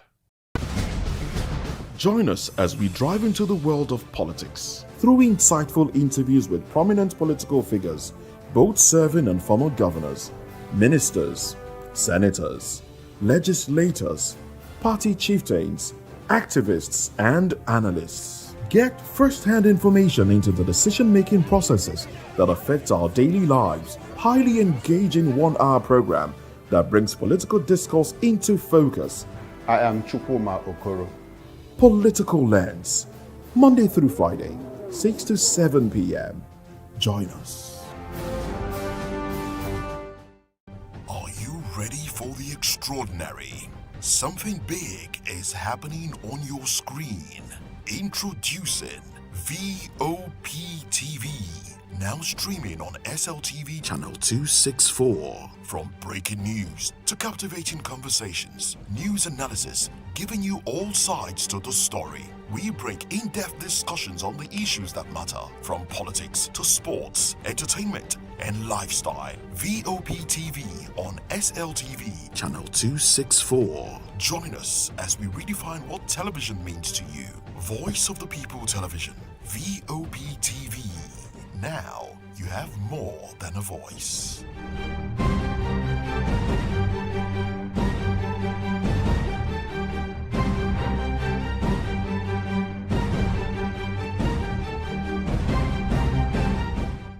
Dr. Kwame Nkrumah. Dr. Kwame Nkrumah was born on September 21st, 1909 in Nkrofo, Gold Coast, now Ghana. He attended Achimota School, where he developed a strong interest in Pan-Africanism and liberation of African nations from colonial rule. He influenced leaders and activists across the continent.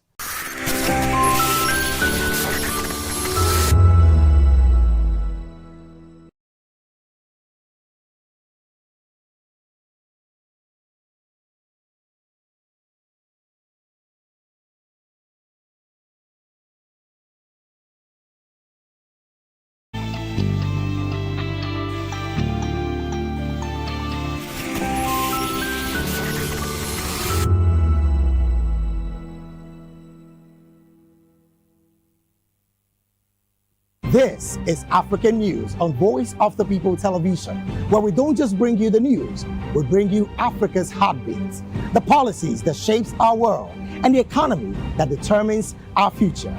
African News on Voice of the People Television. Stay with us. Voice of the People, you can hear me now. My name is Patrick Doyle, and I wish that you continue to echo the voices of the people. Big up VOP TV. My name is Suibifa Dokubo. Please keep watching VOP TV. Hi, my name is Kwekumali Ikenda Onyekwena, and I am with the Voice of the People TV. Now, if you're looking for the veritable channel for information, politics, robust discussions, you don't need to go far. VOP has you. VOP will always have you. Thank you. Hi, my name is Patrick Diabwa, aka Ibani Chuka, Amayanabo the Eagle King, and you are watching VOP TV. Stay with us. 2564 is coming up on Burning 9, right? 2564 Atlantic Tower. What happens in the hush behind hangar doors?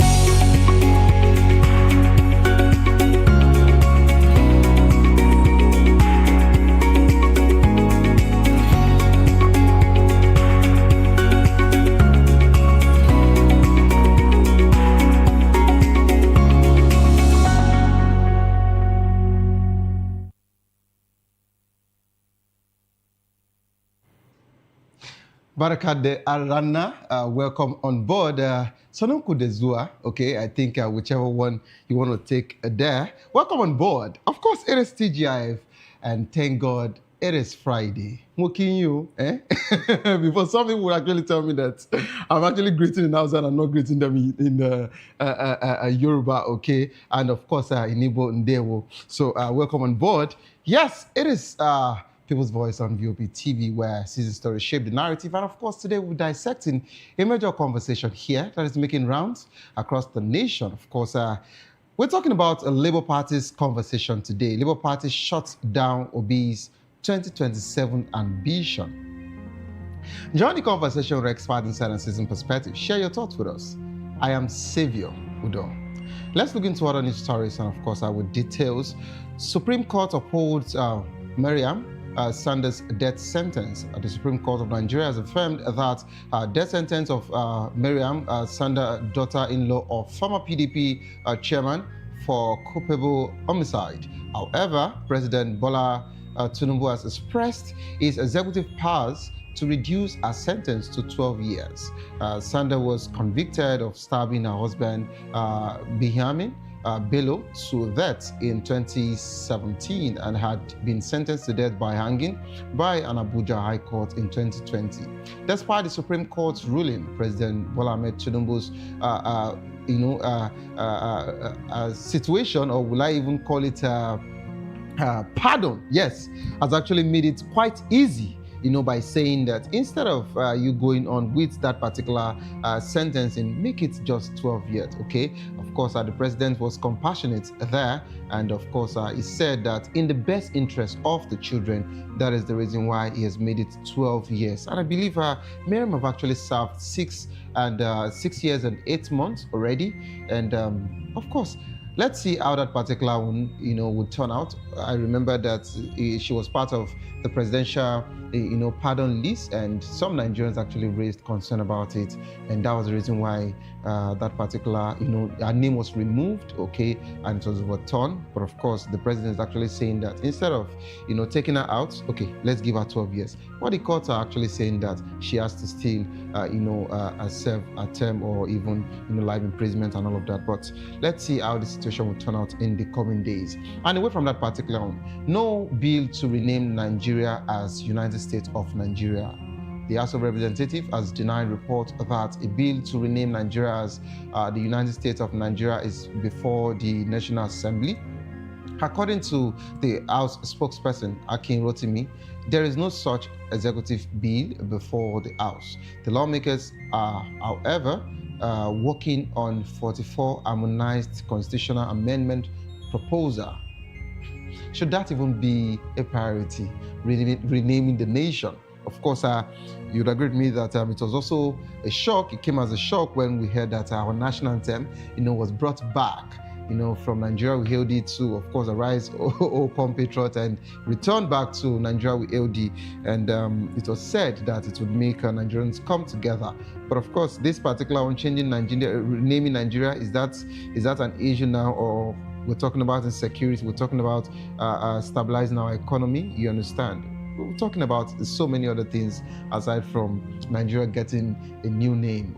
Okay, so I don't think that should be prioritized, but it's better that the House of Rep has actually, talked about that, and they've cleared the air by saying that they don't have any plans to do that. Now let's go back to the Rivers State quarters. Rivers State Governor Siminalayi Fubara has officially joined the APC. He has been formally registered as a member of the All Progressive Congress after receiving his party membership card at the Government House in Port Harcourt.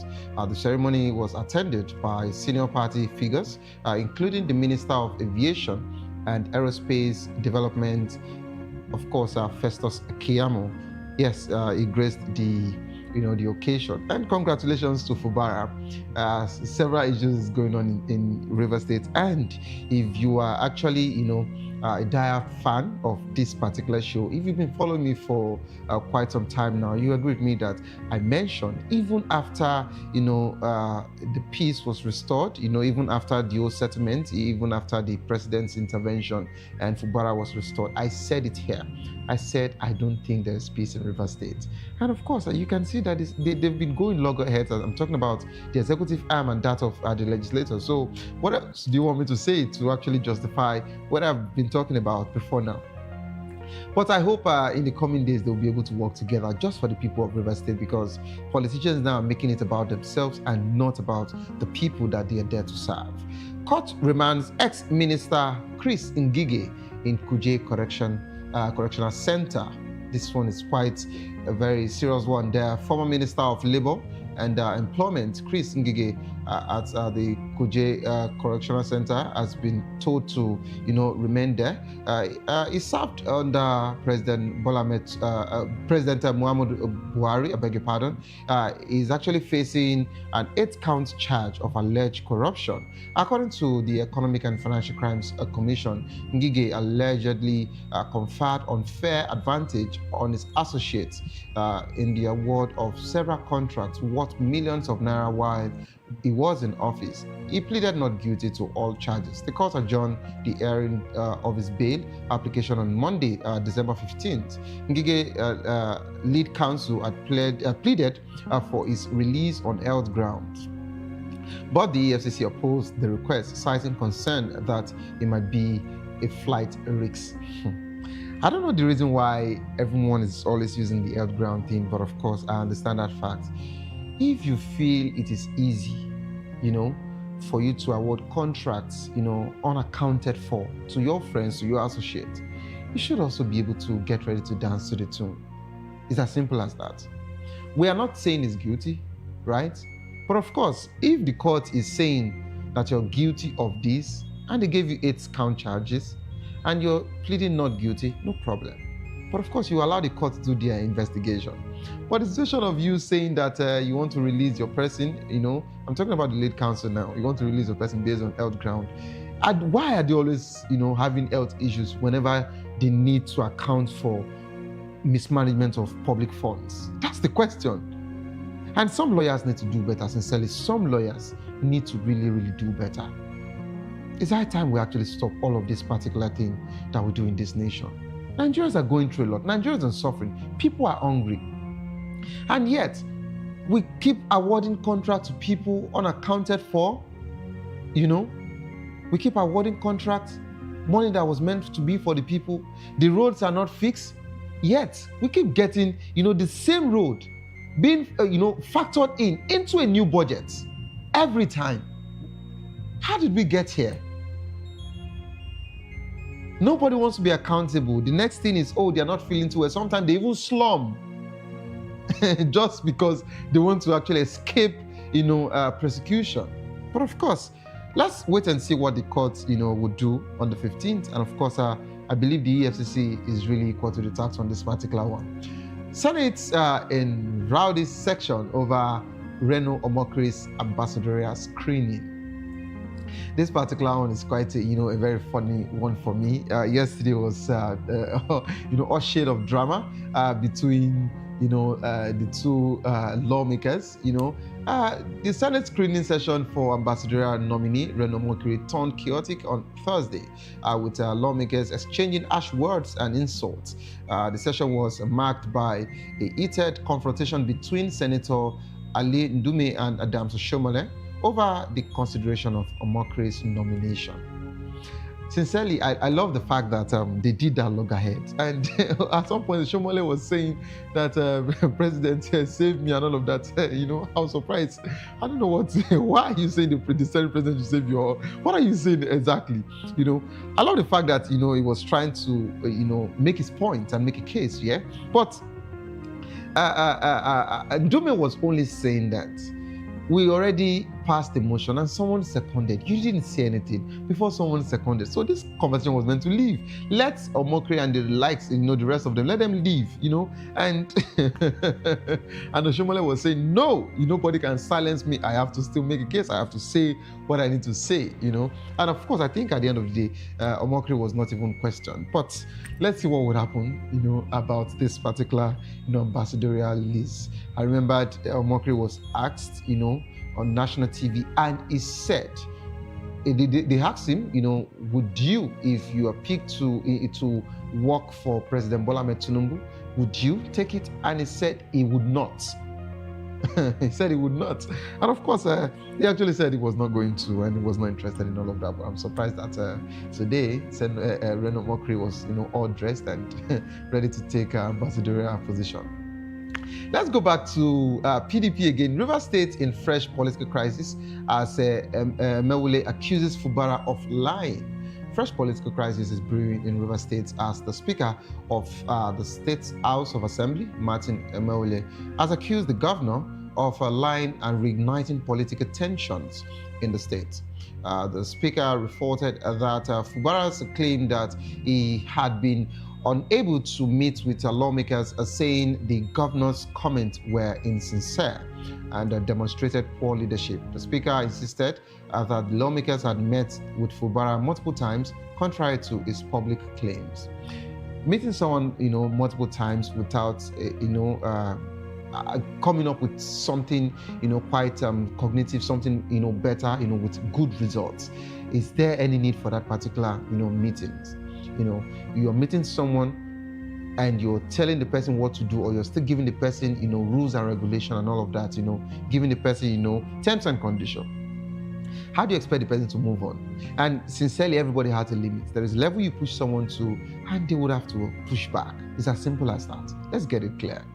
So Fubara has done what he feels is right for himself, as by saving himself. That's what he did.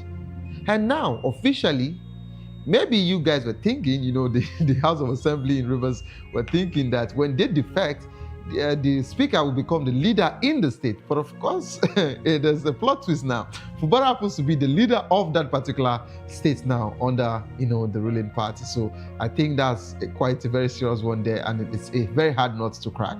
Let's see what will happen in the coming days as regards to Rivers politics. APC blames opposition failure for defection. All Progressive Congress has attributed defection from opposition parties to internal mismanagement rather than any action by the ruling party. APC National Publicity Secretary Felix Moka stated that the challenges facing parties like the People's Democratic Party, the African Democratic Congress, ADC, and of course the Labour Party are self-inflicted. Moka explained that when political parties fail to provide a platform for members to contest and aspire, members naturally look elsewhere.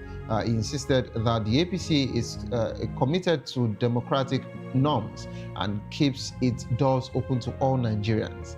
The APC spokesperson also criticized the opposition spokesperson as regards to being overly focused on APC rather than promoting their own parties. Of course, enough has been said about this particular one. To join the conversation, kindly code number 09044732605, 09044732605. Follow us on social media at VOBTV Live. You can use the hashtag People's Voice on VOBTV. And of course, on YouTube, we're Voice of the People. Kindly hit the subscribe button, and together we can make our voices heard. It is time for us to go on a quick break. As soon as we return, we'll be dissecting this conversation. Labour Party shuts down Obi's 2027 ambition. You don't go nowhere. Stay in place. I'll be right back.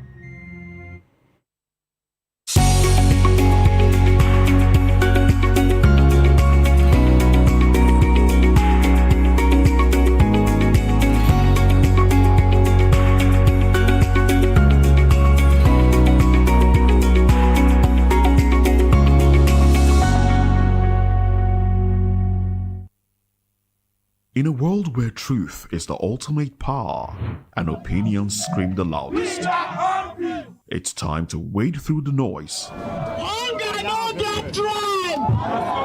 Hunger no get religion. And scan the human interest and trending topics that matter.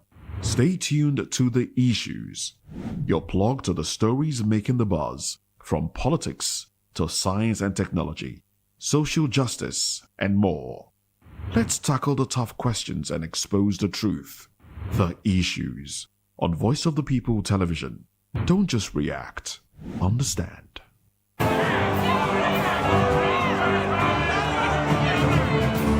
Do you want your voice to be heard? Do you know that you matter in the scheme of things?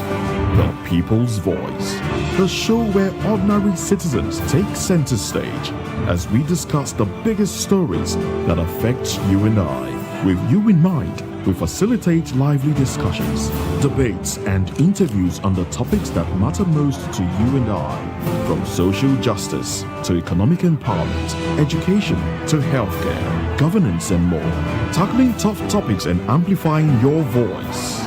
Join the conversation and make your voice count. The People's Voice. Make your voice count. Good evening, Africa. My name is Bamakore, actor, model, producer, and I'm giving a big shout out to VOP TV, man. Keep watching. Don't change the dial. Thank you and God bless you. My name is AY, and of course, I represent the voice of the people, and that's why I'm on VOP. AY say so.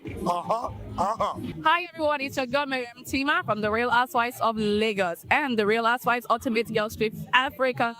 Shout out to VOP, the voice of the people. You already know. Stay tuned, keep watching. And don't forget, VOP is the best. Alright, hello, I'm it's a boy that's shagging my fine back with Melanie Poppy Black Skin Boy. This is VOP TV. If you're not watching VOP, I don't know why you're watching. Maybe you're watching your weight.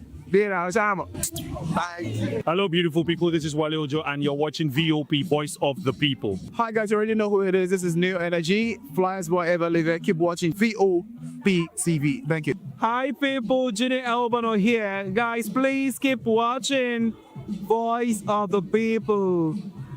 The red carpets, awards, the razzmatazz, music, fashion, interviews, and more. Spotlight on Voice of the People television. Let's feed you with all the juicy stories in the global entertainment space, bringing you the glitz and glamour as it is hot. Stay tuned to Spotlight, 1 p.m. Monday to Friday. Spotlight on VOP TV. Entertainment like never before.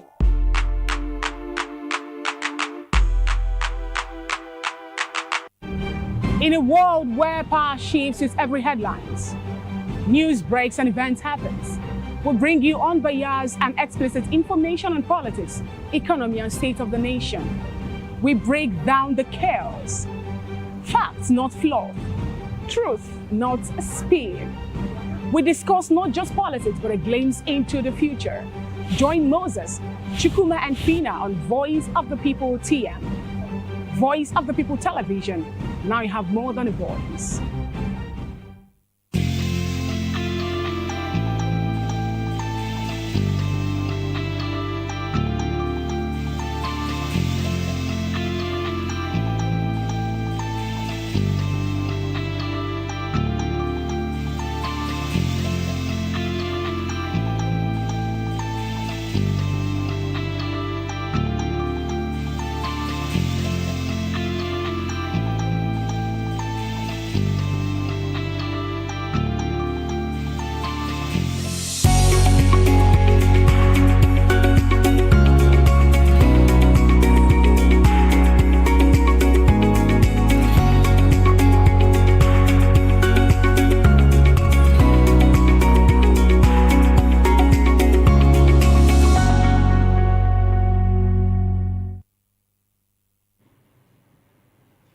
All right, welcome back to the program. It is still People's Voice on VOP TV. The Labour Party has stated that it will not grant automatic tickets to any aspirant, including former presidential candidate Peter Obi, ahead of the 2027 general elections. The party's National Publicity Secretary, Obiora Ifo, emphasized that all candidates must go through competitive primaries. The development comes amid uncertainty over Obi's political direction and a rift between him and the party's leadership. We're now being joined by Comrade Eze Okosplendor, the 2023 Labour Party governorship candidate of Ebonyi State. Good afternoon, Comrade. Good evening, Xavier. Good to have you, and good evening, viewers. Thank you so much for joining, sir. Where are you joining from? Hello, comrade. Yes, sir. Yeah, are you joining from Abuja? Yeah, I'm joining in from Abuja. Oh, okay. All right. Hopefully, we're also expecting Comrade Aragbe Anslem. Okay. All right. Also joining us, I believe I was told now that he's in. Comrade Aragbe Anslem, member Labour Party, Interim National Working Committee. Good afternoon, comrade. Good afternoon, fellow Nigerians. Comrade Aragbe Anslem, National Youth Leader, Labour Party.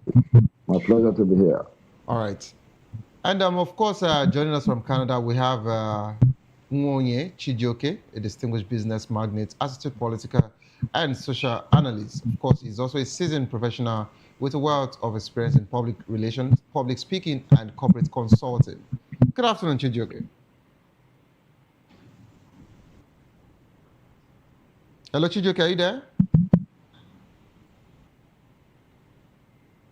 Please unmute your mic if you can hear me. Can you hear me? Yeah, I can hear you now. Yeah, good morning from here. Good morning, Gio. How are you doing today? Very well, thank you. Sorry, I needed to just, get the time correct. It's morning over there. It's actually, we're almost wrapping up the day here. All right, so welcome on board. All right, let me quickly start with Comrade Eze Okosplendor. Hello, Comrade, are you there? I'm here with you. All right, so Comrade, sincerely, I know that we have so many issues going on, in other opposition parties, but we're quite disturbed as regards to that of Labour Party because it seems like when we're trying to get headways and, maybe INEC is not making it easy, or sometimes something else would also happen. And till now, INEC is yet to, clear the National Working Committee as regards to uploading their name, including Senator Nanadi, which we don't know if they've done now. Of course, that's why we have you on board, and of course, Comrade Ragbe, to actually give clearance as regards to that conversation. Will Labour Party's decision to reject automatic tickets affect Peter Obi's chance in 2027 elections?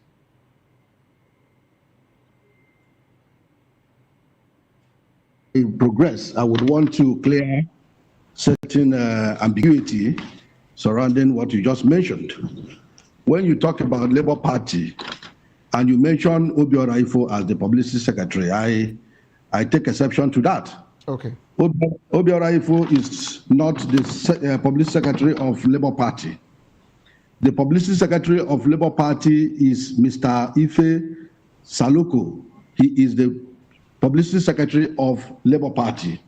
And coming to the statement he made, he issued that Labour Party will not give tickets to Mr. Peter Obi come 2027, that is going to be open ticket. He has no such power to issue such statement because his tenure has expired.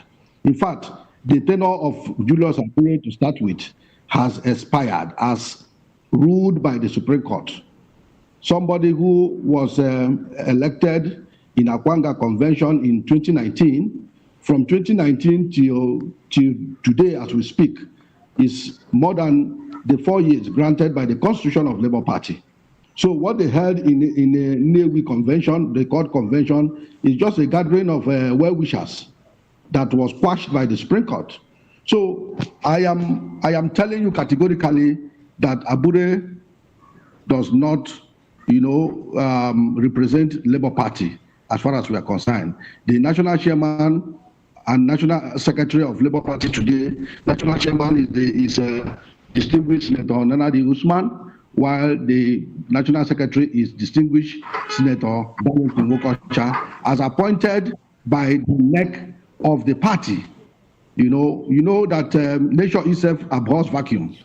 So when the tenure of this Abure and his led NWC expired, the stakeholders met at Umahia and appointed Senator Nanadi Usman as the acting national chairman, and then distinguished Senator Darlington Wokocha as the acting national secretary. Then away from that, this same Obiora Ifo, if you can recall, there was a time he came out and said that Labour Party has reserved his ticket for Peter Obi, that nobody is going to contest with Peter Obi, that come 2027, that Peter Obi is going to enjoy the ticket, without anybody contesting against him. The same Obiora Ifo has come out again to say that Labour Party does not reserve the ticket for anybody, that the ticket is open. It's just like the Rino Mokere that you just cited when you opened this conversation. When Rino Mokere came and said that if His Excellency Bola Ahmed Tinubu offers him an appointment, that he's not going to take it, that he doesn't like the administration. Mr. President, all sorts of names, including drug peddler. All of us are aware. All of a sudden, he has accepted the offer of an appointment. In fact, during his screening, you saw him wore all manner of clothes to the screening. So it is just like a man talking with the both sides of his mouth. The same thing goes to this Obiora Ifo, who does not represent the Labour Party in any capacity. He came out to say, Peter Obi, in fact, he should come and enjoy the ticket. Nobody will contest the ticket against him in the primary. In fact, there will be no primary for presidential ticket.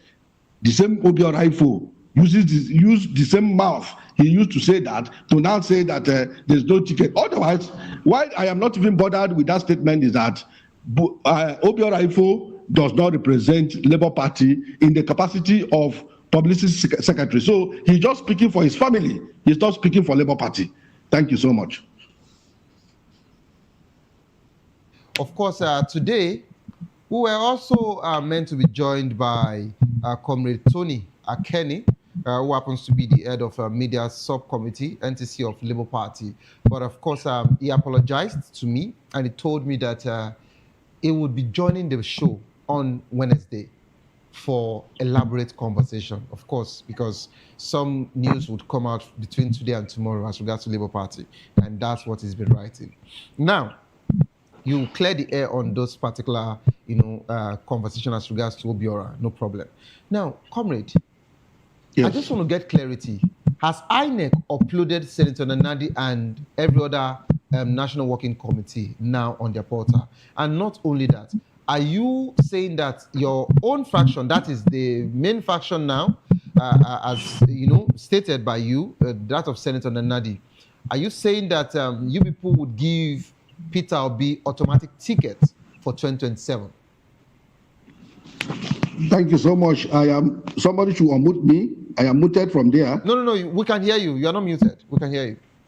Okay. Well, the decision to who enjoys the presidential ticket come 2027 is left for the leadership of the party. I am not the national chairman, neither am I the national secretary.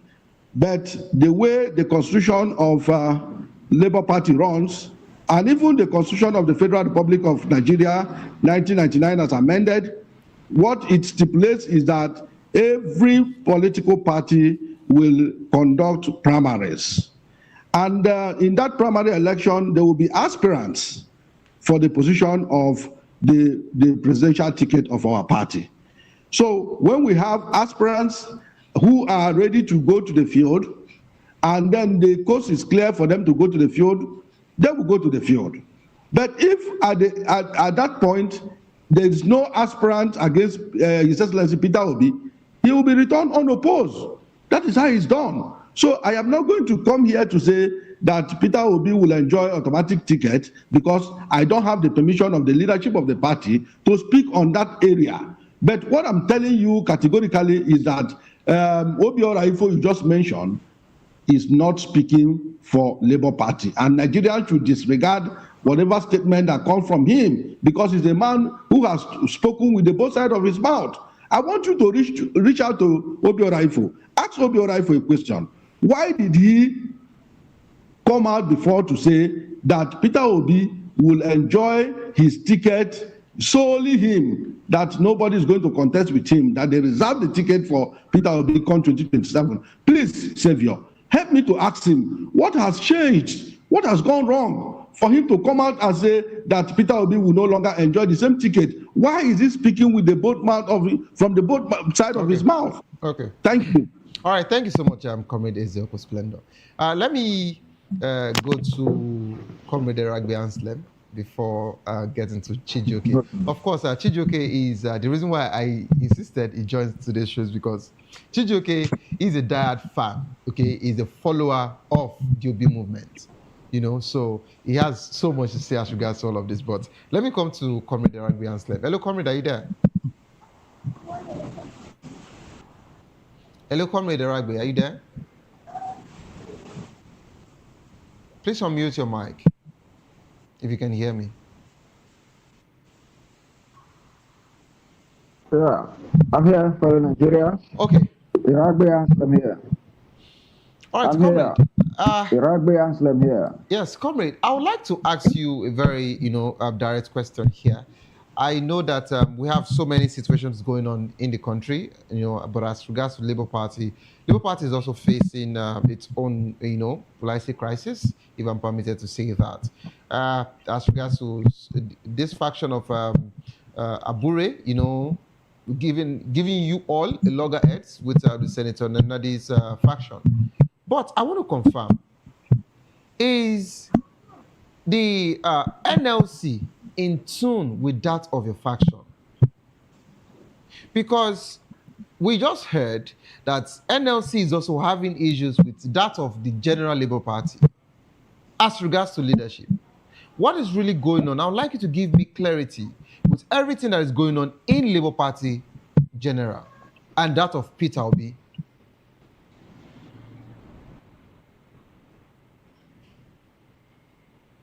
Hello, Comrade, are you there? Okay, thank you, fellow Nigerians.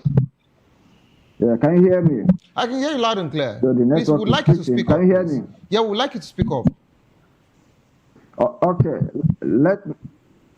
okay, thank you. Can you hear me now? Yes, we can hear you. Please go ahead. Can you hear me? We can hear you loud and clear. Comrade, please go ahead. We're having network issues, but I'll keep talking if you can hear me. All right. Quickly.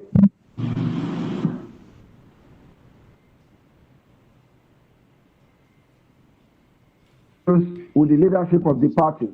Okay. The network is poor. Okay, thank you. Okay, thank you. Now, let me make this explicit deposition. First and foremost, the internal mechanism of a political party, since we have all agreed that the political or the leadership issues of political parties are not justiciable, and one that we came from a national convention, 3rd June 2019 with Julius Aburi, where I was elected as National Youth Leader, Julius Aburi as National Secretary. That eventually on the 8th of June 2024, now the National Executive Council appointed Senator Nenadi Esther Usman first on the 4th of September 2024 and Senator Dalit Ukocha as National Chairman and Secretary to conduct the transition. We have said severally there are only 10 statutory NEC members, ideally supposed to be 118, to be composed of 34 National Working Committee members, 74 State Executive Council, that's Chairman and Secretary of the 36 states and FCT. Now the 10 statutory NEC members, whose tenure do not expire in this instance. Who are they? The Governor of Abia State and his deputy, the Nigeria Labour Congress President and the General Secretary, and the Chairperson Women Commission of the NLC, that's 5. The TUC's Trade Union Congress, his President, his GS, and his Chairperson Women Commission, that's 8.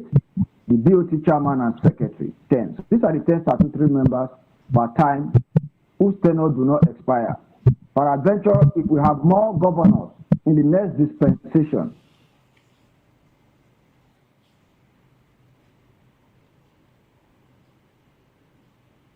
Hello, comrade. All right, I think you're having a very serious network issues there. Let me go to Chijoke. Of course, perhaps when you're back, you'd join the show. Hello, Chijoke, are you there? Yeah, Xavier, I'm here. Can you hear me? All right, so I can hear you loud and clear. You agree with me that this situation is quite deeper than we thought. But I'd like to ask you, a very direct question as regards to what we heard. The spokesperson of APC, he mentioned, Moka, to be precise, Felix Moka. He said that the opposition parties are busy, looking at APC, criticizing APC, and they're not fixing, their homes. They're not fixing their party. Hence, they're having, more crises. So what can you say as regards to this? And not only that, what do you think that the supporters of Peter Obi, people like you, would do to Labour Party when you realize that Labour Party leadership are asking Obi to also join the primary, race and not giving him, automatic tickets for the 2027 election? What's your reaction as regards to all of this? That's a very deep question. Thank you very much, Xavier, for that hard question. I really appreciate it's your party, so I think you should have better answer for me. It's your party. But this is my opinion. Let me dive in straight into it. Now, APC should understand that they are not just a political party right now. They are the leading party, like the party in power.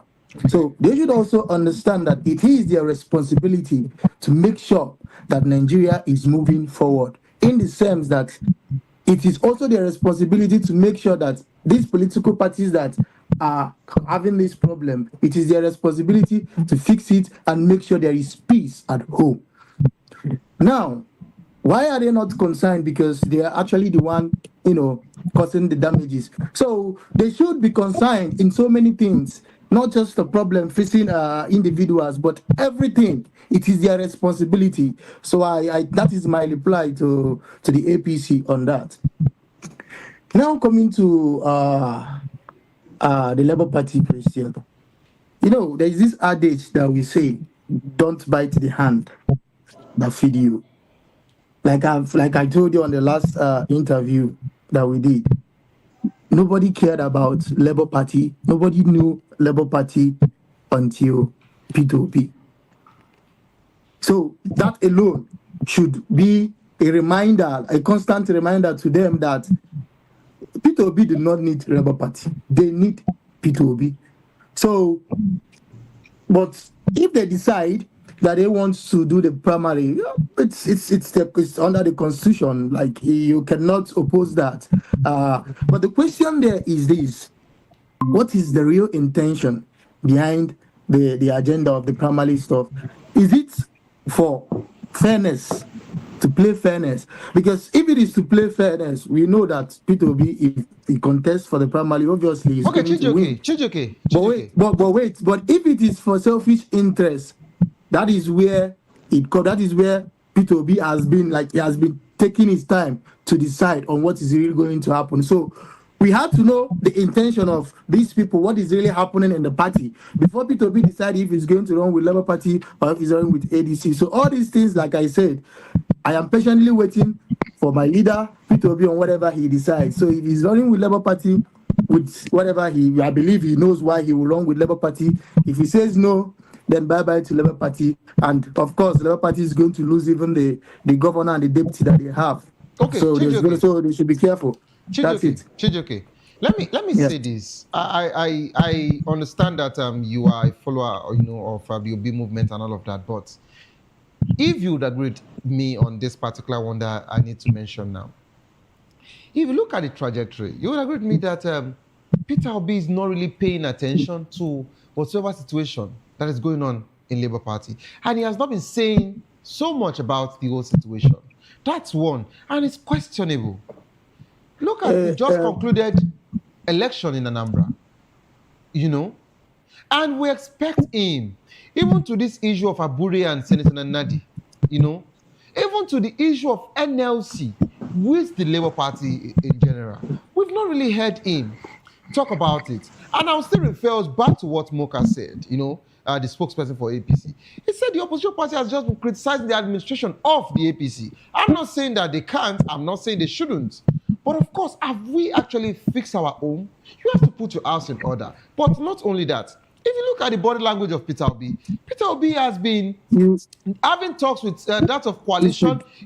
He's been here, he's been there, he's been everywhere. And it's questionable for people to actually say, is he really still with us or not? That's the reason why some people might actually come up to say that he has to join the queue to also go for the head-to-head primaries. At some point, I think that we fail to understand that P2B is just as human being as every one of us. Okay. I think we also fail to understand that P2B is just a private citizen like every one of us. He has no political position. And use yourself, for instance, Savior. Everyone is struggling. He is a human being. He is a Nigerian with no political position, with no connection. He is struggling. He is on a tight corner. He is a one-man soldier fighting this government heads on. And you have to understand that before he made this decision that he was going to contest under Labour Party as the president, nobody knew about it. He woke up and he felt like, okay, I am going to do this. I have what it takes to do this at that point. And then the support came in, and then he did it because at that point he could. So with everything happening, just like we human beings, there are things that can happen and you don't know what to do or you don't know how to do it. Like I said, he's a man of wisdom. He has brought himself this far, and no one advised him, no one told him what to do, and no one said, okay, did this. He did it on his own. So like I said, He hasn't said anything, just like you said. So until he says something, then we'll know what to say. So I think that we should understand that he's like every one of us battling is in struggling to make sure that things he don't know whether he's trying underground, trying to know if he's going to build Labour Party, and everything is not working because he is not the owner of Labour Party. There are so many powers, so many says, so many people under Labour Party, and he's not a god. So he will do what he can do when he can do and how he can do it, just like every one of us. So until then, until he says something and he said, okay, this is this, and this and that, then we will now have what to say about it. So I think that's all I could say on that. All right, thank you so much, Chijioke, for that wonderful submission. Let's go back to Comrade Ezeoku Splendor. Hello, Comrade, are you there? Yes, I'm here with you, Savior. All right, Comrade, it's quite disturbing. I would have wanted Comrade Rugby Anstem to, take up that particular, conversation. But of course, his network has been, fluctuating, and he has a network glitch there. So, Comrade, I want to confirm: is Labour Party having issues with NLC? What's the case with the court situation and all of that? What's really going on internally with the Labour Party? And let me also ask this. I know one said, okay, if he did it on his own. So like I said, we know what to say. So I think that we should understand that. No, Chijioke, please, I'd like you to hold your thoughts. I am struggling. Chijioke, I'd like you to hold your thoughts, please. You don't know whether he is trying underground because I'm not saying anything. I mute my all right, so I'm getting the feedback, and I don't know. I'm getting the feedback. I don't know who is having a two device. Please, if you know you have two devices during the program, I would like you to perhaps just off one out of those devices because I'm getting the feedback. That's why this is actually interjecting what I'm saying here. All right, but notwithstanding, Comrade Ezeoku Splendor, there is so much situation in Labour Party, and I would like to ask you that golden question. Can Labour Party still get it right before 2027? That's not the only question I will be asking you, simultaneously. Can Peter Obi still win the Labour Party's presidential ticket, in 2027 without automatic, support? I'd like you to dissect all of this conversation, and please don't forget that I asked, how and what is really going on, with Labour Party and NLC. Please, I'd like you to take up this particular one now, with Labour Party and NLC. Please, I'd like you to take up. Please, somebody help me. So,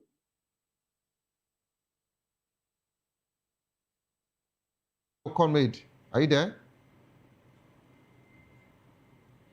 All right, quickly, I'd like us to go on a quick break. That is not really making the conversation seamless. Don't go nowhere. Certain place. We'll be right back.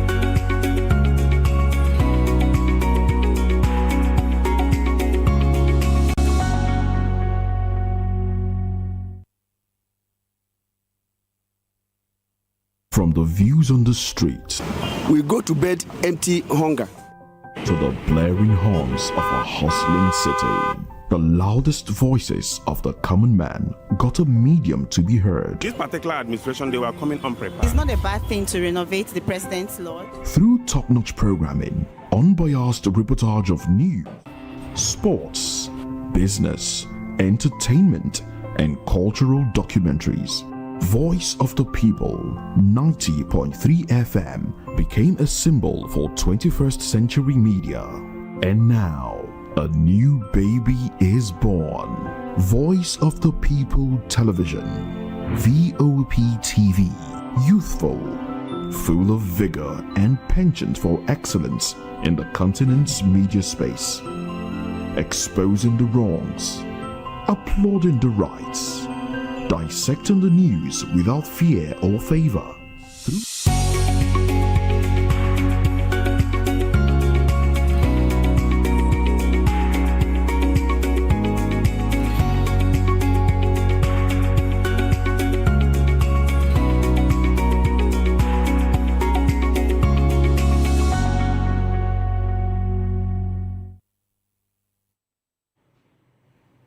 Welcome back to the program, Resto People's Voice on VOP TV.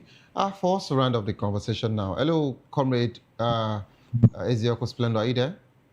Yes, I'm here with you live. Yes, it's better now. So, comrade, I'd like you to take all of those particular, questions I asked. Thank you so much.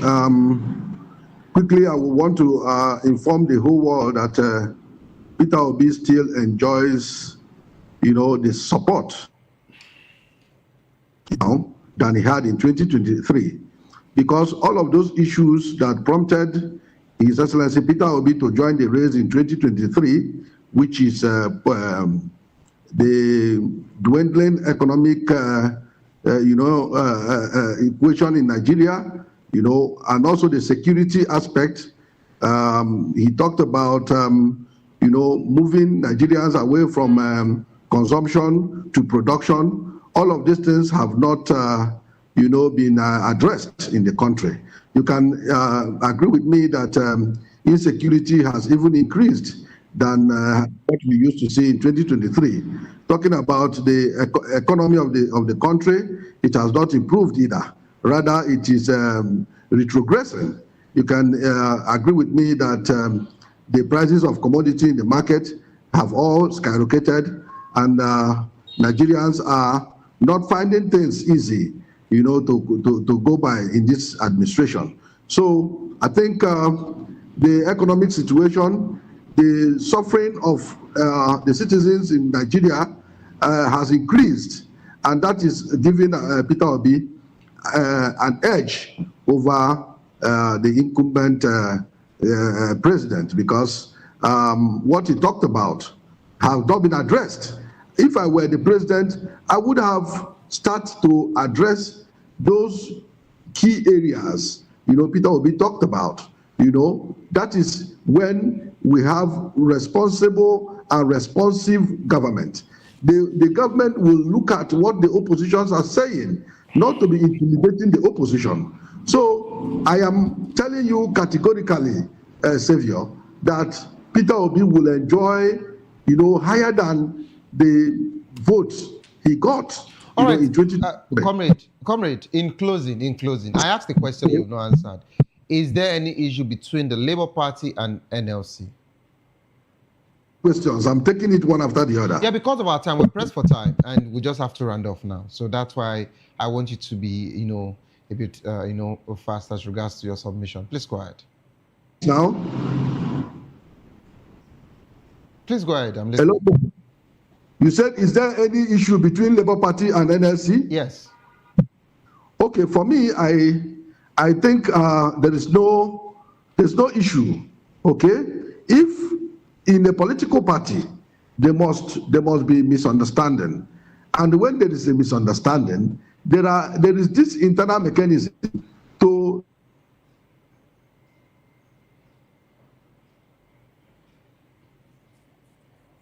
Hello, comrade. Can you hear me? Yeah, I can hear you now. Yes, I said the other day I was informed that the NSC said that the way and manner, the people they sent to represent them in Labour Party are going about issues, that instead of them to be representing the NSC, they are chasing personal ambitions and personal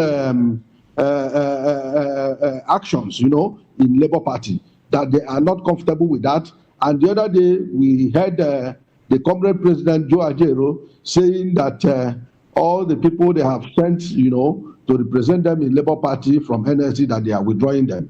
So that, for me, is a minor issue that can be resolved. It's resolvable. Okay. All right, comrade, I want to do this quickly. Comrade, would you be free to join the program on Tuesday? Because we'll be having, the spokesperson, also media spokesperson, Akani, join the show on Tuesday. So would you also be available to join on Tuesday?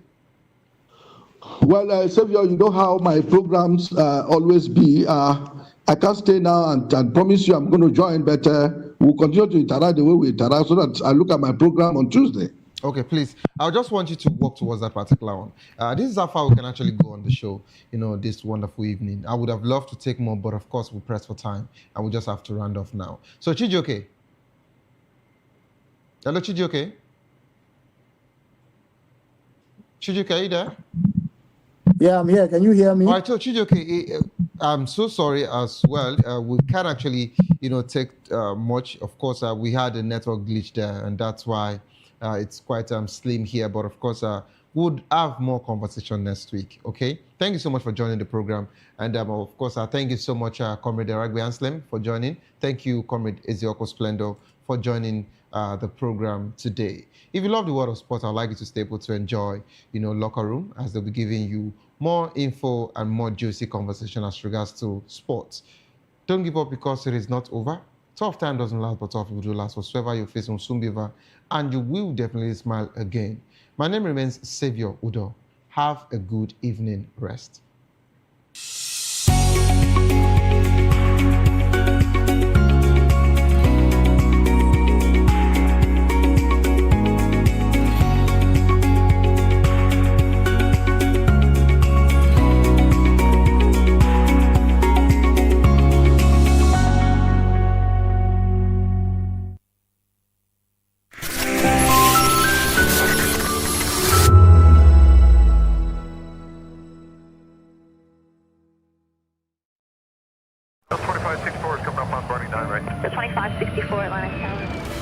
What happens in the hush behind hangar doors? Who signs the papers that gamble with lives? Which truths were grounded before they even ever had wings?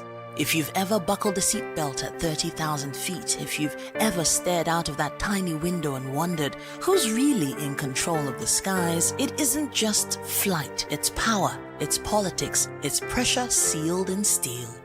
We're peeling back the clouds from runway risks to sky-high secrets. We're diving deep where most dare not to look. Aviation Scope, every Sunday at 7 p.m. only on Voice of the People TV. We don't just report, we reveal. We don't just ask, we uncover. Because when it comes to the skies, ignorance is turbulence. Aviation Scope, the sky isn't the limit, it's just the beginning.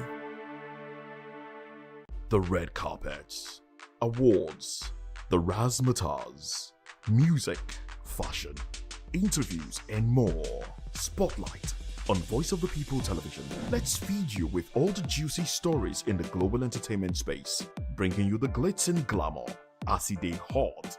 Stay tuned to Spotlight, 1 p.m. Monday to Friday. Spotlight on VOP TV. Entertainment like never before.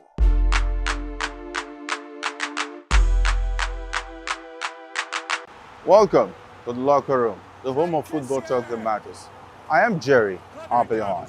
Join us every weekday, Monday to Friday at 5 p.m. Nigerian time, as we share the hot takes and hot debates in the exciting world of football. And joining me are the usual suspects, Ikechukwu and Mayowa, as we break down all the hot takes and everything that's happening in the football.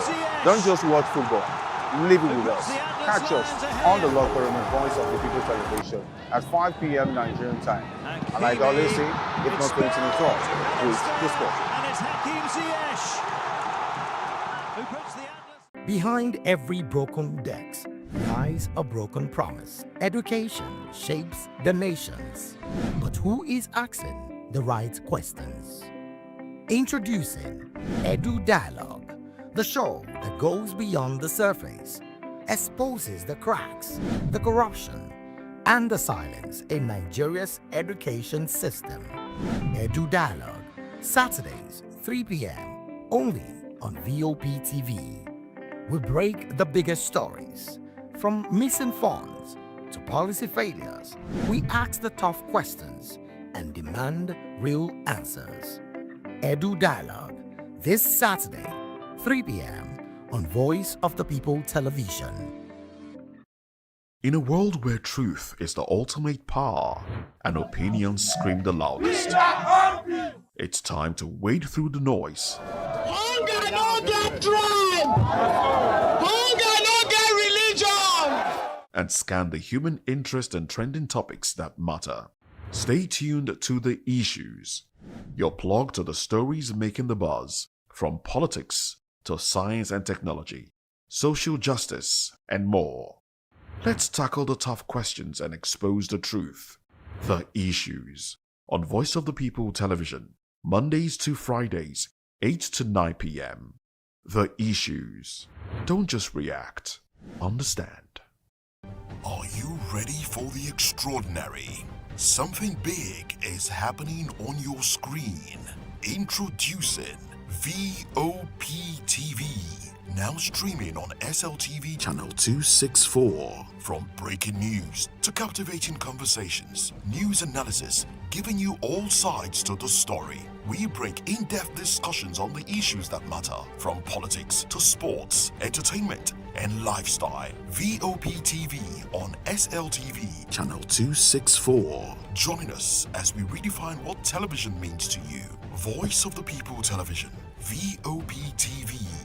Now you have more than a voice.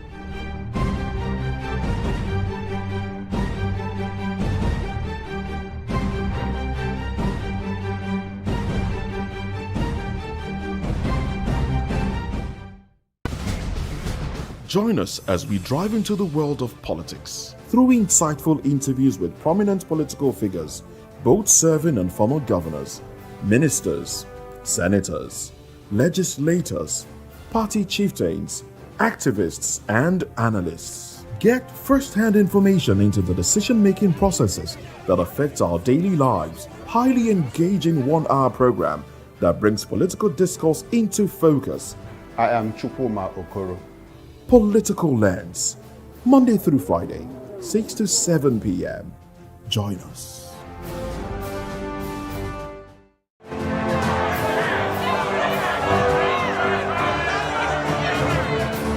Do you want your voice to be heard? Do you know that you matter in the scheme of things? The People's Voice, the show where ordinary citizens take center stage as we discuss the biggest stories that affect you and I. With you in mind, we facilitate lively discussions, debates, and interviews on the topics that matter most to you and I. From social justice to economic empowerment, education to healthcare, governance, and more. Tackling tough topics and amplifying your voice. Join the conversation and make your voice count. The People's Voice. Make your voice count.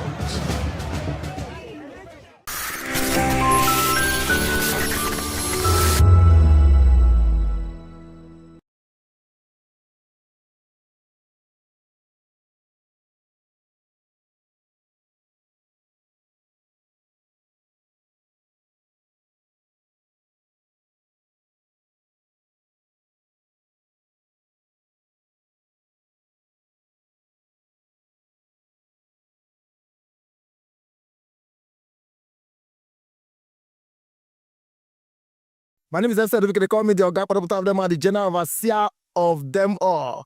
Every man, every woman has got a voice where integrity is the volume. So this is Voice of the People's TV. Voice of the People's TV. So this is the people's voice. And the people's voice is the voice of God. That's the voice populi in Latin. The people's voice is the voice of God. So keep watching Voice of the People. In fact, my name is Voice of the People. Keep watching MC Ado Pikin. Hi guys, my name is Kagan. I am Nigeria's biggest tech content creator, and I just wanted to give a quick shout out to Voice of the People TV. Keep watching, enjoy, and you're welcome. My name is MC Alamano. They say call me Enjoyment Landlord. It's VOP TV. Keep watching VOP TV. Don't touch it down. Even if you want to touch it down, increase the volume. If you don't increase the volume, why told me? My name is Collins Agawabe, popularly known as No Maiden, but last, more than No Maiden. More. Not be all also the cook right at the fry plantain. We keep on watching VOP TV. The voice of the people, the voice of Edo. If you want to get the authentic news for Edo, the way it be, that's why they show and all they cut anything come on. As we break down all the hot takes and everything that's happening in the football, don't just watch football. Live it with us. Catch us on the locker room and Voice of the People television at 5 p.m. Nigerian time. And like I always say, if not 20 minutes off, please discuss. And it's Hakim Ziyech, who puts the Atlas.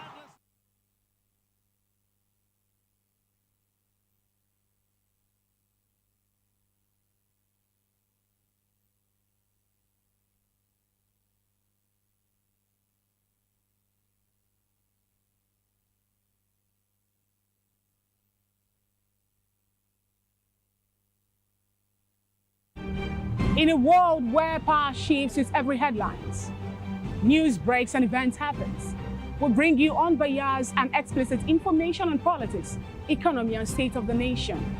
We break down the chaos. Facts, not fluff. Truth, not spin. We discuss not just politics, but a glimpse into the future. Voice of the People Television. Now you have more than a voice.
Days to the countdown of the African Cup of Nations 2025 in Morocco.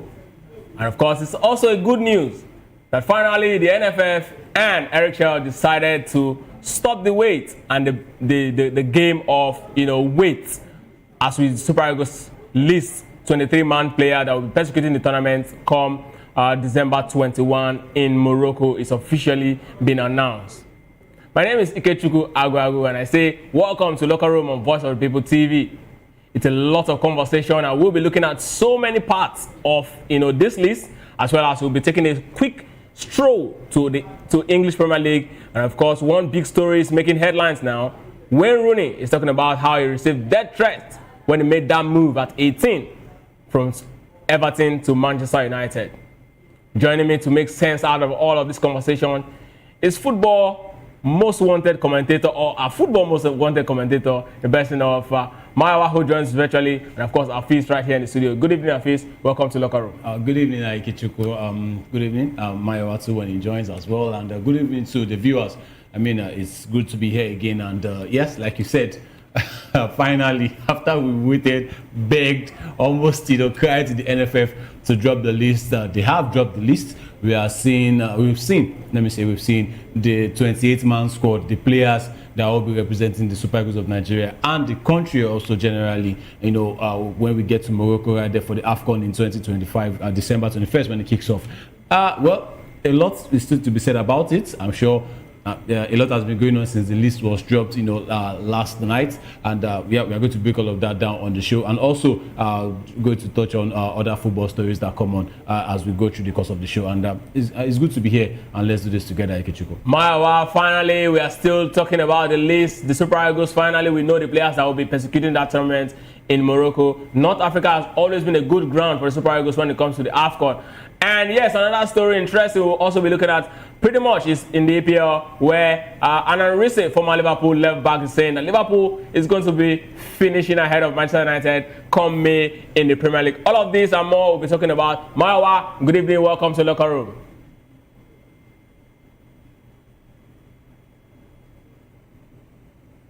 Edition of the Locker Room. Finally the list is out. After crying and shouting, they finally released the list. A whole lot of work to look forward to over the weekend. Maybe this is the weekend Arsenal loses the 2 points they have with Manchester United, with Man City. But in any case, we are going to talk about a whole lot of things that happen in the world of football. It's always amazing to be here. And Hafiz, it's good to have you back on the show. Yeah, thank you so much, and let's do this together. There's a lot to talk about. Absolutely, let's do this together. We are not Liverpool fans, but definitely will not walk alone as we're about to, take all of the stories to the cleaners. And one big story I must say again is the fact that yes, in the EPL again. Former Arsenal defender who is now Pep Guardiola's assistant coach is also talking to us. But hey guys, it's a lot to actually unpack right here on Locker Room, this particular TGIF edition. But then, for you, our viewers, to be part of the show, all you need to do is to drop us a comment on our YouTube platform or call the number beaming on your screen so you can actually have your say. Now, so do not forget, if you are not a part of the family yet, all you need to do is to like, share, and subscribe to our YouTube channel. And don't forget to also hit that notification bell so you don't get to meet another exciting episode of the show. You've met the gladiators, so let's get into the thick of the action. And of course, at the top of it is head coach Eric Ekushel, who has announced a robust 28-man roster for the Super Eagles as they compete, as they prepare to compete for the 35th Africa Cup of Nations, commencing on the 25th of Morocco, of course, exactly in 9 days' time. And of course, key players, and we're definitely starting with the goalkeeping department and a lot of interesting conversations. Stanley Nwabali, who is still very much injured, somehow made it to the list, and Amas Obasoje, and not forgetting, the man who was once in exile in the Super Eagles team, none other than Francis Uzoho. Are you guys impressed with the goalkeeping department? I think this is a good place to even start from. The goalkeeping position is very, very important. I'll take you back to the qualifiers. The game against DR Congo. When we were here on the show, when we were saying we witnessed the return of Maduka Okoye back to club football and gaining the trust of his coach. Even when his replacement was doing well. So we were like, he should be the man to even replace Nwabali. Between the sticks. Nwabali was fit, not even injured at this point in time. And then we were saying that based on pure form, Maduka Okoye should be the one going forward. And yes, it's going to surprise a lot of Nigerians. I mean, it's even at the top of the list when Nigerians were, looking at the surprising omissions, that Maduka Okoye, who is even doing well, at his club, Udinese, they got a win some time ago as well. It's been fantastic. Even though generally the club and the players as well, it's not a one-man team, it's a team sport, it's 11 players and other subs. So for me, it should be at the top of the list, but it was a lot of surprise when the list came out and Maduka Okoye did not make it. Francis Uzoho, yes, on his defense, actually, he's been doing well in the Conference League, but this has been a player that he has fallen out with Nigerians after that World Cup showing and also at the Nations Cup as well. So I think that if it's based on pure form, this is one out of a lot of questions that Nigerians will be asking the NFF and even Sekuchel, because it just takes you back to that time when they released on their X handle on the 25th of November the empty preliminary list. Nigerians were begging, who are the people that you want to put there. It took a lot of time. They brought out the preliminary list, and finally, we are seeing Francis Uzoho now. And finally, I don't even think Francis Uzoho even made the preliminary list. I don't think he's there. Yeah. And finally, we just saw him. So it's a lot of questions more than answers. There are some rumors filling up, the airspace, saying that he has this plan with Udinese not to come, but I don't think so. This is somebody that Nigerians have been calling for to come and represent this country. If there was something, we should have known by this point in time. And Maduka Okoye is headlining shocking omissions from this. 55-man list, we've seen the 28 players that will negotiate. There are shocking omissions. There are some that I'm not surprised by. Right, the omissions I'm not surprised by, but there are some shocking omissions, and let's wait to hear the full list before we now involve ourselves into seeing the surprising omissions. But really, Maduka Okoye, for me, I think he should even be the number one, because Stanley Nwabali was injured, has been injured. His coach Vilakazi at Chippa United came out to say he won't be playing. He has an ankle injury. Meanwhile, somebody else has come out to say he's fit. Greg Etafia came out to say that he should still be the one between the sticks. What is going on? People behind, bringing out this list, and it's raising a lot of questions than answers, Ikechukwu.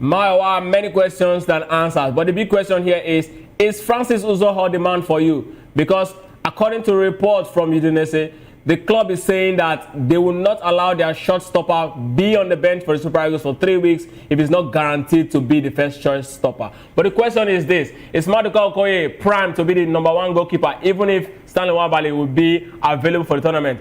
Or, as is in doubt, shouldn't he be the number one right-to-go person to actually be in replacement for the Super Eagles? I don't know, but help us make sense out of this.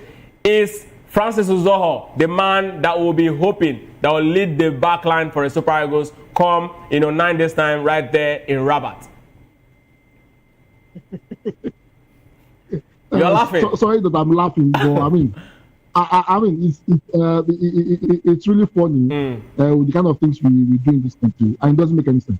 Remember yesterday when we were talking about Nwabali getting injured, Aleagu came out to his defense and was saying, Nwabali can still feature and this one. And I asked the question. Ankle and wrist injury. Yeah, that is Aleagu part of the goalkeeping department. Obviously, I know he was not. So I wonder why he's putting in a good word for Nwabali. Suddenly, an unfit Nwabali makes the list. Then from nowhere, Francis Uzoho, who has been on exile, who has not been, I think said something that he's playing in the Europa League. Does he play regularly for his club in the league? No, he has only played just 5 games all season for his club. And that's the goalkeeper we want to use in a Nations Cup tournament. Our supposed first choice, who is not even doing well, who is conceding goals with reckless abandon, is injured. Maduka Okoye, who was part of the World Cup qualifiers, is always showing up.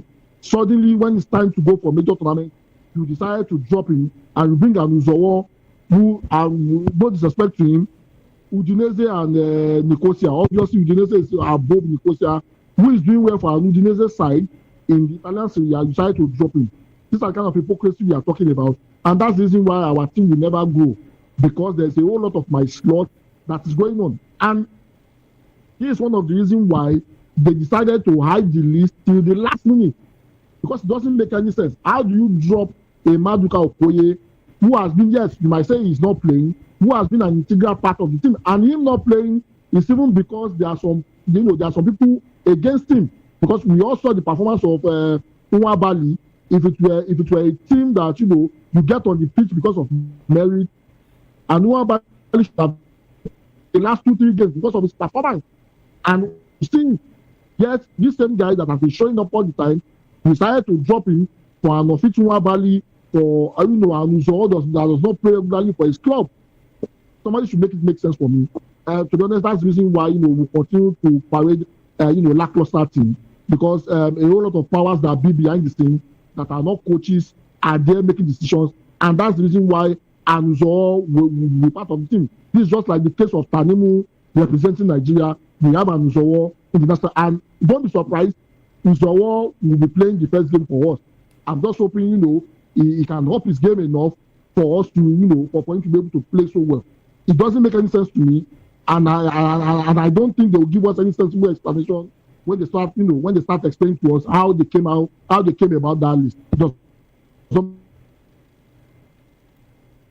Maiwa, according to Eric Shaw and the NFF, they are saying that Maduka Okoye's team was trying to hold the Super Eagles to ransom, saying if you cannot guarantee him as the #1 shot stopper, he shouldn't be, he wouldn't be available. Do you think it is wise for the Super Eagles to have said, you know what, this team is bigger than any player, we cannot guarantee you come to fight for your jersey? I mean, I don't think, the NFF actually did something wrong by actually not saying, we cannot really guarantee you. Do you think the NFF should have guaranteed him instead? Hold on. Let's look at the statement from the NFF. If you analyze this very well, you see the lie in it. You have a #1 that is injured, right? And Uzoho, who has barely played 5 games for his team, who has not been part of the team. The same club that allowed Maduka Okoye to be part of the qualifiers and playing #2 to Nwabali that's not fully fit. Suddenly there's a tournament that is going to happen. They decided they are giving the country ultimatum of playing their goalkeeper. Does that even make any sense? I mean, if you analyze what the NFF have said, it doesn't make any sense. That's number 2. The club does not have any bearing on the national team. We all know this. I mean, yes, FIFA came out and said you can release players by 1 week a tournament and the rest of that. When the tournament already has a backing of FIFA, so how come the NFF is claiming that the club is is one holding the team at ransom? But but my we also have a defender in this particular Super Eagles, en route to this tournament, who said that if his place is not going to be guaranteed, he doesn't want to be part of it. I mean, it's players doing their thing. That is the defender, not the club. If Okoye had an issue, with if he wants a guaranteed place and he had an issue with that, he would have come out himself to speak, not his club. The same club that did not speak all this while. Because those games, because those games that were actually played, in during the FIFA window, and I mean, all players would definitely be going to their countryside at that point. There's no way to actually stop them. When he was coming for the qualifiers, the same club did not mention anything like that. They didn't mention anything like that. That if you don't guarantee me a place, I mean, they could see that he was not playing. They didn't make that kind of statement. If that statement will come, it will only come from the player, not the club. Maiwa, I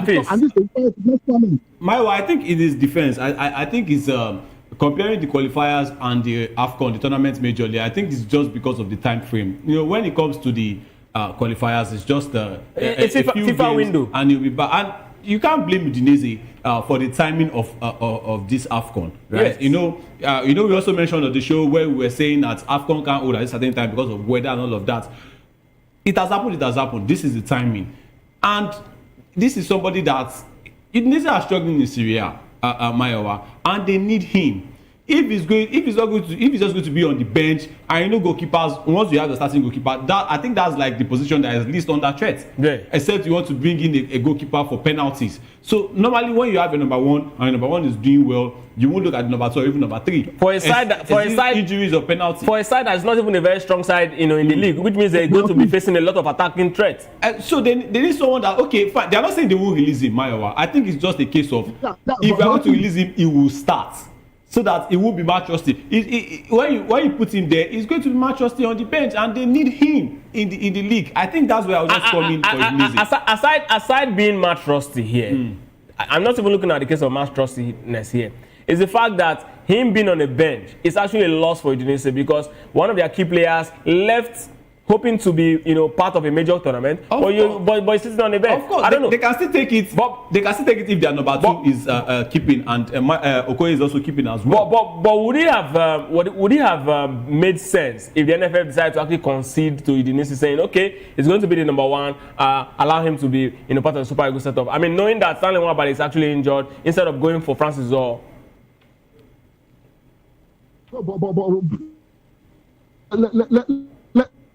I said, let us know with what the NFF is saying. Let us make it make sense. Nwabali is injured, right?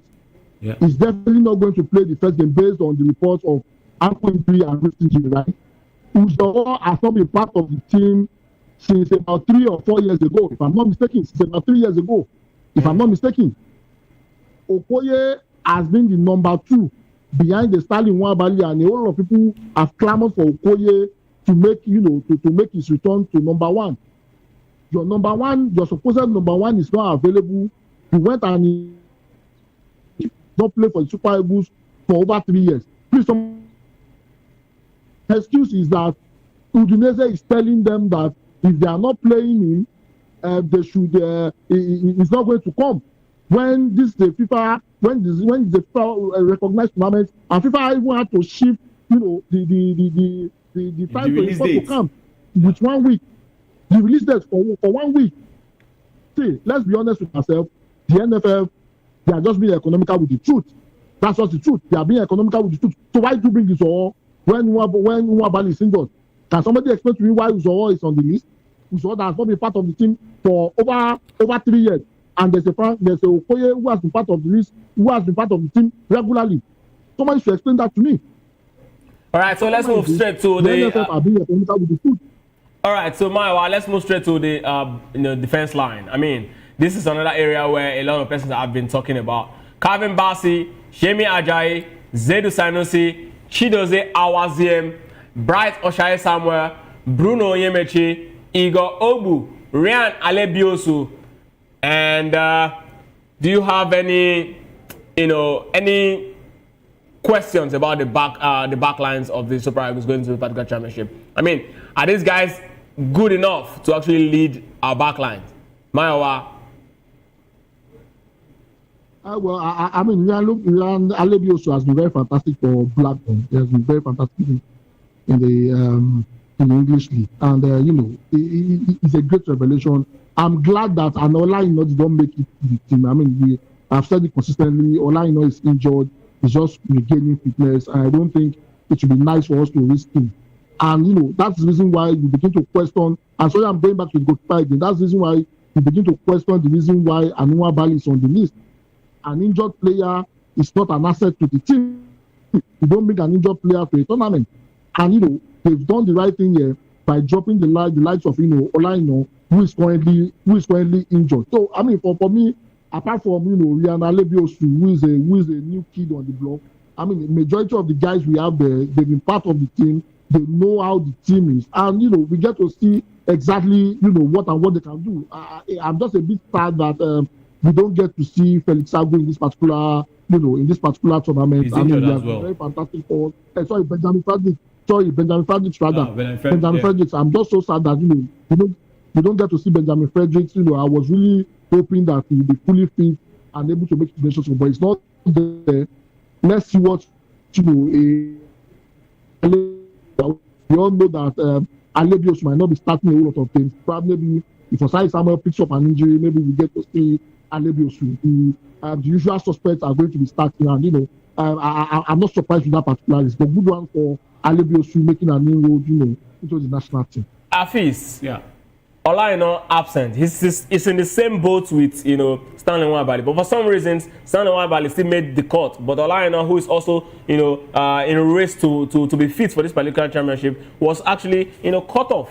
I mean, how do you reconcile these two situations? I mean, that is where we have to call it the NFF to come and make an explanation, because when you could still see, maybe they are looking at the extent of the injuries, right? But all I know is training already. Even the Brian Gusso had to travel down to go and check on him. He's training already. And this is somebody that Mayowa actually came out. I showed you before we came on, where he launched his new Sokito boots for the AFCON. So this Olaino being dropped, they can't call it based on injury, because if it's based on injury, there are other players there. There are some players that have not even called. Let's not go too far. I mean, there's a case of Stanley Nwabali is injured. So the way I'm seeing it, I don't think Stanley Nwabali is going to be Nigeria's number one at the AFCON. I think it's going to be Francis Uzoho. That's one already. I think it's going to be Amaso Basoje. Well, I actually want Amaso Basoje because I have seen more of Amaso Basoje than Francis Uzoho. But let's talk about the issue of Olaino now. I mean, yes. is a player who has actually come out, is shown that he's ready to be part of the championship. Because if he isn't ready as a player, if he's unable to actually play, there's no reason he's going to be brandishing his boot. For me, what I just want to tell Olaino now is just take it up and just concentrate on Nottingham. Nottingham Forest actually need him. They want him back as soon as possible. NFF now, it's a slap. It's a slap because these players, you are giving some excuses for some players while you are bringing other ones. It is not fair, actually, to be honest. If you want your players, they are injured, they cannot perform for the national team come the AFCON, let them be. Though you can't compare Chippa United and Nottingham Forest. Chippa United are actually they are bottom of the PSL. So that one, you can even say that maybe that one is not going to have a lot of effects. But then, I don't know where this, how would I put it now, like this preference is coming from. Maiwa, side by side, can you place the situation? A fit Stanley Nwabali, sorry Maiwa, before you go to Maiwa, a fit Stanley Nwabali is even somebody that Nigerians are saying should not even be between the stick. A fit Stanley Nwabali. Now that he's injured, automatically Nigerians are expecting Maduka Okoye to be the number one. Right now, we can see Ryan Alibiosu, right? Ryan Alibiosu, just like Maiwa said, is actually been performing well. Osai Samuel too, fine. We have a replacement for Olaino. But then, if you can't explain the Nwabali one, this I know is going to be very, very hard to explain. And it's sad on the part of the NFF. Maiwa, place it side by side. Help us make sense out of it. Well, I'll go to my favorite coach. Yorubas will say, Ajekela Nomo Kuleni. Alago spoke about Nwabali yesterday. And Nwabali is in the team. So maybe Olaino does not have an Aloyagu speaking for him. And I'm not trying to throw stone at Aloyagu. He's very, he has a right to his own opinion, like every one of us. I mean, I'm not trying to throw him under the bus and the rest of that.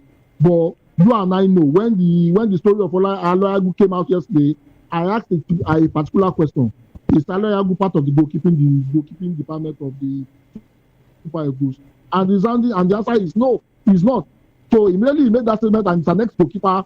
I knew definitely we will see Anua Bali, and I was not surprised when we saw Anua Bali and we saw in that particular team. So if you are dropping another who is not fully fit, everybody should, which is very understandable. Why are you taking Anua Bali, who has 2 injuries, one to his wrist and one to his ankles? Why are you taking him to the Nations Cup?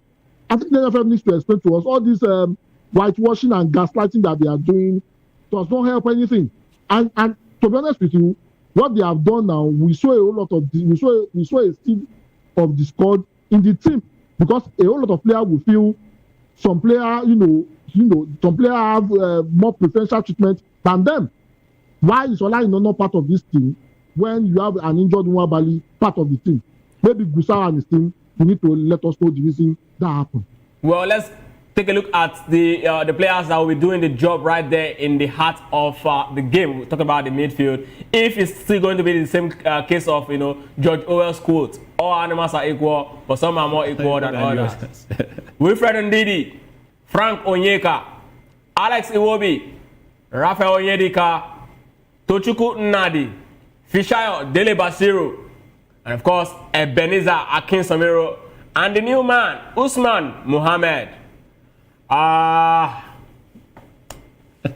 Okay, let me start with you, Afis. Yes. Now, so tell me the shocking omission here and the shocking addition. Let's start from there. Maybe not shocking omission, but someone I will have, prefer to be on this list in the midfield should be Christatus Uche. Okay. Because we've always been crying out for our creativity in the midfield, right? And since the NFF have decided to go down to go and look for players that can actually do well and be creative, even coming out to our own MPFL, I think going to the Israeli second or even third division, I don't think is the way to go. When you have somebody, there was a time that yes, Uche, it was dropped down to Palace under 21s. That was between him and Oliver Glasner, but he's been back, he's been playing games, he's been starting games for Palace, and he got his first Palace goal in the Europa League last night. Yeah. Maybe when he heard that he was not going to the AFCON, he just took it upon himself like, hey, since you don't want to pick me, I will show you the stuff I'm made of. And this is somebody that can play as a number 9, can play as a number 8, can play behind the striker, can play as a number 10.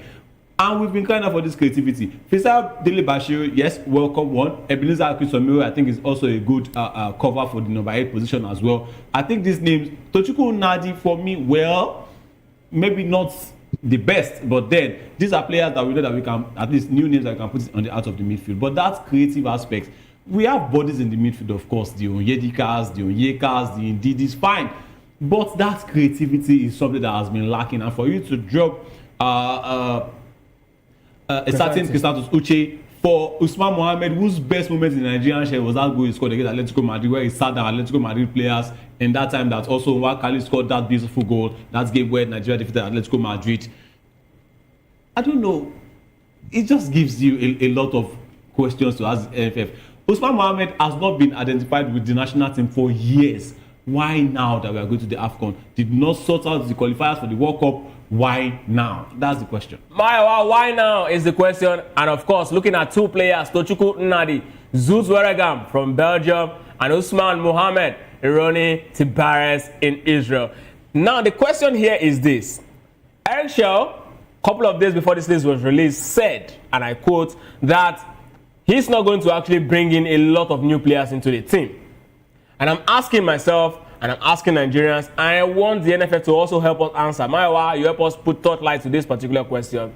The players that played the qualifying series, aren't they good enough to also go to the AFCON? Why bring in unknown bodies when the likes of Uche Christatus have already started stepping up the plate? He's already part of the Super Eagles setup. I mean, we've seen him in recent time. What's going on? A big question, and again I ask, why now? Well, what I'm going to say now might offend a whole lot of people, and I hope they see the humor of it. Federal character has struck in the midfield, and that's the reason why we have somebody from the 3rd tier of Israeli league. The annoying part is this: if you will not pick a Christatus Uche, why are you not picking somebody from our league? It's the third league, the 3rd tier of Israeli league, is it better than our league? Are we saying we can have one midfielder from our league that will be playing much more better football than somebody that plays in the third tier of Israeli league? If the person is that good, if the person is so good and so brilliant and so fantastic, why is he playing in the third tier of Israeli league? And there's a particular Sanda'S Uche. Yes, he had his hiccup when he first joined Crystal Palace. The same way, Chukwueze had to go through that route. And, Sanda'S Uche is doing so well. Scored yesterday in the Europa League. Somebody that's playing in the third tier of Israeli league makes it to the Nations Cup, and Uche Santos is not there. I mean, we will say it over and over again. As far as I'm concerned, but a whole lot of people will be angry with what I'm saying. Federal character struck in the midfield, and that's the reason why we have Mohamed Usman there. To be honest, he doesn't deserve a place there. And if you are being honest, all of us can see. Yorubas will say Arojuni is something that you can see with your eyes. Sanda'S Uche and Mohamed Usman all day, all night is going to be Sanda'S Uche because he's doing so well for his club at the moment. Why is he excluded? Why is he excluded? Who is the godfather? I'm picking people. The same way we had a Tanimu who was playing for, who never left his boot for Crawley Town, play for the Super Eagles as a central defender in the World Cup. Now we are not at the World Cup. The same thing is happening again. God forbid some of our key players get injured in the midfield. Are we going to feature a Mohamed Usman? And I'm not taking anything away from him because he's a footballer and that's the reason why he's there. But third division Israeli league versus somebody that plays in the EPL, please, somebody should make sense for me. Well, let's try to make sense out of the attacking lineup because it's very clear that the defense, the midfield, and of course the goalkeeping department has a lot of questions to answer. Let's see if the attack will also follow the same line. Victor Osimhen, Ademola Lookman, Samuel Chukwueze, Moses Simon, Chidera Ejuke, Ako Adams, Paul Onuachu, Siri Desas, Salim Fago Lawa. Come on, guys, where is Tolu Arokodare? Is this attack good enough for you? I mean, is it the best amongst all the departments? Let me start from there. For me, I think maybe barring the inclusion of Salim Fagolawa, who is definitely a debutant going for this AFCON. I think the other players are just like the usual suspects, the likes of Ademola Lookman, Victor Osimhen, Ako Adams, Samuel Chukwueze. These are players that majorly negotiated, the World Cup qualifiers that ultimately, failed. But Paul Onuachu, let's start from there. And I think this has been a player that, Nigerians have been clamoring. Okay. You say Baron Fago. Fago. I mean, so, but is Fago better than Tolu? Should he be in that list ahead of Tolu? I don't think, based off of pure form, there's no way for me, to be honest, that Tolu Arokodare should be involved with this national team. Okay. He's not even doing well for ahead of Fago. He's not even starting. We're placing both of them side by side. Salim Fago is a winger, not a striker. Even though, yes, in his profile, say he can play as a striker, but he's a winger. So you agree with this one? We saw Olakule Olusegun now during the World Cup qualifiers. So it started Fago Salim. I think he has even more goals than Tolu Arokodare this season. Tolu Arokodare has not been scoring for Wolves. He has not even been playing. And so you throw team synergy aside?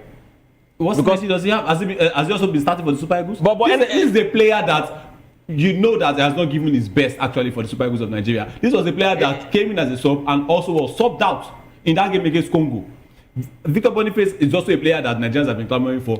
Has been poor forward at Bremen. So if on this attacking side, let me say a place where I will say NFF got it a bit right because they brought in the usual suspects, including the players that negotiated the World Cup qualifiers. Siri Desas has been given another chance, right? Based off of his club form, I think he's doing well also for Panathinaikos at this point in time. Paul Onuachu has been doing well for Trabzonspor. Who is going to start? That's down to a picture. But the players being invited, I think maybe Salim can also be like a dark card of Benjamin Fredericks as well. Can also blow up like Benjamin Fredericks, right? But if you are saying why Salim instead of Tolu Arokodare, if it had been, let's say, why Salim instead of Paul Onuachu, that would have given you more clearance, right? You can argue that one. But it's certainly Tolu that has not been doing well. You say, oh, he's familiar with African football, is he? To be honest, it's not. So for me, I think let's see what Salim can do. He has played well. He has played under Ladambo, so scored a goal. For the under-20s as well. Let's see what he can do. But if it's for Paul Onuachu that was dropped, right,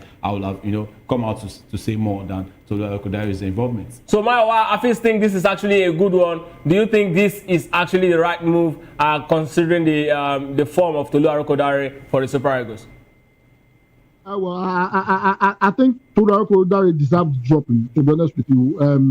I mean, he has only scored one goal for Wolves. And yes, we will not blame him alone. I mean, Wolves as a team, they only have 2 points and they played about 15 games. So he's down to the team. So, I mean, I would clamor that if you're not doing well for your club, you should not be part of the national team.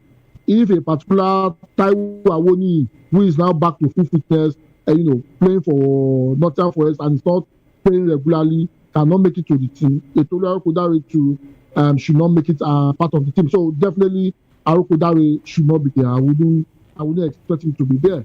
A lot of people were talking about Nathan Teller being part of the team, but I guess I think if Fago is much more preferred over him. Like Afis rightly said, if they had dropped a Paul Onuachu for Fago, yes, definitely everybody will be opting on board. Definitely, the usual suspects are there. Those who you expect to be there will be there. However, I want to question Siridesel's inclusion in the team. To be honest with you, Sirides Boniface, I think he has only scored 1 or 2 goals for the Super Eagles since all this time. And I don't think it's much more better than Boniface. I would have preferred to go for somebody who has a more than a Sirides. The reason for that is anytime he plays for the Super Eagles, it's the same way Victor Boniface does. He's doing well for Panathinaikos, but when it comes to the Super Eagles, it seems he's not always getting it right. Is that the person we want to go with? What if a day that Osimhen is marked out, Paul Onuachu is not giving us what we want? Can Sirides step up to give us what we really want? That puts a doubt in my mind because of his form for the Super Eagles.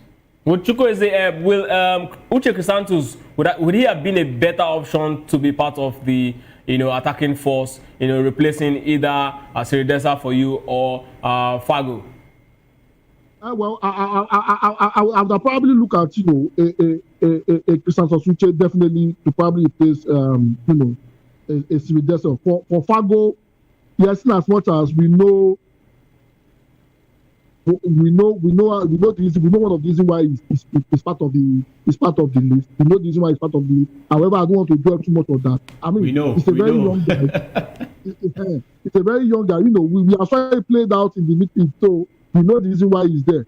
He's a very young guy, and if we give a Benjamin Frederick an opportunity to prove himself, and he has proven himself so far, then why not give a Fago an opportunity? Yes, definitely, he's going to have a limited playing time. But I mean, the experience also counts. It's not every time you pack all your experienced players to a tournament. So I would probably prefer the Crisantos Uche, against a Sirides. It's more like a cat that the rain has beaten.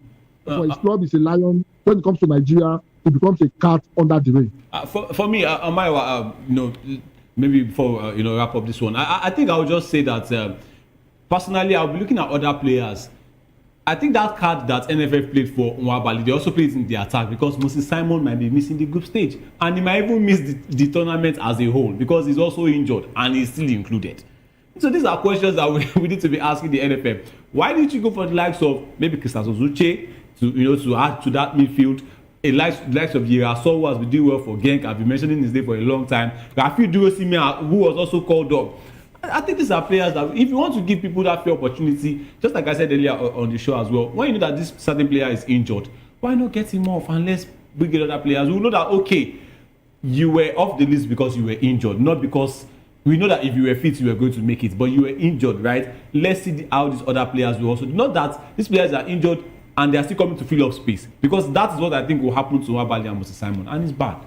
Of course, talking about this particular list, a lot of reactions have actually been greeted. You've heard it from the experts in the house talking about how the list seems to be more of a power play and people who actually have interest. In fact, Mao actually quoted the words of former NFF chief in person of Amaju Pinnick, who said, "My slot." But yes, one Super Eagles player who also decided not to actually reveal his identity also said the inclusion of Usman Mohammed in that particular list is actually pure politics. That is exactly what we'll be leaving the conversation about the Super Eagles list. Let's move straight to the EPL, the English Professional Football League, where we're heading on to match week 16. A lot of interesting games to actually look up to, and we'll definitely be talking about all of these games as we get to see the fixtures on our screen, and also talk about each of these ones. But then something we really need to put into context is that this is going to be the very first week that if Arsenal fail to actually win this game, win their game, I'm not talking about drawing the game, now I'm saying winning or perhaps even losing the game, it's going to be the very first week where the table is going to be changing face, talking about what's happening at the top of it. And it's going to be a lot of pressure for the Gunners. It's going to be a lot of pressure for Mikel Arteta's men. But then, what do you guys see? Maiwa, let's start from you. Arsenal's, this weekend, a lot of questions will be asked. They did a lot of impressive work over the midweek in the UEFA Champions League. 3-0, that one ended.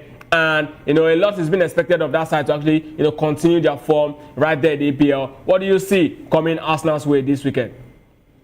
Well, they play Wolves, a team that has just 2 points. So probably maybe that might play into their hand. But in any case, Arsenal, their other name is Bottling Company. I mean, this is not the first time they've done a bottling job, and they might do it again this weekend. A lot of people said Arsenal are poised to win the EPL, this and that, and the rest of that. And I still maintain, I will only believe Arsenal will win the EPL on the last day of the season, and if they are leading by 4 points. If they are leading by 3 points, they might even end up losing the league. That's how unreliable they've been. But I think they have enough quality. I mean, the Champions League, they were fantastic against clubs who's coming from a backdrop of 2 disappointing games against Chelsea and against Aston Villa, games that they were supposed to at least win, that they didn't win. So I mean, the win against Club Brugge should gives them this confidence booster. And I think they are playing against one of the worst teams in EPL at the moment. They should be able to take advantage of that and win. Anything apart from a win, they hand the lead to Man City, that might just be the end of the league for Arsenal. So it's a must win for them, and they have to win it to show that they really want to win the EPL this season.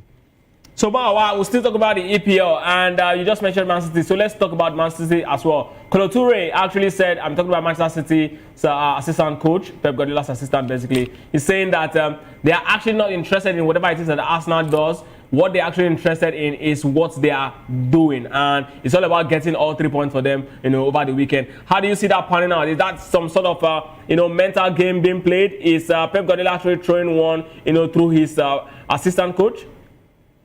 Well, they are just playing mind games. You all know deep down, Pep Guardiola will want Arsenal to mess up, and that's just the truth.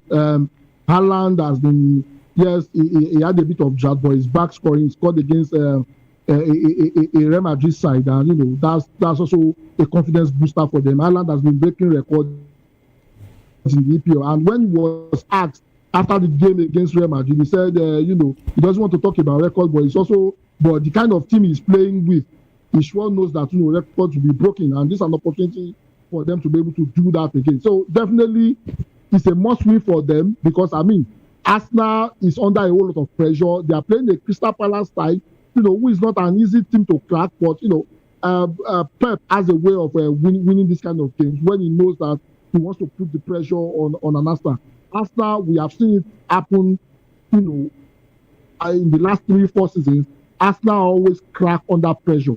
How long can they put Man City at bay with just 2 points between them? I don't think they can do that for a very long time. I don't think they can win as much game in a row as a Man City side will do. So I think it's a must-win game for Man City, for them to be able to pile up the pressure on Arsenal. All right, so let's take a good look at the fixtures over the weekend. Of course, right there at the bridge is going to be Chelsea playing host to Everton. Liverpool will be playing host to Brighton. And at Turf Moor, it will be Burnley welcoming Fulham. Arsenal, yes, Arsenal against the most, the whipping boys. Well, I say the whipping boys of the EPL, talking about Wolves. And at the Sanda'S Park, it's going to be an interesting game where Crystal Palace, Oliver Glasner's men will be saying hello to Manchester City, and Nottingham Forest will be playing host to Spurs, and Sunderland against Newcastle will be another very interesting game to actually follow. West Ham United against Aston Villa, Brentford against Leeds United, and Manchester United will be playing on Monday as usual. It seems like there's something about Monday and Manchester United. Hafiz, I mean, which of these fixtures is going to be, surprising, when it comes to results for you? I mean, where do you expect, the shocker if it happens, over the weekend? Well, maybe speaking of shockers, maybe Everton getting the win against Chelsea. That one is going to be tough because Everton, they've been doing very well for themselves. And maybe let me just say, not shockers, but games that will definitely be exciting. Mayowa spoke about something about pressure. I think it's going to be pressure shift right now. And Arsenal, they are playing first. They are playing up against the bottom side of the Premier League against Wolves at the Emirates Stadium, where they can be very comfortable. It's a fortress for them so far this season. They've not lost there. And then City will be playing, on Sunday. They'll play Crystal Palace. I mean, you know how Sanda'S Park can be. So I think that is where the pressure shift will be coming from. But for me, I think a very interesting, fixture will be the time where derby, that's between Sunderland and Newcastle. We haven't had it in a long time. So I think it's good for the Premier League now to see Sunderland against Newcastle. It's going to be fireworks. It's going to be interesting. Aston Villa as well. Can they, keep up that pressure up against, as they look to play Arsenal? Nottingham Forest. I think it's going to be a fantastic weekend. But I'm looking definitely towards the Arsenal Wolves game and of course the Crystal Palace against Manchester City game. It's going to be interesting. Mayowa, where is the shocker going to come from for you? Well, any team that will beat Liverpool, that's what I'm looking at. I mean, we want to. Somebody Anissa said. Liverpool will finish above Manchester United. Yes. Well, they call things that will never happen. That will never happen this season. It's going to be Man United above, Liverpool. So anybody that will beat Liverpool is what I'm looking at this particular. I think it's even a shameless statement. Mayowa, give us your pattern statement to make. Well, my pattern is very simple. On Monday. I want to be able to throw jabs at Jerry. That's what I'm looking forward to. Or you wait for Tuesday because something might say happen on Monday. No, I'm shameless. I don't mind. You cannot shame the shameless, actually. I was talking about that shameless statement. I mean, that shameful statement from Risa. I mean, you're supposed to be defending the title. Based on breaking the record twice in the transfer window, now you are looking to finish above Manchester United. What a shame! No, Manchester United can actually finish top of the league. So if it's aiming to finish above Manchester United, maybe they're looking at return the league title. Mayowa wants to throw jabs at Jerry. I want to throw jabs at both of them. So let's see what happens on Monday. All right. Yeah, of course, this is exactly where we'll be drawing the curtain on today's episode and this week's episode of The Locker Room on Voice of the People TV. I believe you enjoyed yourself. And of course, the next show will be Political Lens. And of course, the anchor is Chukwuma Okoro. Don't go nowhere. Stay tuned. I am Ikechukwu Agu. Have a great day.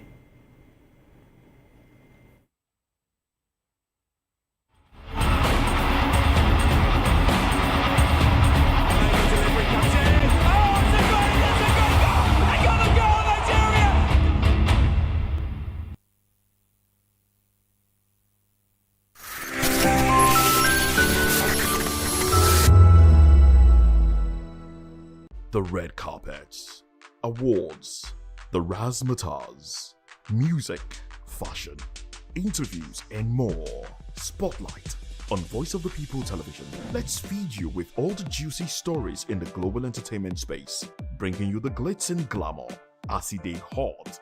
Stay tuned to Spotlight, 1 p.m. Monday to Friday. Spotlight on VOP TV. Entertainment like never before.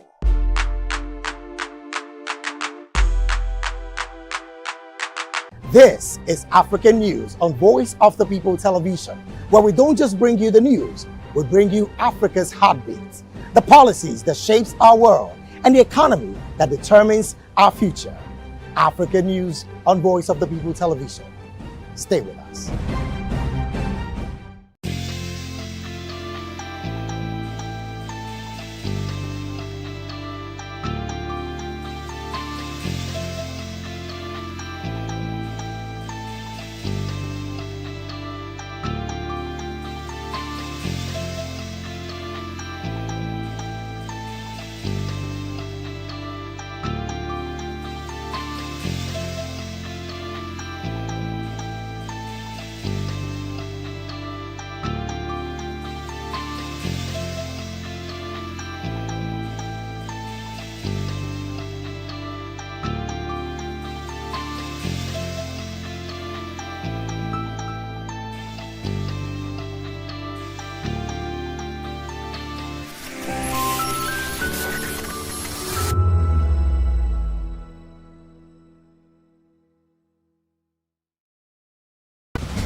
Join us as we drive into the world of politics through insightful interviews with prominent political figures, both serving and former governors, ministers, senators, legislators, party chieftains, activists, and analysts. Get first-hand information into the decision-making processes that affect our daily lives. Highly engaging one-hour program that brings political discourse into focus. I am Chukwuma Okoro. Political Lens, Monday through Friday, 6 to 7 p.m. Join us.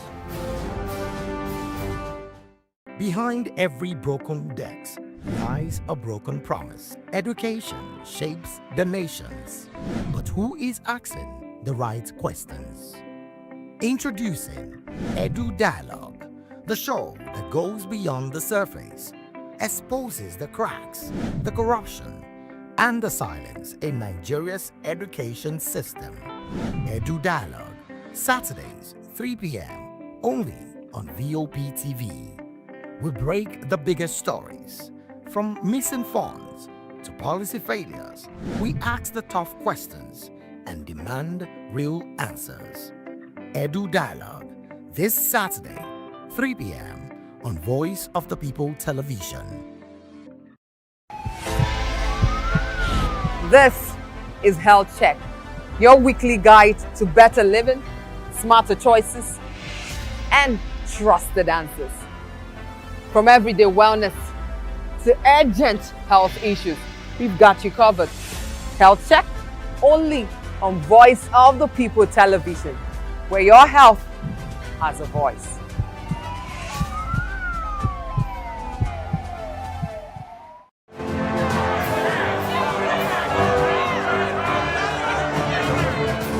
Do you want your voice to be heard? Do you know that you matter in the scheme of things? The People's Voice, the show where ordinary citizens take center stage as we discuss the biggest stories that affect you and I. With you in mind, we facilitate lively discussions, debates, and interviews on the topics that matter most to you and I. From social justice to economic empowerment, education to healthcare, governance, and more. Tackling tough topics and amplifying your voice. Join the conversation and make your voice count. The People's Voice. Make your voice count. In a world where truth is the ultimate power and opinions scream the loudest, it's time to wade through the noise. Hunger no get tribe. Hunger no get religion. And scan the human interest and trending topics that matter. Stay tuned to The Issues, your plug to the stories making the buzz, from politics to science and technology, social justice, and more. Let's tackle the tough questions and expose the truth. The Issues, on Voice of the People Television, Mondays to Fridays, 8 to 9 p.m. The Issues. Don't just react, understand. Good evening, Africa. My name is Mama Kore, actor, model, producer, and I'm giving a big shout out to VOP TV, man. Keep watching. Don't change the dial. Thank you and God bless you. My name is AY, and of course, I represent the voice of the people, and that's why I'm on VOP. AY say so. Hi everyone, it's your girl Maryam Tima from the Real Housewives of Lagos and the Real Housewives Ultimate Girls Trip Africa. Shout out to VOP, the voice of the people. You already know. Stay tuned, keep watching. And don't forget, VOP is the best. All right, hello, everyone. It's a brother Shaggy, the man from back with Melanie Poppy Black Skin Boy. This is VOP TV. If you're not watching VOP, I don't know what you're watching. Maybe you're watching your weight.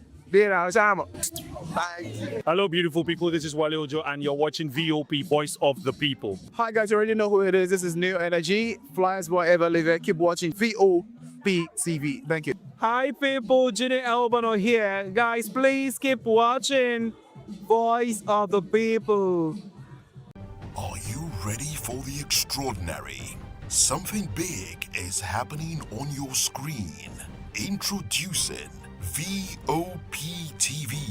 Now streaming on SLTV channel 264. From breaking news to captivating conversations, news analysis, giving you all sides to the story. We bring in-depth discussions on the issues that matter, from politics to sports, entertainment, and lifestyle. VOP TV on SLTV channel 264. Join us as we redefine what television means to you.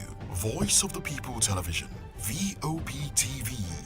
Now you have more than a voice.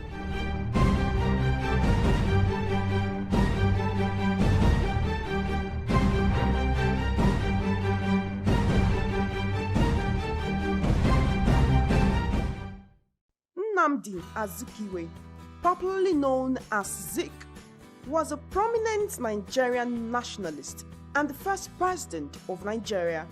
He was born on November 16, 1904 in Zungeru, which was then part of the British Protectorate of Northern Nigeria. In defense of my honor and with due deference to those concerned, I submit. Azikiwe played a significant role in the fight for Nigeria's independence from British colonial.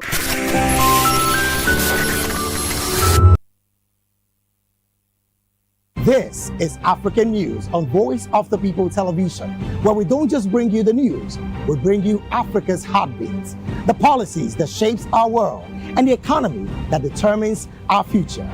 African News on Voice of the People Television. Stay with us. Voice of the People, you can hear me now. My name is Patrick Doyle, and I wish that you continue to echo the voices of the people. Big up VOP TV. My name is Suibifa Dokobo. Please keep watching VOP TV. Hi, my name is Kwekumali Ikenda Onyekwena, and I am with the Voice of the People TV. Now, if you're looking for the veritable channel for information, politics, robust discussions, you don't need to go far. VOP has you. VOP will always have you. Thank you. Hi, my name is Patrick Diabwa, aka Ibani Chuka, Amayanabo the Eagle King, and you are watching VOPT.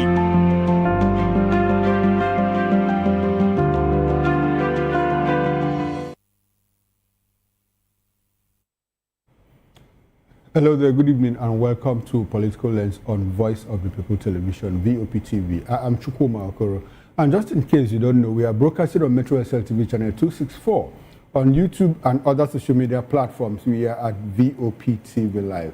On the show today, chaos in Senate during ambassadorial screening. No automatic ticket for you, LP, to Peter Obi, as federal government approves 94,000 new enlistments into the security agencies. Well, I've been joined in the studio here by Dr. Peter Anosike. Dr. Anosike is, first of all, a philosopher, a journalist, a business consultant, and political affairs analyst. He's also an author. Good evening, Dr. Anosike, and thanks for coming. Thank you for having me. Good to have you, sir. Now, let's get into it. The Senate witnessed a heated clash between Senators Adams Oshomole and Alain Dume during the screening of former presidential aide to Goodluck Jonathan and Reno Omokri for an ambassadorial position. Tension escalated when Oshomole attempted to speak extensively about Omokri's nomination, prompting Ndume to interrupt and insist on following Senate procedure. While the back and forth quickly turned personal, with Oshomole accusing Ndume of disregarding protocol and Ndume countering that the Senate should not be turned into a joke. Well, Oshomole pressed on, arguing that public interest required a discussion of alleged concerns surrounding Omokri's nomination, while Ndume insisted that no formal petition existed to justify such claims.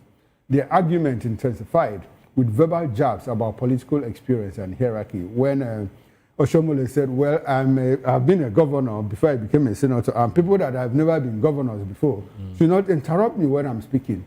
Well, that forced the chairman of the Senate committee, Senator Abubakar Bello, to intervene repeatedly to restore order. Throughout the confrontation, Omokri remained silent, unsure of how the heated exchange might influence his confirmation. Well, the drama followed another embarrassing incident from the previous day when ambassadorial nominee Emmanuel Adeyemi failed to correctly name all 3 senators from his home state of Ekiti. His entourage attempted to secretly Google the missing names, sparking outrage from lawmakers over declining preparedness among nominees. Senators expressed concern about the competence of high-level appointees, though some pleaded for leniency. The controversies added significant tension to the ongoing screening of President Tinubu's 65 ambassadorial nominees. Let's have an audio of that clip that is playing on the screen now, so that Dr. Anosike can help us make sense of what transpired yesterday in the Senate. Those who are already on seat should take a bow, go as has been done since yesterday. Then, if there is any other thing, the 5th person could also be asked to go. No, there's a motion already. Until you are called, you cannot shut me down. No, he's not talking to you. He wasn't talking to you. Let the chairman preside. He wasn't talking to you. 1 minute. These are people. Okay, go ahead. There's a motion on ground. You can either defeat the motion or let it survive. All right. So how come you have other people have spoken? Senator Adams, he wasn't. Go ahead. I have the authority of the chairman. Please go ahead. Chairman, you cannot exercise power that you don't have. You don't exercise. Chairman, I want to thank you, Senate leader, and my colleagues. You ridicule the Senate. I cannot be intimidated by people who go here and there. After all, we see people on television questioning this list. Please ask Mr. Chairman, sir. The procedure is that if there is a motion on ground, it should be seconded. If it is not seconded, it's dead. It's dead. So allow me to continue. Mr. Chairman, you have allowed me. Please protect me. Senator Adams, conclude. Your time is going. Conclude. All right. Mr. Chairman, I think I needed to speak on this in the public interest, with particular reference to the nominee, Reno, because we cannot pretend we have not heard stories. We can't work on stories. For me, there is no petition before the for me. Look, this is for me. You should not return the Senate. Don't Allah command the Senate. Senate is not a job. Senate. The power of example that he is a pragmatist. He is not detained by old feelings. You may have doubt, suspicion about anyone until you have the opportunity to so perform. Indeed, you don't know anyone until you give him the driver's, you hand over to him the steering of a vehicle. This young man has shown that where he sees a compelling evidence in the interest of the Nigerian nation, he will not be ashamed to say that I was wrong in my assumption. From what I have seen, this man is working, and he deserves the support of all those who want progressive governance. The second side of the argument is that we have a president. We have a president who has shown that by the power of example, the minimum requirement of leadership. And here I will proudly say... All right, Dr. Anosike, I'm sure you have listened to this clip before, but I just had to play it again and over because of our viewer at home who probably has not seen it. Now, I would like for you to react to the altercation in the Senate, you know, the more like the clash between the senators during the confirmation. And I want you to put it within the context of the duty that they went to the Senate to do at that moment, that particular period. One, that to start with, both of them are even on the same page. Understand?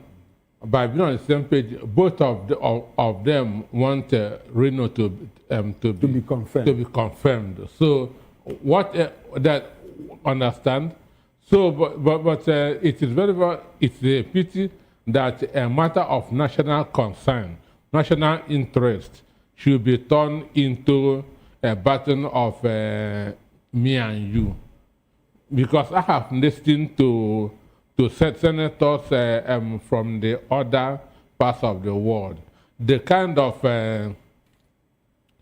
that's quantitative or substantive arguments that they make, but here they turn everything into, they politicize everything, turn everything into a joke.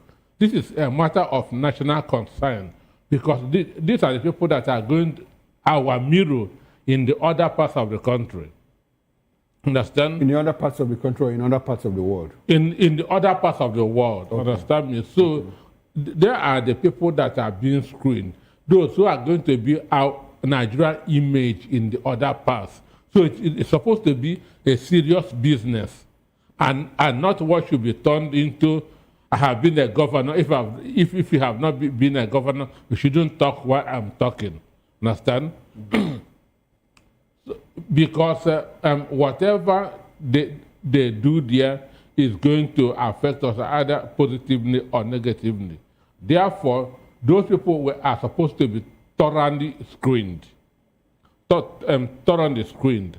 I understand the issue of those who have been public officers being told to bow and go.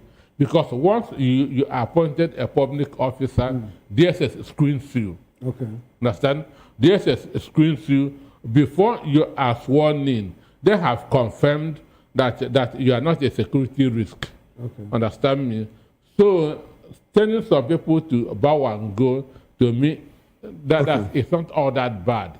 But for those who have skeletons in their cupboard, understand? Okay. Or who has lost their character and integrity, they should be thoroughly screened to find out whether they are supposed to represent us in the other parts of the world. Now, you say, according to you, asking, because the DSS and the security agencies have screened these people up front, before they maybe public officers. Yes. So you don't have a problem with the Senate say take a bow and go. That's your position. Yes. Now, before I question you on that, furthermore, you said something like, I mean, this is not the kind of thing that we should see, taking jabs, personal jabs at fellow political a matter of national interest. Importance. We also saw during the campaigns, Trump and John McCain. John McCain said, well, I don't want to get into debate with people who never tested war. And what did Trump say? Well, I don't want to get into debate with people who were prisoners of war. With a general that was captured in war. In the war. But that was an election period. Okay. That's different from trying to confirm. From screening ambassadors. Understand me? That time is an election period, and in an election, your responsibility is to make your opponent to look as bad as possible. As bad as possible, and it's acceptable. Yes. Okay. Now, talking about that too, let's come to the screening proper. You say you don't have any problem with the Senate saying take a bow and go, without having to grill these people, especially when we are looking at people who are going to present Nigeria outside. Their foreign policy directions. How much they understand Nigeria's place, Nigeria's foreign policy initiatives and directions and all of that. Don't you think that Senate should do well, to query them, grill them, and understand their perspectives? That's why I say this is a national business. It's a serious business, and we are supposed to have thorough screening. But you said it's okay to say take a bow and leave. That's why I say for those who have been public officers, because character is what they want to verify first. Okay. The character of the individual. Is it the character or the knowledge area, the knowledge character first? Character first. Everything surrounds what if you have good character but you don't have knowledge of what you are going to do? You can learn that, but you don't learn character at old age. Okay, but diplomats are also trained. You know, they go to finishing schools and all of that. Yeah, that's why character should be the most basis. important thing. Okay, Understand me? important thing. Once you have character, you can now learn the other things. Okay, now talking about, aside from Reno's character deficiency, which has been on the spotlight, you know, globally, you see how Mike Arnold is shredding him and Nigerians are saying, no, the president.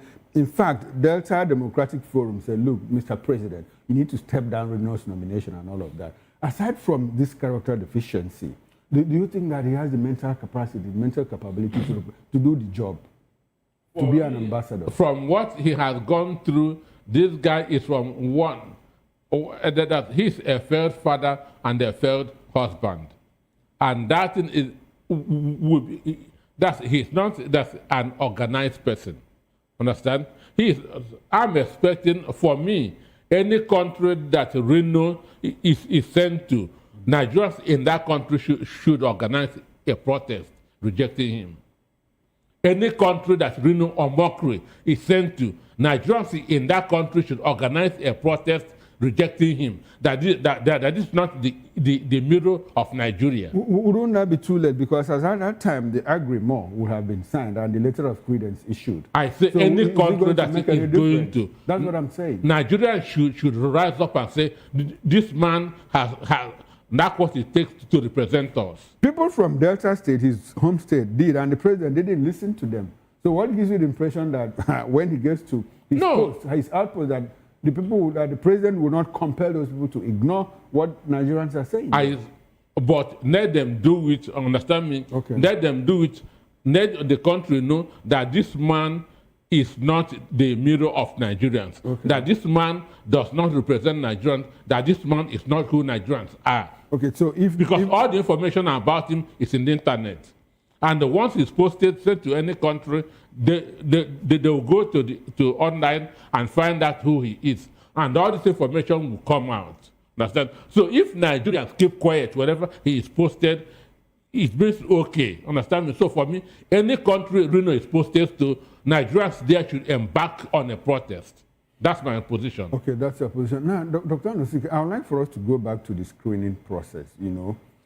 I'm looking at how Senate confirms people. We have talked about knowledge and character. You recall, I don't know if you watched the screening of Condoleezza Rice, you know, who transformed from National Security Advisor to Secretary of State in the United States of America. Sure. On the day of a confirmation, the confirmation started around 11 a.m. in the morning and ended way into, like, after 9 p.m. in the night. And at the point, she had only 3 senators left with her, grilling her, asking her foreign policy questions and all of that. And you see the job she did as Secretary of State, you know. A lot of people rate her 60, 70 over 100. Do you think, when will we get to that point where it wouldn't be a matter of, whoa, DSS has screened you, police has, NFIU has screened you, take a bow and it go? Cannot be in the present Nigeria. The current Secretary of State in the United States, Kennedy. Secretary of State? Of Health. Okay. Kennedy was great for 2 days. Okay. 2 days, understand? He was answering questions on all the policies, Obamacare, abortion, for 2 good days, understand? From both Republicans and Democrats. All of them, they threw a political party aside because this is national interest at stake. This is not national interest at stake. But here, they politicize everything. They take everything as a joke. So for me, the crop of Nigerians that I'm seeing now will not even get there in the next 100 years. No, Anosike, now you sound very scary. You don't understand. Will not get there in the next. I can bet with anything. With the crop of what Nigerians. What gives you that impression? Is it because of the characters in the Senate at the moment? The characters, the political culture that we are building. Understand me, the quality of arguments. Understand me, the world view, how Nigerians are looking at things. That's with bias lens, ethnicity, religion, and so on and so forth. Understand? So I don't see Nigerians getting there in the next 100 years. Now, if you go through the list of nominees, how many perfect fits do you see for the job? I mean, if you go through the list, you know, just do randomly, talk about Reno Mokri, FFK, Yakub Muhammad, Okezip Bazo, Ugwani, and all of those people, Erolu Ajimobi. How many perfect fits do you see? Well, for me, none of that is based on merit. None of those nominees was based on merit. It was just compensation, reward for one job done or the other. No, okay. There's nobody, understand? The Ugwanyis of this world, the Okeses of this world must have put there by Nyesom Wike as part of the G5 that helped APC to win. And Reno or mockery, compensation or reward for attacks on P2B. So there's nobody there to me that his nomination was based on merit. How about Ibok Ete Ibas, former chief of naval staff? For seeding APC, for Delta to APC. He organized that mock election that made the APC to be controlling all the local government in River State. So he has to be rewarded for a job well done. Before then, he has served as chief of naval staff. Doesn't that eminently qualify him for that? Qualify him as a what? As an ambassador? Yes. Of which country? Of any country in the world. It doesn't. Because this is a different ball game. This is being a chief of naval staff, they don't teach you diplomacy. Understand me? Okay. So for me, it is the job he did for Tinubu and Nyesom Wike in Rivers that qualify him to be there. Okay, Dr. Anosike, if you come to this... You can also tell me that the former INEC chairman is also qualified because he's a professor. A professor of what? Strategic studies? Political science? So is he not qualified? All of them away are from there. Character. I want to ask you this question. All of them are there based... None is based on merit. None is based on merit. Understand me? Okay, now, and you just brought in the issue of Mahmoud Yakubu. He's, by the way, a professor of political science. Now, let's move away from that. I want to ask you, who, to you, is the chief diplomat of Nigeria at this moment? Who serves as the chief diplomat? President Boname Tinubu. It should be those in government, understand me? Bola Tinubu should be the number one, the chief marketer of Nigeria. The driver of Nigeria's foreign policy. The chief marketer. Okay. Understand? The number one citizen now, should be the chief marketer. What is the place of the Minister for Foreign Affairs? Minister of Foreign Affairs that couldn't defend the country. No, forget whether he defended or what. What should be? He's not doing any good job. But the role of the Minister of Foreign Affairs is that of what? Number one diplomat. It is his responsibility to coordinate, understand, the ambassadors, if there are any, and again to project Nigeria image. Which more like makes him, aside from the president, which makes him Nigeria's chief diplomat. I ask you this in the light of the fact that in the recent past, Colin Powell, who served as Joint Chief of Staff in the United States of America, was chosen by Bush II as Secretary of State, who is, by the way, the chief diplomat in the United States. So, in comparison, Ibas, Chief of Naval Staff, Colin Powell, Joint Chief of Staff, is there any difference? One, training is very, very important. Okay. Understand?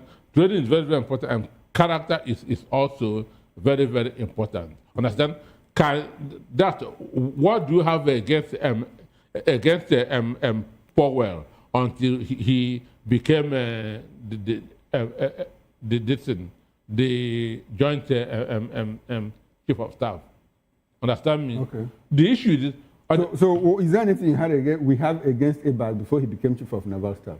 No. Okay. But what spoiled him is his role in River State. Suspending making himself a tool to be used to suspend democracy. No, Dr. Anosike, let's move away from that debate because it wasn't Ibas that suspended democracy, it was the president. And he announced himself to be used. Okay, now let's look at appointments made so far by this administration in terms of even spread, eligibility for roles and the processes within the context of nation building. How will you capture it? Well, the government is basically government of the Yorubas, by the Yorubas and for the Yorubas. in terms of spread?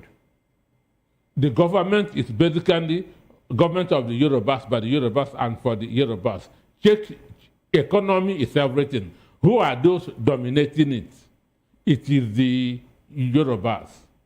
Understand me? It is the Yorubas that are dominating the economy, which is the government. But it didn't start with Tinubu. That's the same thing that Obasanjo did when he was the president of the country. Who dominated the economy? Yorubas. Okay. I can name all of them. Under Obasanjo. Under Obasanjo. So that's why it did not start from. Can we interrogate Obasanjo's regime briefly? Minister of Finance and coordinating Minister of the Economy. I'm talking was Okonjo Iweala. Governor of Central Bank of Nigeria. Sanusi, a Yoruba man, was before Soludo was appointed. Okay. Understand me? So Sanusi's tenure expired. And he didn't pick another Yoruba man. He picked an Igbo man. Okay. Understand? Minister of Budget and Planning. Then, who is that? No, you tell me now. Under him, the economy was held tight by the Yorubas. And that's what I'm asking you. Can you name how? You said you could name. Okay. Let me start with where our money is between MPA, understand? Okay. MPA and NPC, understand? Then CBN, understand? So if you go back to history and check, all these areas we are dominated by the Yorubas under Obasanjo. I mean, if MPA collects the money, where do they send it to? Either to CBN or CBN. Who controls it? Minister of Finance. CBN. Okay. Understand me? And the guy in charge then was a Yoruba man. Okay. One Sanusi. Understand? And then now that's the point. When Sanusi left, he chose an Igbo man. He chose an Igbo man. Okay. Understand me? And after that, who again? From Soludo, we went to. No, that's from Soludo is when this Lamido came. The current emir of Kano. Came. And after him, we had Ifeanyi Emefiele. We had the Ifeanyi Emefiele. Yeah. So, understand? Has it not been balanced enough? So I say at one point under his regime. Okay. At one point. At one point under. Now you are looking at spread. Now let's look at eligibility. Fit for the job. Fit for purpose. One, I'm not happy with the way that our ministers are being screened. Okay. I'm not happy with the way our public officers are being screened. I have made several calls that a portfolio should be attached to any minister going to the Senate. Understand? Okay. And this is what we are not doing. Why America's Secretary of Health was screened for 2 days was because they already know he was going to health. He was going that to health. But the minister is just nominated. Nobody know where he's going that to serve. What questions will you ask him? Because you don't know his portfolio. Understand? So they rig it from the start. Okay, an instance, under Muhammadu Buhari, the Minister of Education, Adamu, said he did not know anything about education until he was made minister. And he was supervising a professor of education. Understand me? So now, assuming that the people know that he was going to become the Minister of Education, questions should have been based on education. His policies, his programs, understand me, how he is going to deal with ASU, and so on and so forth. But because senators don't have this information, that's why they'll just ask you, 2 times 2, sing national anthem, then bow and go. So from the beginning, the screening process is rigged. And until they begin to attach portfolios to ministers, it will continue being rigged. Now, Dr. Anosike, if we have this pattern of uneven distribution of positions, how do we go about nation building? Is it possible for us to become one people, one nation, one country?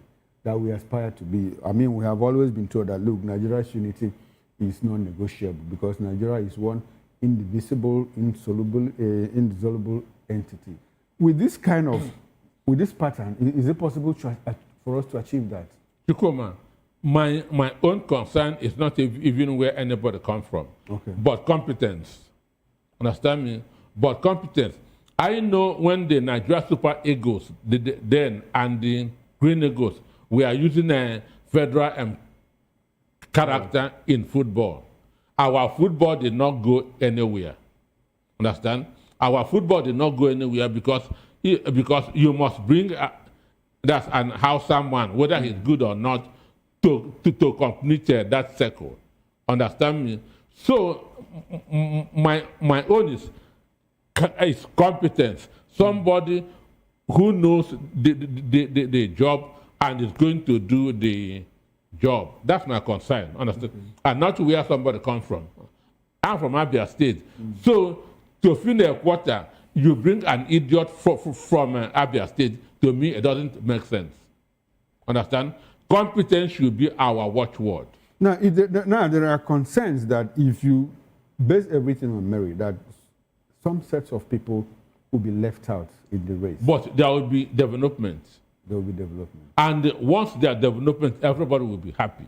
Are you aware of what they call the Affirmative Act in the United States of America? What does it talk about? Carrying people along, people of different tribes, races, and, you know.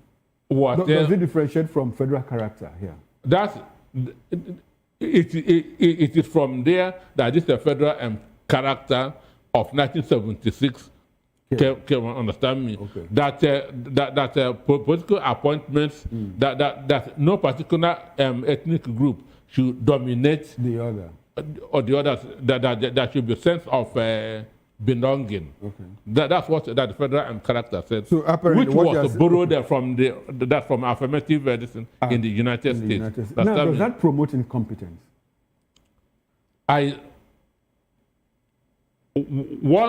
Once it goes that every community must bring a person, what of when they don't have a competent person?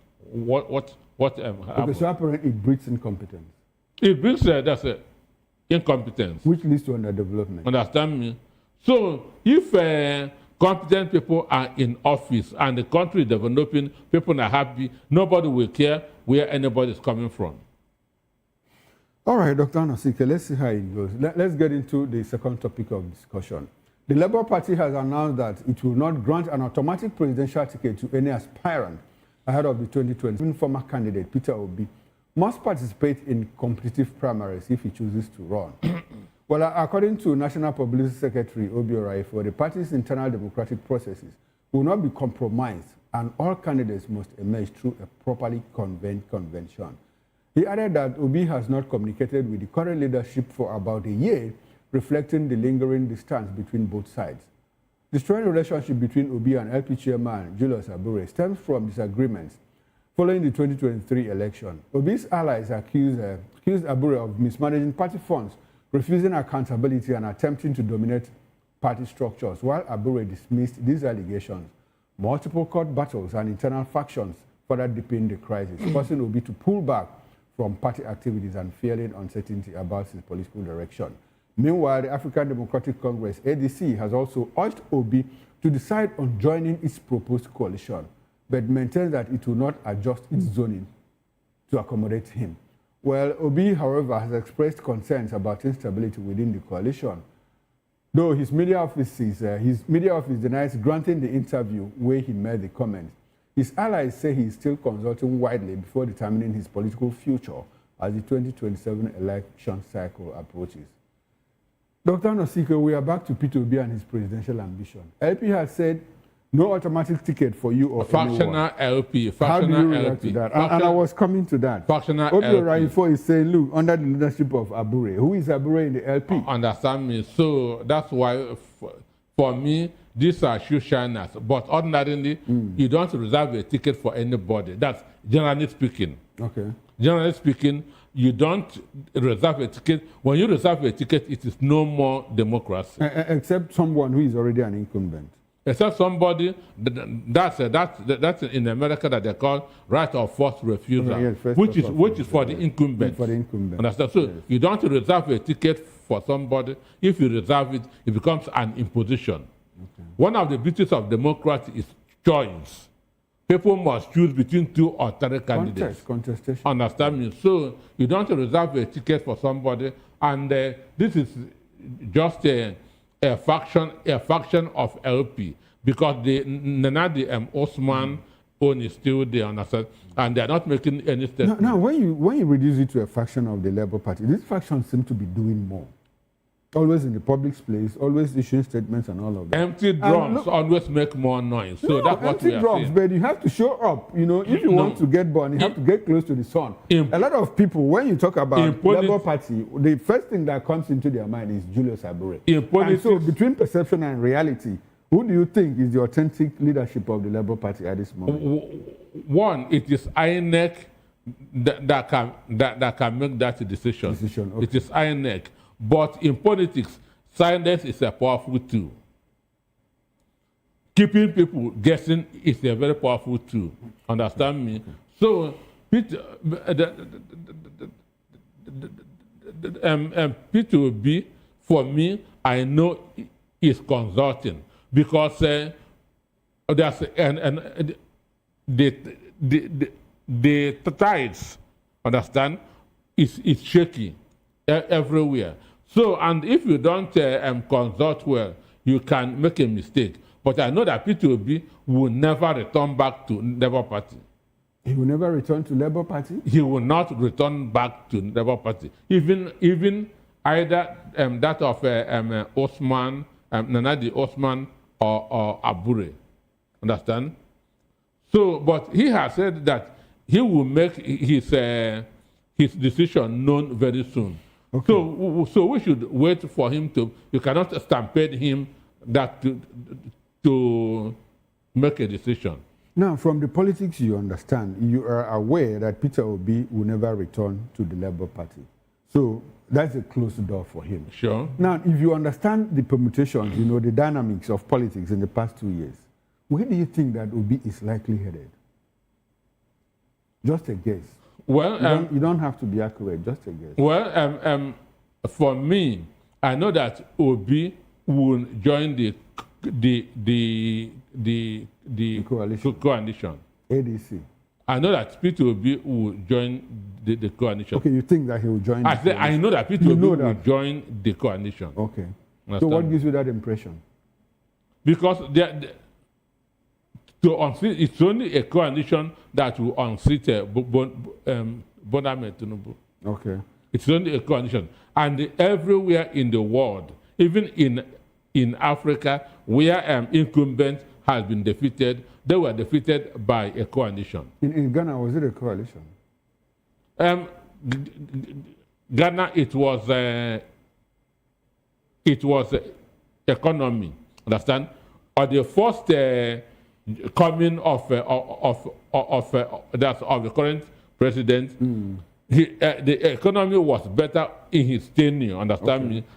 Than his successor. No, I asked that question in light of the fact that you say that any part of the world, you know, where an incumbent is displaced. I say any part of Africa. Any part of Africa. And I just pointed Ghana. I mean, it was between NDC and MPP. Yes. There was no coalition. Economy, Ghanaians felt that their life was better under Mahama. Okay, before Kufu. So they say, let us bring back that person. Okay. Yeah. Okay, so do you think that, do you see that situation happening here? Because the economy, like a lot of people are saying, look, the economy has tanked, it's taking a nosedive, we're not making progress and all of that. If you looked at, I don't know if you have looked at the 2026-2028 medium-term expenditure framework. I mean, it's very scary if you go deep into it, because the benchmark, the thresholds are practically the same like we have had. Understand me. So which means, do you think that's going to play a part we're not in going, 2027? Nigeria, one, is a difficult country. Sentiment is very, very strong in Nigeria. Okay. Understand? Ethnicity is strong, religion is strong. So it is only a coalition that can get Tinubu out of office. Well, if these parties want to do it individually, they will divide their votes and Tinubu will win again. Now let's go back to the coalition. What role do you think that Peter Obi will play in the ADC?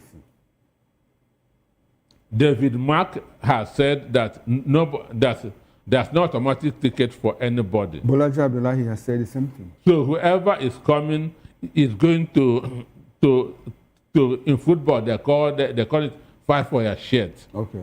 So whoever is coming there that to contest is going to fight for his shirt. Mind you, Rotimi Amechi, when they said that he's thinking of running with Atiku, Rotimi Amechi said he's not going to run with anybody, that he wants the top job. Don't you think that's a decoy? Could it be a decoy? No, politicians say you can have a different thing in your mind and say a different thing. Exactly my question. It could be a decoy, you know. So, but this is everybody, according to ADC spokesperson and David Mark, understand? They said that there's going to be a primary for whoever wants to contest the presidency in the party. Labour Party has said, our ticket, we can't guarantee you, Peter Obi, you have to go to the ring. ADC has said the same thing. And that's democracy. That's democracy. But like the kind of politics we play here, which you have alluded to, does it look like Peter Obi is the target? Because Peter is one person. They say, Nigerians say that he doesn't like going to primaries because in primaries, you have to dole out a lot of money. Not that he doesn't have money, but he doesn't find it, you know, no, Peter, he doesn't find it convenient to give money. Not finding that's buying votes. Buying votes. He doesn't do that. Buying votes. Okay, so does it look like they are trying to create entry barriers for him, you know, so that it will be difficult for him, you know, to come in and contest? And if he loses out, if he eventually gets to the primaries and he loses out, because a lot of people have built this kind of, you know, larger than life image on Atiku Abubakar as the new owner of the ADC.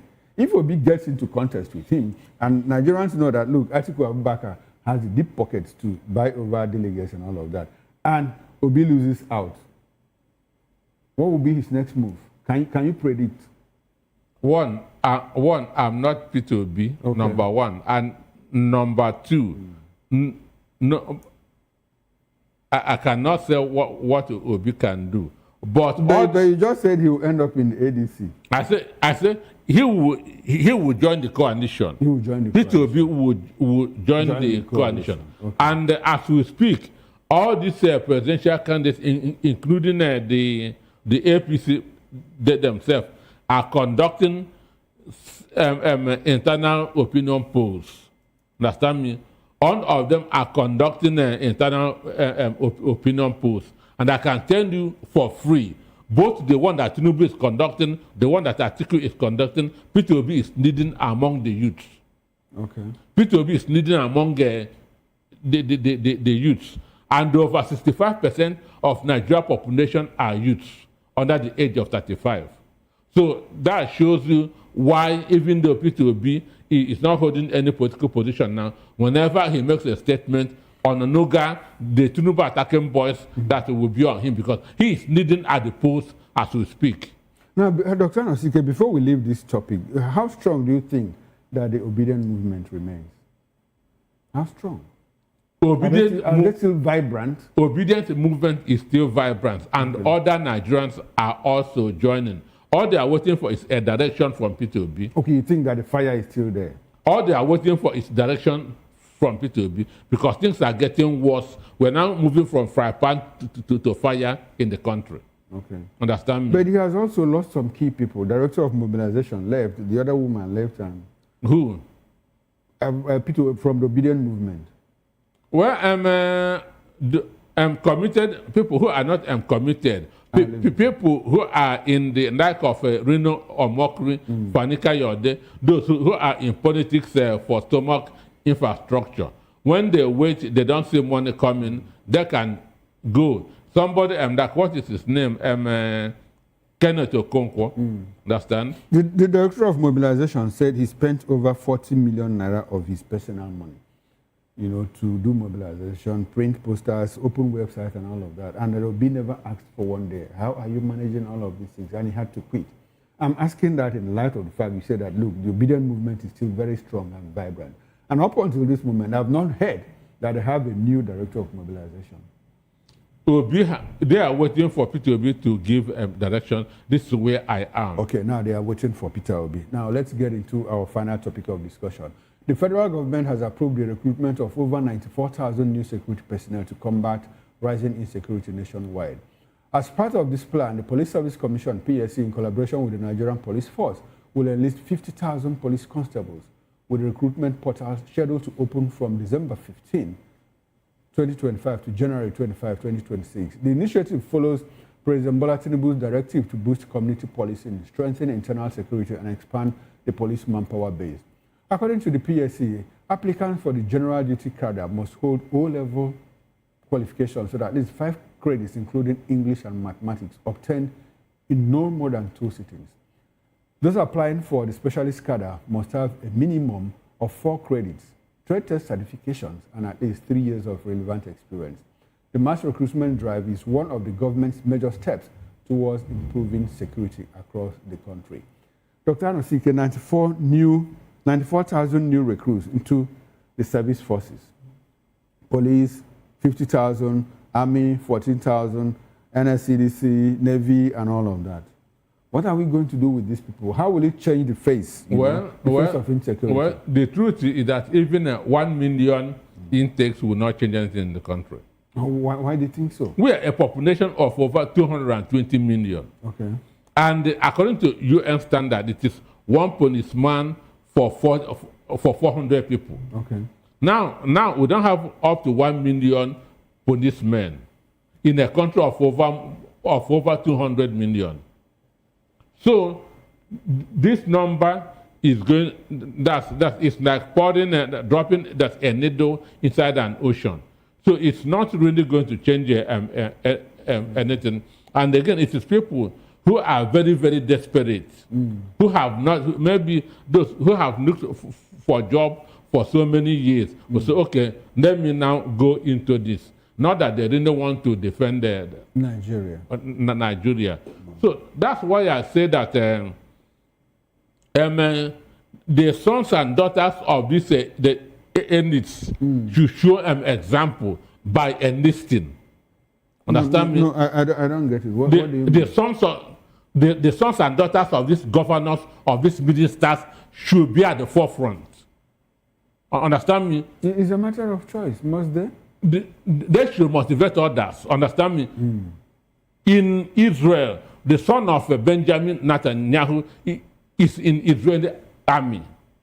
So when Israel now want to recruit, his own son is there. Understand? So he's not recruiting that to go and kill other people's children. So there's nothing wrong if I'd like for you to hold on to your line of thought. There's an incoming call. Let's just take it for 1 minute. Hello, good evening, and thanks for calling in. Okay, unfortunately, we lost that call. So land on your thought. So as I said, if the children of the governors, the ministers, and even or the president join the army, join the police, it will motivate others. Understand me? So there's nothing wrong if Sheikh Tinubu joins the Nigerian army. I think it's a matter of choice. But let me ask you, do you know the number of generals in Nigeria that have their sons pass through NDA and enroll and enlist in Nigerian army? Do you know their names? I say the names of governors, ministers. Okay. I'm not talking about generals. You're not talking about generals. I say the son of Benjamin Netanyahu, the prime minister of Israel. Dr. Anosike, it's a matter of choice. No, they should need. Okay, which other country has its... When I'm not seeing them, you cannot tell me to bring my own children. Which other country's president has his son in there? You cannot tell me to bring my own children while your own children are in America. Understand? But if you are a governor or you are a minister and your children are there, I will be encouraged that to bring my own. Okay. Because at the other time, I heard that I read on the social media that there could be forced enlistment. Yes. I read that. No, but if the children of the governors, ministers, and even president are joining, other parents will say, okay, go, because the president's son is also there. Okay. So, all right. Now, Dr. Anosike, I get your drift. Now, a lot of Nigerians are asking why we are pushing this recruitment, 14,000 or 20,000 into the Nigerian military. Now, they are asking questions. Does it look like the present crop of troops that we have been overwhelmed by insecurity? One, I want to say, they are not motivated. Okay. Both from, I visited barracks. Okay. I know the living condition of Nigerian soldiers. So they are not motivated, they are not well taken care of. Okay, so this new group, this new 24,000 or 14,000 that we want to recruit, what will change? Nothing will change. That's why I say it's people who are very, very desperate that will go. No, now how does that fit into the fight against terror, against insecurity? If we have soldiers who are in the battlefront, and by the time they are trying to overpower the terrorists and insurgents, they get an order to stop firing, to come back. Now, Nigerians are asking, these new people that you want to recruit, are you going to give them new brief that you didn't give the old ones to go to the theaters of war and decimate the terrorists?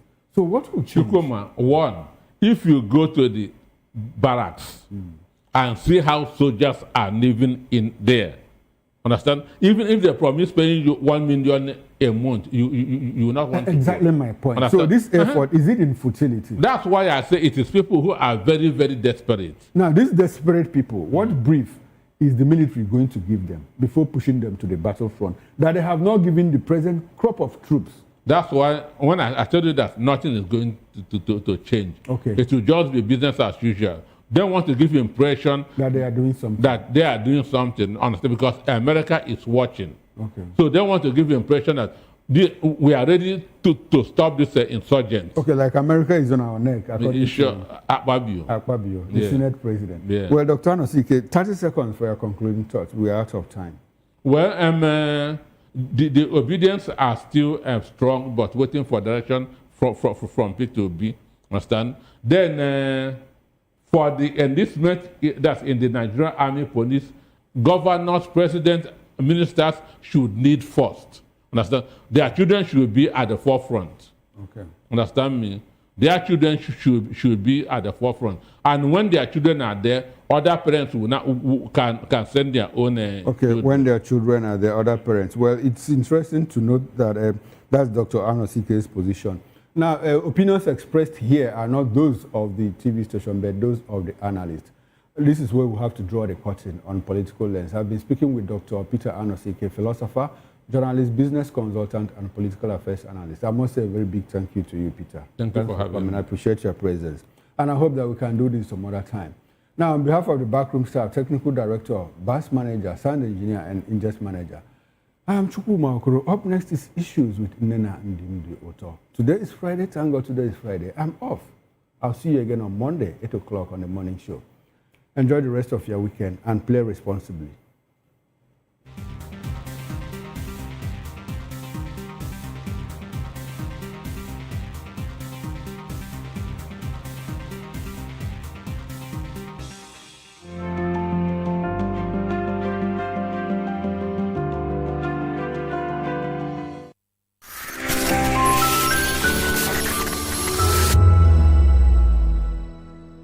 The red carpets, awards, the razzmatazz, music, fashion, interviews, and more.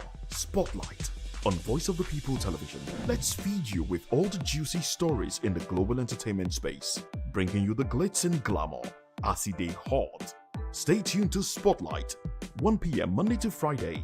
Spotlight on VOP TV. Entertainment like never before.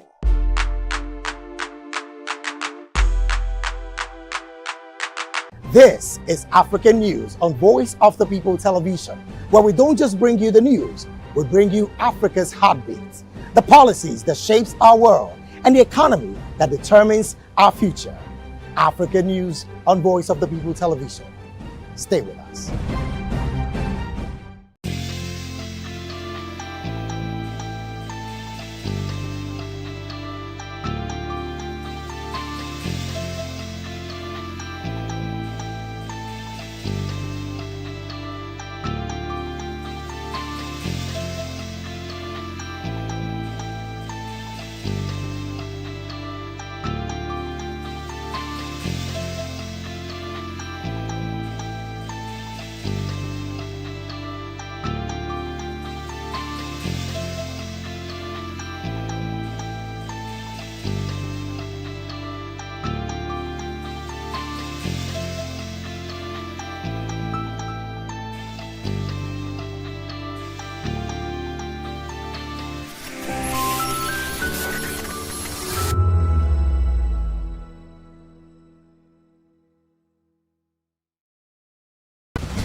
Join us as we drive into the world of politics through insightful interviews with prominent political figures, both serving and former governors, ministers, senators, legislators, party chieftains, activists, and analysts. Get first-hand information into the decision-making processes that affect our daily lives. Highly engaging one-hour program that brings political discourse into focus. I am Chukwuma Okoro. Political Lens, Monday through Friday, 6 to 7 p.m. Join us. Behind every broken desk lies a broken promise. Education shapes the nations. But who is asking the right questions? Introducing Edu Dialogue, the show that goes beyond the surface, exposes the cracks, the corruption, and the silence in Nigeria's education system. Edu Dialogue, Saturdays, 3 p.m., only on VOP TV. We break the biggest stories, from missing funds to policy failures. We ask the tough questions and demand real answers. Edu Dialogue, this Saturday, 3 p.m. on Voice of the People Television. This is Health Check, your weekly guide to better living, smarter choices, and trusted answers. From everyday wellness to urgent health issues, we've got you covered. Health Check, only on Voice of the People Television, where your health has a voice.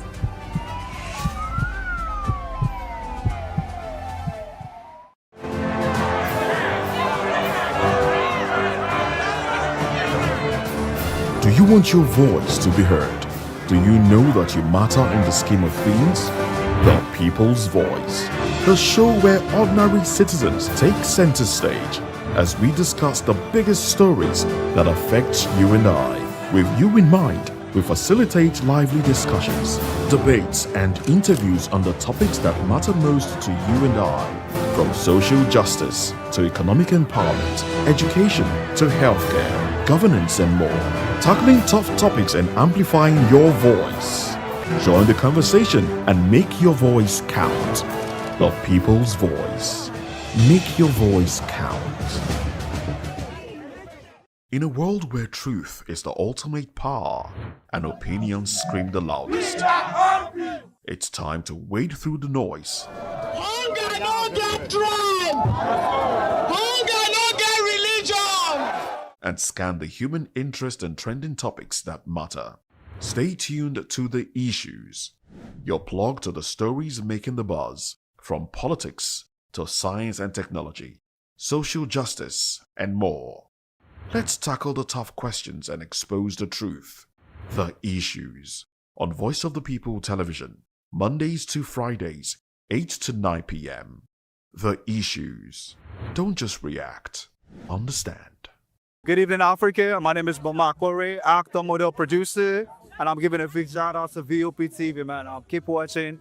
Don't change the dial. Thank you and God bless you. My name is AY, and of course, I represent the voice of the people, and that's why I'm on VOP. AY say so. Hi everyone, it's your girl Maryam Tima from the Real Housewives of Lagos and the Real Housewives Ultimate Girl Trip Africa. Shout out to VOP, the voice of the people. You already know. Stay tuned, keep watching. And don't forget, VOP is the best. All right, hello, everyone. It's a boy that's shagging the man back with Melanie Poppy Black Skin Boy. This is VOP TV. If you're not watching VOP, I don't know what you're watching. Maybe you're watching your weight. Be around, Bye. Hello, beautiful people. This is Wale Ojo, and you're watching VOP, Voice of the People. Hi, guys. You already know who it is. This is New Energy. Flyers wherever live. Keep watching VOP TV. Thank you. Hi, people. Ginny Albano here. Guys, please keep watching Voice of the People. Are you ready for the extraordinary? Something big is happening on your screen. Introducing VOP TV. Now streaming on SLTV channel 264. From breaking news to captivating conversations, news analysis, giving you all sides to the story. We break in-depth discussions on the issues that matter, from politics to sports, entertainment, and lifestyle. VOP TV on SLTV channel 264. Join us as we define what television means to you. Voice of the People Television, VOP TV. Now you have more than a voice.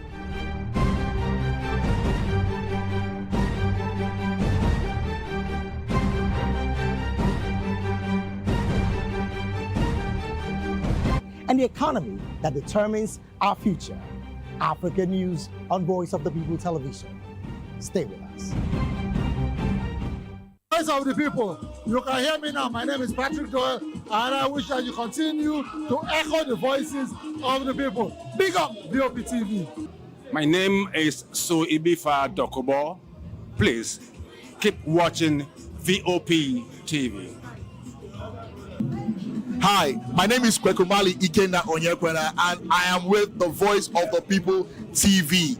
Now, if you're looking for the veritable channel for information, politics, robust discussions, you don't need to go far. VOP has you. VOP will always have you. Thank you. Hi, my name is Patrick Diabwa, aka Ibani Chuka, Amayanabo the Eagle King, and you are watching VOP TV. Stay with us. 2564 is coming up on Barney 9, right? The 2564 Atlantic Tower. What happens in the hush behind hangar doors? Who signs the papers that gamble with lives? Which truths were grounded before they even ever had wings? If you've ever buckled a seatbelt at 30,000 feet, if you've ever stared out of that tiny window and wondered who's really in control of the skies, it isn't just flight, it's power, it's politics, it's pressure sealed in steel. We're peeling back the clouds from runway risks to sky-high secrets. We're diving deep where most dare not to look. Aviation Scope, every Sunday at 7 p.m. only on Voice of the People TV. We don't just report, we reveal. We don't just ask, we uncover. Because when it comes to the skies, ignorance is turbulence. Aviation Scope, the sky isn't the limit, it's just the beginning. Uyosarity is my name. I am a friend of the microphone. I talk and get paid, and I look forward to being in your studios. Voice of the People TV. That name is unique, and the brand is very sweet. I like the packaging, picture qualities, camera qualities, and then of course, the quality of human beings that I see sometimes on your channel. I'll be like, well, this TV station will go places. Voice of the People TV. Oh, yes.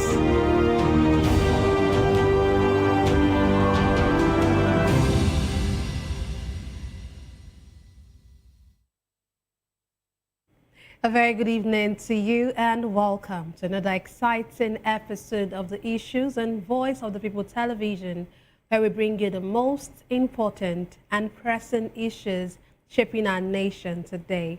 I am your host, Nenna Ndomdioto. Today on the Issues, we're examining the complexities of Nigeria's politics and governance. From Riley Moore disclosing move to brief Trump on his visit to Nigeria, to Supreme Court upholding Maryam Sanda'S death sentence. Also, court orders former Minister Chris Ngige to remain in prison.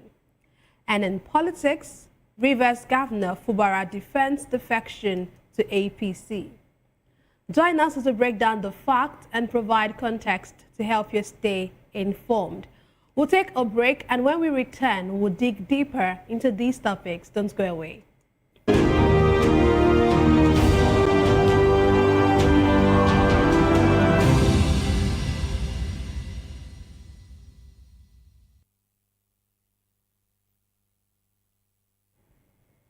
Glad to have you back. Let's dive straight into today's discussion.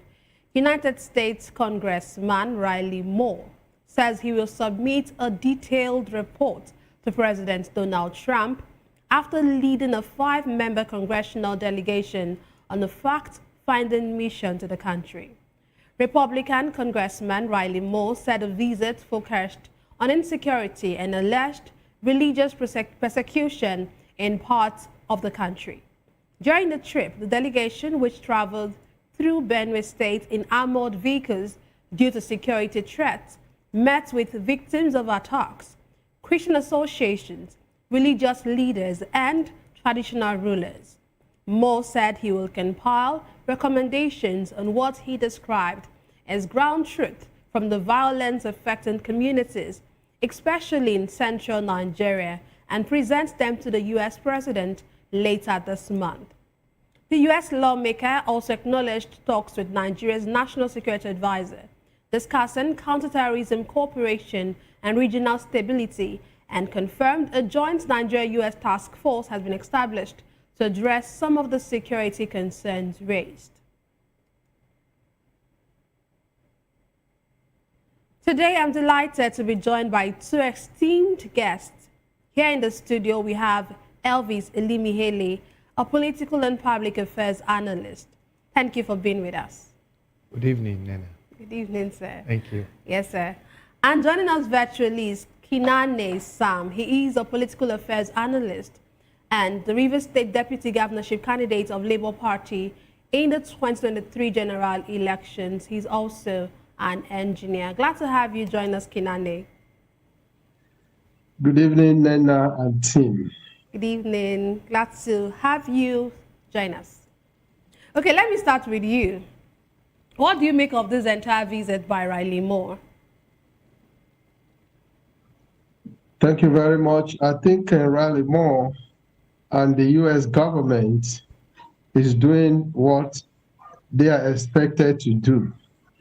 Because for me, initially, when Riley Moore visited the government house, Abuja government house, and there was praising the release of those 100 students, I was already feeling that he is compromised, because the release of 100 students compared to the total number that was kidnapped, and also the insecurity we have been complaining about in Nigeria, does not warrant him praising them, because they have not done anything extraordinary. We expected that it is the duty of government to secure the citizen. And if they could allow the citizen to be kidnapped and later release 100, which probably they wanted to do in batches, and we are praising them, particularly on the Shanghai delegation by the U.S. government, I was feeling bad. But subsequently, his visit to the IDP camp and also other places in Benue has actually changed his views. And so I commend for taking the time, the pains, to go through all the stress of going through the armored vehicle to visit those places. However, in my view, I think this is a turning around period for Nigeria. It does not just end at insecurity, but also at the rate of corruption in the country. If I will borrow the word of one of the political juggernauts from Rivers State, because I don't want to be specific, who said that if he's given the opportunity, he can even bribe the angels. I was having that very strong feeling that something was gone wrong.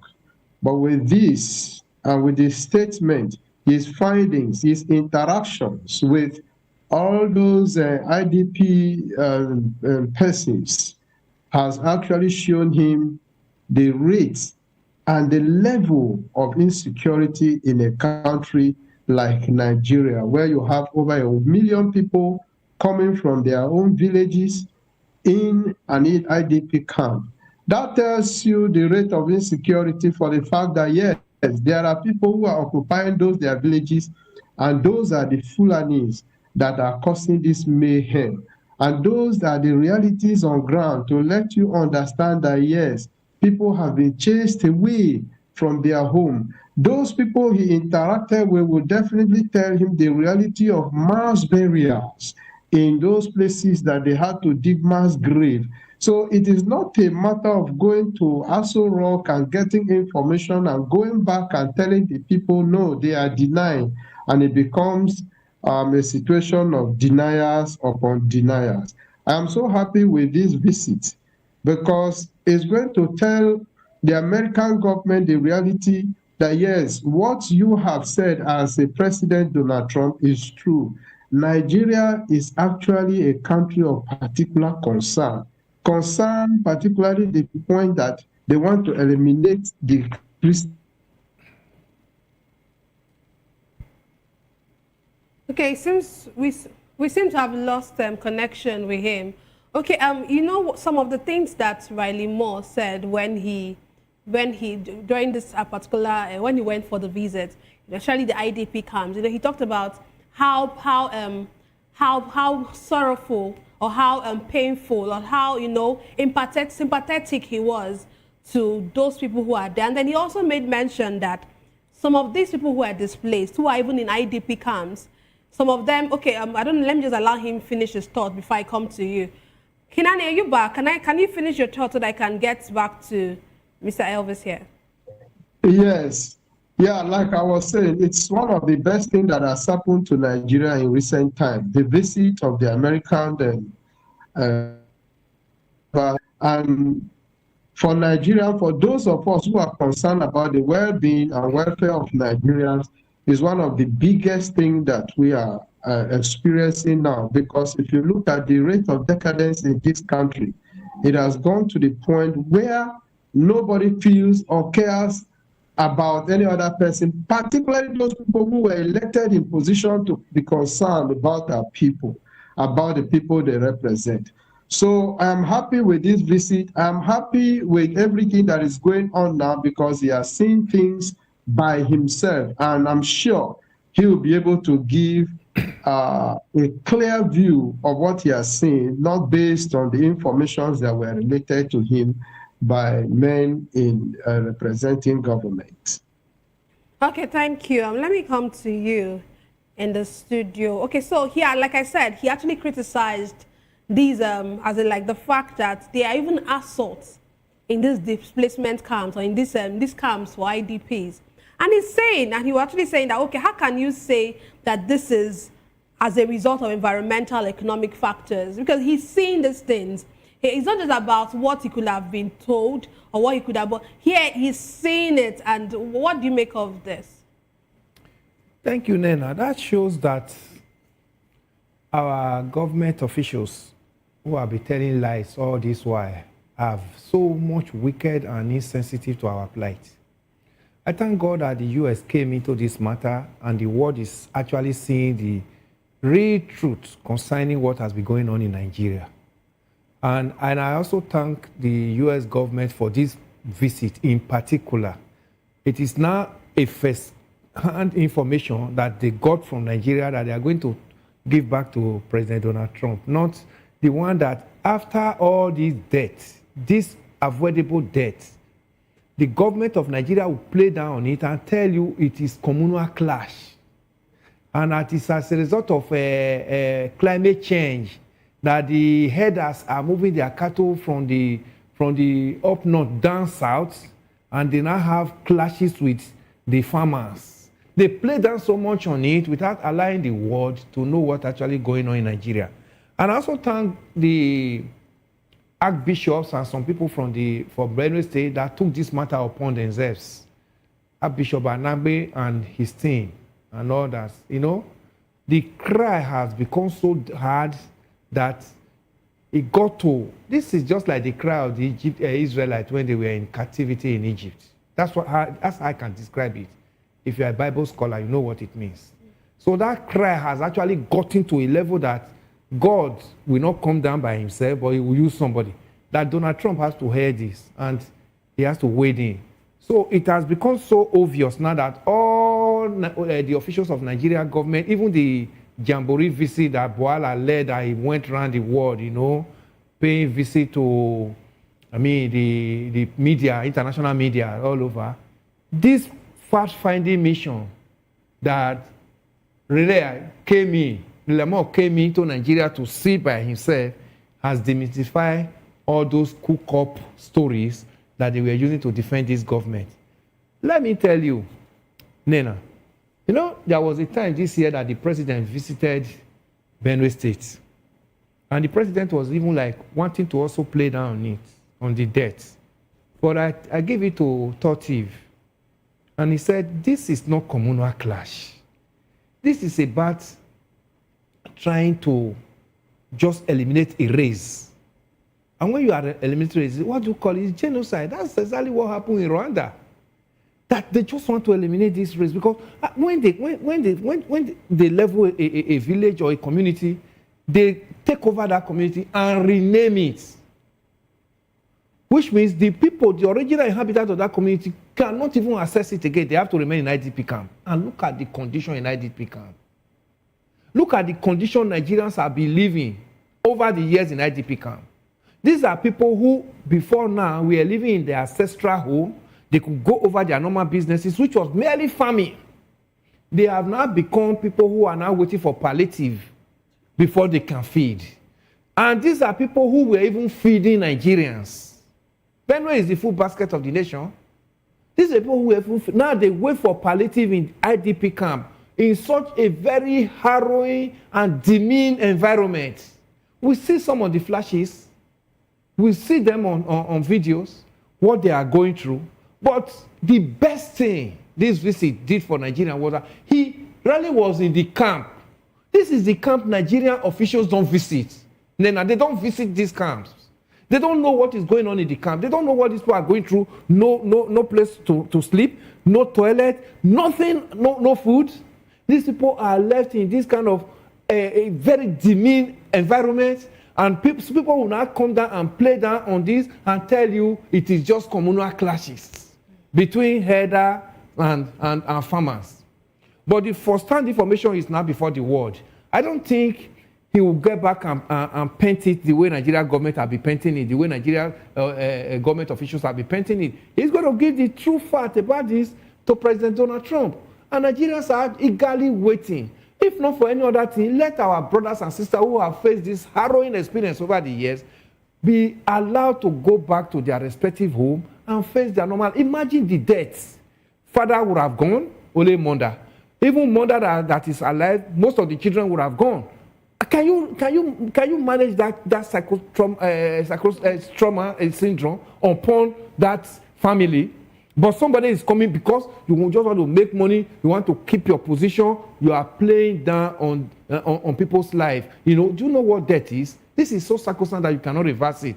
But now the truth is before the world. And this truth is what the world will act on. Because if you have done a vox pop, it will not be different from the truth you are seeing now. Nigerians are waiting. Nigerians want freedom. Nigerians just want, for us to go back and live the life that we have been used to. Not this one. This is Yuletide. How many people will travel?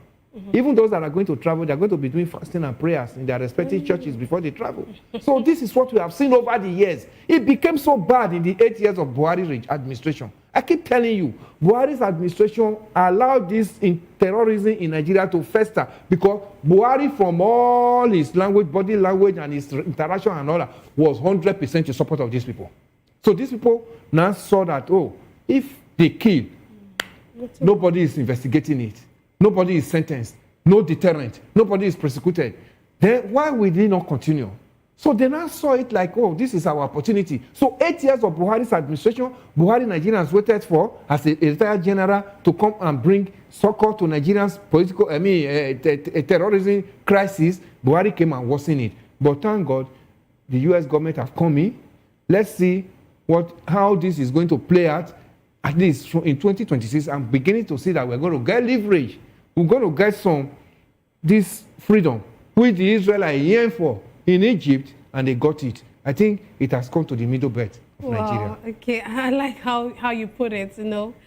I like the positivity that you come with it. It looks like, okay, 2026 is the year. Yeah, is the year. It's the year when Nigerians will get freedom, Yes. when Nigerians will get, well. Behold. We hope and we pray for that. But I want to ask you, could this visit strengthen or strain Nigeria-US relations?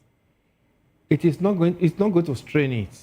You see, after crisis, there is always dialogue. By the time these miscreants are actually pulled out and removed, you'll see that we'll have a better relationship with the US, because if you ask Nigerians today, Nigerians will tell you that we just need to be free from terrorism. This atmosphere of crisis, that we just want to be out of it. So I see Nigerians even coming out to thank the US government more. It is only these stooges who are on our neck because of their political occupation positions that will be telling you, another part of the story, Nena. So people will tell you they are coming for our resources. Whom have resources of Nigeria help? How many Nigerians benefit from Nigeria's resources over the years? Even the resources is not part of what that is causing this trouble. Part of what is causing this trouble, we call that are illegal miners. Who are the people that are doing this illegal mining? Can you do it? Do you have the means? The same people who are trying to sell that domain to us now that, oh, they are coming for our resources. Oh, that's why they are against it. They are the same people that are now, selling this domain to those people who cannot reason from their left to right. The same way they sold the domain of religion to divide us, the same way they sold the domain of ethnicity to divide us. That's why they want to bring this domain of, oh, they are coming for our resources. Nigeria resources have never helped us. It has never helped Nigerians. Today, we still tell you, Nigerians are still talking about they cannot travel 50 kilometers on Nigeria road without running into bombs. Who have the resources have helped? Today, Nigerians are wallowing in IDP camp. They cannot feed because of crisis. Nigerian schools are not what. Before now, we have foreign students in Nigeria schools. Today, Nigerians now pay thousands, millions of naira to go abroad to go and study. Where is it? Who are the resources I have? Millions of Nigerian nairas to go to get studies abroad. Then, what about health tourism? How many Nigerians, even them, because they can afford it, how many of them go to Nigerian hospitals? For those of us that cannot afford it, ordinary malaria are killing Nigerians. Then somebody will not tell you, oh, because of the Nigeria resources. Whom have that resources helped? So this relationship, after this, we are going to see a better relationship. Anybody that is coming into government, I know that there is somebody else too that is watching his activities. Do you understand? So you have to sit tight. You have to sit tight. 265 children are in the bush. Only 100 is released. Then people are clapping hands. What happened to the 165 that are still there? Why will you applaud that? There's nothing to be applauded. There's nothing. So we want more of this. Apart from even the US government, we want more foreign bodies to be part of this and help Nigeria to get out of these strangulations. Okay, let's hear from our virtual guest. Okay, let me come back to you. Of course, we've seen how the U.S. has raised concerns about these killings in Nigeria. What implications do you think this would have for our security assistance or for security assistance, arms sales, or sanctions in the future? Yeah, let me even try to add to what my colleague in the studio spoke about when you were asking about the relationship between Nigeria and the U.S. I think we're already happy and appreciating U.S. for this visit alone, not even waiting until when they come out insecurity completely from this country, Nigeria. And so if Nigerians are happy with the U.S., certainly this is not the only administration that's going to rule Nigeria forever. Every other administrations that will come in certainly will want to do things right. And by so doing, strengthening our relationship with the U.S. You see, a situation like we are in calls for people to be sober about what is happening in the country that does not reflect what it should be. But you see, our people, so-called big men, they are only concerned about themselves and their family. and has nothing to think about Nigerians. We are the people who put them there, if at all. If not for me, I know they force themselves through rigging and all those things into that place.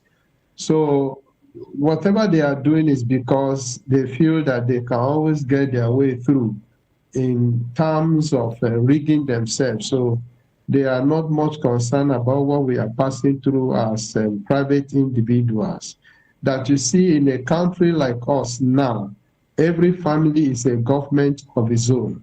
A government of its own for the fact that you provide every amenities of life by yourself.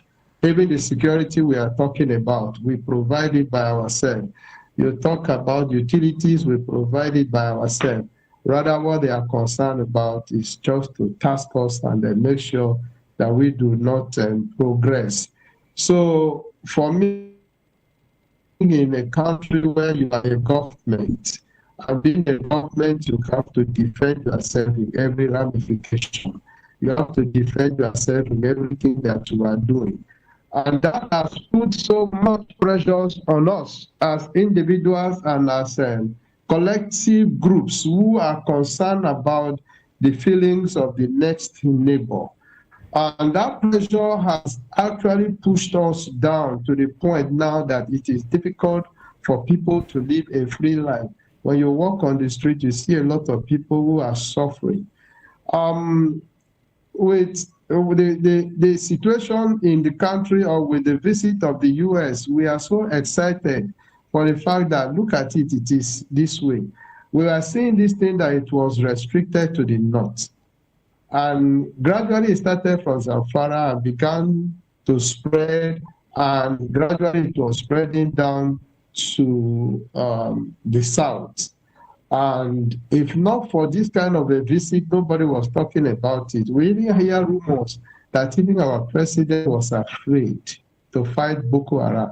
So what else have you expected? If a president is afraid to fight Boko Haram, that has come to take over people's villages and communities and rename them as their own community. What else do you expect from the individual who cannot defend himself when the government cannot even defend themselves and stand firm that, no, we want to fight this, we want to stop this? They do not have that power. It is just because America has decided to come in this point, and because they know once America make a statement, that statement must be followed to the letter. They've done it in other countries, and so Nigeria is not exceptional. They are still going to do it. So they are going to give us all the necessary support that we need. If we need boots on ground, I am very sure America will provide. If we need just a matter of relationship, okay, provide us with aids that we will use to fight Boko Haram. They will, but I'm sure they are not going to give them anything like cash. They are going to supply the ammunitions, the armaments that they need for this fight against bandits and Boko Haram specifically. They will do everything possible. Now, you see, when you look at this country, Nigeria, America has nothing to gain in particular, and at least nothing to lose. For the fact that, yes, they are a Christian nation, and they have decided to stand out for every Christians in the world, not just Nigeria. And they have highlighted that, yes, in Nigeria there is genocide. And they have proven to the world that, yes, there is genocide. Yet, people in government were still denying.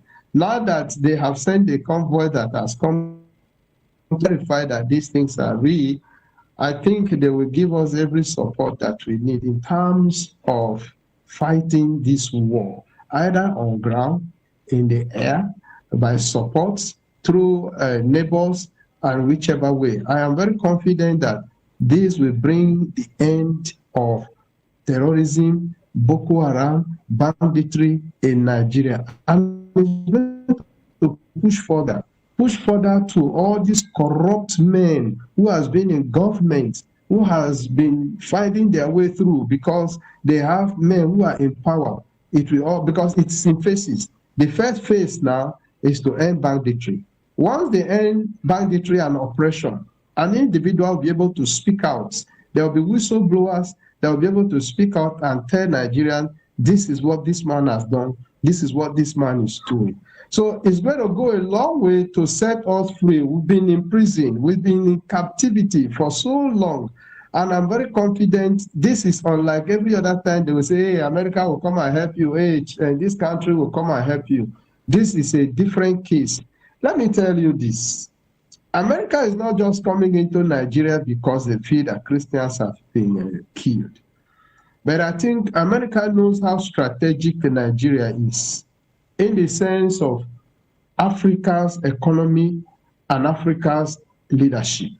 And if America loses grip of Nigeria, it's going to tell a very big toll on them for the fact that China is already paving its way through with all these corrupt men into the country. And so if America just sit down and allow China to have its way, to allow France to have its way into Nigeria, it's going to affect America seriously.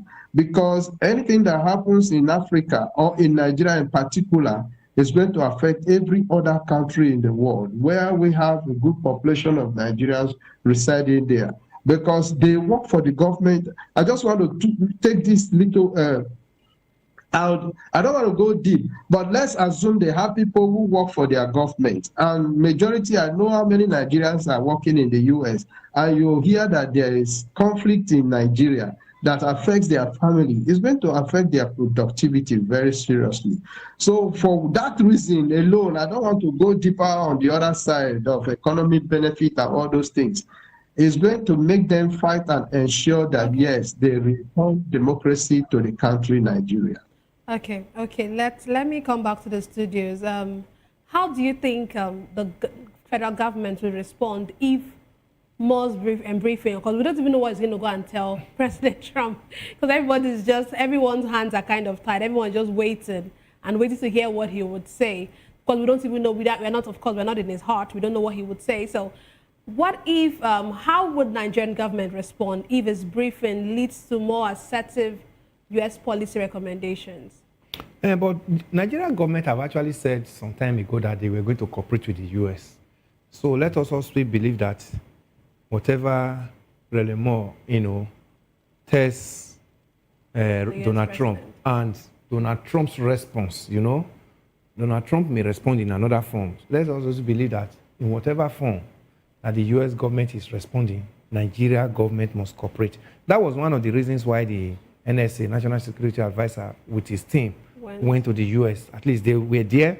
They met with even the NSA over there too, and met even with the part of some of the U.S. Congress. And at least they have, with that visit, they would have also spelled out some areas where Nigeria actually needs their help. Nigeria needs a lot of help in terms of intel. We need a lot of intelligence, then we also need more of sophisticated arms. We should be able to know where these people, you can imagine these people post video.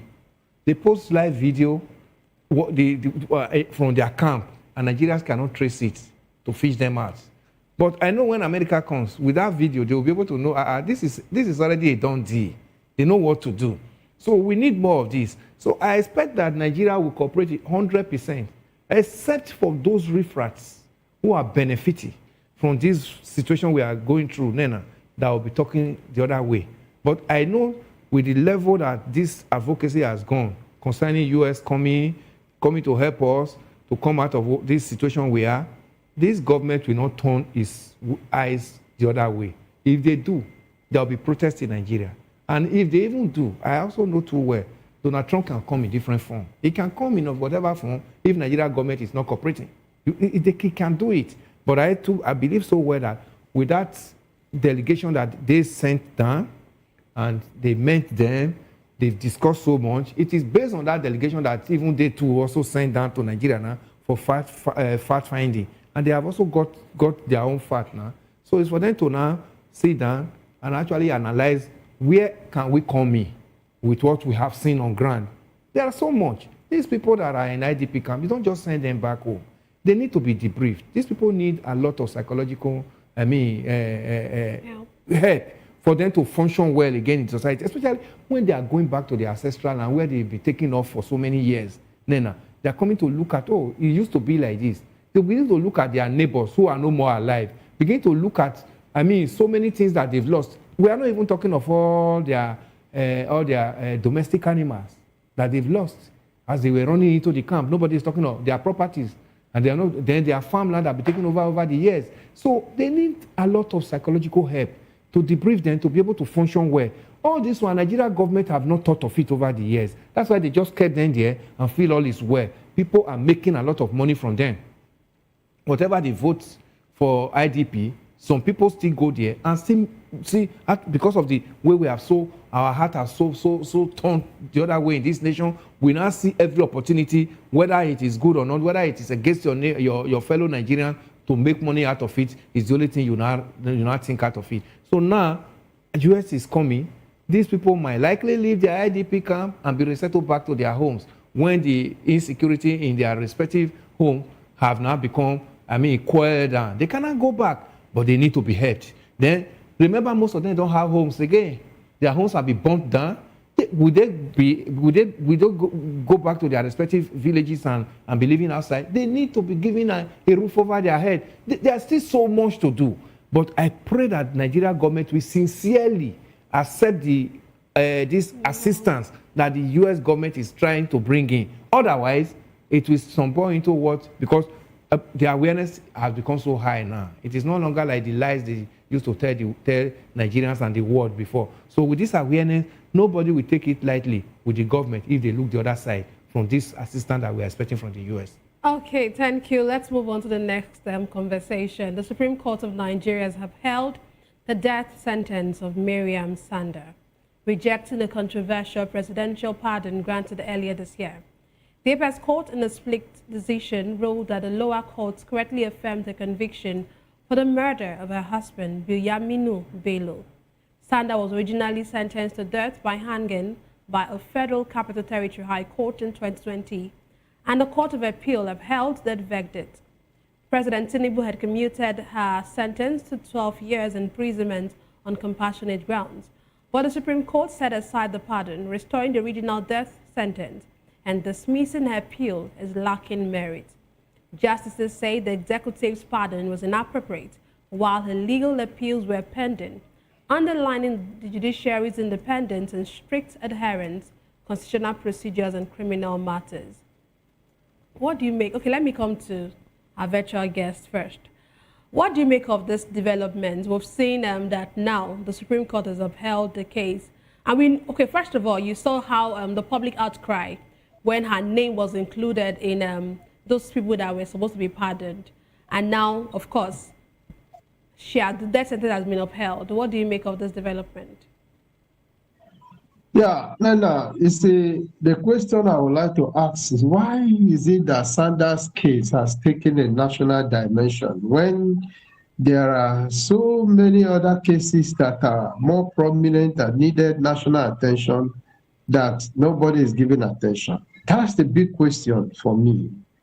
Secondly, a case that is in courts, a case that has not been finally decided, because after the first judgment, she went for appeal and she lost the appeal and went to Supreme Court. And yet, the president now granted her pardon over such a case. I don't know, I'm not a lawyer, but I think as a layman from the little I know about court proceedings, the government or the president can only give pardon over a case that has been finalized. So my question is, who are those people behind the case of Sanda'S that are pushing it so strongly that they have pushed it off to the president? Because in the present day Nigeria, nothing happens for nothing, particularly in the presidency. There is somebody in that presidency that has something or knows something, or maybe Sanda'S knows something that that person knows that would mean something special to them, that is pushing this case. Otherwise, the Sanda'S case is a case of murder, direct case of murder, and judgment has been passed, and appeal was taken, and then later to Supreme Court. And yet, a pardon was given to 12 years. So now that the Supreme Court has said the judgment was right, Are they going back to the judgment? Because this should be the final. This one now precedes the presidential pardon, which was 12 years. And the judgment has said, yes, she deserves death sentence. So which of the judgments are they going to take? Is it the pardon now or the Supreme Court judgment? So that's the question I have for Nigerians, and let them help us answer it. Because they were too much in haste to take decisions on that matter. Too much in haste to take decision on a matter that does not desire national attention. But we have so many issues that deserve national attention. So for me, I will leave it at that, because I just don't understand why and what necessitated people in power to grant her pardon before the final judgment was given. Okay, thank you. We've seen how even the judges has actually faulted the fact that a pardon was given even when the case was still in court. Now it looks like Inani said, it looks like we have two contrary orders in our hands. We have the presidential pardon saying 12 years, and we have the Supreme Court upholding her death sentence. What do you make of this? Let me first of all commend the judges of the Supreme Court that gave this judgment today, 4-1. At least they've proven that judiciary is supposed to be a separate arm of government that none of us, both the executive and the legislature, ought not to. Because for every other arm of government, this is the only arm of government where professionalism is at play. There's nobody that is in that arm of government that is not a lawyer, who have gone through the rudiment of, law school and all that. Unlike politicians, legislators, anybody can be a legislator, from any field. The same thing, the executive. So a situation where we now see the executive and the legislator now meddling into the affairs of the judiciary is an aberration. But today's judgment actually brought them to the limelight that, okay, we know our job and nobody should dictate for our job. So to come to what were your question, Nina, that now brings us to, do we still have an Attorney General in this nation, Minister of Justice and Attorney General? And if we have, and we believe that we have a functional Attorney General and Minister of Justice, what is his advice to the presidency? Executive arm that appointed him. Because for somebody who is still undergoing trial, his name to be in the pardon list, it's already an aberration. Yes, because her legal case have not been totally dispensed. I get the judgment from the lower court say death sentence. Appeal court repeated the same thing. Then she was still at that level of appealing to the Supreme Court when they hurriedly included her name among those ones the presidents are going to pardon. That now shows you that there's somebody pushing this dummy. Those people pushing this dummy are the one that the government ought to fish out and say, why are you misleading us? Because this is a big shame. She's actually not the only person that is on death row in Nigeria. Yes, she's not. But why was her case now become so celebrated that she has to be picked out and not be included among those that are going to be pardoned, even when her case has not been totally dispensed? Somebody is pushing that narrative. Those people are the persons that we are supposed to be looking at now that, now that the Supreme Court has given the judgment that, the lower court and the appeal court, and it did well, they never erred against the law. The same sentence that they meted out on her is what they also repeating now. Then those people who did these abnormalities should now be brought forward and be tried as well. Let Nigerians say, we just have to start having, a deterrent for every penalty. Every penalty that anybody commits in this nation, let the person answer for it. By the time we allow things to just fly, we talked about this pardon list about 2 months ago, and now the judgment came today. He has awakened it. Something is wrong somewhere. It is now left for the Attorney General of the Federation and those people who were involved in drawing up that list that included this woman's name. How did the name got in there? We want to see more of this. Let people be brought to book for their infractions against the state and against Nigerians. Because we have been so lackadaisical in this. That's why you see everybody comes to tell Nigerians lies and they go scot-free with it. So let's begin to realign things, especially now that the international community is looking at us. Let's begin to chart a new way forward that will give us a better integrity before the Committee of Nations. So this matter is not ending. We want to see those that smuggled her name into it, and we want to see those so then brought to book. Then we cannot take it off from there. Nena. Okay, let's move on. Former Minister of Labour and Productivity, Chris Ngige, has been ordered to remain in the Kuje Correctional Center as his corruption trial progresses. The Federal Capital Territory High Court, presided over by Justice Maryam ruled that Ngige should stay in detention pending the hearing of his bail application. Ngige was arraigned by the Economic and Financial Crimes Commission on an 8-count charge, alleging that he abused his efforts to confer unfair advantage on associates through award of contracts and accepted Carab's gift while supervising the Nigeria Social Insurance Trust Fund. The ex-Anambra State Governor pleaded not guilty to all counts, and the court adjourned until Monday, December 15, for the bail application to be heard. His lawyer argued he needs hospital access due to health issues, while the EFCC opposed the request on grounds that he remains a flight risk. Let me come to Kinane first. What do you make of this Ngige's remand in Kuje? Would you actually say it is impartial, or would you say there's a bit of politically witch hunt, or political witch hunt rather? Yes, Nana, once more again, we know that a lot of criminals have served in the APC government right from the time of Buhari to this day. And we are expecting more of this kind of probe into their office while they were in service. But in the case of Ngige, I will see that, yes, Ngige may have offended somebody.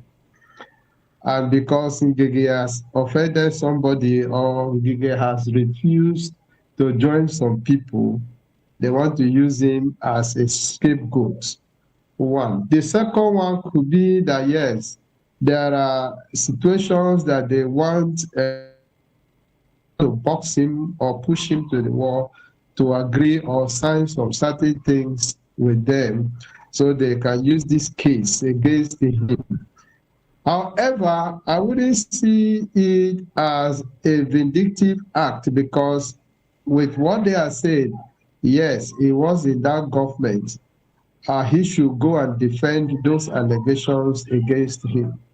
And if they do it to Ngige, we expect them to do it to other ministers or other people who served in the previous government and those who are already or also in this present government, that they should come and prove their service or their actions while they were in service. So I expect to see more of this kind of EFCC actions, not just to follow up with the Yahoo boys or follow up with one report that was given against two families that they were having clashes, but I expect them to call to book those ministers whose offices have been used to compromise the government system.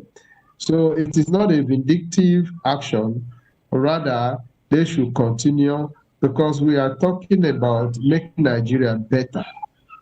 And there's no way we can make Nigeria better if they do not carry out activities like this, inviting people who are suspicious of circumventing the procedure.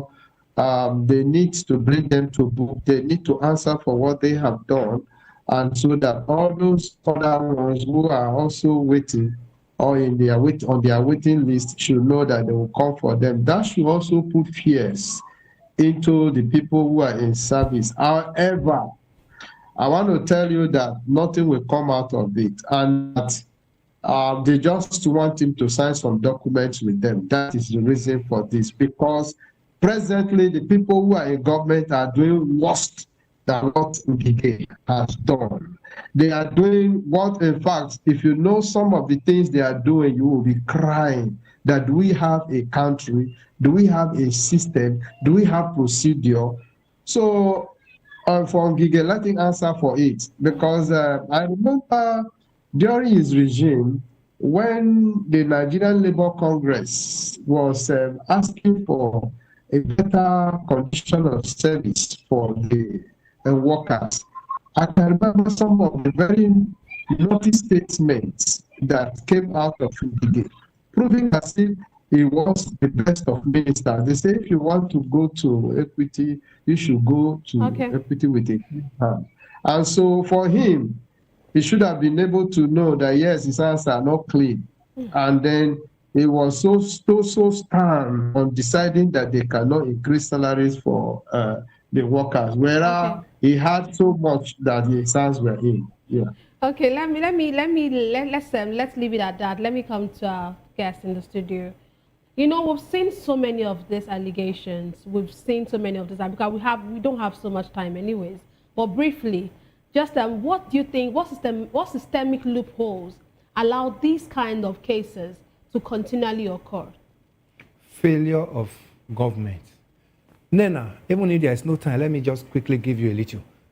Buhari came on the mantra of fighting corruption, insecurity, and infrastructure. 2015, when they want to bully Jonathan out. That was Buhari. Look at Buhari's government for 8 years.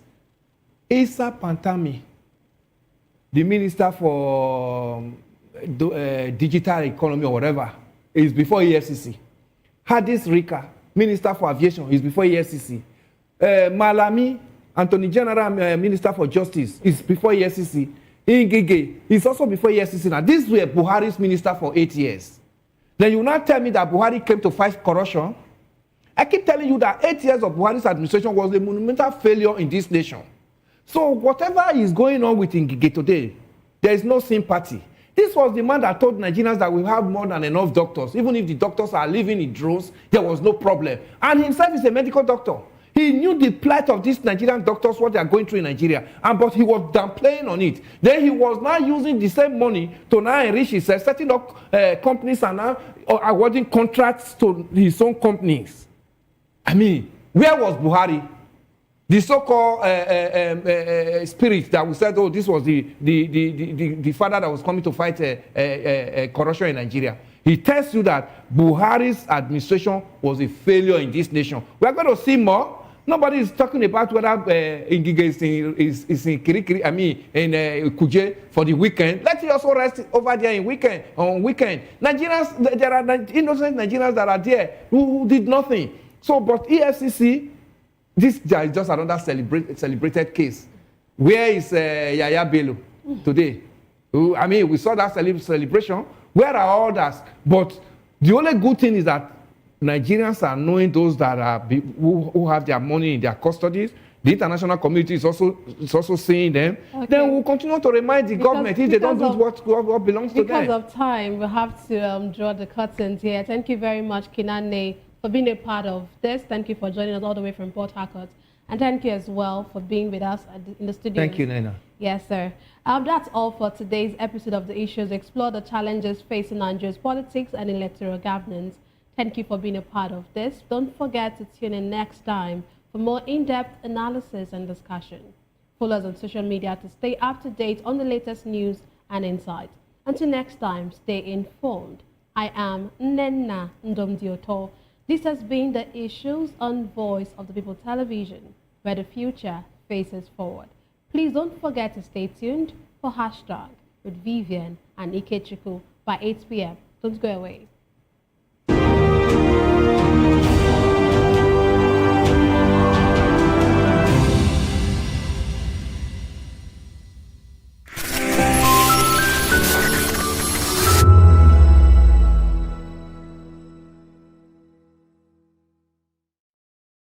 The red carpets, awards, the razzmatazz, music, fashion, interviews, and more. Spotlight on Voice of the People Television. Let's feed you with all